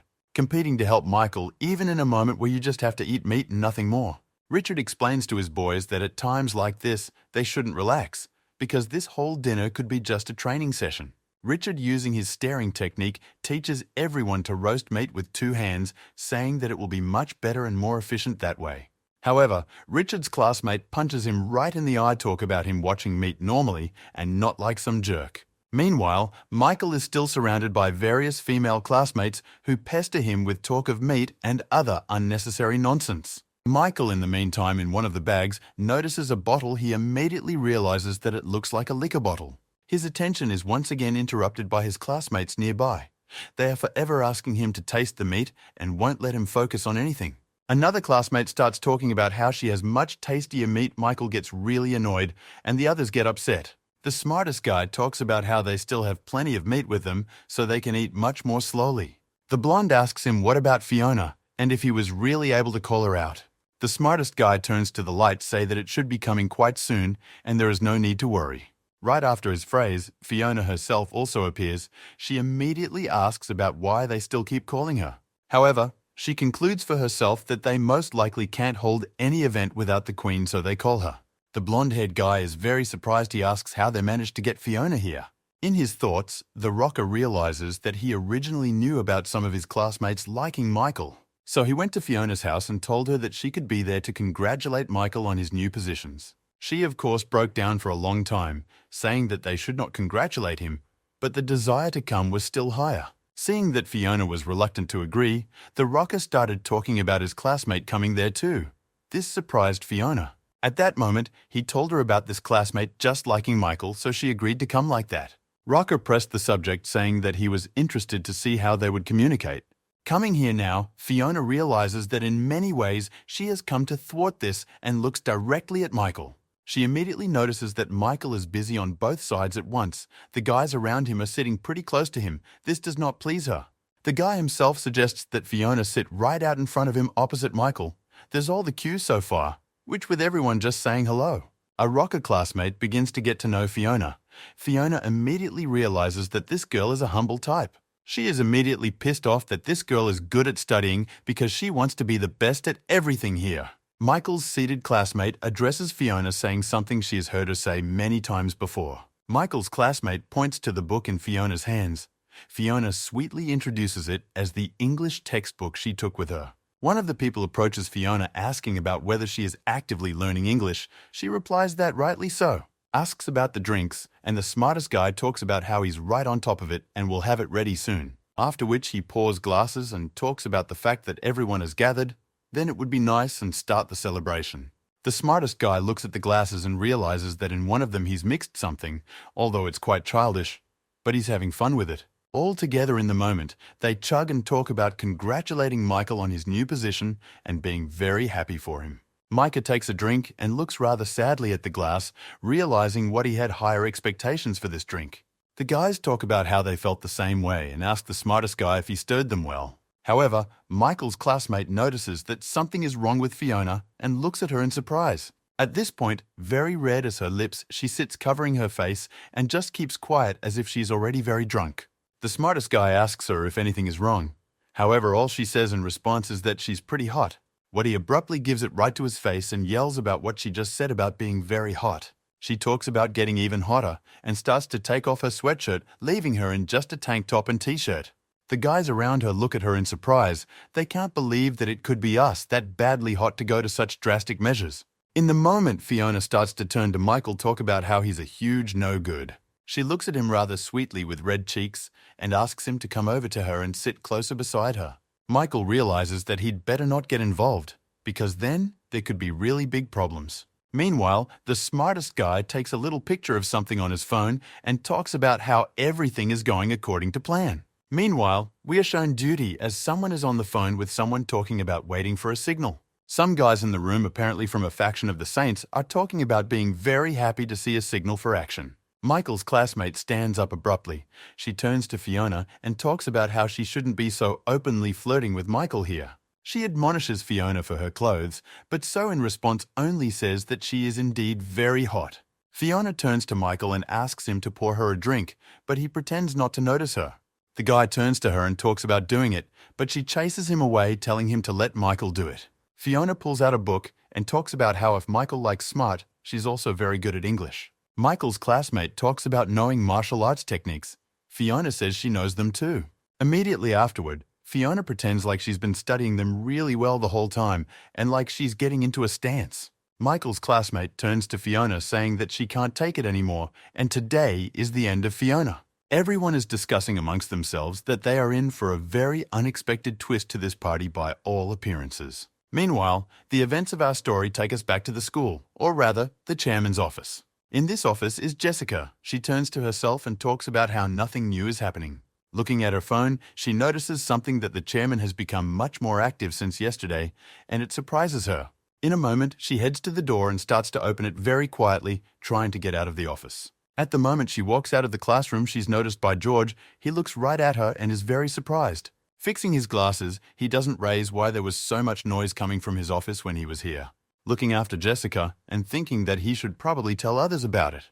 However, decides to sort himself out the events on the story, moves to some office already close to the evening. Michael's classmate screams about how she didn't do anything and Fiona passed out on her own just now. The smartest guy's classmate talks about how apparently she was very drunk because of this. She fell asleep. The guy with the blonde hair starts asking about what was in the very drink that Rocker brought. Richard talks about not seeing him, and all the guys point out that he's missing from here. Meanwhile, the events of the story show us that the smartest guy starts closing the door by wrapping something around it. In the moment, Michael finds a bottle of liquor and talks about how he can finally now begin and the true party can begin. Michael says goodbye to everyone and asks if they know where Fiona lives, because it would be worth sending her home. The smartest guy's classmate talks about getting into it and takes Fiona under the chin. The guys talk today about how she'll be fine and they'll take care of everything, but she says she can't leave them. The rocker's classmate asks Filona to hold on tight, but the cat is as if unconscious already. However, at one point, the door opens and a group of holy men emerge from there, arms in hand and a whole bunch of them. One of the guys with glasses point out that not everyone is weird and probably already drunk. At the speech moment, notices a rocker classmate carrying Fiona somewhere and asks what she's doing. The second Charlie points out that it's Fiona and says that they didn't touch her. Meanwhile, all three of Michael's fellow classmates' boyfriends look on with great shock at all that is going on. Charlie turns to them and talks about how it's holy night and they're just having fun while they're at it. The guys notice that Michael is not drunk at all and is in a very normal state. Michael turns to them and talks about how he was just about to get drunk and doesn't understand why they came to ruin the evening. The guys immediately notice that they seem to have been duped into saying that Michael will be drunk. This pretty much displeases them. The young man immediately starts talking about the rocker being involved and complicit in everything that happened.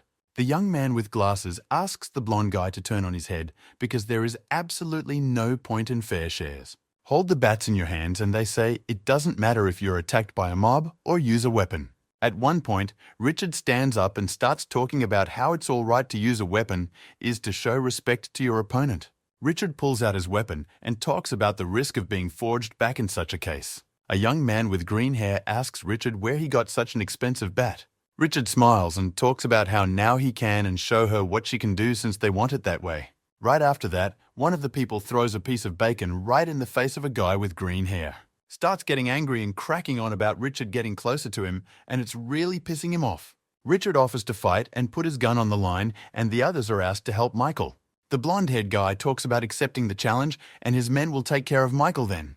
The foremost among them wearing glasses says not to relax because Michael has defeated the path grouping.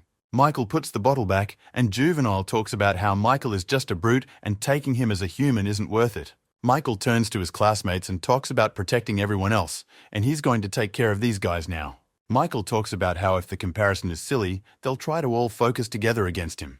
The most important thing among them says that they were more careful and attacked him very hard. Michael talks about something they didn't realize, because getting together with guns is not the most important thing. Michael strikes out sharply, talking about the dependence on his opponents. His strength changes. This surprises everyone around him.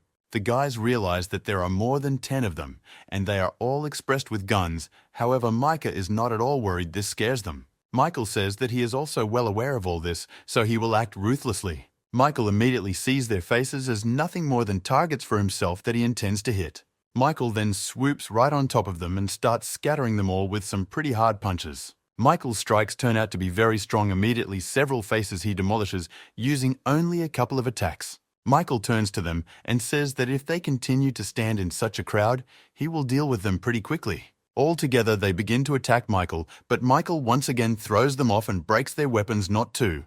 They attack. Michael then delivers surrounding punches right to their face with tremendous force. Every one of them, and even with regular leg kicks, he blows their faces off and manages to get them off their feet again. The leader of these guys immediately remarks on the fact that things are not going well, and he's quite concerned about it. Meanwhile, the green-haired guy continues to fight Richard weapons without stopping his fight. Greenhair suggests that they are not a movie Richard needs to fight in a more serious way. Richard talks about how he generally agrees and has already figured out for himself what he wanted. The guy with green hair asks what the conversation is about, and did Richard really want to understand his movement. However, answers that no, just wanted to understand the original libido, and now he made sure to original. Immediately after which he talks about how it is now possible to check out I am the product myself, which greatly surprises his opponent. Right after that, the fight starts to go further, and Young is hitting Richard with some pretty hard punches. In the moment, Young sharply notes that Richard seems to have disappeared somewhere. It surprises him. Richard then appears from the other side and lands several critical blows right into this guy's body at once. And these strikes have to hit him very much want to scream on the field, but is restrained. However, instead of crying and screaming, he also decides to attack and begins to prepare for his attacks. At that moment, the green-haired guy inside notices that Richard has disappeared somewhere. However, in the next instant, Richarda flies over the top of him and hits him pretty hard. This again pretty much pisses off the guy with the green hair. He's angry and glares at Richard. In the moment, Richard talks about whether Young still hasn't noticed that she's his right lens stain that gets in the way of looking. In return, the guy with the green hair starts yelling at Richard and talking about being very sneaky and horrible here. She only picks up a weapon and says that he will continue to act and use his powers. Immediately afterward, Richard snaps out of his seat and unleashes a powerful attack right at him. The young man is holding back and can't bear the immense pain of Richard's blows much at all. Meanwhile, the band leader turns his attention to the rocker's classmate doing something to Fiona. The leader of the group runs right at them and starts yelling about them becoming his hostages. The rocker's classmate says that she would not say that the young man is such a scoundrel as he is doing now. At one point, she jumps up and strikes right between his legs herself, which comes across very hard. Immediately afterward, she abruptly grabs him by his jacket, which comes as an even bigger shock to him.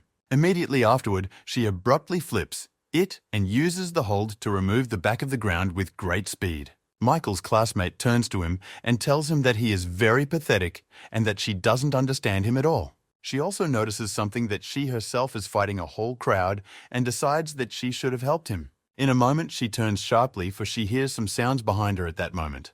Turns out it's the leader of the sacred group running straight at Fiona, apparently preparing to attack. He's screaming that if he's going to die anyway, he should let them die instead of all of them dying together. The moment right between them is one of Michael's classmates who fends off the guy's attack. Whereupon she starts looking at him clearly and talking about how this is just outrageous. The young man looks at them so fiercely and talks about how this friendship disgusts him because it's too cute. Meanwhile, it turns out Richard beats the green guy and walks right up to him. He takes his weapon, a new bat, and talks about how they should get along well with her now. Richard talks about how Michael is apparently finishing up, and therefore they should speed up too. And in the moment, someone's shoe flies at Richard and he notices that the girl it's flying at is standing behind his day. The video is Richard dramatically belting out this shoe with his new weapon, demonstrating his superior strength. Richard asks her if she's okay. She tells him that everything is fine and that pleases him. Richard talks about how his new bat is just fine and very light. The girl next to him is glad she was saved. Meanwhile, Michael continues to have very active and very strong fights against everyone all at once. Fights one of the strongest and makes direct attacks to his body and dodges attacks with his weapon. Michael then delivers a mutually huge, powerful punch right to the face and goes for the next one. Michael throws them back and handles them quite easily without even exerting any effort. In the moment, Michaela is dealing with them all from behind, and another man runs at him swinging his bat. Michael, of course, notices this. He turns around sharply and counterattacks from stopping the takedown on himself. Michael grabbed one of them by the head and began to hold him down, telling him not to move. However, the next moment, Michael notices that some of the guys grabbed his classmate and, holding her down, began to threaten her with a knife. Turns out the band leader was yelling that if Michael moved, he'd just kill her. But it was all left to watch all the guys around them. They were even at you surprised at what is happening here now, because in all this did not expect it. The leader of the group began to treat as Michael's classmate and makes her talk about something and asked her not to scream again, threatening her with a knife. However, a moment from behind someone appeared, he grabbed his hand, clasped his arm, and also started pinning his neck. It turned out to be the smartest guy who attacked from behind and was easily able to take the weapon from the leader of the group. With a smile on his face, the smartest guy started talking about how he doesn't like to mess with people like that as they always misbehave. Michael, meanwhile, realizes that his body is the wrong guy, and it's not the leader of the group at all, and the fight for what throws him aside. Michael turns to the smartest guy in the room and talks about how he explained the situation that is going on around him. The guy starts talking about how everything is fine. He only lied when you said he wasn't affiliated with the sacred group. The blonde-haired guy started shouting at him and insulting him, but he asked him to listen. The smartest guy talks about changing his plan and choosing Michael's side, after which betraying the group of the sacred. Michael talks about how this is all very problematic and he can't trust the rocker now so easily. Michael walks by the same guy and then says it won't happen again. He had to do it. Michael walks up to his classmate and starts helping her up, asking if she's okay. His classmate gets up and starts beating up the leader of the group Michael's way, is happy that everything turned out okay and ended normally. Michael turns to the smartest guy and talks about how if he cheats one more time, he'll be in the same place as their group of sacred ones. Richard turns to his classmate and talks about going to the hospital and leaving all the other problems to him. Richard wants to see what his new bat can do, and I'm the guy asking if anyone got hurt? The guy looks at Fiona and talks about how they had completely forgotten about her rather poor condition. The guy talks about how Michael is fine, so he's going to leave Fiona to Michael. He takes her in his arms and talks about how you can handle it, and then asks her where she lives. Michael's classmate abruptly starts talking about how this is not the way that she can handle Fiona on her own. In the moment, Richard's boyfriend starts getting into the dialogue and talking about how they generally can too, but it's an option the classmate doesn't like. The guy talks about how there is no time to deal with these issues, asking Michael to speed up. In fact, the guy and Michael are walking down the street and the rocker asks him if the guy is tired if he can help. In a moment on the street, Jake is in the back and he turns to the smartest guy in the room and asks about Fiona really being drunk. At the very the guy talks about how with Jake he will resolve the issue and Michael should move on and figure it out. The smartest guy thanks Jake for revealing the information about Fiona's weakness and tells him that his role is over.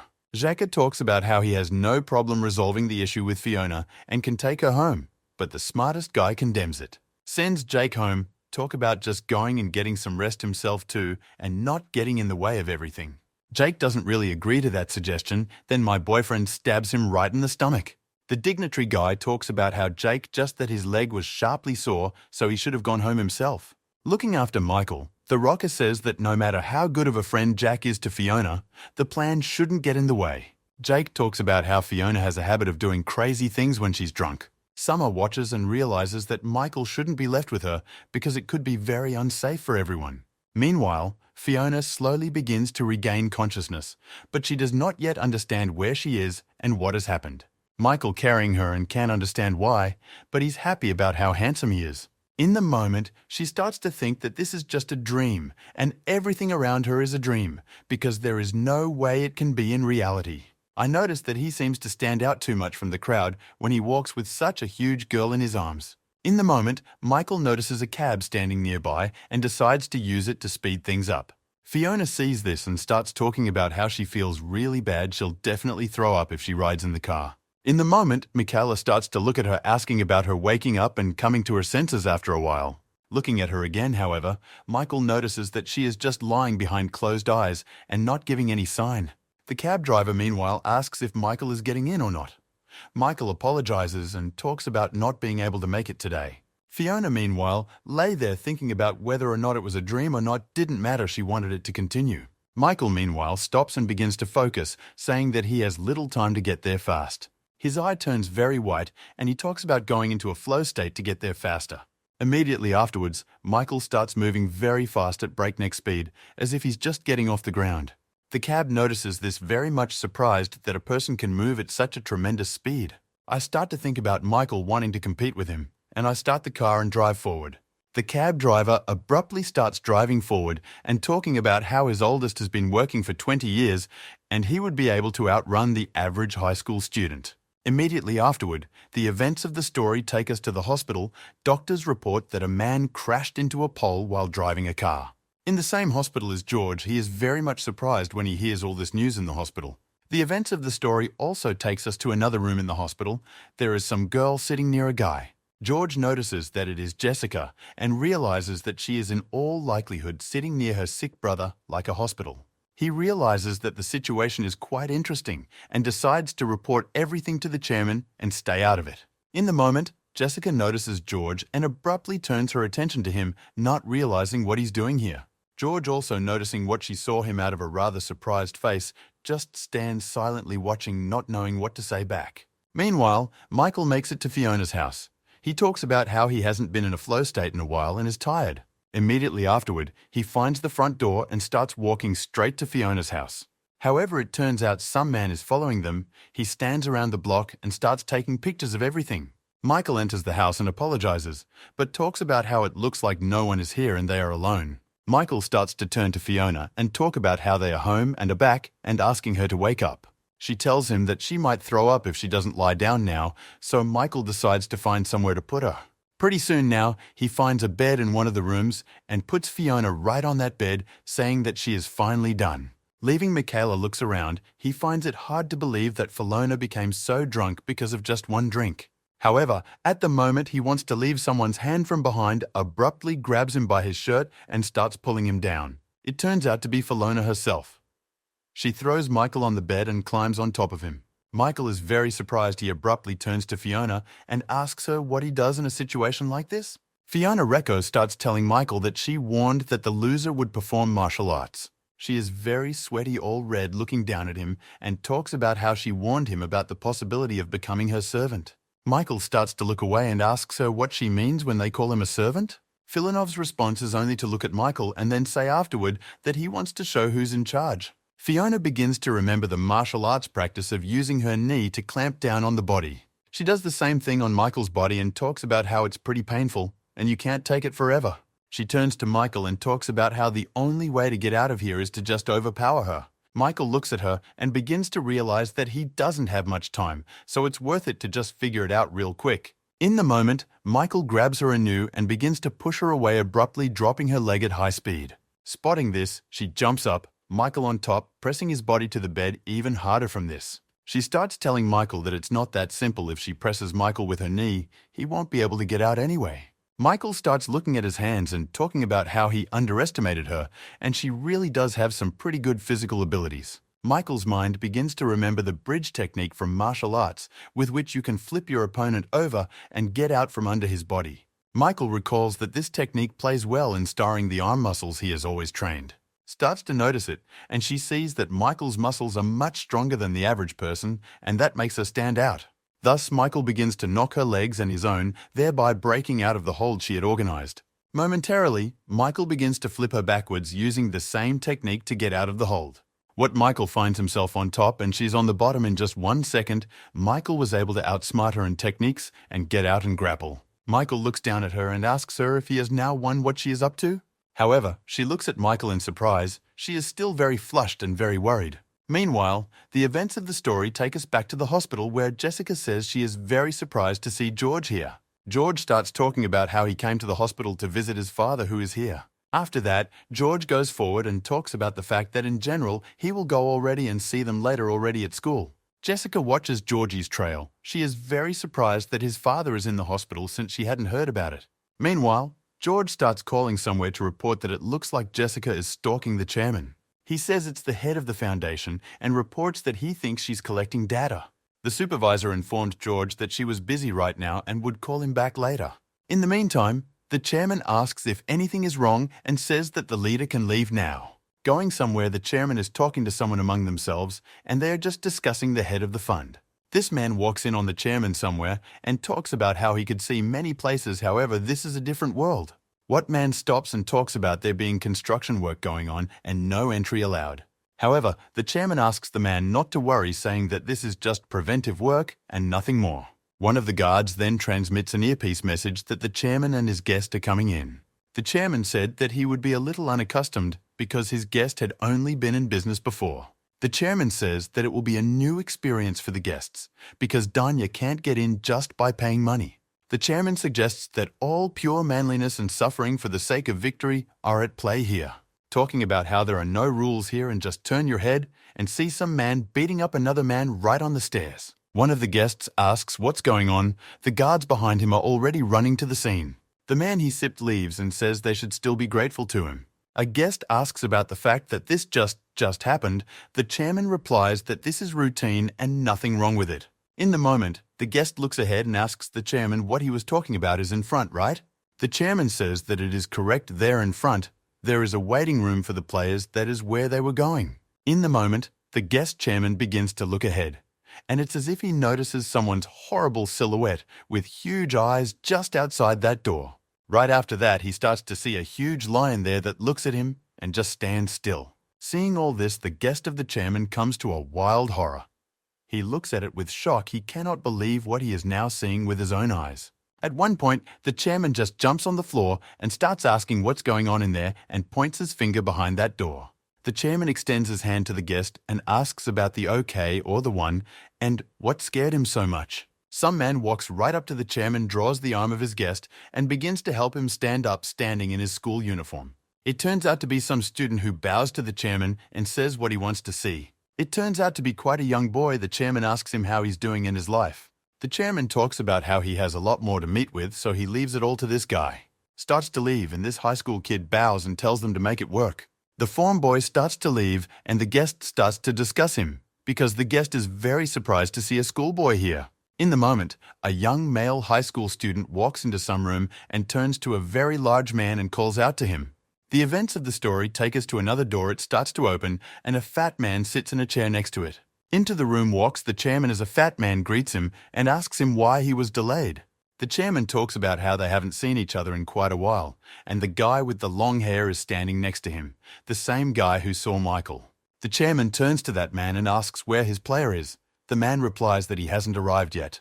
The fat man turns to Michael's friend and asks him if the chairman will be surprised to see him. Meanwhile, the events of the story bring us back to Michael and Fiona, who is still at her house and trying to get away from each other. In the moment, Michaela realizes that Fiona is much more good at everything than he thought. However, in the moment, Michael again breaks out of her grasp and flips over to the top position, thus defeating her. Immediately after that, he grabs her hands and starts to hold her down and doesn't let her get out of the way of how he's holding her hands. Quite surprised, she starts yelling at Michael and talking about how it's not fair to do that at all. Michael turns to her and asks why it's not fair since she also trapped him. In the moment, Michael asks her to hand him the blanket. She looks at him in surprise and doesn't understand what it's for. Immediately afterward, she hands him the blanket and he responds by violently throwing the blanket right back at her.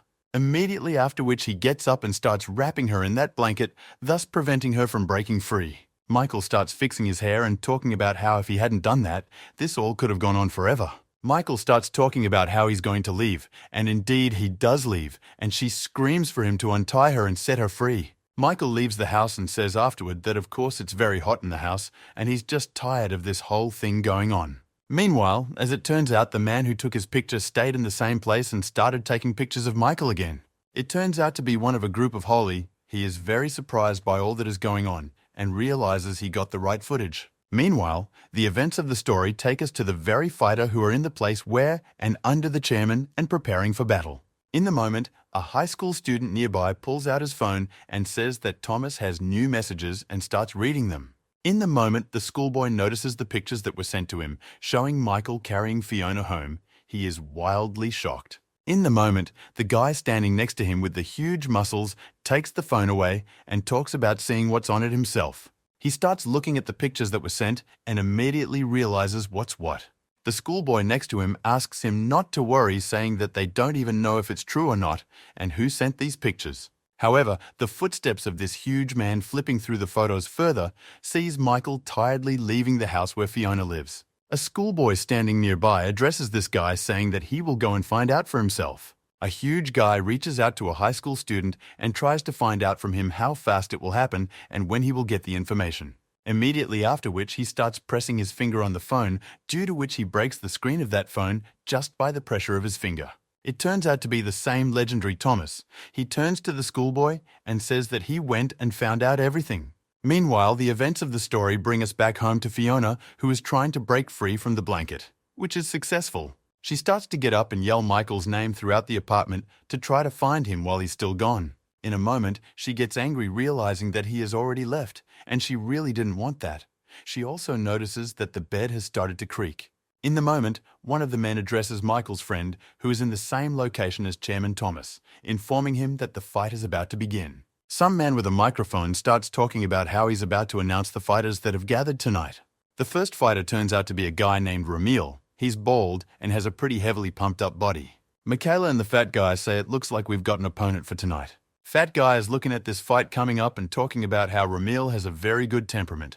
They then start to announce the second player. The chairman's nail asks if it's his player. And at the moment, the ring scene opens up and a lion, the most common lion animal, begins to walk across it. The lion begins to come closer and closer, with each step getting bigger and bigger, and looking at his opponent Ramil, the common man. In the moment, Ramil becomes very worried. He says that it is a complete nonsense and there cannot be a real lion here. When Ramil regains consciousness, he notices that it was only a formidable aura and that his true opponent is Thomas.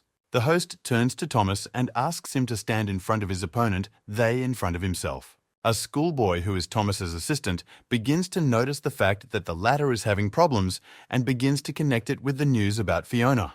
Schooler realize it's hard to keep calm seeing photos like this, especially for a Czech like Thomas. Meanwhile, the ring announcer starts talking about how there are all in 10 rules, and now he's going to talk about them. She, at this point, Ramil snaps out of his seat and yells that he is not interested in such things and starts running straight at Thomas. Immediately afterward, the roll reaches the distance needed and begins to swing in order to attack Thomas. Passes quite successfully. Thomas does absolutely nothing, even tries to counterattack him. From the first blow, Ramil with a little success throws back, however, and almost falls down.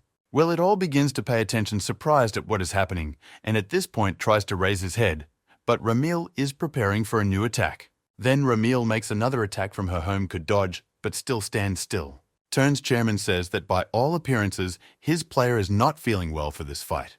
Michael's friend looks at all this and realizes that Thomas's opponent is really strong. However, Thomas won't just let himself get beaten up.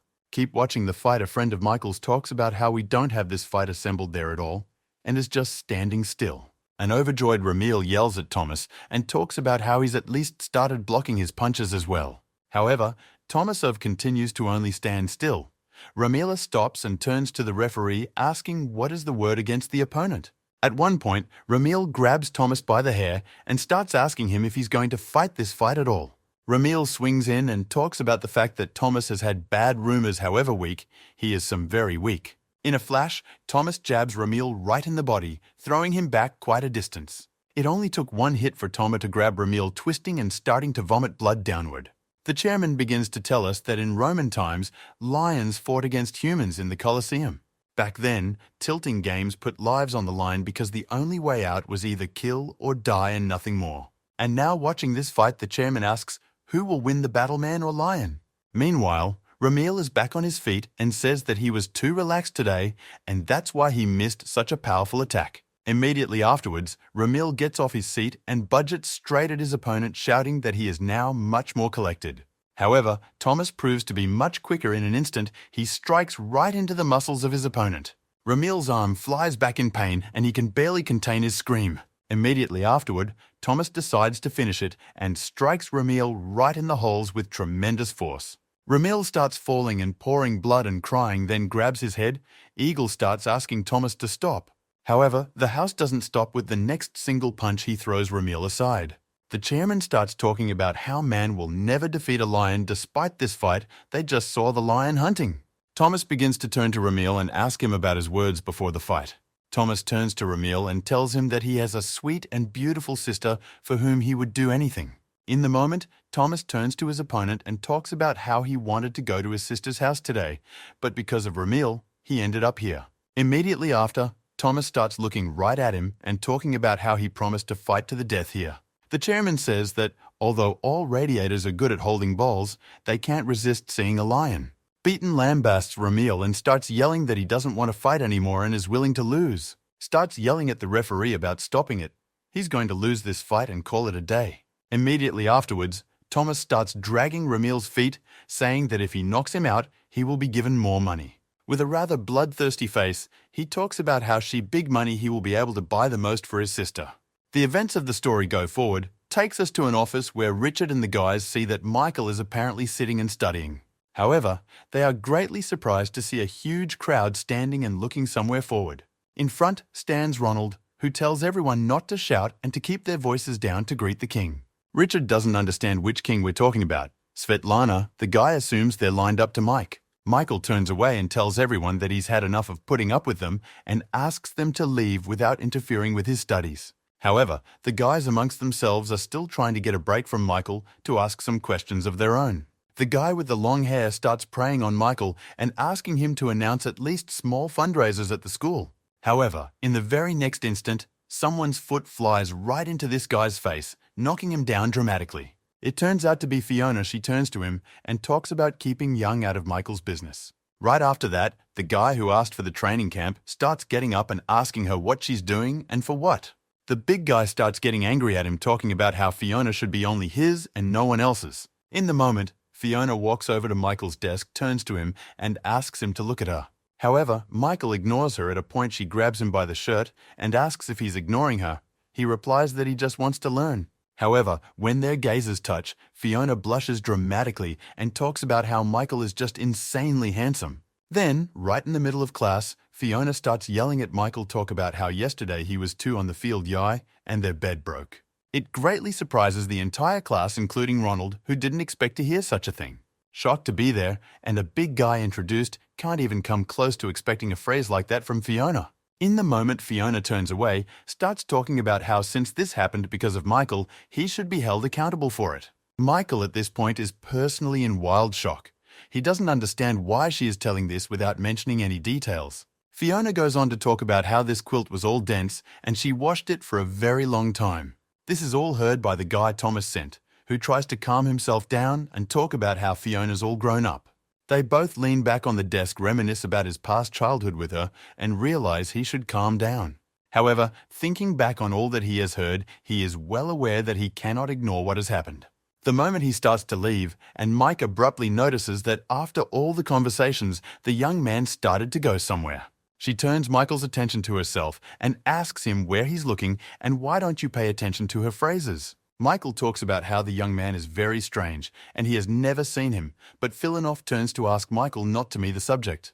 At the moment, the smartest guy in the class appears. He walks through and heads straight for Michael, apologizing for the abrupt appearance. Michael's classmates talk about the rocker being out of class and what he's even doing here now. Not a guy starts talking about the fact that they have a lot to discuss. However, this is it, and do it without Fiona present. Some time goes by and the guy himself starts talking to me about how the same guy who came out, he's a 3rd year.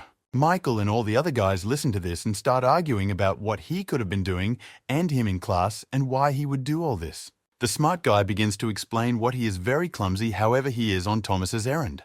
Looking at Michael, in the very me, the guy is talking about most likely as not following him, which means they're going to start acting up soon.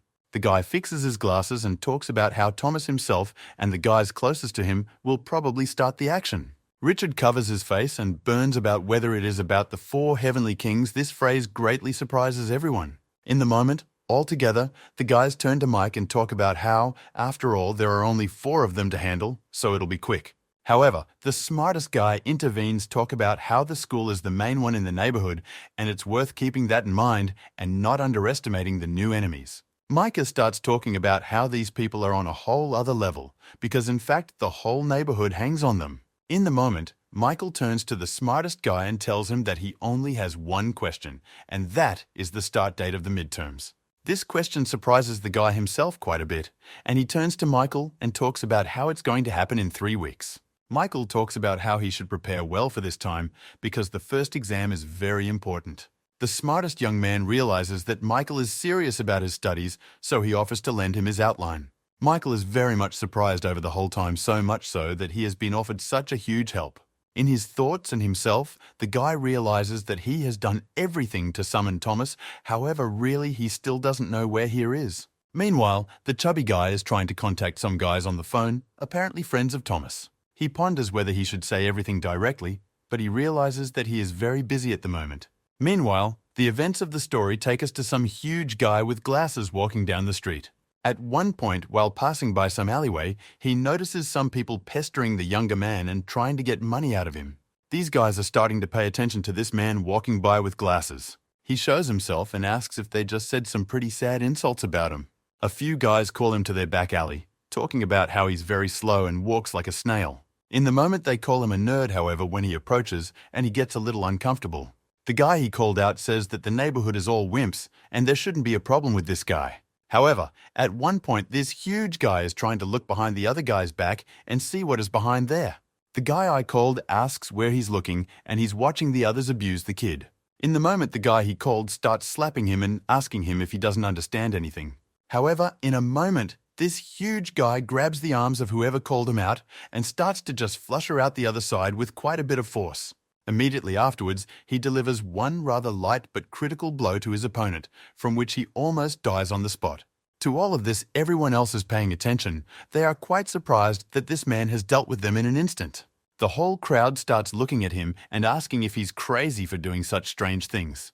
Turning to them and asking if they just happened to come here for a visit because we're obviously a long way from here from school. One of the guys appears from behind and tells them not to make a fuss because time is pretty short. Trace, however, says that they'll just nail him and get out of here, and there won't be any problems. He takes off his backpack, and everyone else starts running at a higher speed right at him. It makes it hard for him to see the entire breed, so he easily attacks them with quite a bit of accuracy. Making rather abrupt and sharp turns, he throws them apart with his body without even using strong physical attacks. One of the men decides to attack him with his fist, but the man in turn sees this and immediately grabs that fist. He strikes so hard that the opponent's face that was struck by the blow simply turns into a crumpled mess. The guy who offered to attack him starts talking to his girlfriend about going backwards, while he himself looks on in surprise at everything. In the moment, he hides a knife behind him and tells his girlfriend that everything is fine, and if anything happens, he will easily solve the problem. This huge man turns to this guy and talks about how guns are only worth using if one is a master craftsman. He wants to continue his sentence, however. Youngster interrupts him by running at him the height of his knife. However, the man easily intercepts his arm and breaks it out the other side, knocking the knife flying into the ground. Then delivers 2 sharp blows to the body of this guy, getting such a charge of pain. The young man just falls down. He's lying on the ground with a knife, and this guy's girlfriend is just standing there looking at it all, not understanding what happened in an instant. She starts pulling out her phone as if to call or text someone to get some help. Says the situation is as clear to her as possible and she will report it to wherever it needs to go. She talks about how the young man will be in jail and starts to walk towards him. However, he abruptly swipes his hand around her without even hitting her. She gets a huge shock from everything happening and just falls over and her phone falls out and flies sideways. Immediately afterward, this man bends down, takes her phone, and starts looking at what she has managed to do. He deletes a couple messages, and next thing I know, I turn my attention to someone in the back and addresses him, saying for him to get out. It turns out he's the chubby boy who's Thomas's errand boy. The man knows him, he turns to him and asks him what the man is doing here. However, the man responds by asking what the man is doing here. Turns out this Charlie is one of the third years at the school that Michael is at. The guy's name is Robert. Puffy pokes his finger at him and yells about how the school hasn't lost status to him yet, and he was supposed to respond to him in chat, but he asks for a shortened text. The chubby guy tells Robert that what will take care of one person who is now actively beating everyone at school. The chubby guy asks him to come and beat Michael, however he starts to walk away and talk about how he refuses and asks not to look for him. At one point, the chubby guy starts yelling at Robert and asking him how he can be so lewd about schoolwork. At one point, he turns to the smelling guy and talks about how if he doesn't want to feel the power in his fist, he better stop touching him. He starts running away and talking about how Robert has totally gone bad and he won't forget this kind of behavior from him. Pulling out his phone, realizes that there are 3 other people left, however they are more exuberant than Robert, but there is no choice anymore. The events of the story takes us to someplace someone receives a message on his phone, and in the background there is quite an active fight. One of the guys who is involved in the fight runs up to the phone and notices that it's a message to him and starts reading it. The young man picks up the phone and starts asking about what is going on and why he is getting such an abrupt call. The dialogue between the two follows. At the end, he only talks about how the chubby guy forgot about it and just gave his name and class. The young man with the red hair starts laughing and talking about how he's not sure how many punches he'll beat him in. The events of the story take us to the next day. The thug along with the blonde guy go to the canteen to eat. They walk up to the dining room and start talking about what food they want to try today. The guys around them are discussing how cool and flashy they look because everyone is passing them by. The girls who weren't in school are greatly surprised that the third years are skipping the first years because they don't know Michael's situation. One of the girls describes herself to her friend Michael and talks about how they are his friends, so they get passed everywhere despite the class. Introduce Michael, one of the girls starts swooning at how handsome and cute he is. The guys standing strong wonder what's going on in the dining room. This kind of leadership by Michael is no longer to their liking. Between them, they also discuss what Michael has to do with Fiona. A fat guy sits behind them and listens to everything. Going forward, these guys discuss something that doesn't act in any way and doesn't touch Michael's situation at all, and it surprises everyone. Meanwhile, the events of the story take us to Michael and the rest of the guys who among themselves are discussing the strongest foursome in the neighborhood. They go over their names and try to remember that they know them. Michael Moment is actively sitting down to study. In the moment, Michael turns to the smartest guy and asks what this information gives them. He says nothing much. Meanwhile, among themselves, the third years are discussing the fact that the former have become quite uninspiring and are not respected at all. One classmate of these guys talk about how they're just weak, so they can't do anything about it. At one point, they turn to some huge guy in their class and talk about how until there are 4 kings, then he is the strongest. They start complimenting him, and at that moment, a chubby guy runs into the classroom and starts yelling this huge guy's name. The chubby guy immediately starts yelling Michael's name and talking about asking for something to do with this guy. A third grader named Laura asks a chubby kid who this Michael guy is, since everyone is talking about him. This moment, Laura turns to the huge guy and asks him to go wash his face, saying that he looks terrible today. Moment Booze guy runs up calories and asks her to give him a minute. She allows it and tells him to tell. He starts talking about everything, but notices that she doesn't pay attention to him and everything and keeps playing on her phone. At one point, she manages to complete a level, and she shouts loudly about it, greatly rejoicing that she has succeeded. She turns to the boy next to her and talks about how she doesn't want to call one of the 4 kings at all, because she can just turn to Thomas. He starts talking confidently about how busy everyone is there. However, she asks if the others can't be busy too. At one point, she brings up someone and starts talking about how she owes it to her to punish him severely for everything. She starts to go somewhere and ask where he is. However, the chubby guy says that this way, it will not solve the issue at all. Meanwhile, Michael sits with someone in the dining room. They discuss together that one guy is very dangerous. Richard tells Michael that Young may be the manager of the legendary 4, so it's worth getting rid of him. Michael talks about all this nonsense of words to his appetite. However, some girl appears behind Michael. Michael abruptly turns around and turns his attention to her. She just stares into his eyes. She turns to Michael and asks if his name is Michael. He says, "Oh, that's right, if Summer she calls him pretty cute." Laura introduces herself in front of Michael and talks about being from the third years, after which asks Michael to follow her. Attention our guys, they don't understand at all what's going on and what it's for Laura. After that, they all just forget about her and start going back to their food and their conversations without paying attention to her phrasing and request. Michaela asks him what he's ignoring, but make her look like a joke in front of everyone. At the moment, Michaela abruptly stands up. He turns to her and talks about so ears to be listened to, after which offers to go outside. At this point, Laura loses touch with reality. She is shocked at how huge Michael is, especially against her background, and just stands staring at him. Outside, she starts berating Michael, talking about how she is from third years. If he continues to lead, it will be bad.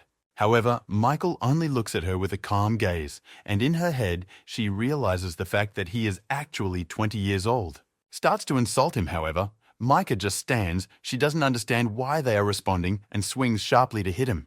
In the moment, right when she wants to hit, her hand just starts shaking because she's afraid of hitting Michael. Afterward, she removes her hand and talks about how a little more and Michael would have gotten a punch from her. Michael talks about how that look doesn't even count as a punch, and she looks at him with anger again. She continues to angrily yell at Michael about her head. He compares her to a small dog that just consists and barks. Turns away and talks about scaring Michael really badly, and he looks pretty pathetic, so she'll stop. She wants to leave, but Michael says that she didn't punish him at all and grabs his hand and says that they have more to talk about. She blushes at one point and asks Michael what else to talk about, adding that she doesn't like guys younger than her. In a moment of event, the story shows us a mom with a child. Her child draws attention to some person ahead of her. We're brought back to Michael, who's still talking, and he talks about how she's connected to the Four Kings. However, in a moment, some guy in a blue suit appears from behind and abruptly addresses Michael by name. It turns out to be Jimmy, and he gets right in front of Michael and says that he's realized all the mistakes he made last time. Right after that, a few more guys in blue push-up suits show up saying that he realized and came up with a new technique. Now the main thing, his technique is a huge crowd to handle against Michael. Right after that, abruptly, he jumps right into the hands of the guys who are standing behind him, and they abruptly grab him. Immediately afterward, they push him forward with tremendous force, thus accelerating him and sending him straight towards Michael. Right as he's running, Jimmy jumps and turns around with his feet forward so that he hits Michael with them at breakneck speed. Michael realizes that in this situation, it is better to dodge. He abruptly grabs Laura standing next to him and pulls her aside. Meanwhile, Jimmy flies right by Michael, and Michael sharply raises his arm up and aims straight for his head, immediately followed by a sharp and rather hard blow that knocks Jimmy off his feet and into the ground head first. And abruptly moving, Laura falls to the ground, gets her foot dirty pretty badly, and starts just lying on the ground. She starts crying and talking about being in a lot of pain, and continues to lie on the ground with her leg twisted. This is all noticed by the chubby guy who is hiding behind a tree at this point. It's unclear what he's watching for. Michael apologizes and asks her to try to get up. However, she tells him back that it wasn't his fault. She talks about how she was just really surprised, and in the moment she notices a chubby guy on the side running right at her at a tremendous speed. The guy immediately offers to go to the nurse's station and wash the wound. Laura just looks at him with her bewildered, not understanding what she's doing here. In the moment he is noticed also by Michael, he immediately notices that it is the same guy who was in the office for some reason. He grabs Laura and starts running away with her, saying that this is all very urgent and he doesn't have time to talk to Michael. Meanwhile, Jimmy is lying on the ground. He talks about how his technique has failed again, and it makes him very sad. In the moment, Michaela turns to Jimmy and talks about how it's all his fault, and did he really want to die again? Jimmy pretends to pass out. However, Michael says that he is aware of his lies and asks him to get to his feet. Michaela turns to all the people who came with Jimmy and talks about how they are so fit and upside down. At the point in the story's events takes us to one of the four legends. He looks at someone with a wild look and says he's going to eat them. There's a school teacher standing behind him, and he starts yelling right at this guy and talking about how he's actually here and he's actually already a teacher. The teacher points right at him and talks about how he's been informed about some suspicious guy being here. However, in the moment the teacher just falls to the ground without any pain, he is right on the floor in a second. He stands up abruptly and can't understand where he is and why he's lying here, and just that he was talking to someone. In the moment Michaela is already going home because it's already evening, he doesn't think about what happened, and he never managed to catch this kid.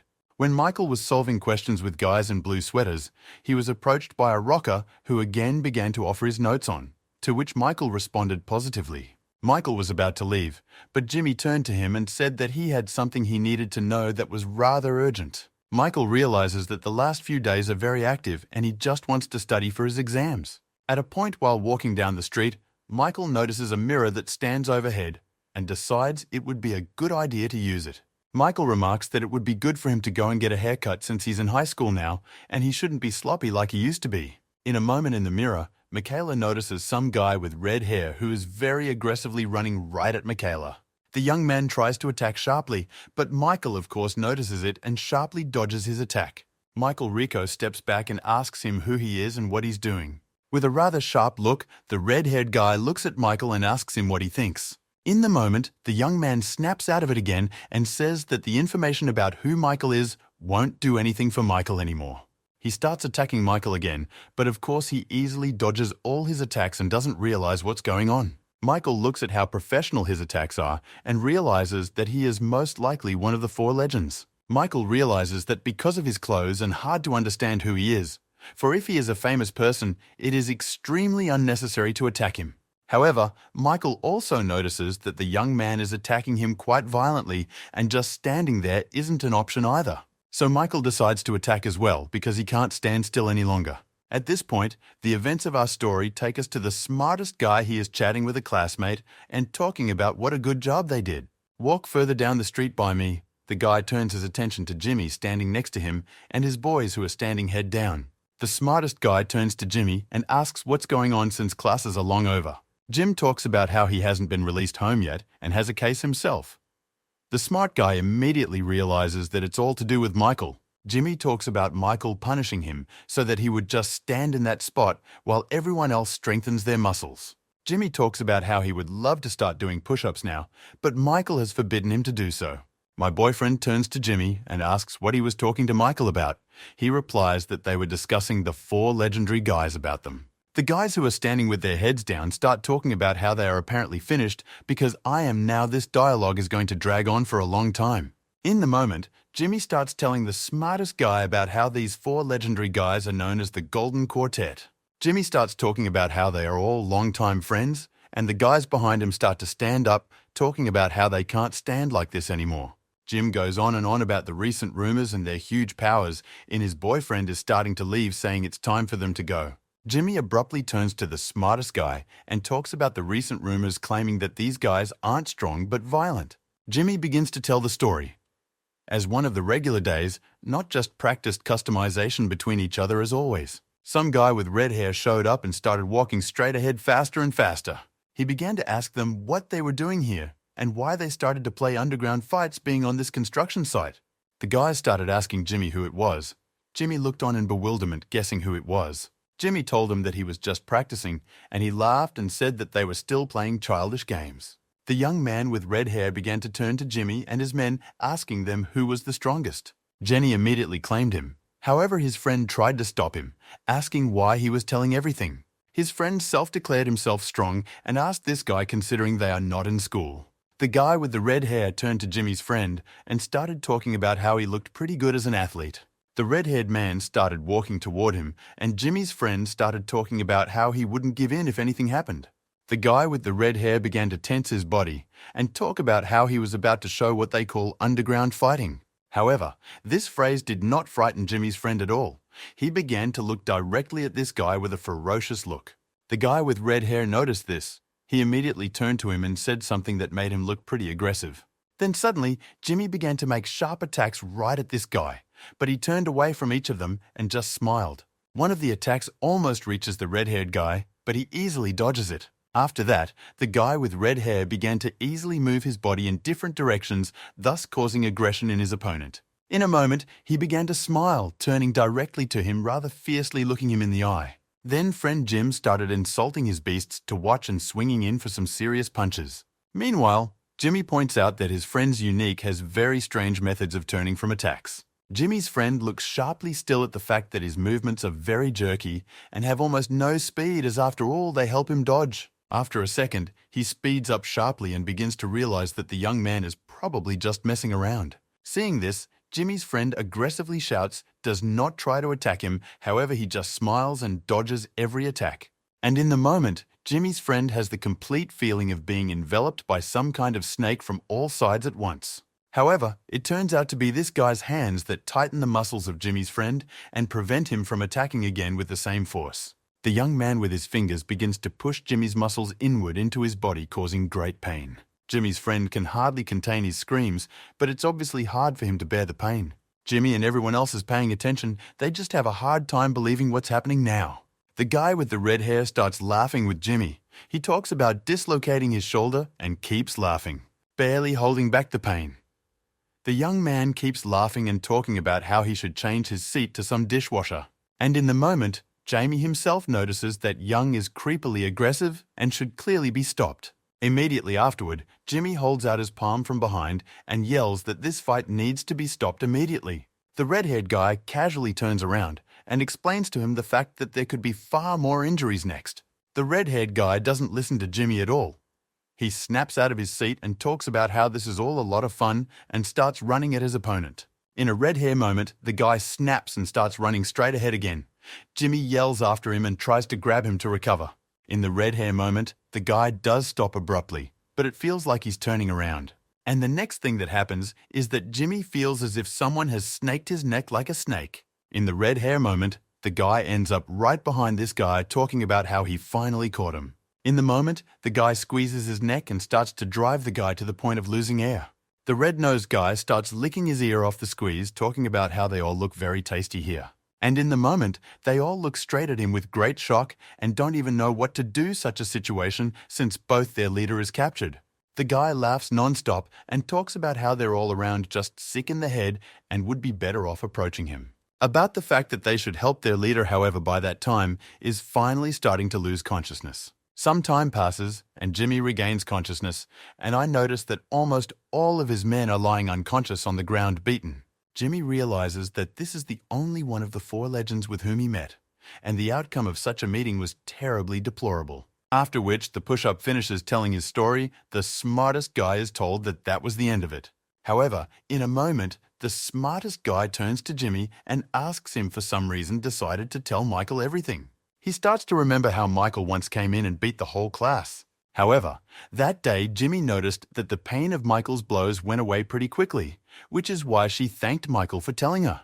However, with an acerbic smile, the smartest guy says that in all likelihood, Jimmy just decided to support Michael. The smartest guy starts to ask further, however Jimmy interrupts him saying that in general there is enough for that, finishing Jimmy by saying that Michael will have a hard time against them, and then the events of the story take us to our hero Mike. So he bloodied and beat the red-haired guy and turned to him and started asking him about what he was trying to do on Michael. A handsome guy with a face full of blood looks at Michael and just stays silent. Michael talks about how this can't go on. Michael starts looking at him and further question him about who he is and threaten to beat him up one more time. The young man begins to swim off the blood and turns away from Michael again, putting his arms out ostensibly showing strength. Seeing all of this, Michael suggests that the young man may miss his last chance if he doesn't stop now. Meanwhile, someone gets messages on their phone with pictures of Michael being photographed behind him in an alley. The message turns out to come to a chubby boy. He talks about how very stupid it was to take and run Michael down right on the street. The chubby boy starts running forward and talks about how he should make it and stop it all. If he doesn't make it, the whole school will abruptly find out about it. In a moment, the smartest guy and Jimmy notice a chubby guy running right near them somewhere really fast. The smartest guy starts running after this boy because he is very curious why he always walks where they are. Jimmy doesn't realize what's going on initially. He tries to stop the rocker, however, follows running right behind him.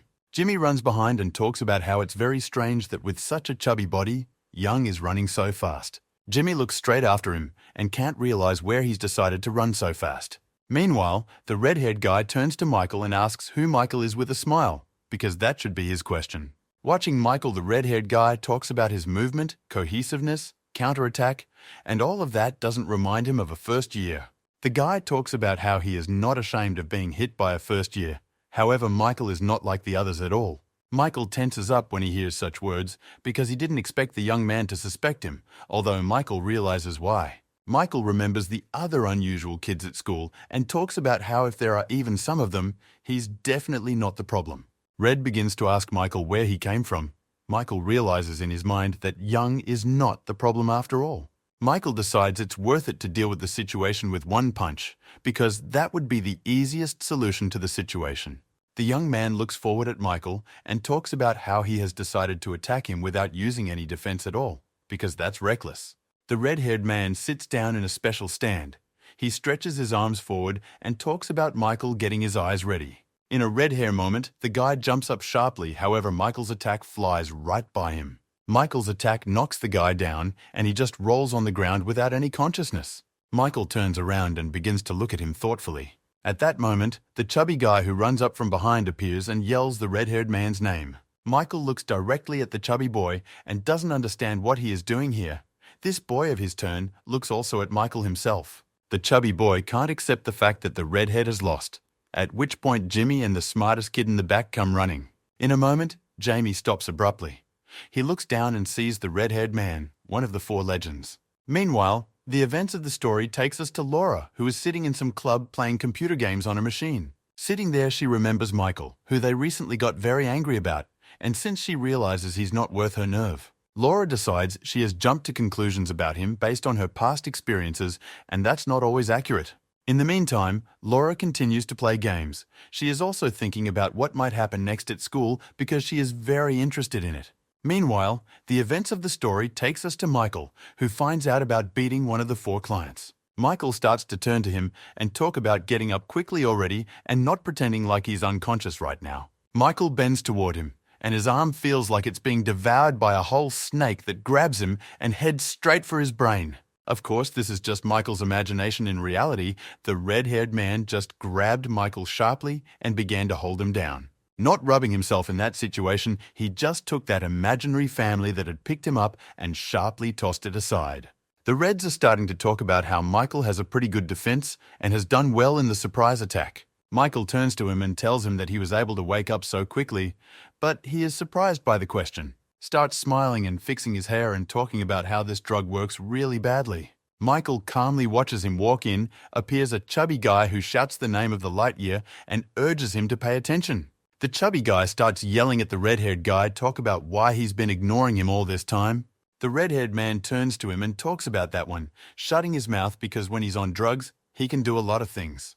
Hearing this phrase, chubby guy is very surprised because he did not know that the red-haired man uses illegal substances. The red-haired man starts grabbing his head and talking about how there's no way he can beat that very unusual guy without this Michael. Looking at Michael, he goes on to say that he is very unusual, especially for first years. The red-haired man continues to say this several more times. Michael is already starting to tense up, as he doesn't want to show his true identity. The chubby guy looks at the rocker and Jimmy talking about how now his friend is going to get rid of Michael, and those will see it. The chubby guy invites talk about how the client foursome is very dangerous. Jimmy looks at him, and Rocker doesn't pay attention at all. The chubby guy starts poking and shouting at Michael himself that the end is coming soon. Michael talks about how apparently the red-haired man will fight more seriously now that the atmosphere has changed. Michael says afterward that it's as if he's in a state of flux, yet there's still a great deal of despair coming from him. In an instant, he's off the ground and running straight at Michael with a pretty strong attack. Michael, of course, notices her and dodges, but he decides he should check something out first. And he decides to check this guy's flow status by hitting him back with a punch that he also notices. This time he manages to dodge the attack that Michael has prepared, which comes as a surprise. He's quite bloodthirsty and laughs and looks at Michael like he's putting himself above everyone else. Immediately afterward, he grabs Michael's punch and begins to squeeze his arm, thereby overtaking him in action. However, Mike proves not to be so easy. He begins to break free and realizes what technique his opponent is now using. So the very next instant, Michael throws a pretty serious punch and tosses this guy aside at high speed. That, in turn, are quite surprised because previously he did not repel such techniques because they were at great speed. At this point, he begins to realize that Michael's reflexes and speed are far superior to his own. Jimmy asks the rocker why he tried to rip Michael's arm out. He replies that the young man was trying to get Michael's disability, not a win. At this point, the chubby guy starts laughing a little. He talks about how they are all big jerks and don't know anything. The chubby guy talks about how they're just all still young and asks them if they want to know what it's about. However, he declares that he won't tell, and this really pisses off the pushover who already wanted to know everything. The chubby guy realizes in his head that Michael's opponent exceeds his physical capabilities, which means victory is assured. Watching him, the chubby guy realizes that Michael's opponent knows about the state of the stream, but here are first years like Michael don't. In his head, the chubby guy presents illustrations of this state which describes more as superconsciousness. At this point, a person applies all of their brain's capabilities, concentrates them together. However, this does not only apply to the brain, because at this point, the physical strength of the person reaches its limits, and the total accumulates about everything a person comes to the peak of his capabilities, which allows you to become much stronger. The chubby guy explains to himself that if you use the flow state during a battle, it's like time slows down.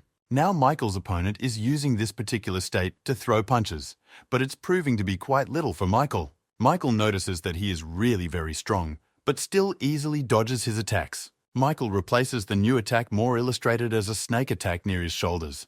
In life, it turns out to be his opponent's hand, which he immediately intercepts and begins to squeeze in order to stop. At the moment, Michael's opponent starts to get excited. He talks about finally catching the one and can do what he wants. However, square moment, Michael risks strikes with this hand he not only removes, but also breaks free of the hold that has him surrounded. However, this moment Michael's opponent also had his reception, and not bad he was able to come back. Changing positions, he turns to Michael and talks about how sorry he is that he couldn't hit Michael now. Michael bows to him and talks about being very pushy here, and very annoying with his fighting style and methods.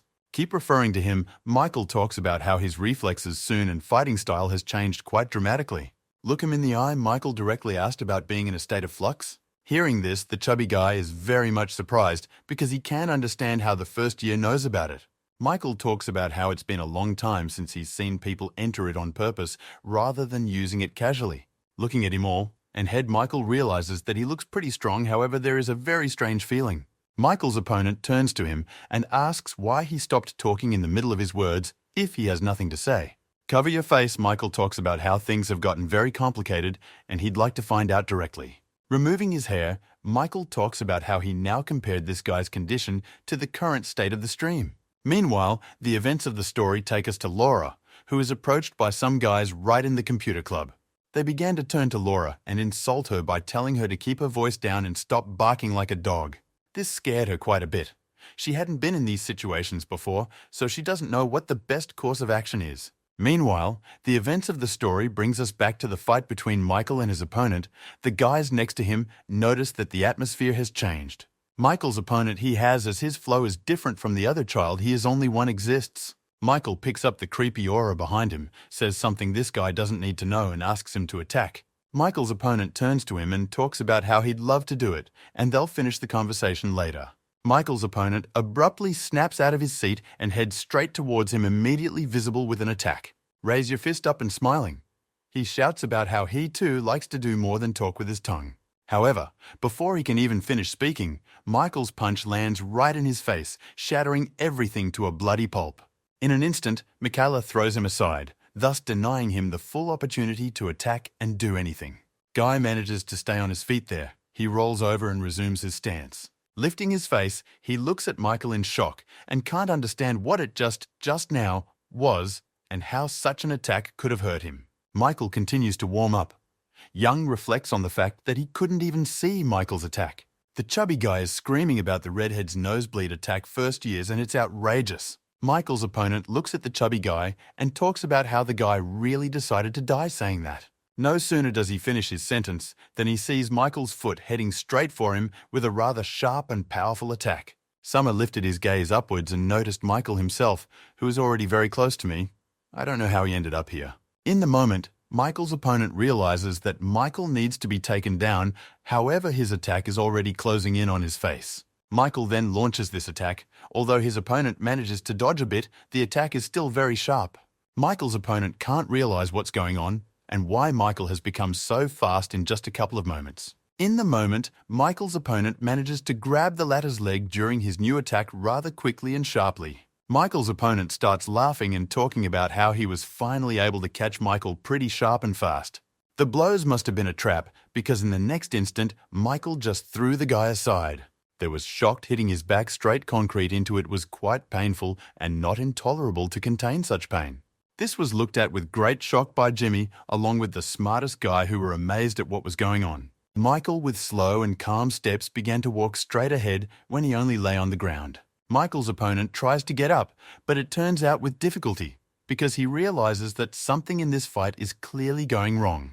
Michael turns to him and asks what he's doing following, adding that he fights to get up, continuing the fight. In the moment, Michael's opponent does some reversals and decides to attack Michael from the side with a straight fist punch. Of course, Michael notices this attack and immediately thinks of what he's going to do with it, because it's pretty primitive. Immediately afterward, Michael unleashes a pretty massive and powerful attack right in this guy's face with quite a bit of force. Then, in a moment, they notice that right at his side, another new attack is bearing down on him, which can hurt him. When Michael sees this, he decides to be proactive and overtakes his opponent and strikes him first in the face. This attack from Michael is very critical and devastating for his opponent, who is in wild shock. And the moment Michael's opponent solves it, while adding quite a bit of power to several of his attacks. In a moment of looking ahead, he notices that Michael is ahead of all his attacks and has already prepared his punch first. Immediately afterward, Michael delivers a pretty strong and massive punch right to this guy's head with tremendous force. The blow hit him very hard, the blood from his face did not stop flowing, and he himself flew a few meters away. Michael just stood still in the post-kick stance and just watched to see what action Young would take. Puffy was at this point in wild shock. He could not believe that Michael's opponent, his friend, was losing. Meanwhile, on the ground, Michaela is thinking that this fight is very strange because he was the first to strike. Michael's rather wild, ferocious stare, he can't realize why Michael is times faster than him. Michael's opponent realizes that it is possible to defeat even rock, paper, scissors by using the dive technique after noticing his opponent make an armbar. However, watched Michael, but realizes that even being in a state of flux, he couldn't anticipate his strikes, and it's very wild. Meanwhile, between themselves, the smartest guy and Jimmy are discussing the fact that in all likelihood, Michael will come out the winner of this fight. The chubby guy runs right up to the smartest one, grabs him, and starts asking him about what he even knows about battles and why he's drawing such conclusions.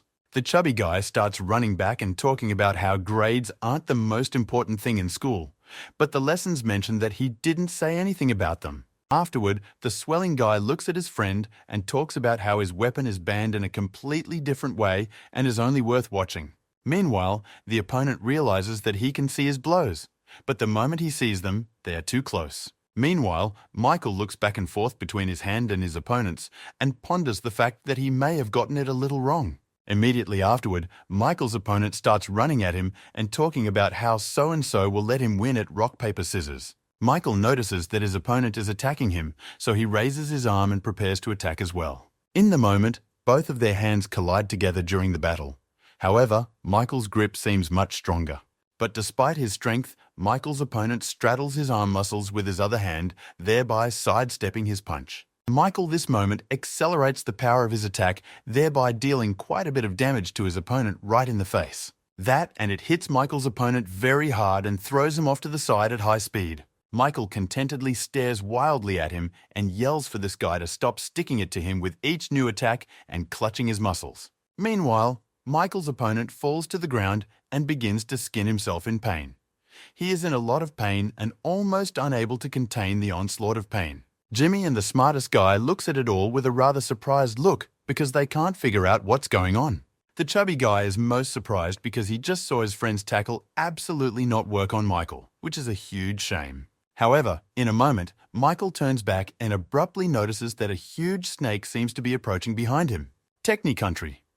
It turns out to be Michael's adversary who jumps on his back from behind when he loses a little vigilance. Michael's adversary says that he knows a lot, so he won't let him get out of here alive. Jimmy is the smartest guy standing in huge shock during a close, did not expect such a drastic turn of events. The chubby guy starts talking about the fact that this young man, nicknamed Anaconda, and did it not only because of his appearance. In the moment, the chubby guy turns to Rocker and talks about how he should know about being human if he gets grabbed by an anaconda, right?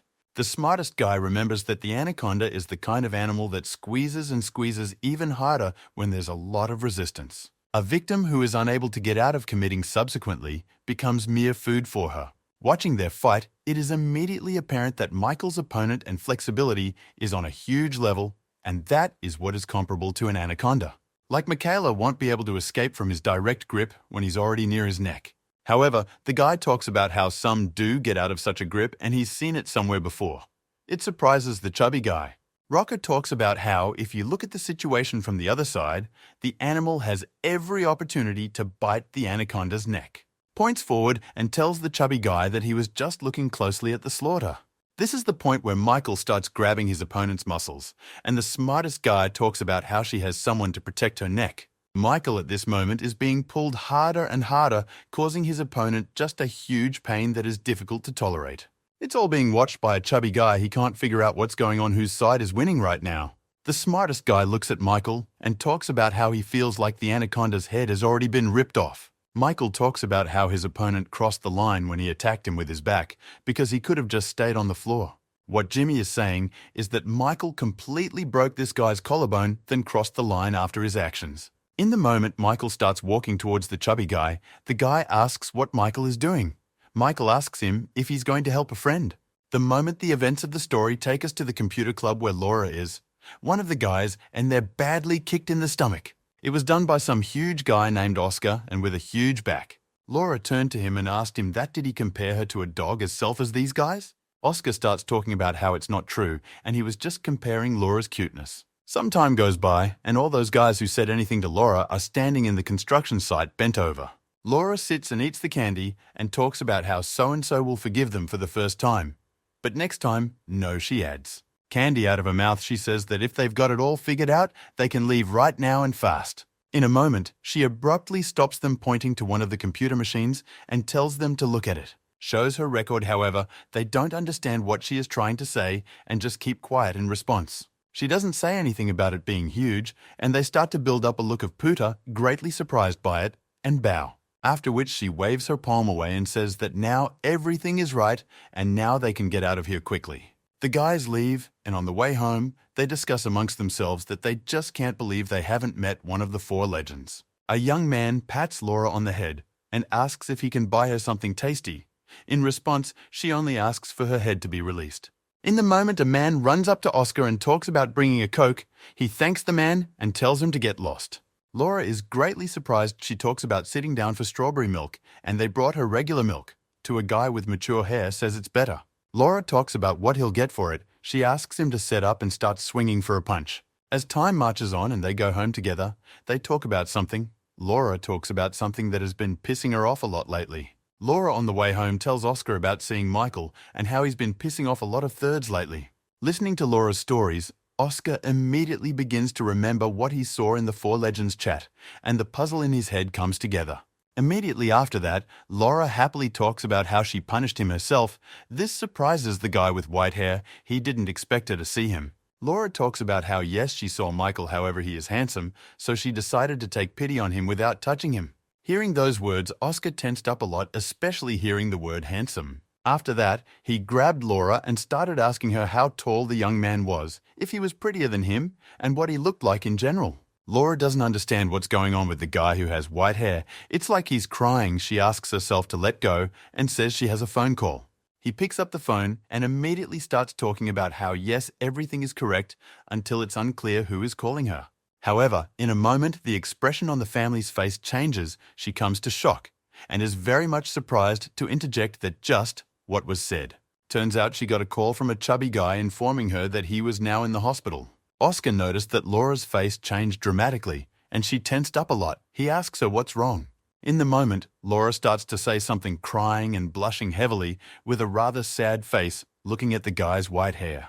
He in turn looks at Laura. He too is a little upset, however more on his mind. Meanwhile, the events of the story take us to Fiona, who is in some place watching someone. It turns out she is watching the very girl who was on the roof at the time and celebrating with them. And together, they are in the hall. Fiona immediately notes that she almost never misses practice. Her arm is now in a cast. Strongly surprised to see this and realizes that because of someone she doesn't even train now, she just sits around. Fiona realizes that it's probably because of that incident on the roof. Realize that, and it would be nice to apologize. That same classmate notices someone's long hair in the hallway and turns her attention sharply to it. Fiona starts to walk away. This classmate gets up from her seat and runs right behind her, realizing what is happening. In a moment, Fiona hears her name sharply and starts to turn away, noticing that something is approaching her. It turns out to be the same classmate. She abruptly grabs Fiona and presses her right into the nearest wall. Fiona starts yelling at her about what's going on and what she's doing.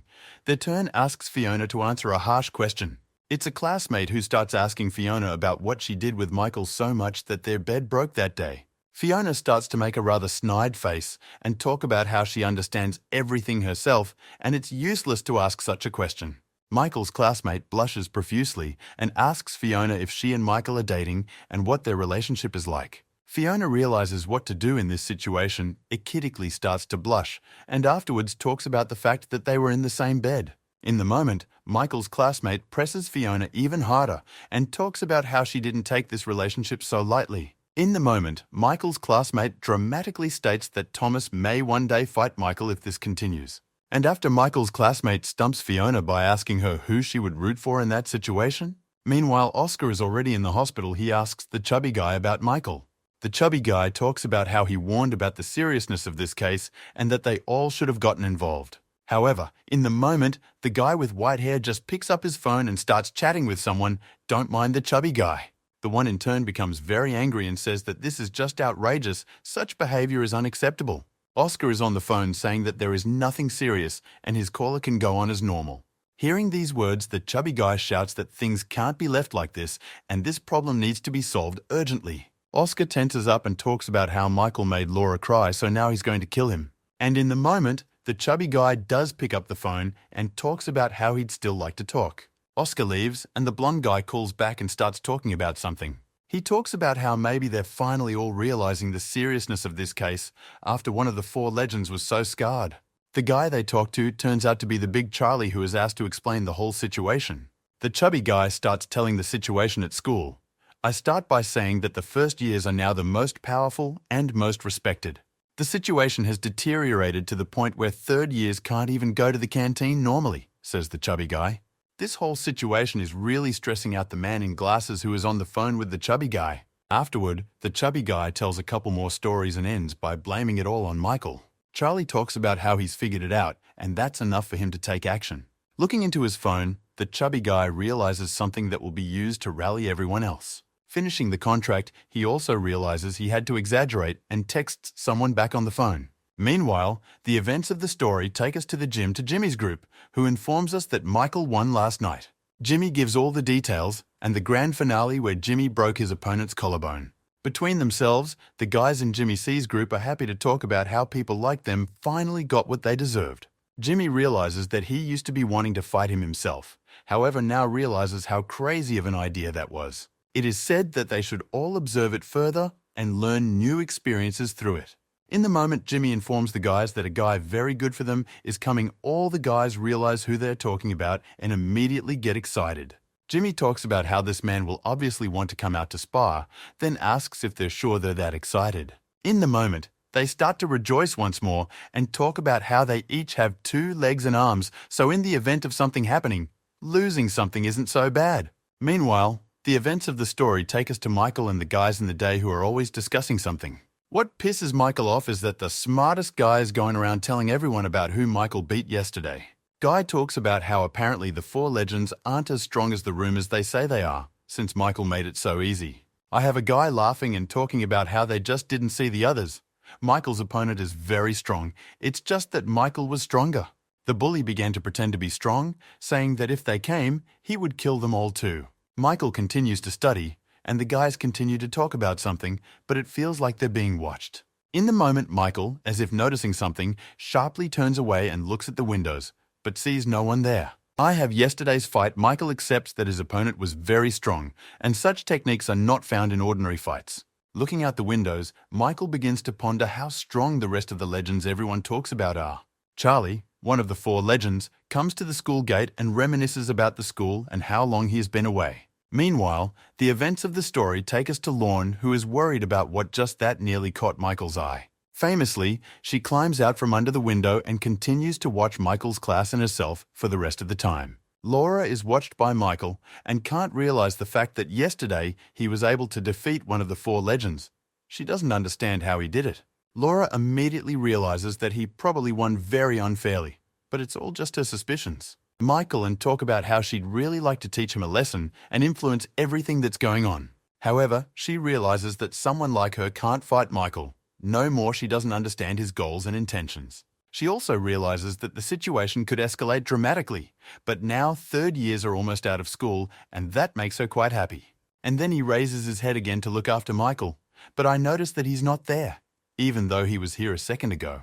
Trace returned abruptly to the fact that Michael was standing about in the doorway, looking straight at her. Michael strikes her with a look that makes her want to ask about what she's here for and why she's following him. Huge surprise begins to flow under her wand. She's just shocked to see Michael standing quietly watching her. In the moment, she doesn't think of anything better to do than to just pick up and start running away from all the problems that have now come upon her. However, Michael in a second is right beside her, grabbing her, lifting her up. Don't let her get away. Only asks Michael if he has something to say to her. However, Michael talks about how he should be the one with questions for her. She looks at Mike in surprise and talks about how she's talking about nothing with him right now. Michael talks about how she can't do anything to him anyway, and if she has nothing to talk about right now, then she shouldn't be peeking at him. She blushes profusely and talks about how only younger people can talk like that, and she is older than him. In the moment, Michael just puts her on the ground and asks her what will happen now. However, she can't give him a definite answer and just keeps quiet. Meanwhile, another of the 4 legends, the same Oscar, approaches the school gates. In the moment, he fixes his hair and remembers that he did come here to straighten Michael out after all, and now it's worth doing. When he enters the school, he thinks it would be a good idea to meet Laura first, and then he heads off to find Michael. Michael says something to Laura. He mentions the 4 legends and repeats about how it will be worse if they don't come. She reads her phone and notices something, that one of the guys decided to come to school, and it's creeping her out a lot right now. At one point, she glances right at Michael and asks him if he wants to meet one of them so badly. Michael by the hand and talks about following her, and now she's going to bring him in as one of them. The blonde guy who's been hiding around the corner is watching all this, and he's pretty surprised at what's going on. Along with him is the thug and Richard, who is also quite surprised, though Richard is more frightened. In the moment, Laura takes Michael into some sort of rooftop office and locks the key. Michael turns to her asking where they are, what's going on, and where the 4 legends are. She only looks at Michael in surprise. She turns confidently and talks about her calling them here. But Michael is surprised at this meeting place between them. She talks about how if they fight in the classroom, they will get in the way, and this place will be much better for everyone. She laughs with Michael and looks him in the eye, asking if he has fought so little before and doesn't understand the very basics at all. Laura is sure the narrative is that she has fought quite often and knows all the similar tactics and moments in order to win. Michael abruptly approaches her and talks about how she's very suspicious, but she only asks why he's talking to her like that. Michael looks right at her and talks about how in all likelihood he knows what she brought him to this place for right now. She's not sure, looks at Michael worriedly and asks about what he's made up in his head already. Michael talks about how she locked him in here so that she could call them all here later, and they were here to beat him up. Michael hears only silence from Laura. He turns to her again and tells her that if he is right, it is even better for him. Michael reaches out to her and asks her to write to them, asking them to come quickly because he's pretty bored wasting his time here.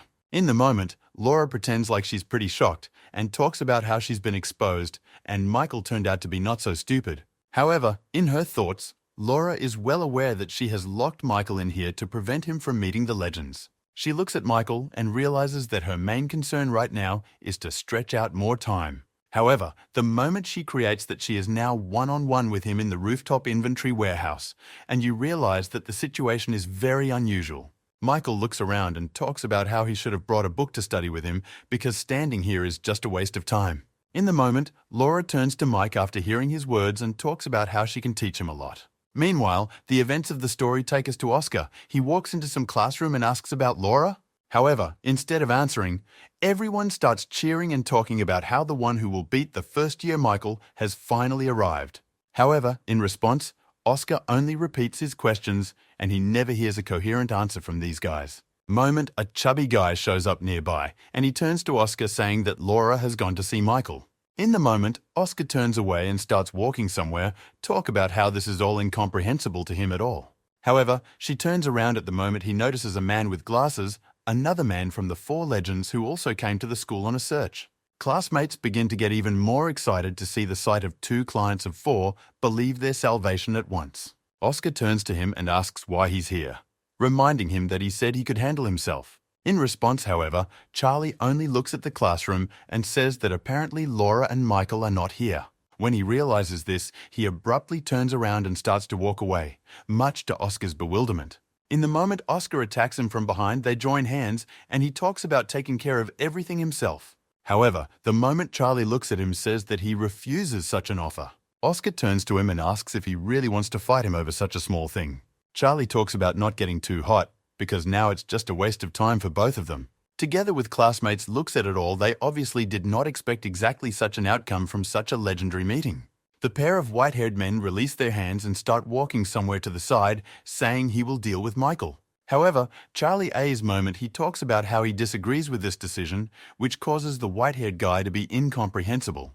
At one point, the guy looks right at the guy's white hair and talks about how has he really learned a new flow state. In the moment, Oscar talks about how their dispute could then be solved with rock, paper, scissors. Classmates immediately start discussing the fact that this is a rather boring way of solving a problem, especially for such strong people. The chubby guy immediately realizes what's up because this game is going to be in a state of flux for both of them. Meanwhile, one of the second years runs into Michael's class and asks where the location is. The blonde-haired guy answers something they don't know because he recently went somewhere else. The young man looking at the blonde-haired bulky man asks, why are they talking in that tone of voice? Do they really want to get hurt?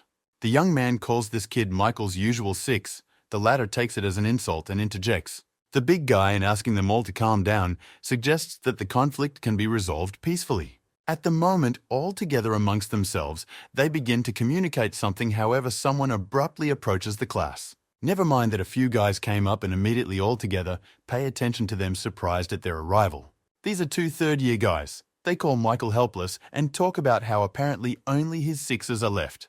They turn to them and say that they stood in this place and did not go anywhere because very soon they will all be taught a lesson. One of the second years insults them all and asks about what nonsense everyone is talking about and what is going on in the classrooms. Right after that, they start pointing fingers at everyone else and talking about how they're going to be completely finished very soon. After that, a verbal conflict ensues between them and one of the guys is about to turn into a fight.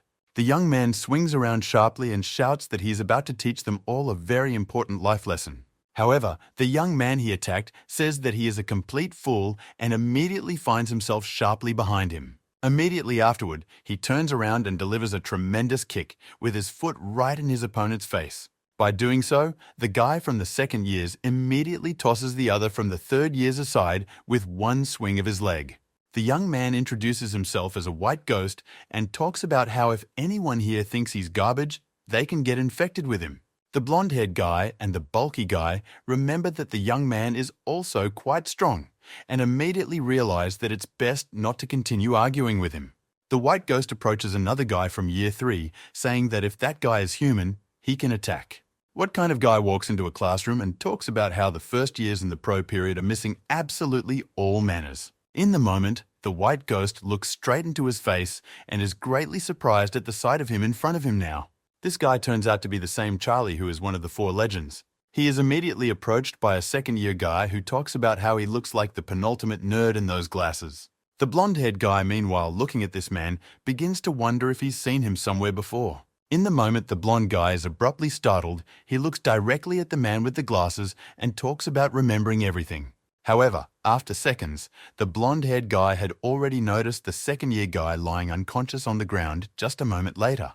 The thug and the blonde-haired guy knew immediately that this one of the 4 legends was the same Charlie. Meanwhile, a guy with white hair has stepped outside the school and he can't find Michael, nor can he reach Laura. He looks around and talks about how it all looks very suspicious to him.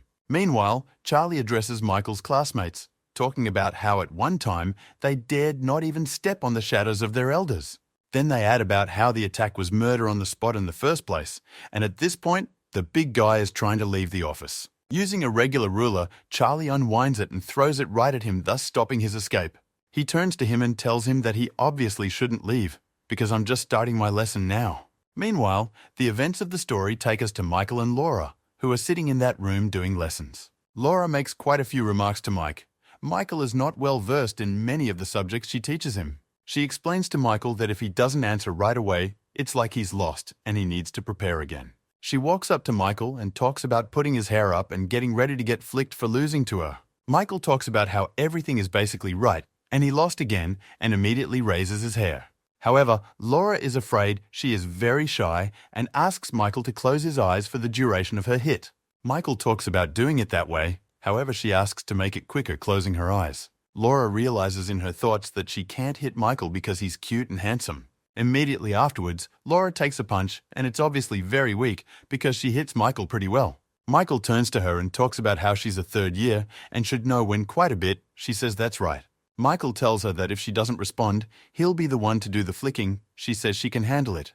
Meanwhile, the white-haired finger is still trying to reach Laura walking around the school grounds. In the moment, he turns his attention sharply to the very small building the room Michael and Laura are in. He heads towards her, however. In the moment two girls appear nearby.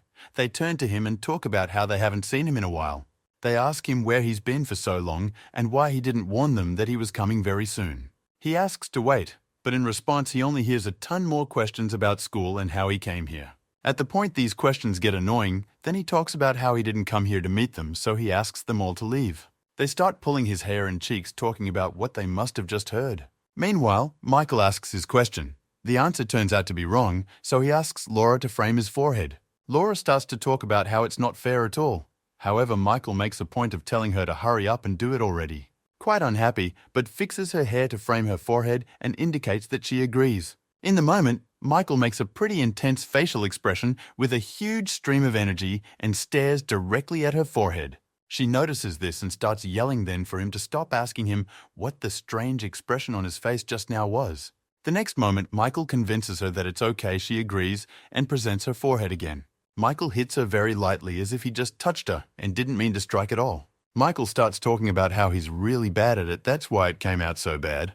However, in response, Laura, with flushed cheeks, only looks at the t-shirt. She finds it hard to believe that he hit so easily. Michael pulls out his phone and starts looking at something on it. Hello, Laura realizes that the blow was very weak from all of Michael's force. Michael talks about how he has one more follow-up question.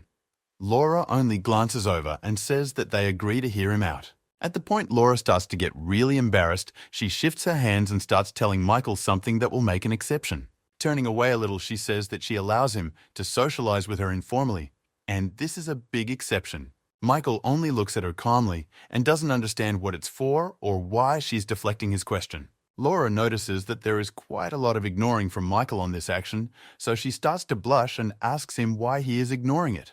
Michael talks about how he's kind of used formalities before, and also noting that they've been here for quite some time. Michael starts looking directly into Laura's eyes and asks her how much longer they have to wait and when they will be here. In the moment, Laura turns to Michael and asks him what he wants to fight the four legends for, and afterwards also asks about the fact that can't this all be resolved in normal words. At one point, Michael hears a strange noise right near the door at the entrance to this building and pays attention to it, of course. Michael starts to look back and asks what's going on behind that room. Laura is pretty badly spooked. She gets behind Michael, and Michael asks her to stand behind him because it will be safer that way. The moment here is a sharp blow as if she's about to be broken barehanded by a huge metal door. Laura is worried. Michael asks her to be quiet. She talks about how she suspects someone is doing this on purpose. The next instant afterward, the door abruptly flew open with a tremendous and violent bang. It turns out one of the four legends, Oscar, is the one who kicked in the door. The white guy turns to Michael and asks about why he is locked up here with Laura. Laura lunges forward. She starts yelling about what he's doing and asks what he barged in for. Oscar talks about how he has a hard time believing the excuses and asks Laura how she could do that to him. Whitehair tells her that she might as well admit that she found a boyfriend. Michael is very surprised by the phrase. The real back of the classmates start discussing the fact that it's Michael after all, and rumor has it he's dating Fiona. Apparently he has two girlfriends. Oscar looks directly at Michael and talks about how it turns out he's the one, because Laura has always liked the strong ones. Finger Whitehair suggests that, to be more precise, Laura liked always the strongest, so she waited for him to be like that. Comes into the conversation, says she doesn't think so, and asks the guy with the white hair to stop with the nonsense. Oscar turns to Michael and asks him about seducing Laura while he was away. Michael turns to Laura and talks about how he doesn't know who the guy is. However, he got it all wrong. Michael asks Laura to explain everything. Michael, looking at a blushing Laura, says that she should tell him that she doesn't like him and call it a day. Oscar also turns to Laura and talks about how she told him all the truth. Oscar turns to Michael and talks about how he has a proposition if Michael is a man he has already figured it out. Laura talks about not doing that, and fighting in such a situation is clearly not the best solution. The girls standing nearby are looking at all this and discussing the fact that something very big is coming up. In the moment, one of them turns to Ronaldo and asks him to bring popcorn because there's a show coming up. Ronald stops and starts looking around and immediately notices Michael and that the atmosphere is pretty heated. Ronald looks at the second guy with white hair and can't figure out who he is or why he's standing across from Michael. In the moment, Laura turns to Michael and asks him to ignore everything that's going on. Starts talking about letting them solve their own problems. Such matters do not concern him at all. Michael walks over to the guy with the white hair and says that if he has no more complaints, he should back off. Michael talks about going to the Four Legends, at which point he notices a punch coming at him. Michael, of course, dodges it, but it was very unexpected and very difficult in such a situation. White hair looks at my eyes, says that if he dodged it, he's pretty good. Immediately afterward, Oscar turns to Michael and talks about how he is one of the Four Legends after all. This pleases Michael. He smiles, stretches the top of his shirt, and talks about how great it is. Laura notices it all. She is just in a wild shock and cannot believe what is happening now because she did not want this. Ronald overhears the whole situation. He realizes that he should bring information about it to the school. Meanwhile, the events of the story take us to Fiona, who is sitting at her desk and thinking about something. She remembers the words Michael's classmate said to her and realizes that they annoy her a lot. But it's true. Fiona contemplates where things could lead. She realizes that Michael could lose to him. However, he could win. This moment, one of her classmates runs into the classroom yelling that Michael is now fighting one of the Four Legends. I realize that it's very sudden, and she hasn't even had time to decide which side she's on yet, because this whole situation pisses her off. Fiona starts screaming, asking where they are now, and running straight ahead after her classmates. Meanwhile, the events of the story take us to another of the Four Legends. A man with glasses, he asks where Michael is. Michael's classmates start responding about how they don't know where Michael is now, and it's not all their fault. Meanwhile, there are guys running all over the hallways yelling about how Michael is now fighting one of the Four Legends. These screams are heard by the very same Charlie who is wondering what he just heard, and says that today, Michael's classmate is lucky because their ringleader is the priority. He says that he will deal with them later, but abruptly in front of his eye, he notices a pencil flying at him with great speed. He of course manages to grab it and crush it right in his hands, but is more surprised. Turns out this pencil was launched at him by Richard. Charlie turns to him and talks about how it's not safe. At this all looking on is a bulky man along with a blonde guy who is heavily insulated by what Richard is doing. Richard turns to the guy with the glasses and talks about how Michael is fighting one of the Four Legends right now. But even he can't handle two. Richard began to say that they couldn't beat him, but they could hold him off while Michael dealt with the other one.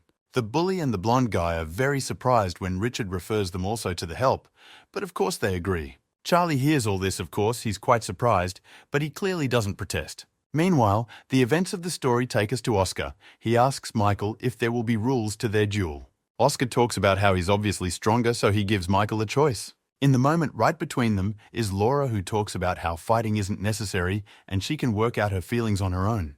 The moment the guy with the first hair nicely asks Laura to step back, says that it's not safe to be here. Michael cold-bloodedly waves his hand and talks about being asked to step back, and agrees that it's not safe here. Laura at one point is practically crying, violently embarrassed, and talking about how that's no way to behave, right? Laura starts crying and runs away in tears, saying that this is all pissing her off and she's sick of it. Oscar turns to Michael and asks about how he can treat an older girl like that. He looks at Michael and talks about changing his mind because he dared himself to hurt Laura. Immediately afterward, he jumps up and prepares to strike at Michael with a leg kick right to the face. With a rather bloodthirsty grin, he tells Michael what will now be awaiting him a rather quick and painful death. However, Michael turns out not to be so simple. He just easily dodges such an attack or turns his neck around. His opponent does a pie in the air before turning around and throwing another leg kick, but Michael puts up a block from that kick. Michael knows what this kick is after all. It's a Brazilian kick. It's quite fast and agile, however it does little damage. Everything and this fight is watched by the girls standing nearby. They clap and talk about how great it is. They look at the rather beautiful and aesthetically pleasing attacks of the guy with white hair and talk about how he's just beautiful. Michael at this point dodges every attack and his head realizes that IU attacks are quite ordinary.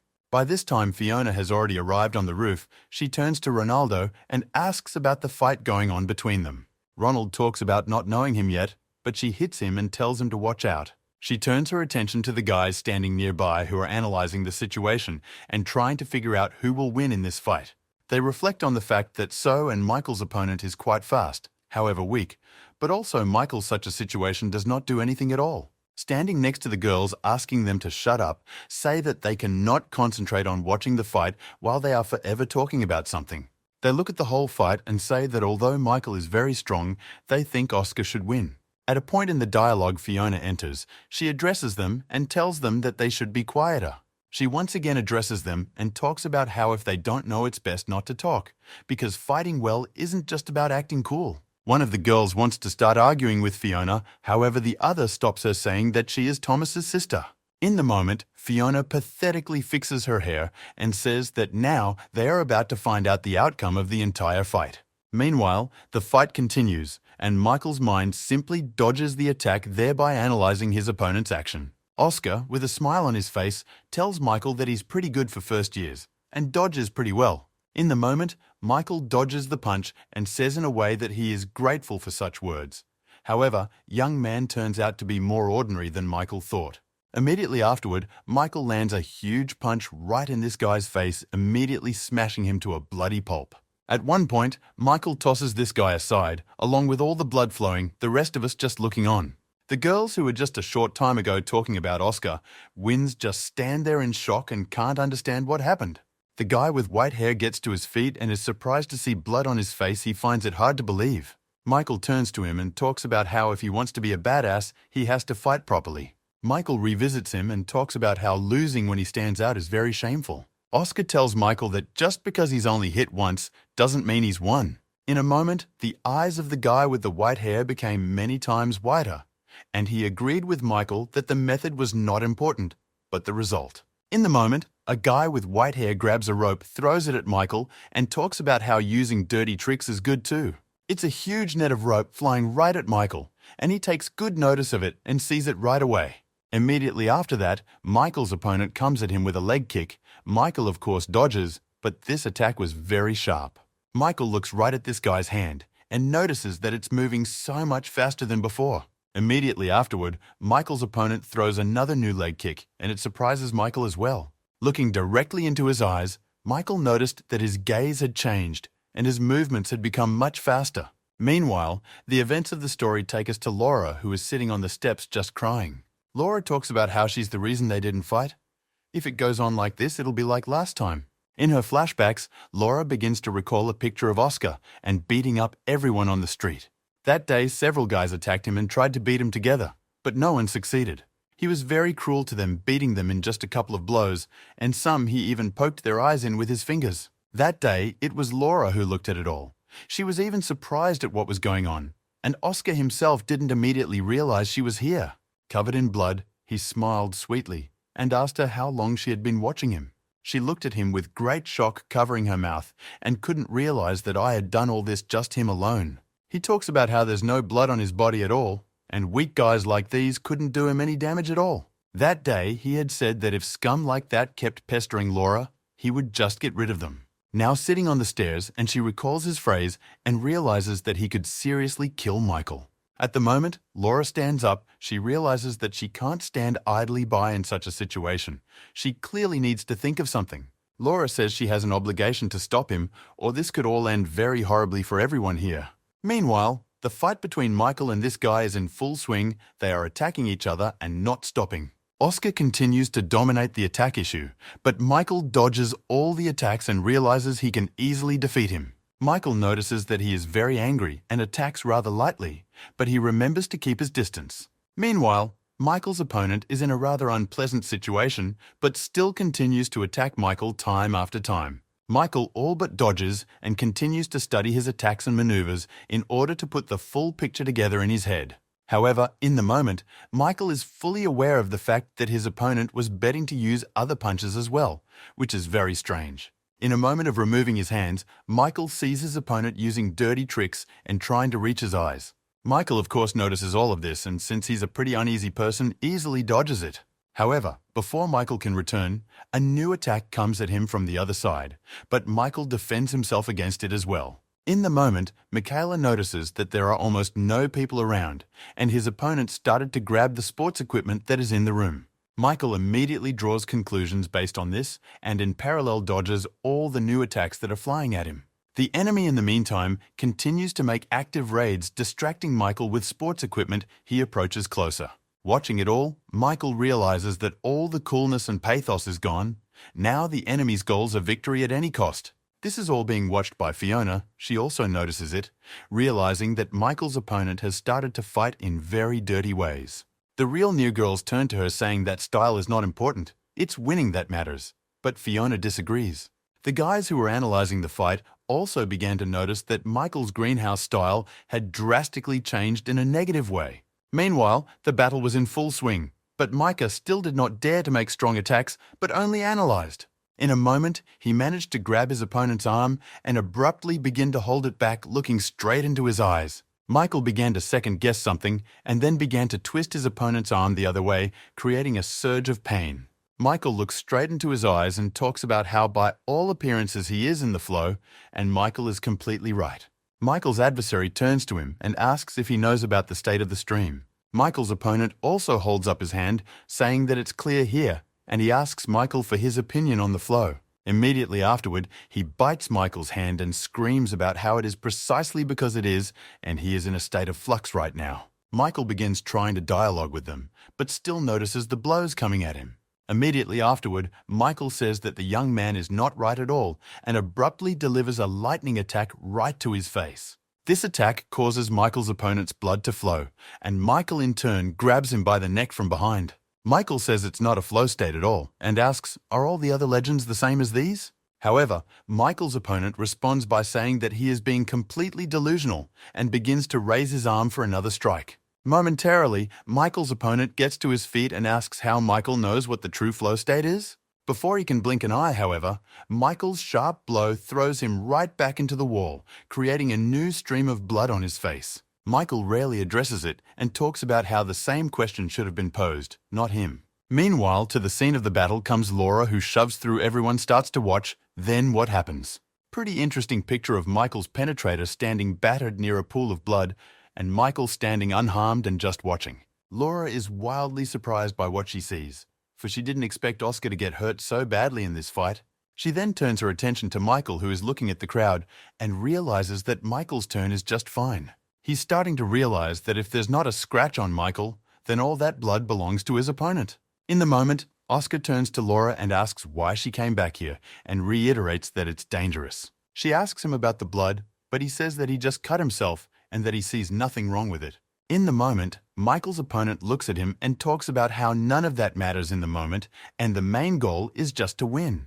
Immediately afterward, Michael's opponent screams that Michael will never find the answer to his questions because now he's going to die, and abruptly takes off. Immediately afterward, a bloody battle is once again brewing between the two, and this time Michael's opponent is even a little stronger.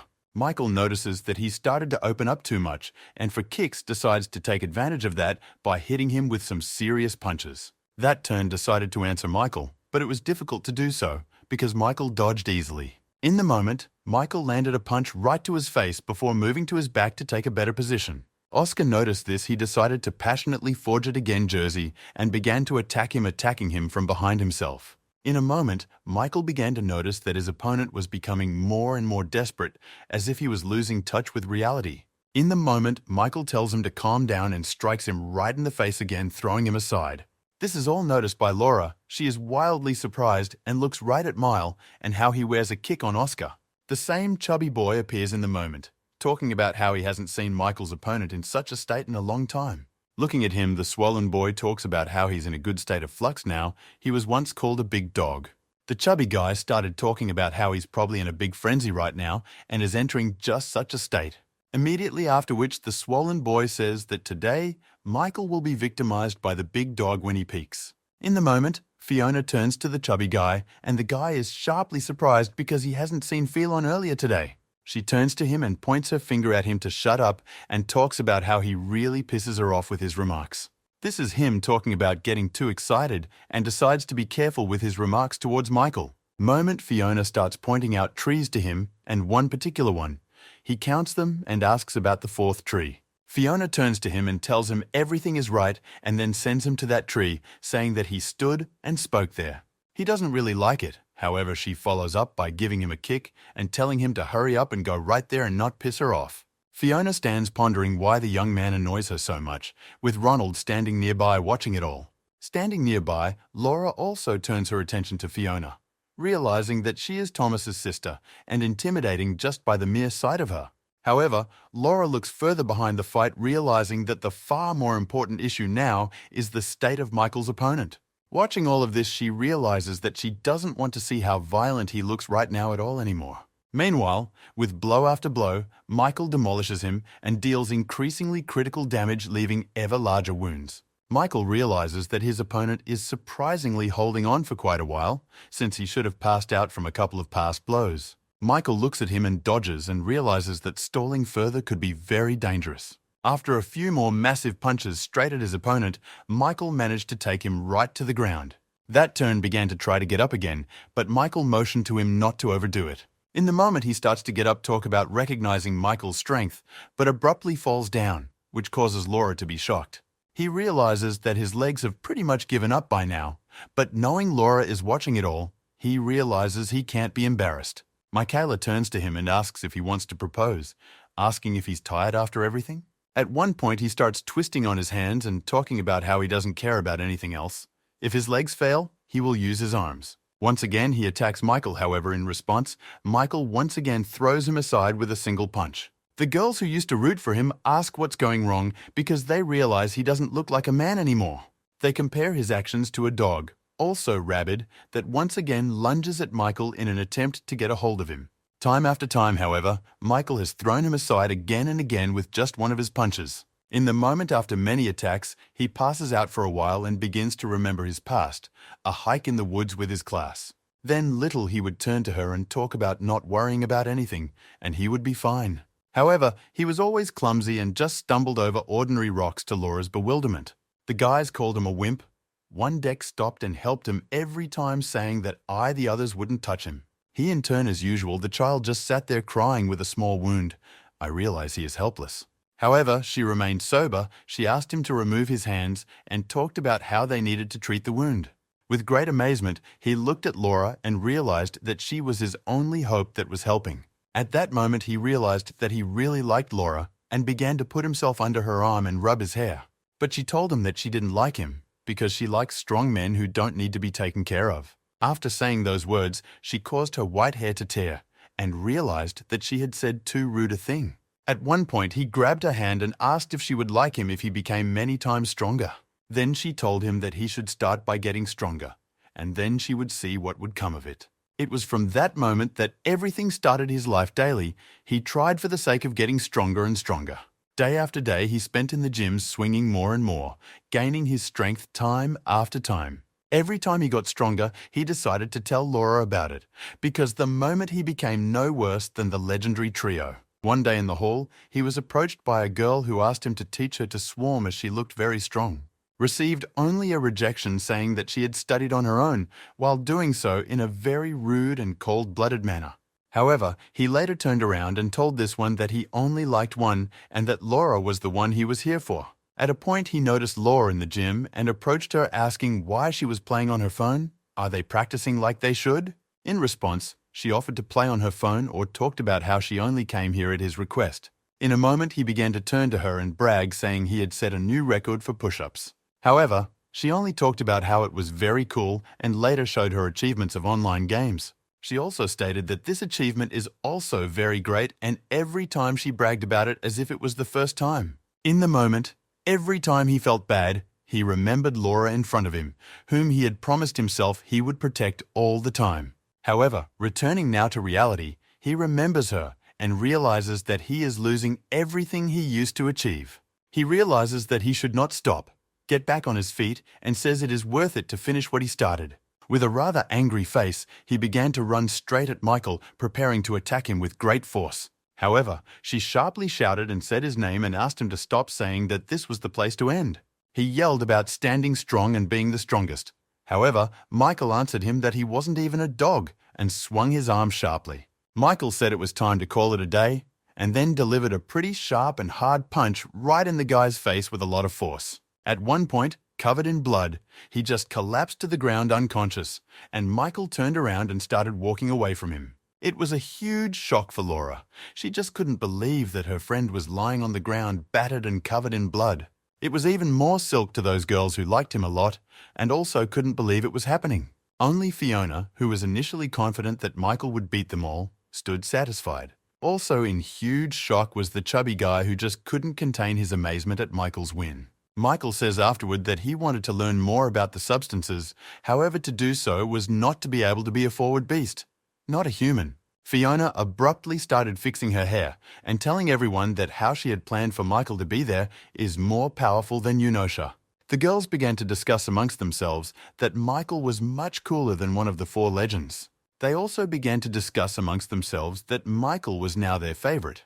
However, Laura began to run to her friend. She began to rock him and talk about not daring to die, with tears in her eyes. In the moment, Michael walked over and grabbed his body, asking Laura if he should take him to the nurse's station. Laura turned to Michael and asked why he was deciding to help them and what he was proposing to do it all for. Michael started talking about how he was the one who beat him up and also filled Laura in on the fact that her friend was going to be okay and started to walk away. In the moment, Fiona turns to Michael with a question, but he abruptly interrupts her and tells her that this is not the time for them to talk. Fiona looks directly at Michael and makes a point of saying that this is generally true and agrees with him. However, what she notices is that Laura has started to run right behind him getting involved, and she doesn't like it much anymore. Fiona pays attention to the fact that between the two of them, they don't seem to be getting to know each other. Meanwhile, Fiona notices the girls behind her sharply discussing her and Laura in the context of Michael. Fiona abruptly takes notice and starts bugging out, the way they chat about Laura possibly dating Michael. Also, watching them, Fiona laughs. They talk about how Michael just blew her off since he's too good for someone like her. Fiona decides to attack the nearby Ronald for standing idly by in such an important situation. In the moment, Fiona turns to Ronald and asks him what the whole evaluation and words of these girls mean. Ronald replies that he and that guy got into a fight because of what Laura had between them, a phrase that shocks Fiona greatly. Fiona asks for more details about this moment. The chubby boy overhears it all standing behind a tree. However, more worrying is the thought that already the second of the four kings has lost. He just can't imagine it's possible. Meanwhile, the events of the story take us to a blonde-haired guy and the third of the four legends, a man with glasses. There is also a bulky guy there who takes up underhanded attempts to attack the guy in glasses, rather unsuccessfully. The guy with the glasses responds by simply grabbing the bulky guy and sending him wall in just one motion with his hand. Seeing this, the blonde-haired guy doesn't stay aside. He runs at the bulky guy right from behind and prepares to attack him. Once again, however, with one swipe of his hand, Charlie eliminates the blonde guy's ability to attack him, after which strikes another additional blow straight to the head of the weak guy, chopping him off. At this point, Richard also intervenes in the situation. Taking a wrench, he is going to attack the guy with glasses strictly on the side. However, this attempt proves to backfire. Charlie, wearing glasses, easily knocked Richard's pen out of his hand. The clash also connects, and the big guy picks up a chair and attacks the man with glasses from behind. However, with such a sudden attack, gets a fist right in his face in just one instant. At this time, Richard tries to attack him again, but this attack is unsuccessful against him. Charlie turns to Richard saying that he is the only one left. All the others have already fallen without strength. Richard is pretty serious though. He talks about how none of this matters and asks his opponent to start attacking. In the moment, Charlie turns to Richard and talks about realizing who he is, looking directly at the surprised Richard, the man in glasses, and talks about how Richard is the brother of one of the weapons masters he knows. Glasses talking about how he needs to have fun sometimes. Richard asks him how he knows his brother. In the moment, Charlie talks about various rumors from how Richard's brother stole a very serious weapon. And then Charlie pulls out a pink pencil case and pulls something out of it, saying that he also got his hands on some weapons. Richard's opponent pulls out some kind of red thing. Richard is greatly surprised and asks him if he's serious. Charlie asks Richard if he's heard of the psycho with the red marker and afterward asks to attack him. Meanwhile, the events of the story carry over to his method item. Michael informs Laura of what he has done and is now leaving. Laura talks about how this whole situation is a huge misunderstanding and her usual friend is nothing like she is today. Laura starts to talk about the other 4 clients, but Michael interrupts her saying that it's none of his business. Michael looks at the guy he hit and talks about how he's Laura's friend and they're his, so everything else is not his concern anymore. Watching him, Michael thinks about it and realizes that he is also involved in this project for his own gain. Michael covers his face and talks about how this guy is probably not as bad as he looks and seems to Laura. Michael talks about wanting a lot of blood from him, but he didn't hit the bones, also adding that he will probably come to his senses soon. Michael turns around and says you can count that as anesthesia, and asks Laura to take good care of him. Laura stops Michael and talks about how it's because of her that the fight happened, and starts to blush profusely. In the moment, she walks away and talks about how Michael won this fight after all, and that's a huge deal. At one point, their dialogue is interrupted as George runs into the classroom and shouts Michael's name sharply. Michael talks about how it's been a while since they've seen each other. George interrupts Michael, talking about how none of that matters now. Looking directly at Laura, he informs her that another one of the 4 is now right in their classroom. Meanwhile, the events of the story take us to Richard, who fights him and loses pretty badly. Using his pen and his real hand, Richard tries to compete with him, but it doesn't work out well. Richard is much more experienced and strong. He easily lands punches right important points to Richard's body. Although Richard can sometimes dodge and sometimes even attack well, but all this does not bring significant value in this battle. At one point, the guy in glasses even manages to grab Richard's arm and deal some pretty major damage with great force, injuring him. However, Corey pays no attention to all this. He continues to toke, madly attacking time after time on everything about the enemy. Famously, they take a brief pause. Richard realizes he's running out of strength and his opponent is pretty crazy. Charlie turns to Richard, says that he expected a much better result from his brother, the Master of Arms. Turning to Richard, he talks about taking a look at himself there and making sure to buy a new shirt after everything that has happened. Richard realizes that if the marker had been a pen, all that was happening could have been his blood in this fight. However, turning to his opponent, he talks about how he would have died by now from the chest wound Richard inflicted on him. In a moment, Charlie is quite surprised. He realizes that Richard may not be lying and starts paying attention to his body. At this point, Richard takes advantage of the moment that is given out and sharply strike with the pen. The partner in glasses manages to dodge. Immediately afterward, Richard swoops straight at the enemy's separator with great speed, striking him. However, the guy in glasses is already very angry. With one movement of his hand, he throws Richard aside. In the moment, Charlie pulls out some other weapon and says that this will be the end of the training. Quite an instrument that so closely wades the rays of the sun and aims it directly at Richard. Looking straight into his eyes, he talks about how the punishment for all that has been going on is about to begin. Richard starts to get up and talk about how apparently he really is in great danger this time around. Richard gets to his feet and brings up that he's been practicing daily for the sake of bringing his brother. However, this is not at all enough to defeat his opponent now and in past times as well. Richard looks at his opponent and realizes that whoever is against him, he must not lie down at his hands. However, in the moment, Richard looks somewhere ahead and starts yelling about Michael stopping. In a moment, everyone in the class, including Richard's opponent, turns back sharply upon hearing Michael's name. Turns out it was a ruse. Taking his sharp pen, he jumped up sharply and began to bear right on his opponent with an attack. However, Richard's opponent, Charlie, immediately saw what was happening and began to beat back the attacks. In a moment, he was still able to intercept Richard's arms and bend one of them and prepare to strike the other. Immediately after Charlie fends off all of Richard's surprise attacks, he decides to grab Richard's face. Immediately after, he grabs him and throws him sharply aside, knocking the handle out of his hands and sending his body into the wall. In the moment, Charlie takes Richard's pen and talks about confiscating it and can't believe he's been double-crossed. At the moment, the man with the glasses begins to realize that the effects of the substances he has taken are beginning to wear off, which means you have to finish. The moment again starts off sideways and calling Michael's name, which again surprises the guy with the glasses. In the moment, Charlie turns to Richard and talks about how there's no way to cheat a third time and there's clearly no Michael behind him.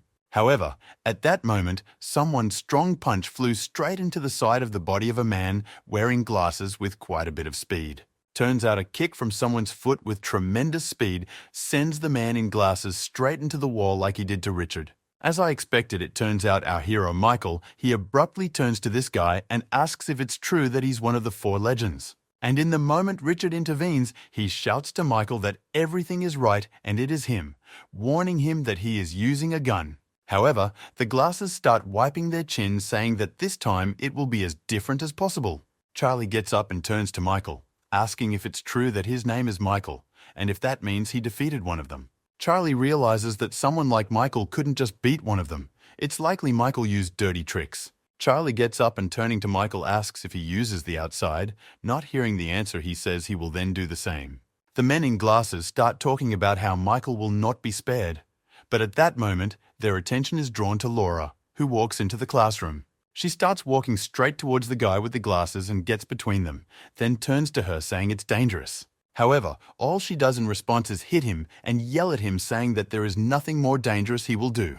He starts hitting him and yelling at him with questions about what he came for and why he made all this mess at school. Laura yells at him and accuses him of putting his pen down and not trying to threaten her because she's not afraid at all. Michael turns to Laura and talks about how she's beaten this guy up enough and asks her to step aside. Starts running at Michael and trying to stop him talk about them not starting the fight, but Michael refuses that offer. Laura tries to forcibly stop Michael at the cathode, takes her out, and talks about staying out of it. This all perplexes the guy with the glasses. He doesn't understand why Michael is being so nice to Laura. After all, he's supposed to be chasing her. Moment Charlie and looks right at the chubby guy and says in all likelihood he lied to him about everything. The chubbiest guy, the guy who was watching all of this, abruptly notices the unkind look of a man in glasses, realizing what's up. The men in glasses start correcting their glasses and talking about how these are just huge for him. He addresses everyone and talks about how maybe he got it wrong and they should figure it out. Charlie turns to Michael and talks about asking a question, but Michael interrupts and talks about wanting to be the first to do it. Michael turns to him, calls out the name of some substances and asks what they are. Charlie's point is that this explanation is not for anyone here. Hint, hint all around. Michael turns around and notices a whole crowd of schoolboys standing around watching their fight even outside the classroom. Michaela turns to him and talks about being right here and they'd better go somewhere else to have a proper conversation. Charlie walks by Michael and talks about how they're supposed to meet on the roof of the prep school at 8 o'clock tonight. As he was leaving, the man in glasses turns to Michaela again and says that there was only one cake. He continues to walk away, however. Richard stops him and asks him what about the pen he took. However, in response, Charlie only begins to walk away telling everyone, "See you soon." In the moment, already leaving the classroom, along the hallway abruptly, something notices on my body and I pay attention. He realizes that the substances have made him bleed, and hiding it obviously won't work walking around the school. As it turns out, George is watching the whole thing, especially Charlie walking down the hall. Meanwhile, the events of the story take us to a supervisor who tells us that the events of the project are moving very quickly. George is on the phone with her and tells her that it's all true and the fight itself will happen very soon. The leader talks about being able to verify all the information about the 4 legend kings using the club's information. George talks about how Michael is very strong, but as the project progresses, it feels like he's only getting stronger. He asks her on the phone if the supervisor saw Michael's last fight. She says she didn't. The supervisor replies that it doesn't matter much now, even that Michael has gotten when stronger. Watching the information in the computer, it says that Charlie is very strong with guns, but Michael is not. The supervisor keeps looking at the computer and talking about how there is no need to worry because there is another problem. Namely, one famous guy who is the pinnacle of everything that exists now. Even Michael is a long way from him. Immediately afterward, the supervisor orders George to think of something that might keep Michael on his trail. He stops talking, starts to think about what he can come up with in such a quick time. George starts thinking about how he can put all these plans into action and remembers that Michael is very much obsessed with learning. And that's a good thing. Michael comes into a place and immediately talks about how he can't believe he came here to fight. He gets into the elevator going up, realizes he's in a pretty ridiculous situation. He realizes that to everyone around him, he looks like a very unknown guest who can only bring trouble. Michael, meanwhile, is looking for his floor. A girl standing next to him is already telling her friend on the phone that Michael is very handsome. Go to the floor. Michael immediately noticed that there is a huge number of girls who are embarrassed at the sight of him. Michael realizes that he should follow to the roof and tries to find a way up there. but the girls nearby devour him with a look. One of them walks up to Michael and talks about how he's even better up close, or else the whole line is still looking for an entrance to the roof. Michael walks up to check in. The girl staunchly asks what she can do for him. However, no sooner does Michael speak to her than Charlie appears at his side and calls out to him. Michael's classmate turns out to be among the people there, which does not please the girls who are there. Seeing that she knows Michael, they start pestering her and asking her to help them with their acquaintance. However, Michael's classmate reacted expectedly badly and started running away, which called the other girls not much joy. Meanwhile, the events of the story take us to Michael's classmates, who are sitting on a rooftop somewhere and watching him from the sidelines. The guy asks the bulky guy not to get out so much. Richard looks around in an attempt to find Michael. In the moment, they all see Michael, and across from him, a man with glasses standing on a rooftop looking at each other. Laura, who has been watching everyone all this time and is now also present, also comes up on the roof. Michael asks why the meeting place was the elementary school. Charlie talks about her helping him. Charlie asks Michael does he really think that as a member of the Four Legends he doesn't fit in here? Followed by him also turning to Michael and talking about how everything going on here is for Laura. This surprises Michael a little. In the moment, Charlie starts talking but very clever language and explaining to Michael on the subjects of the Force. Mike is quite stressed because he absolutely cannot understand about that speech and why all Four Legends are so smart. Michael starts fixing his hair and talking about how all these worries are better left behind because they're not very interesting. However, fixing his shirt, Charlie talks about how as a member of the Four Legends he can't lose. At one point he starts stretching out his shirt sleeve and talking about how because of his busy schedule he can't lose. Immediately afterward, he pulls out a pink pencil case from his sleeve, which he apparently intends to use in battle. Michael turns to him and talks about how ending the conversation brings great relief for him.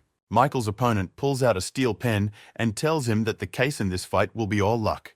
Charlie gets into a stance and talks about how his best weapon is a stationary, which surprises Michael. Michael talks about how in his whole life, this is the first time he's ever seen someone who is going to fight in such childish ways. Laura takes notice because she didn't really want her friend to fight against Michael with a pen. Michael's friends, meanwhile, discuss, oh, that's not really fair. However, they still believe in Michael's strength. Richard intervenes in the dialogue and speaks sharply about how it's dangerous even for Michael in this situation. Richard explains that Young is one of the inheritors of the fighting style, which is why he is a danger with a gun. Starting to explain in more detail and talks about how their fighting style focuses on using different items. And when struggling in school, they always use stationary items because they are always on hand. Laura intervenes and says that she is not very interested, but asks Richard to explain something. Richard explains by example that if a very strong man is given an ordinary branch, he will defeat a weak man with a sword. Richard explains that when a branch is normally used by an entire master, then it automatically becomes a powerful weapon. So looking at all of this, Richard talks about how guns are not as important as who uses them. In this situation, Michael has one of the leaders in stationary fighting skills against him, and it's dangerous. Hearing Richard's explanation, Laura is greatly surprised she hadn't closely expected to be so dangerous. She starts hitting and asking why they just sit and watch if they know of such great danger. However, Richard only looks at Mike and talks about how they all collectively believe in him, so interfering in their fight is going to interfere. Michael turns to his opponent and asks him about the battle with a regular pen. In response, Michael's opponent just throws a homemade shuriken that goes straight to our hero's face. However, it actually turns out to be the simplest ruler, much to Michael's surprise. However, our hero is very professional, so he leans away from this attack with great ease. Seeing that an ordinary ruler was able to get stuck in the wooden table, and thus was launched with great force, Michael's opponent turns to him and asks him if he now thinks he's just playing around. Michael's opponent reaches out to him again and tells him that everything is happening just as he said it would, so he asks Michael to fight him to the best of his ability. Immediately afterwards, Michael's opponent strikes at him, and Michael realizes he's in pretty big danger now. He begins to dodge, and then so attack and watch his opponent's actions carefully. At this time, Michaela continues to Men in Glasses and does not stop attacking at all. Time after time, however, Michael increasingly evades them and acts on his standard analysis tactics. Several minutes of combat pass, and the dynamic doesn't change at all. Michael's still risking his health to continue dodging every attack of his opponent. The fight is watched by Richard, who is quite angry because, unlike him, Young uses his techniques well. In the moment, a chubby boy appears nearby to talk about Charlie's nickname, Gorilla. However, the moment all the guys around Sai are surprised at the sight of Laura disappearing in her place is this chubby guy. Richard asks his boys to take him away, saying that he is on the side of their enemy and has nothing to do here. However, at the end turns to him and asks if Michael's opponent was slept through by the gorillas, precisely because of his grip and attack. The chubby guy turning to Richard suggests that he's generally not surprised that Richard knows this. The chubby guy explains the fact that this really is true because his grip is comparable to a gorilla's grip. Meanwhile, Michael's opponent continues to assiduously attack him time after time with increasingly fast attacks. Richard looks down on all of this and realizes that Michaela is in a pretty bad situation that's going to be hard to get out of. In this situation, both opponents analyze each other, and this gives them both a slight advantage in. Also explains that this fight can be called deadly, because every scratch can cost them their lives. Michael, meanwhile, apparently realizes it very well himself, because he is very cleverly dodging it and watching his opponent's actions. The chubby boy talks about how Michael could get very unlucky, and then the fight would be over pretty quickly. However, in the moment Michael first takes action, and with a single movement of his hand, knocks out one of the weapons used by his opponent. Michael says that he is tired of playing these games for a while, but does not want to continue. Meanwhile, Charlie can't believe this is the first time he's ever dropped his weapon and is getting hit because of something. Looking at Michael, he can't believe that one of his guns was lost because of this weakling's blow, because it's absurd. In the moment, Michael's opponent avoided the attack, telling himself that it was just plain luck. Michael's opponent carries another attack, but again Michael easily dodges it. Time after time, Michael repelled his attacks again, realizing that they were all largely useless and worthless. In an instant, with his fist strike, Michael once again knocked the weapon out of his opponent's hands. This came as a shock to him, as it definitely couldn't be put down to a normal failure now, yet he continued to attack. This moment was the first time he saw a punch coming right at him. It was Michael's huge fist. At this point, for the first time in the entire fight, Michael's opponent used his hands for defense rather than offense. Immediately after that, he began to back away sharply, gaining more distance with Michael realizing what was about to happen. Charlie is very worried and can't believe that Michael manages to fend off all his attacks. Richard and the guys look at all of this and talk about Charlie being unarmed, and that's fine. However, the chubby boy says that his friend hasn't used the full arsenal yet, so it's very early to draw conclusions. The boy with glasses also talks about how he didn't want to use the full power of his bubblegum until now, because it's very dangerous. However, he now pulls out his pencil case and talks about the situation forcing either to act in this manner. The boy talks about how now he can start throwing his weapon with the speed of a gorilla, and then Michael will get nowhere. In the moment, this is apparently what happens, for Charlie picks up a pencil and uses an unusual grip. Michael notices this and of course dodges the attack, but the difficulty has clearly increased, and he notices it well. As soon as he leans over, from the pencil, he immediately notices sharply that a circlet is flying at him, and this is also very dangerous. Following the circlet, several more objects start flying at Michael. Being almost in a state of flux, Michael dodges them. Time after time, the weapon flies just past him, but he is well aware that it can't go on like this for much longer. However, his opponent apparently has a completely different point of view, because he just stands still and continues to attack Michael from a long distance. This is all noticed by Richard. He's very worried about Michael. Talk about how his opponent can't even be approached now. However, Richard also realizes that no matter how dire the situation is right now, Michael is still very much in control. With his bare hands, Michael begins to bat away objects that fly at him and asks his opponent if he's kidding. Michael kicks back objects flying at him so hard and sharply that they fly to the top of our guy's roof. Richard explains that due to the sheer strength of this guy's grip, even an object like an eraser can do damage. However, in a trace, Richard also adds that it threatens ordinary people like them, but apparently definitely not Mike. Michael begins to turn to his opponent and talk about how he should stop playing games already. However, in response to Michael's request, Charlie disobeyed and once again threw a pen-shaped weapon at Michael. Michael, of course, intercepted that pen and squeezed it in his hand and told him about how if he wasn't going to stop, Mike would accept those rules. Immediately afterward, Michael became quite cold-blooded, looking directly at him and talking about taking off his glasses. However, in response, Michael's opponent approached him sharply and was about to strike with the handle again, but Michael ducked. Michael turns to him and talks about how he'd better take off his glasses, then delivers a lightning-fast punch right in his opponent's face. This one hits the man with the glasses very hard, hitting right in the area of his nose. Just one blow from Michael was enough to knock his opponent aside, denying him the opportunity to attack. The guy's glasses fell to the ground and broke, and he also fell, but was able to get up. Our guys are in shock. They are surprised that Michael's opponent was able to get up even after such a blow, because it was very strong. Michael's opponent turns to him and talks about how embarrassed he is to be in these situations. Turning to Michael, he talks about how he was going to deal with him, and pretty quickly, and without any problems. In the moment, he turns to Michael and talks about how, unfortunately, the drug has already started to take effect, and it's inevitable. Meanwhile, the events of the story take us to some man he pulls up to the building in a car and says he has arrived. On the other line, Michael's friend on the phone is talking to him, asking him to park. He asks his friend Michael what he should do now, since he can't even see anything through the window, if he should just wait.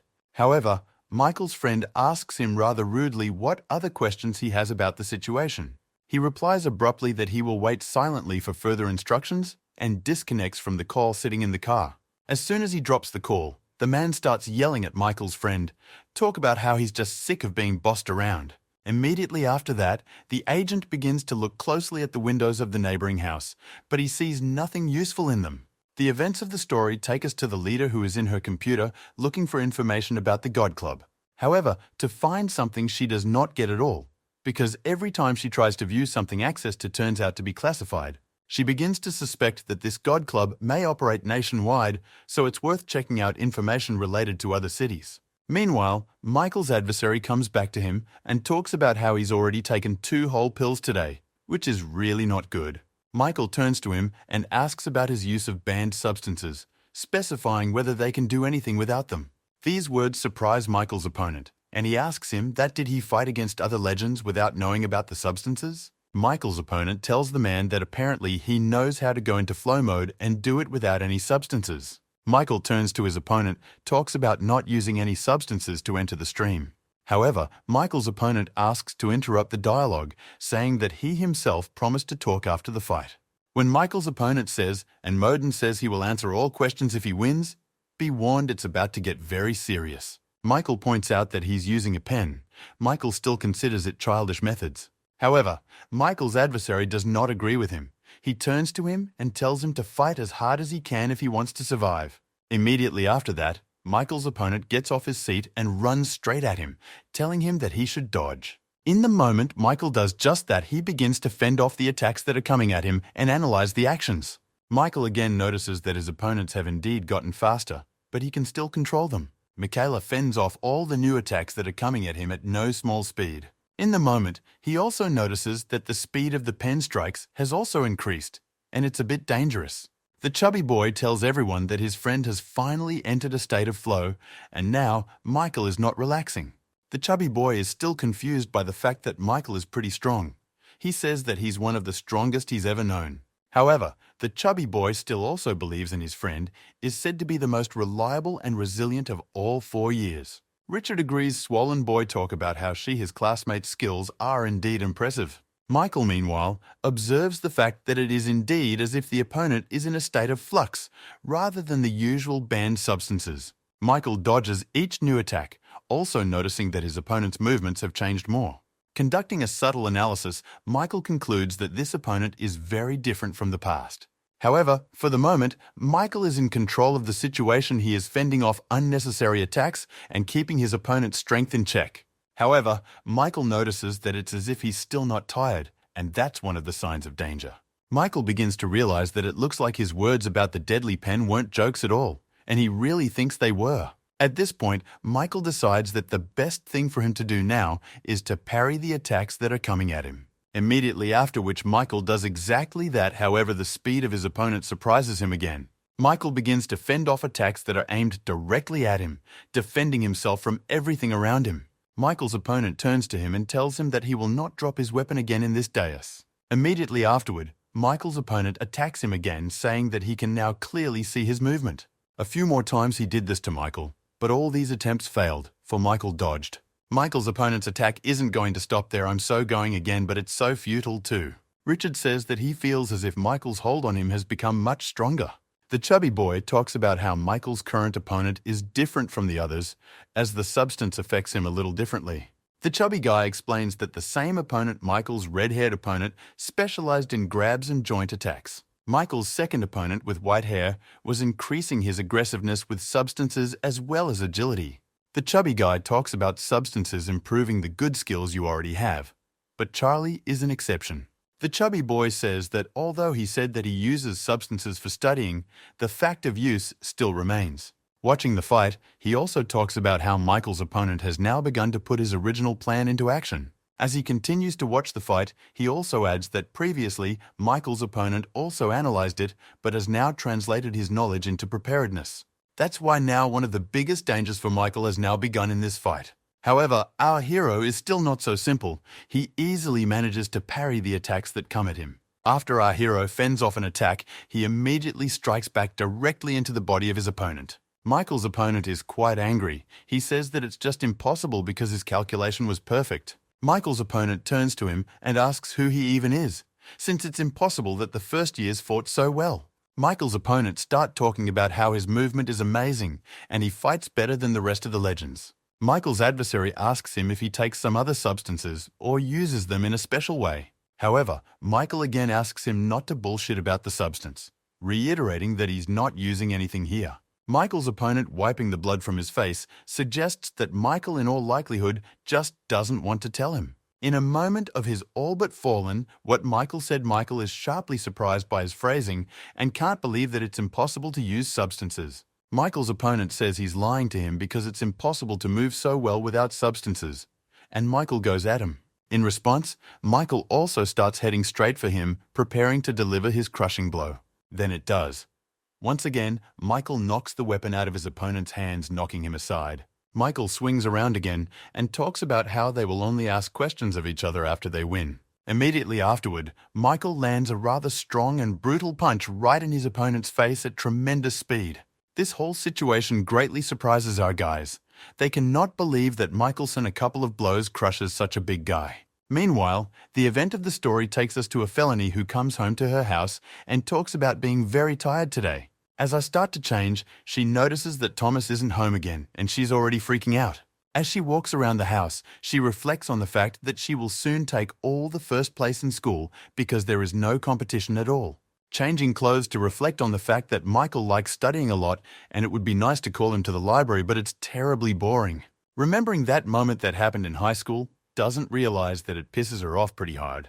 However, Fiona follows by looking at herself in the mirror and talking about how she's not the only girl in school after all, and not yet her rival. Fiona changes into her houseclothes and talks about Ronaldo's nerdy words and not wanting to be believed at all. Fiona decides to guess about what happened and confront Michael, directly asking him how it was. Meanwhile, the fight between Michael and his opponent continues, with Michael's opponent managing to fend off some of his attacks. Michael's opponent starts talking about how he finally caught him and now he can't get away from him after such a strong grip. Michael is a little surprised at what is happening. He looks at his hand, however, more gives the impression that he is perplexed. Immediately afterward, Michael swings his other arm and asks his opponent what the hell he's talking about. Michael's opponent begins to defend himself and realizes that he should catch both hands to gain full control. However, while he ponders this, Michael runs at him again with another new attack. Michael attacks with his leg, and his opponent has little chance to defend against those attacks anymore. Michaelis Prinick realizes that he is very strong here because he feels more of the attack, even when he puts a block on it. Michael's opponent begins to realize that there is absolutely no sense of defense, and to win, he should only start to act. In an instant, he does manage to do something, and that is to grab Michael's hands in his grip. He rejoices at this, and turns to Michael to talk about the fact that the grip he's clearly not going to relinquish to him. However, immediately after that, Michael's opponent began to feel a very strong pressure in his hands that seemed to bend him from the inside. Immediately afterward, Michael Booth's opponent's legs automatically began to jack up and go down. Obviously, it became the attack of our hero Michael, who forcefully began to press down on the grip of his opponent. Michael turns to him and asks him how long he's going to fall still, holding on to his useless grip. Meanwhile, the events of the story take us to a slope. She goes somewhere up the stairs, say that she is already terribly tired. She goes upstairs and talks about determining the winner in a different way now. Laura climbs to the roof and immediately sees a picture of Michael forcefully pinning her classmate on his back. Michael immediately notices that the door has opened and turns to look at Laura in surprise, but he does not release his grip. Also self-consciously looking at Laura with great surprise, and perhaps even shame, is her classmate, one of the four legends. Laura also looks at both of them, and she can't believe that Charlie is losing to Michael. She immediately starts reminiscing about her childhood when she used to spend time at school, playing different games together. She recalls the fact that as a child he was always very strong and one touch of him could already be quite painful. Then they were always joined in their games by different guys who would later play together with Laura. However, Charlie was always afraid to play such games, for he didn't like to be hurt or hurt others. Looking at Laura now, all these memories came flooding back at him, memories that didn't feel so good to him. In the moment, Charlie turns to Michael and abruptly states that he lost this fight. Meanwhile, the events of the story take us to a supervisor who notices a strange black car and out the window. She immediately realizes all at once that you are most likely someone in the organization watching her, but doesn't understand for. Meanwhile, Charlie gets up and tells Michael that he doubted Laura's relationship and Michael's strength. Charlie tries to put his glasses back on. Michael apologizes to him and talks about buying him new ones too for breaking these. In the moment, Charlie turns to Michael and asks what his truth purpose in school is. However, Michael reminds him that the questions are posed by the winner and Michael wants to know about the substance they're all talking about. Charlie turns to Michael and talks about telling him what he knows.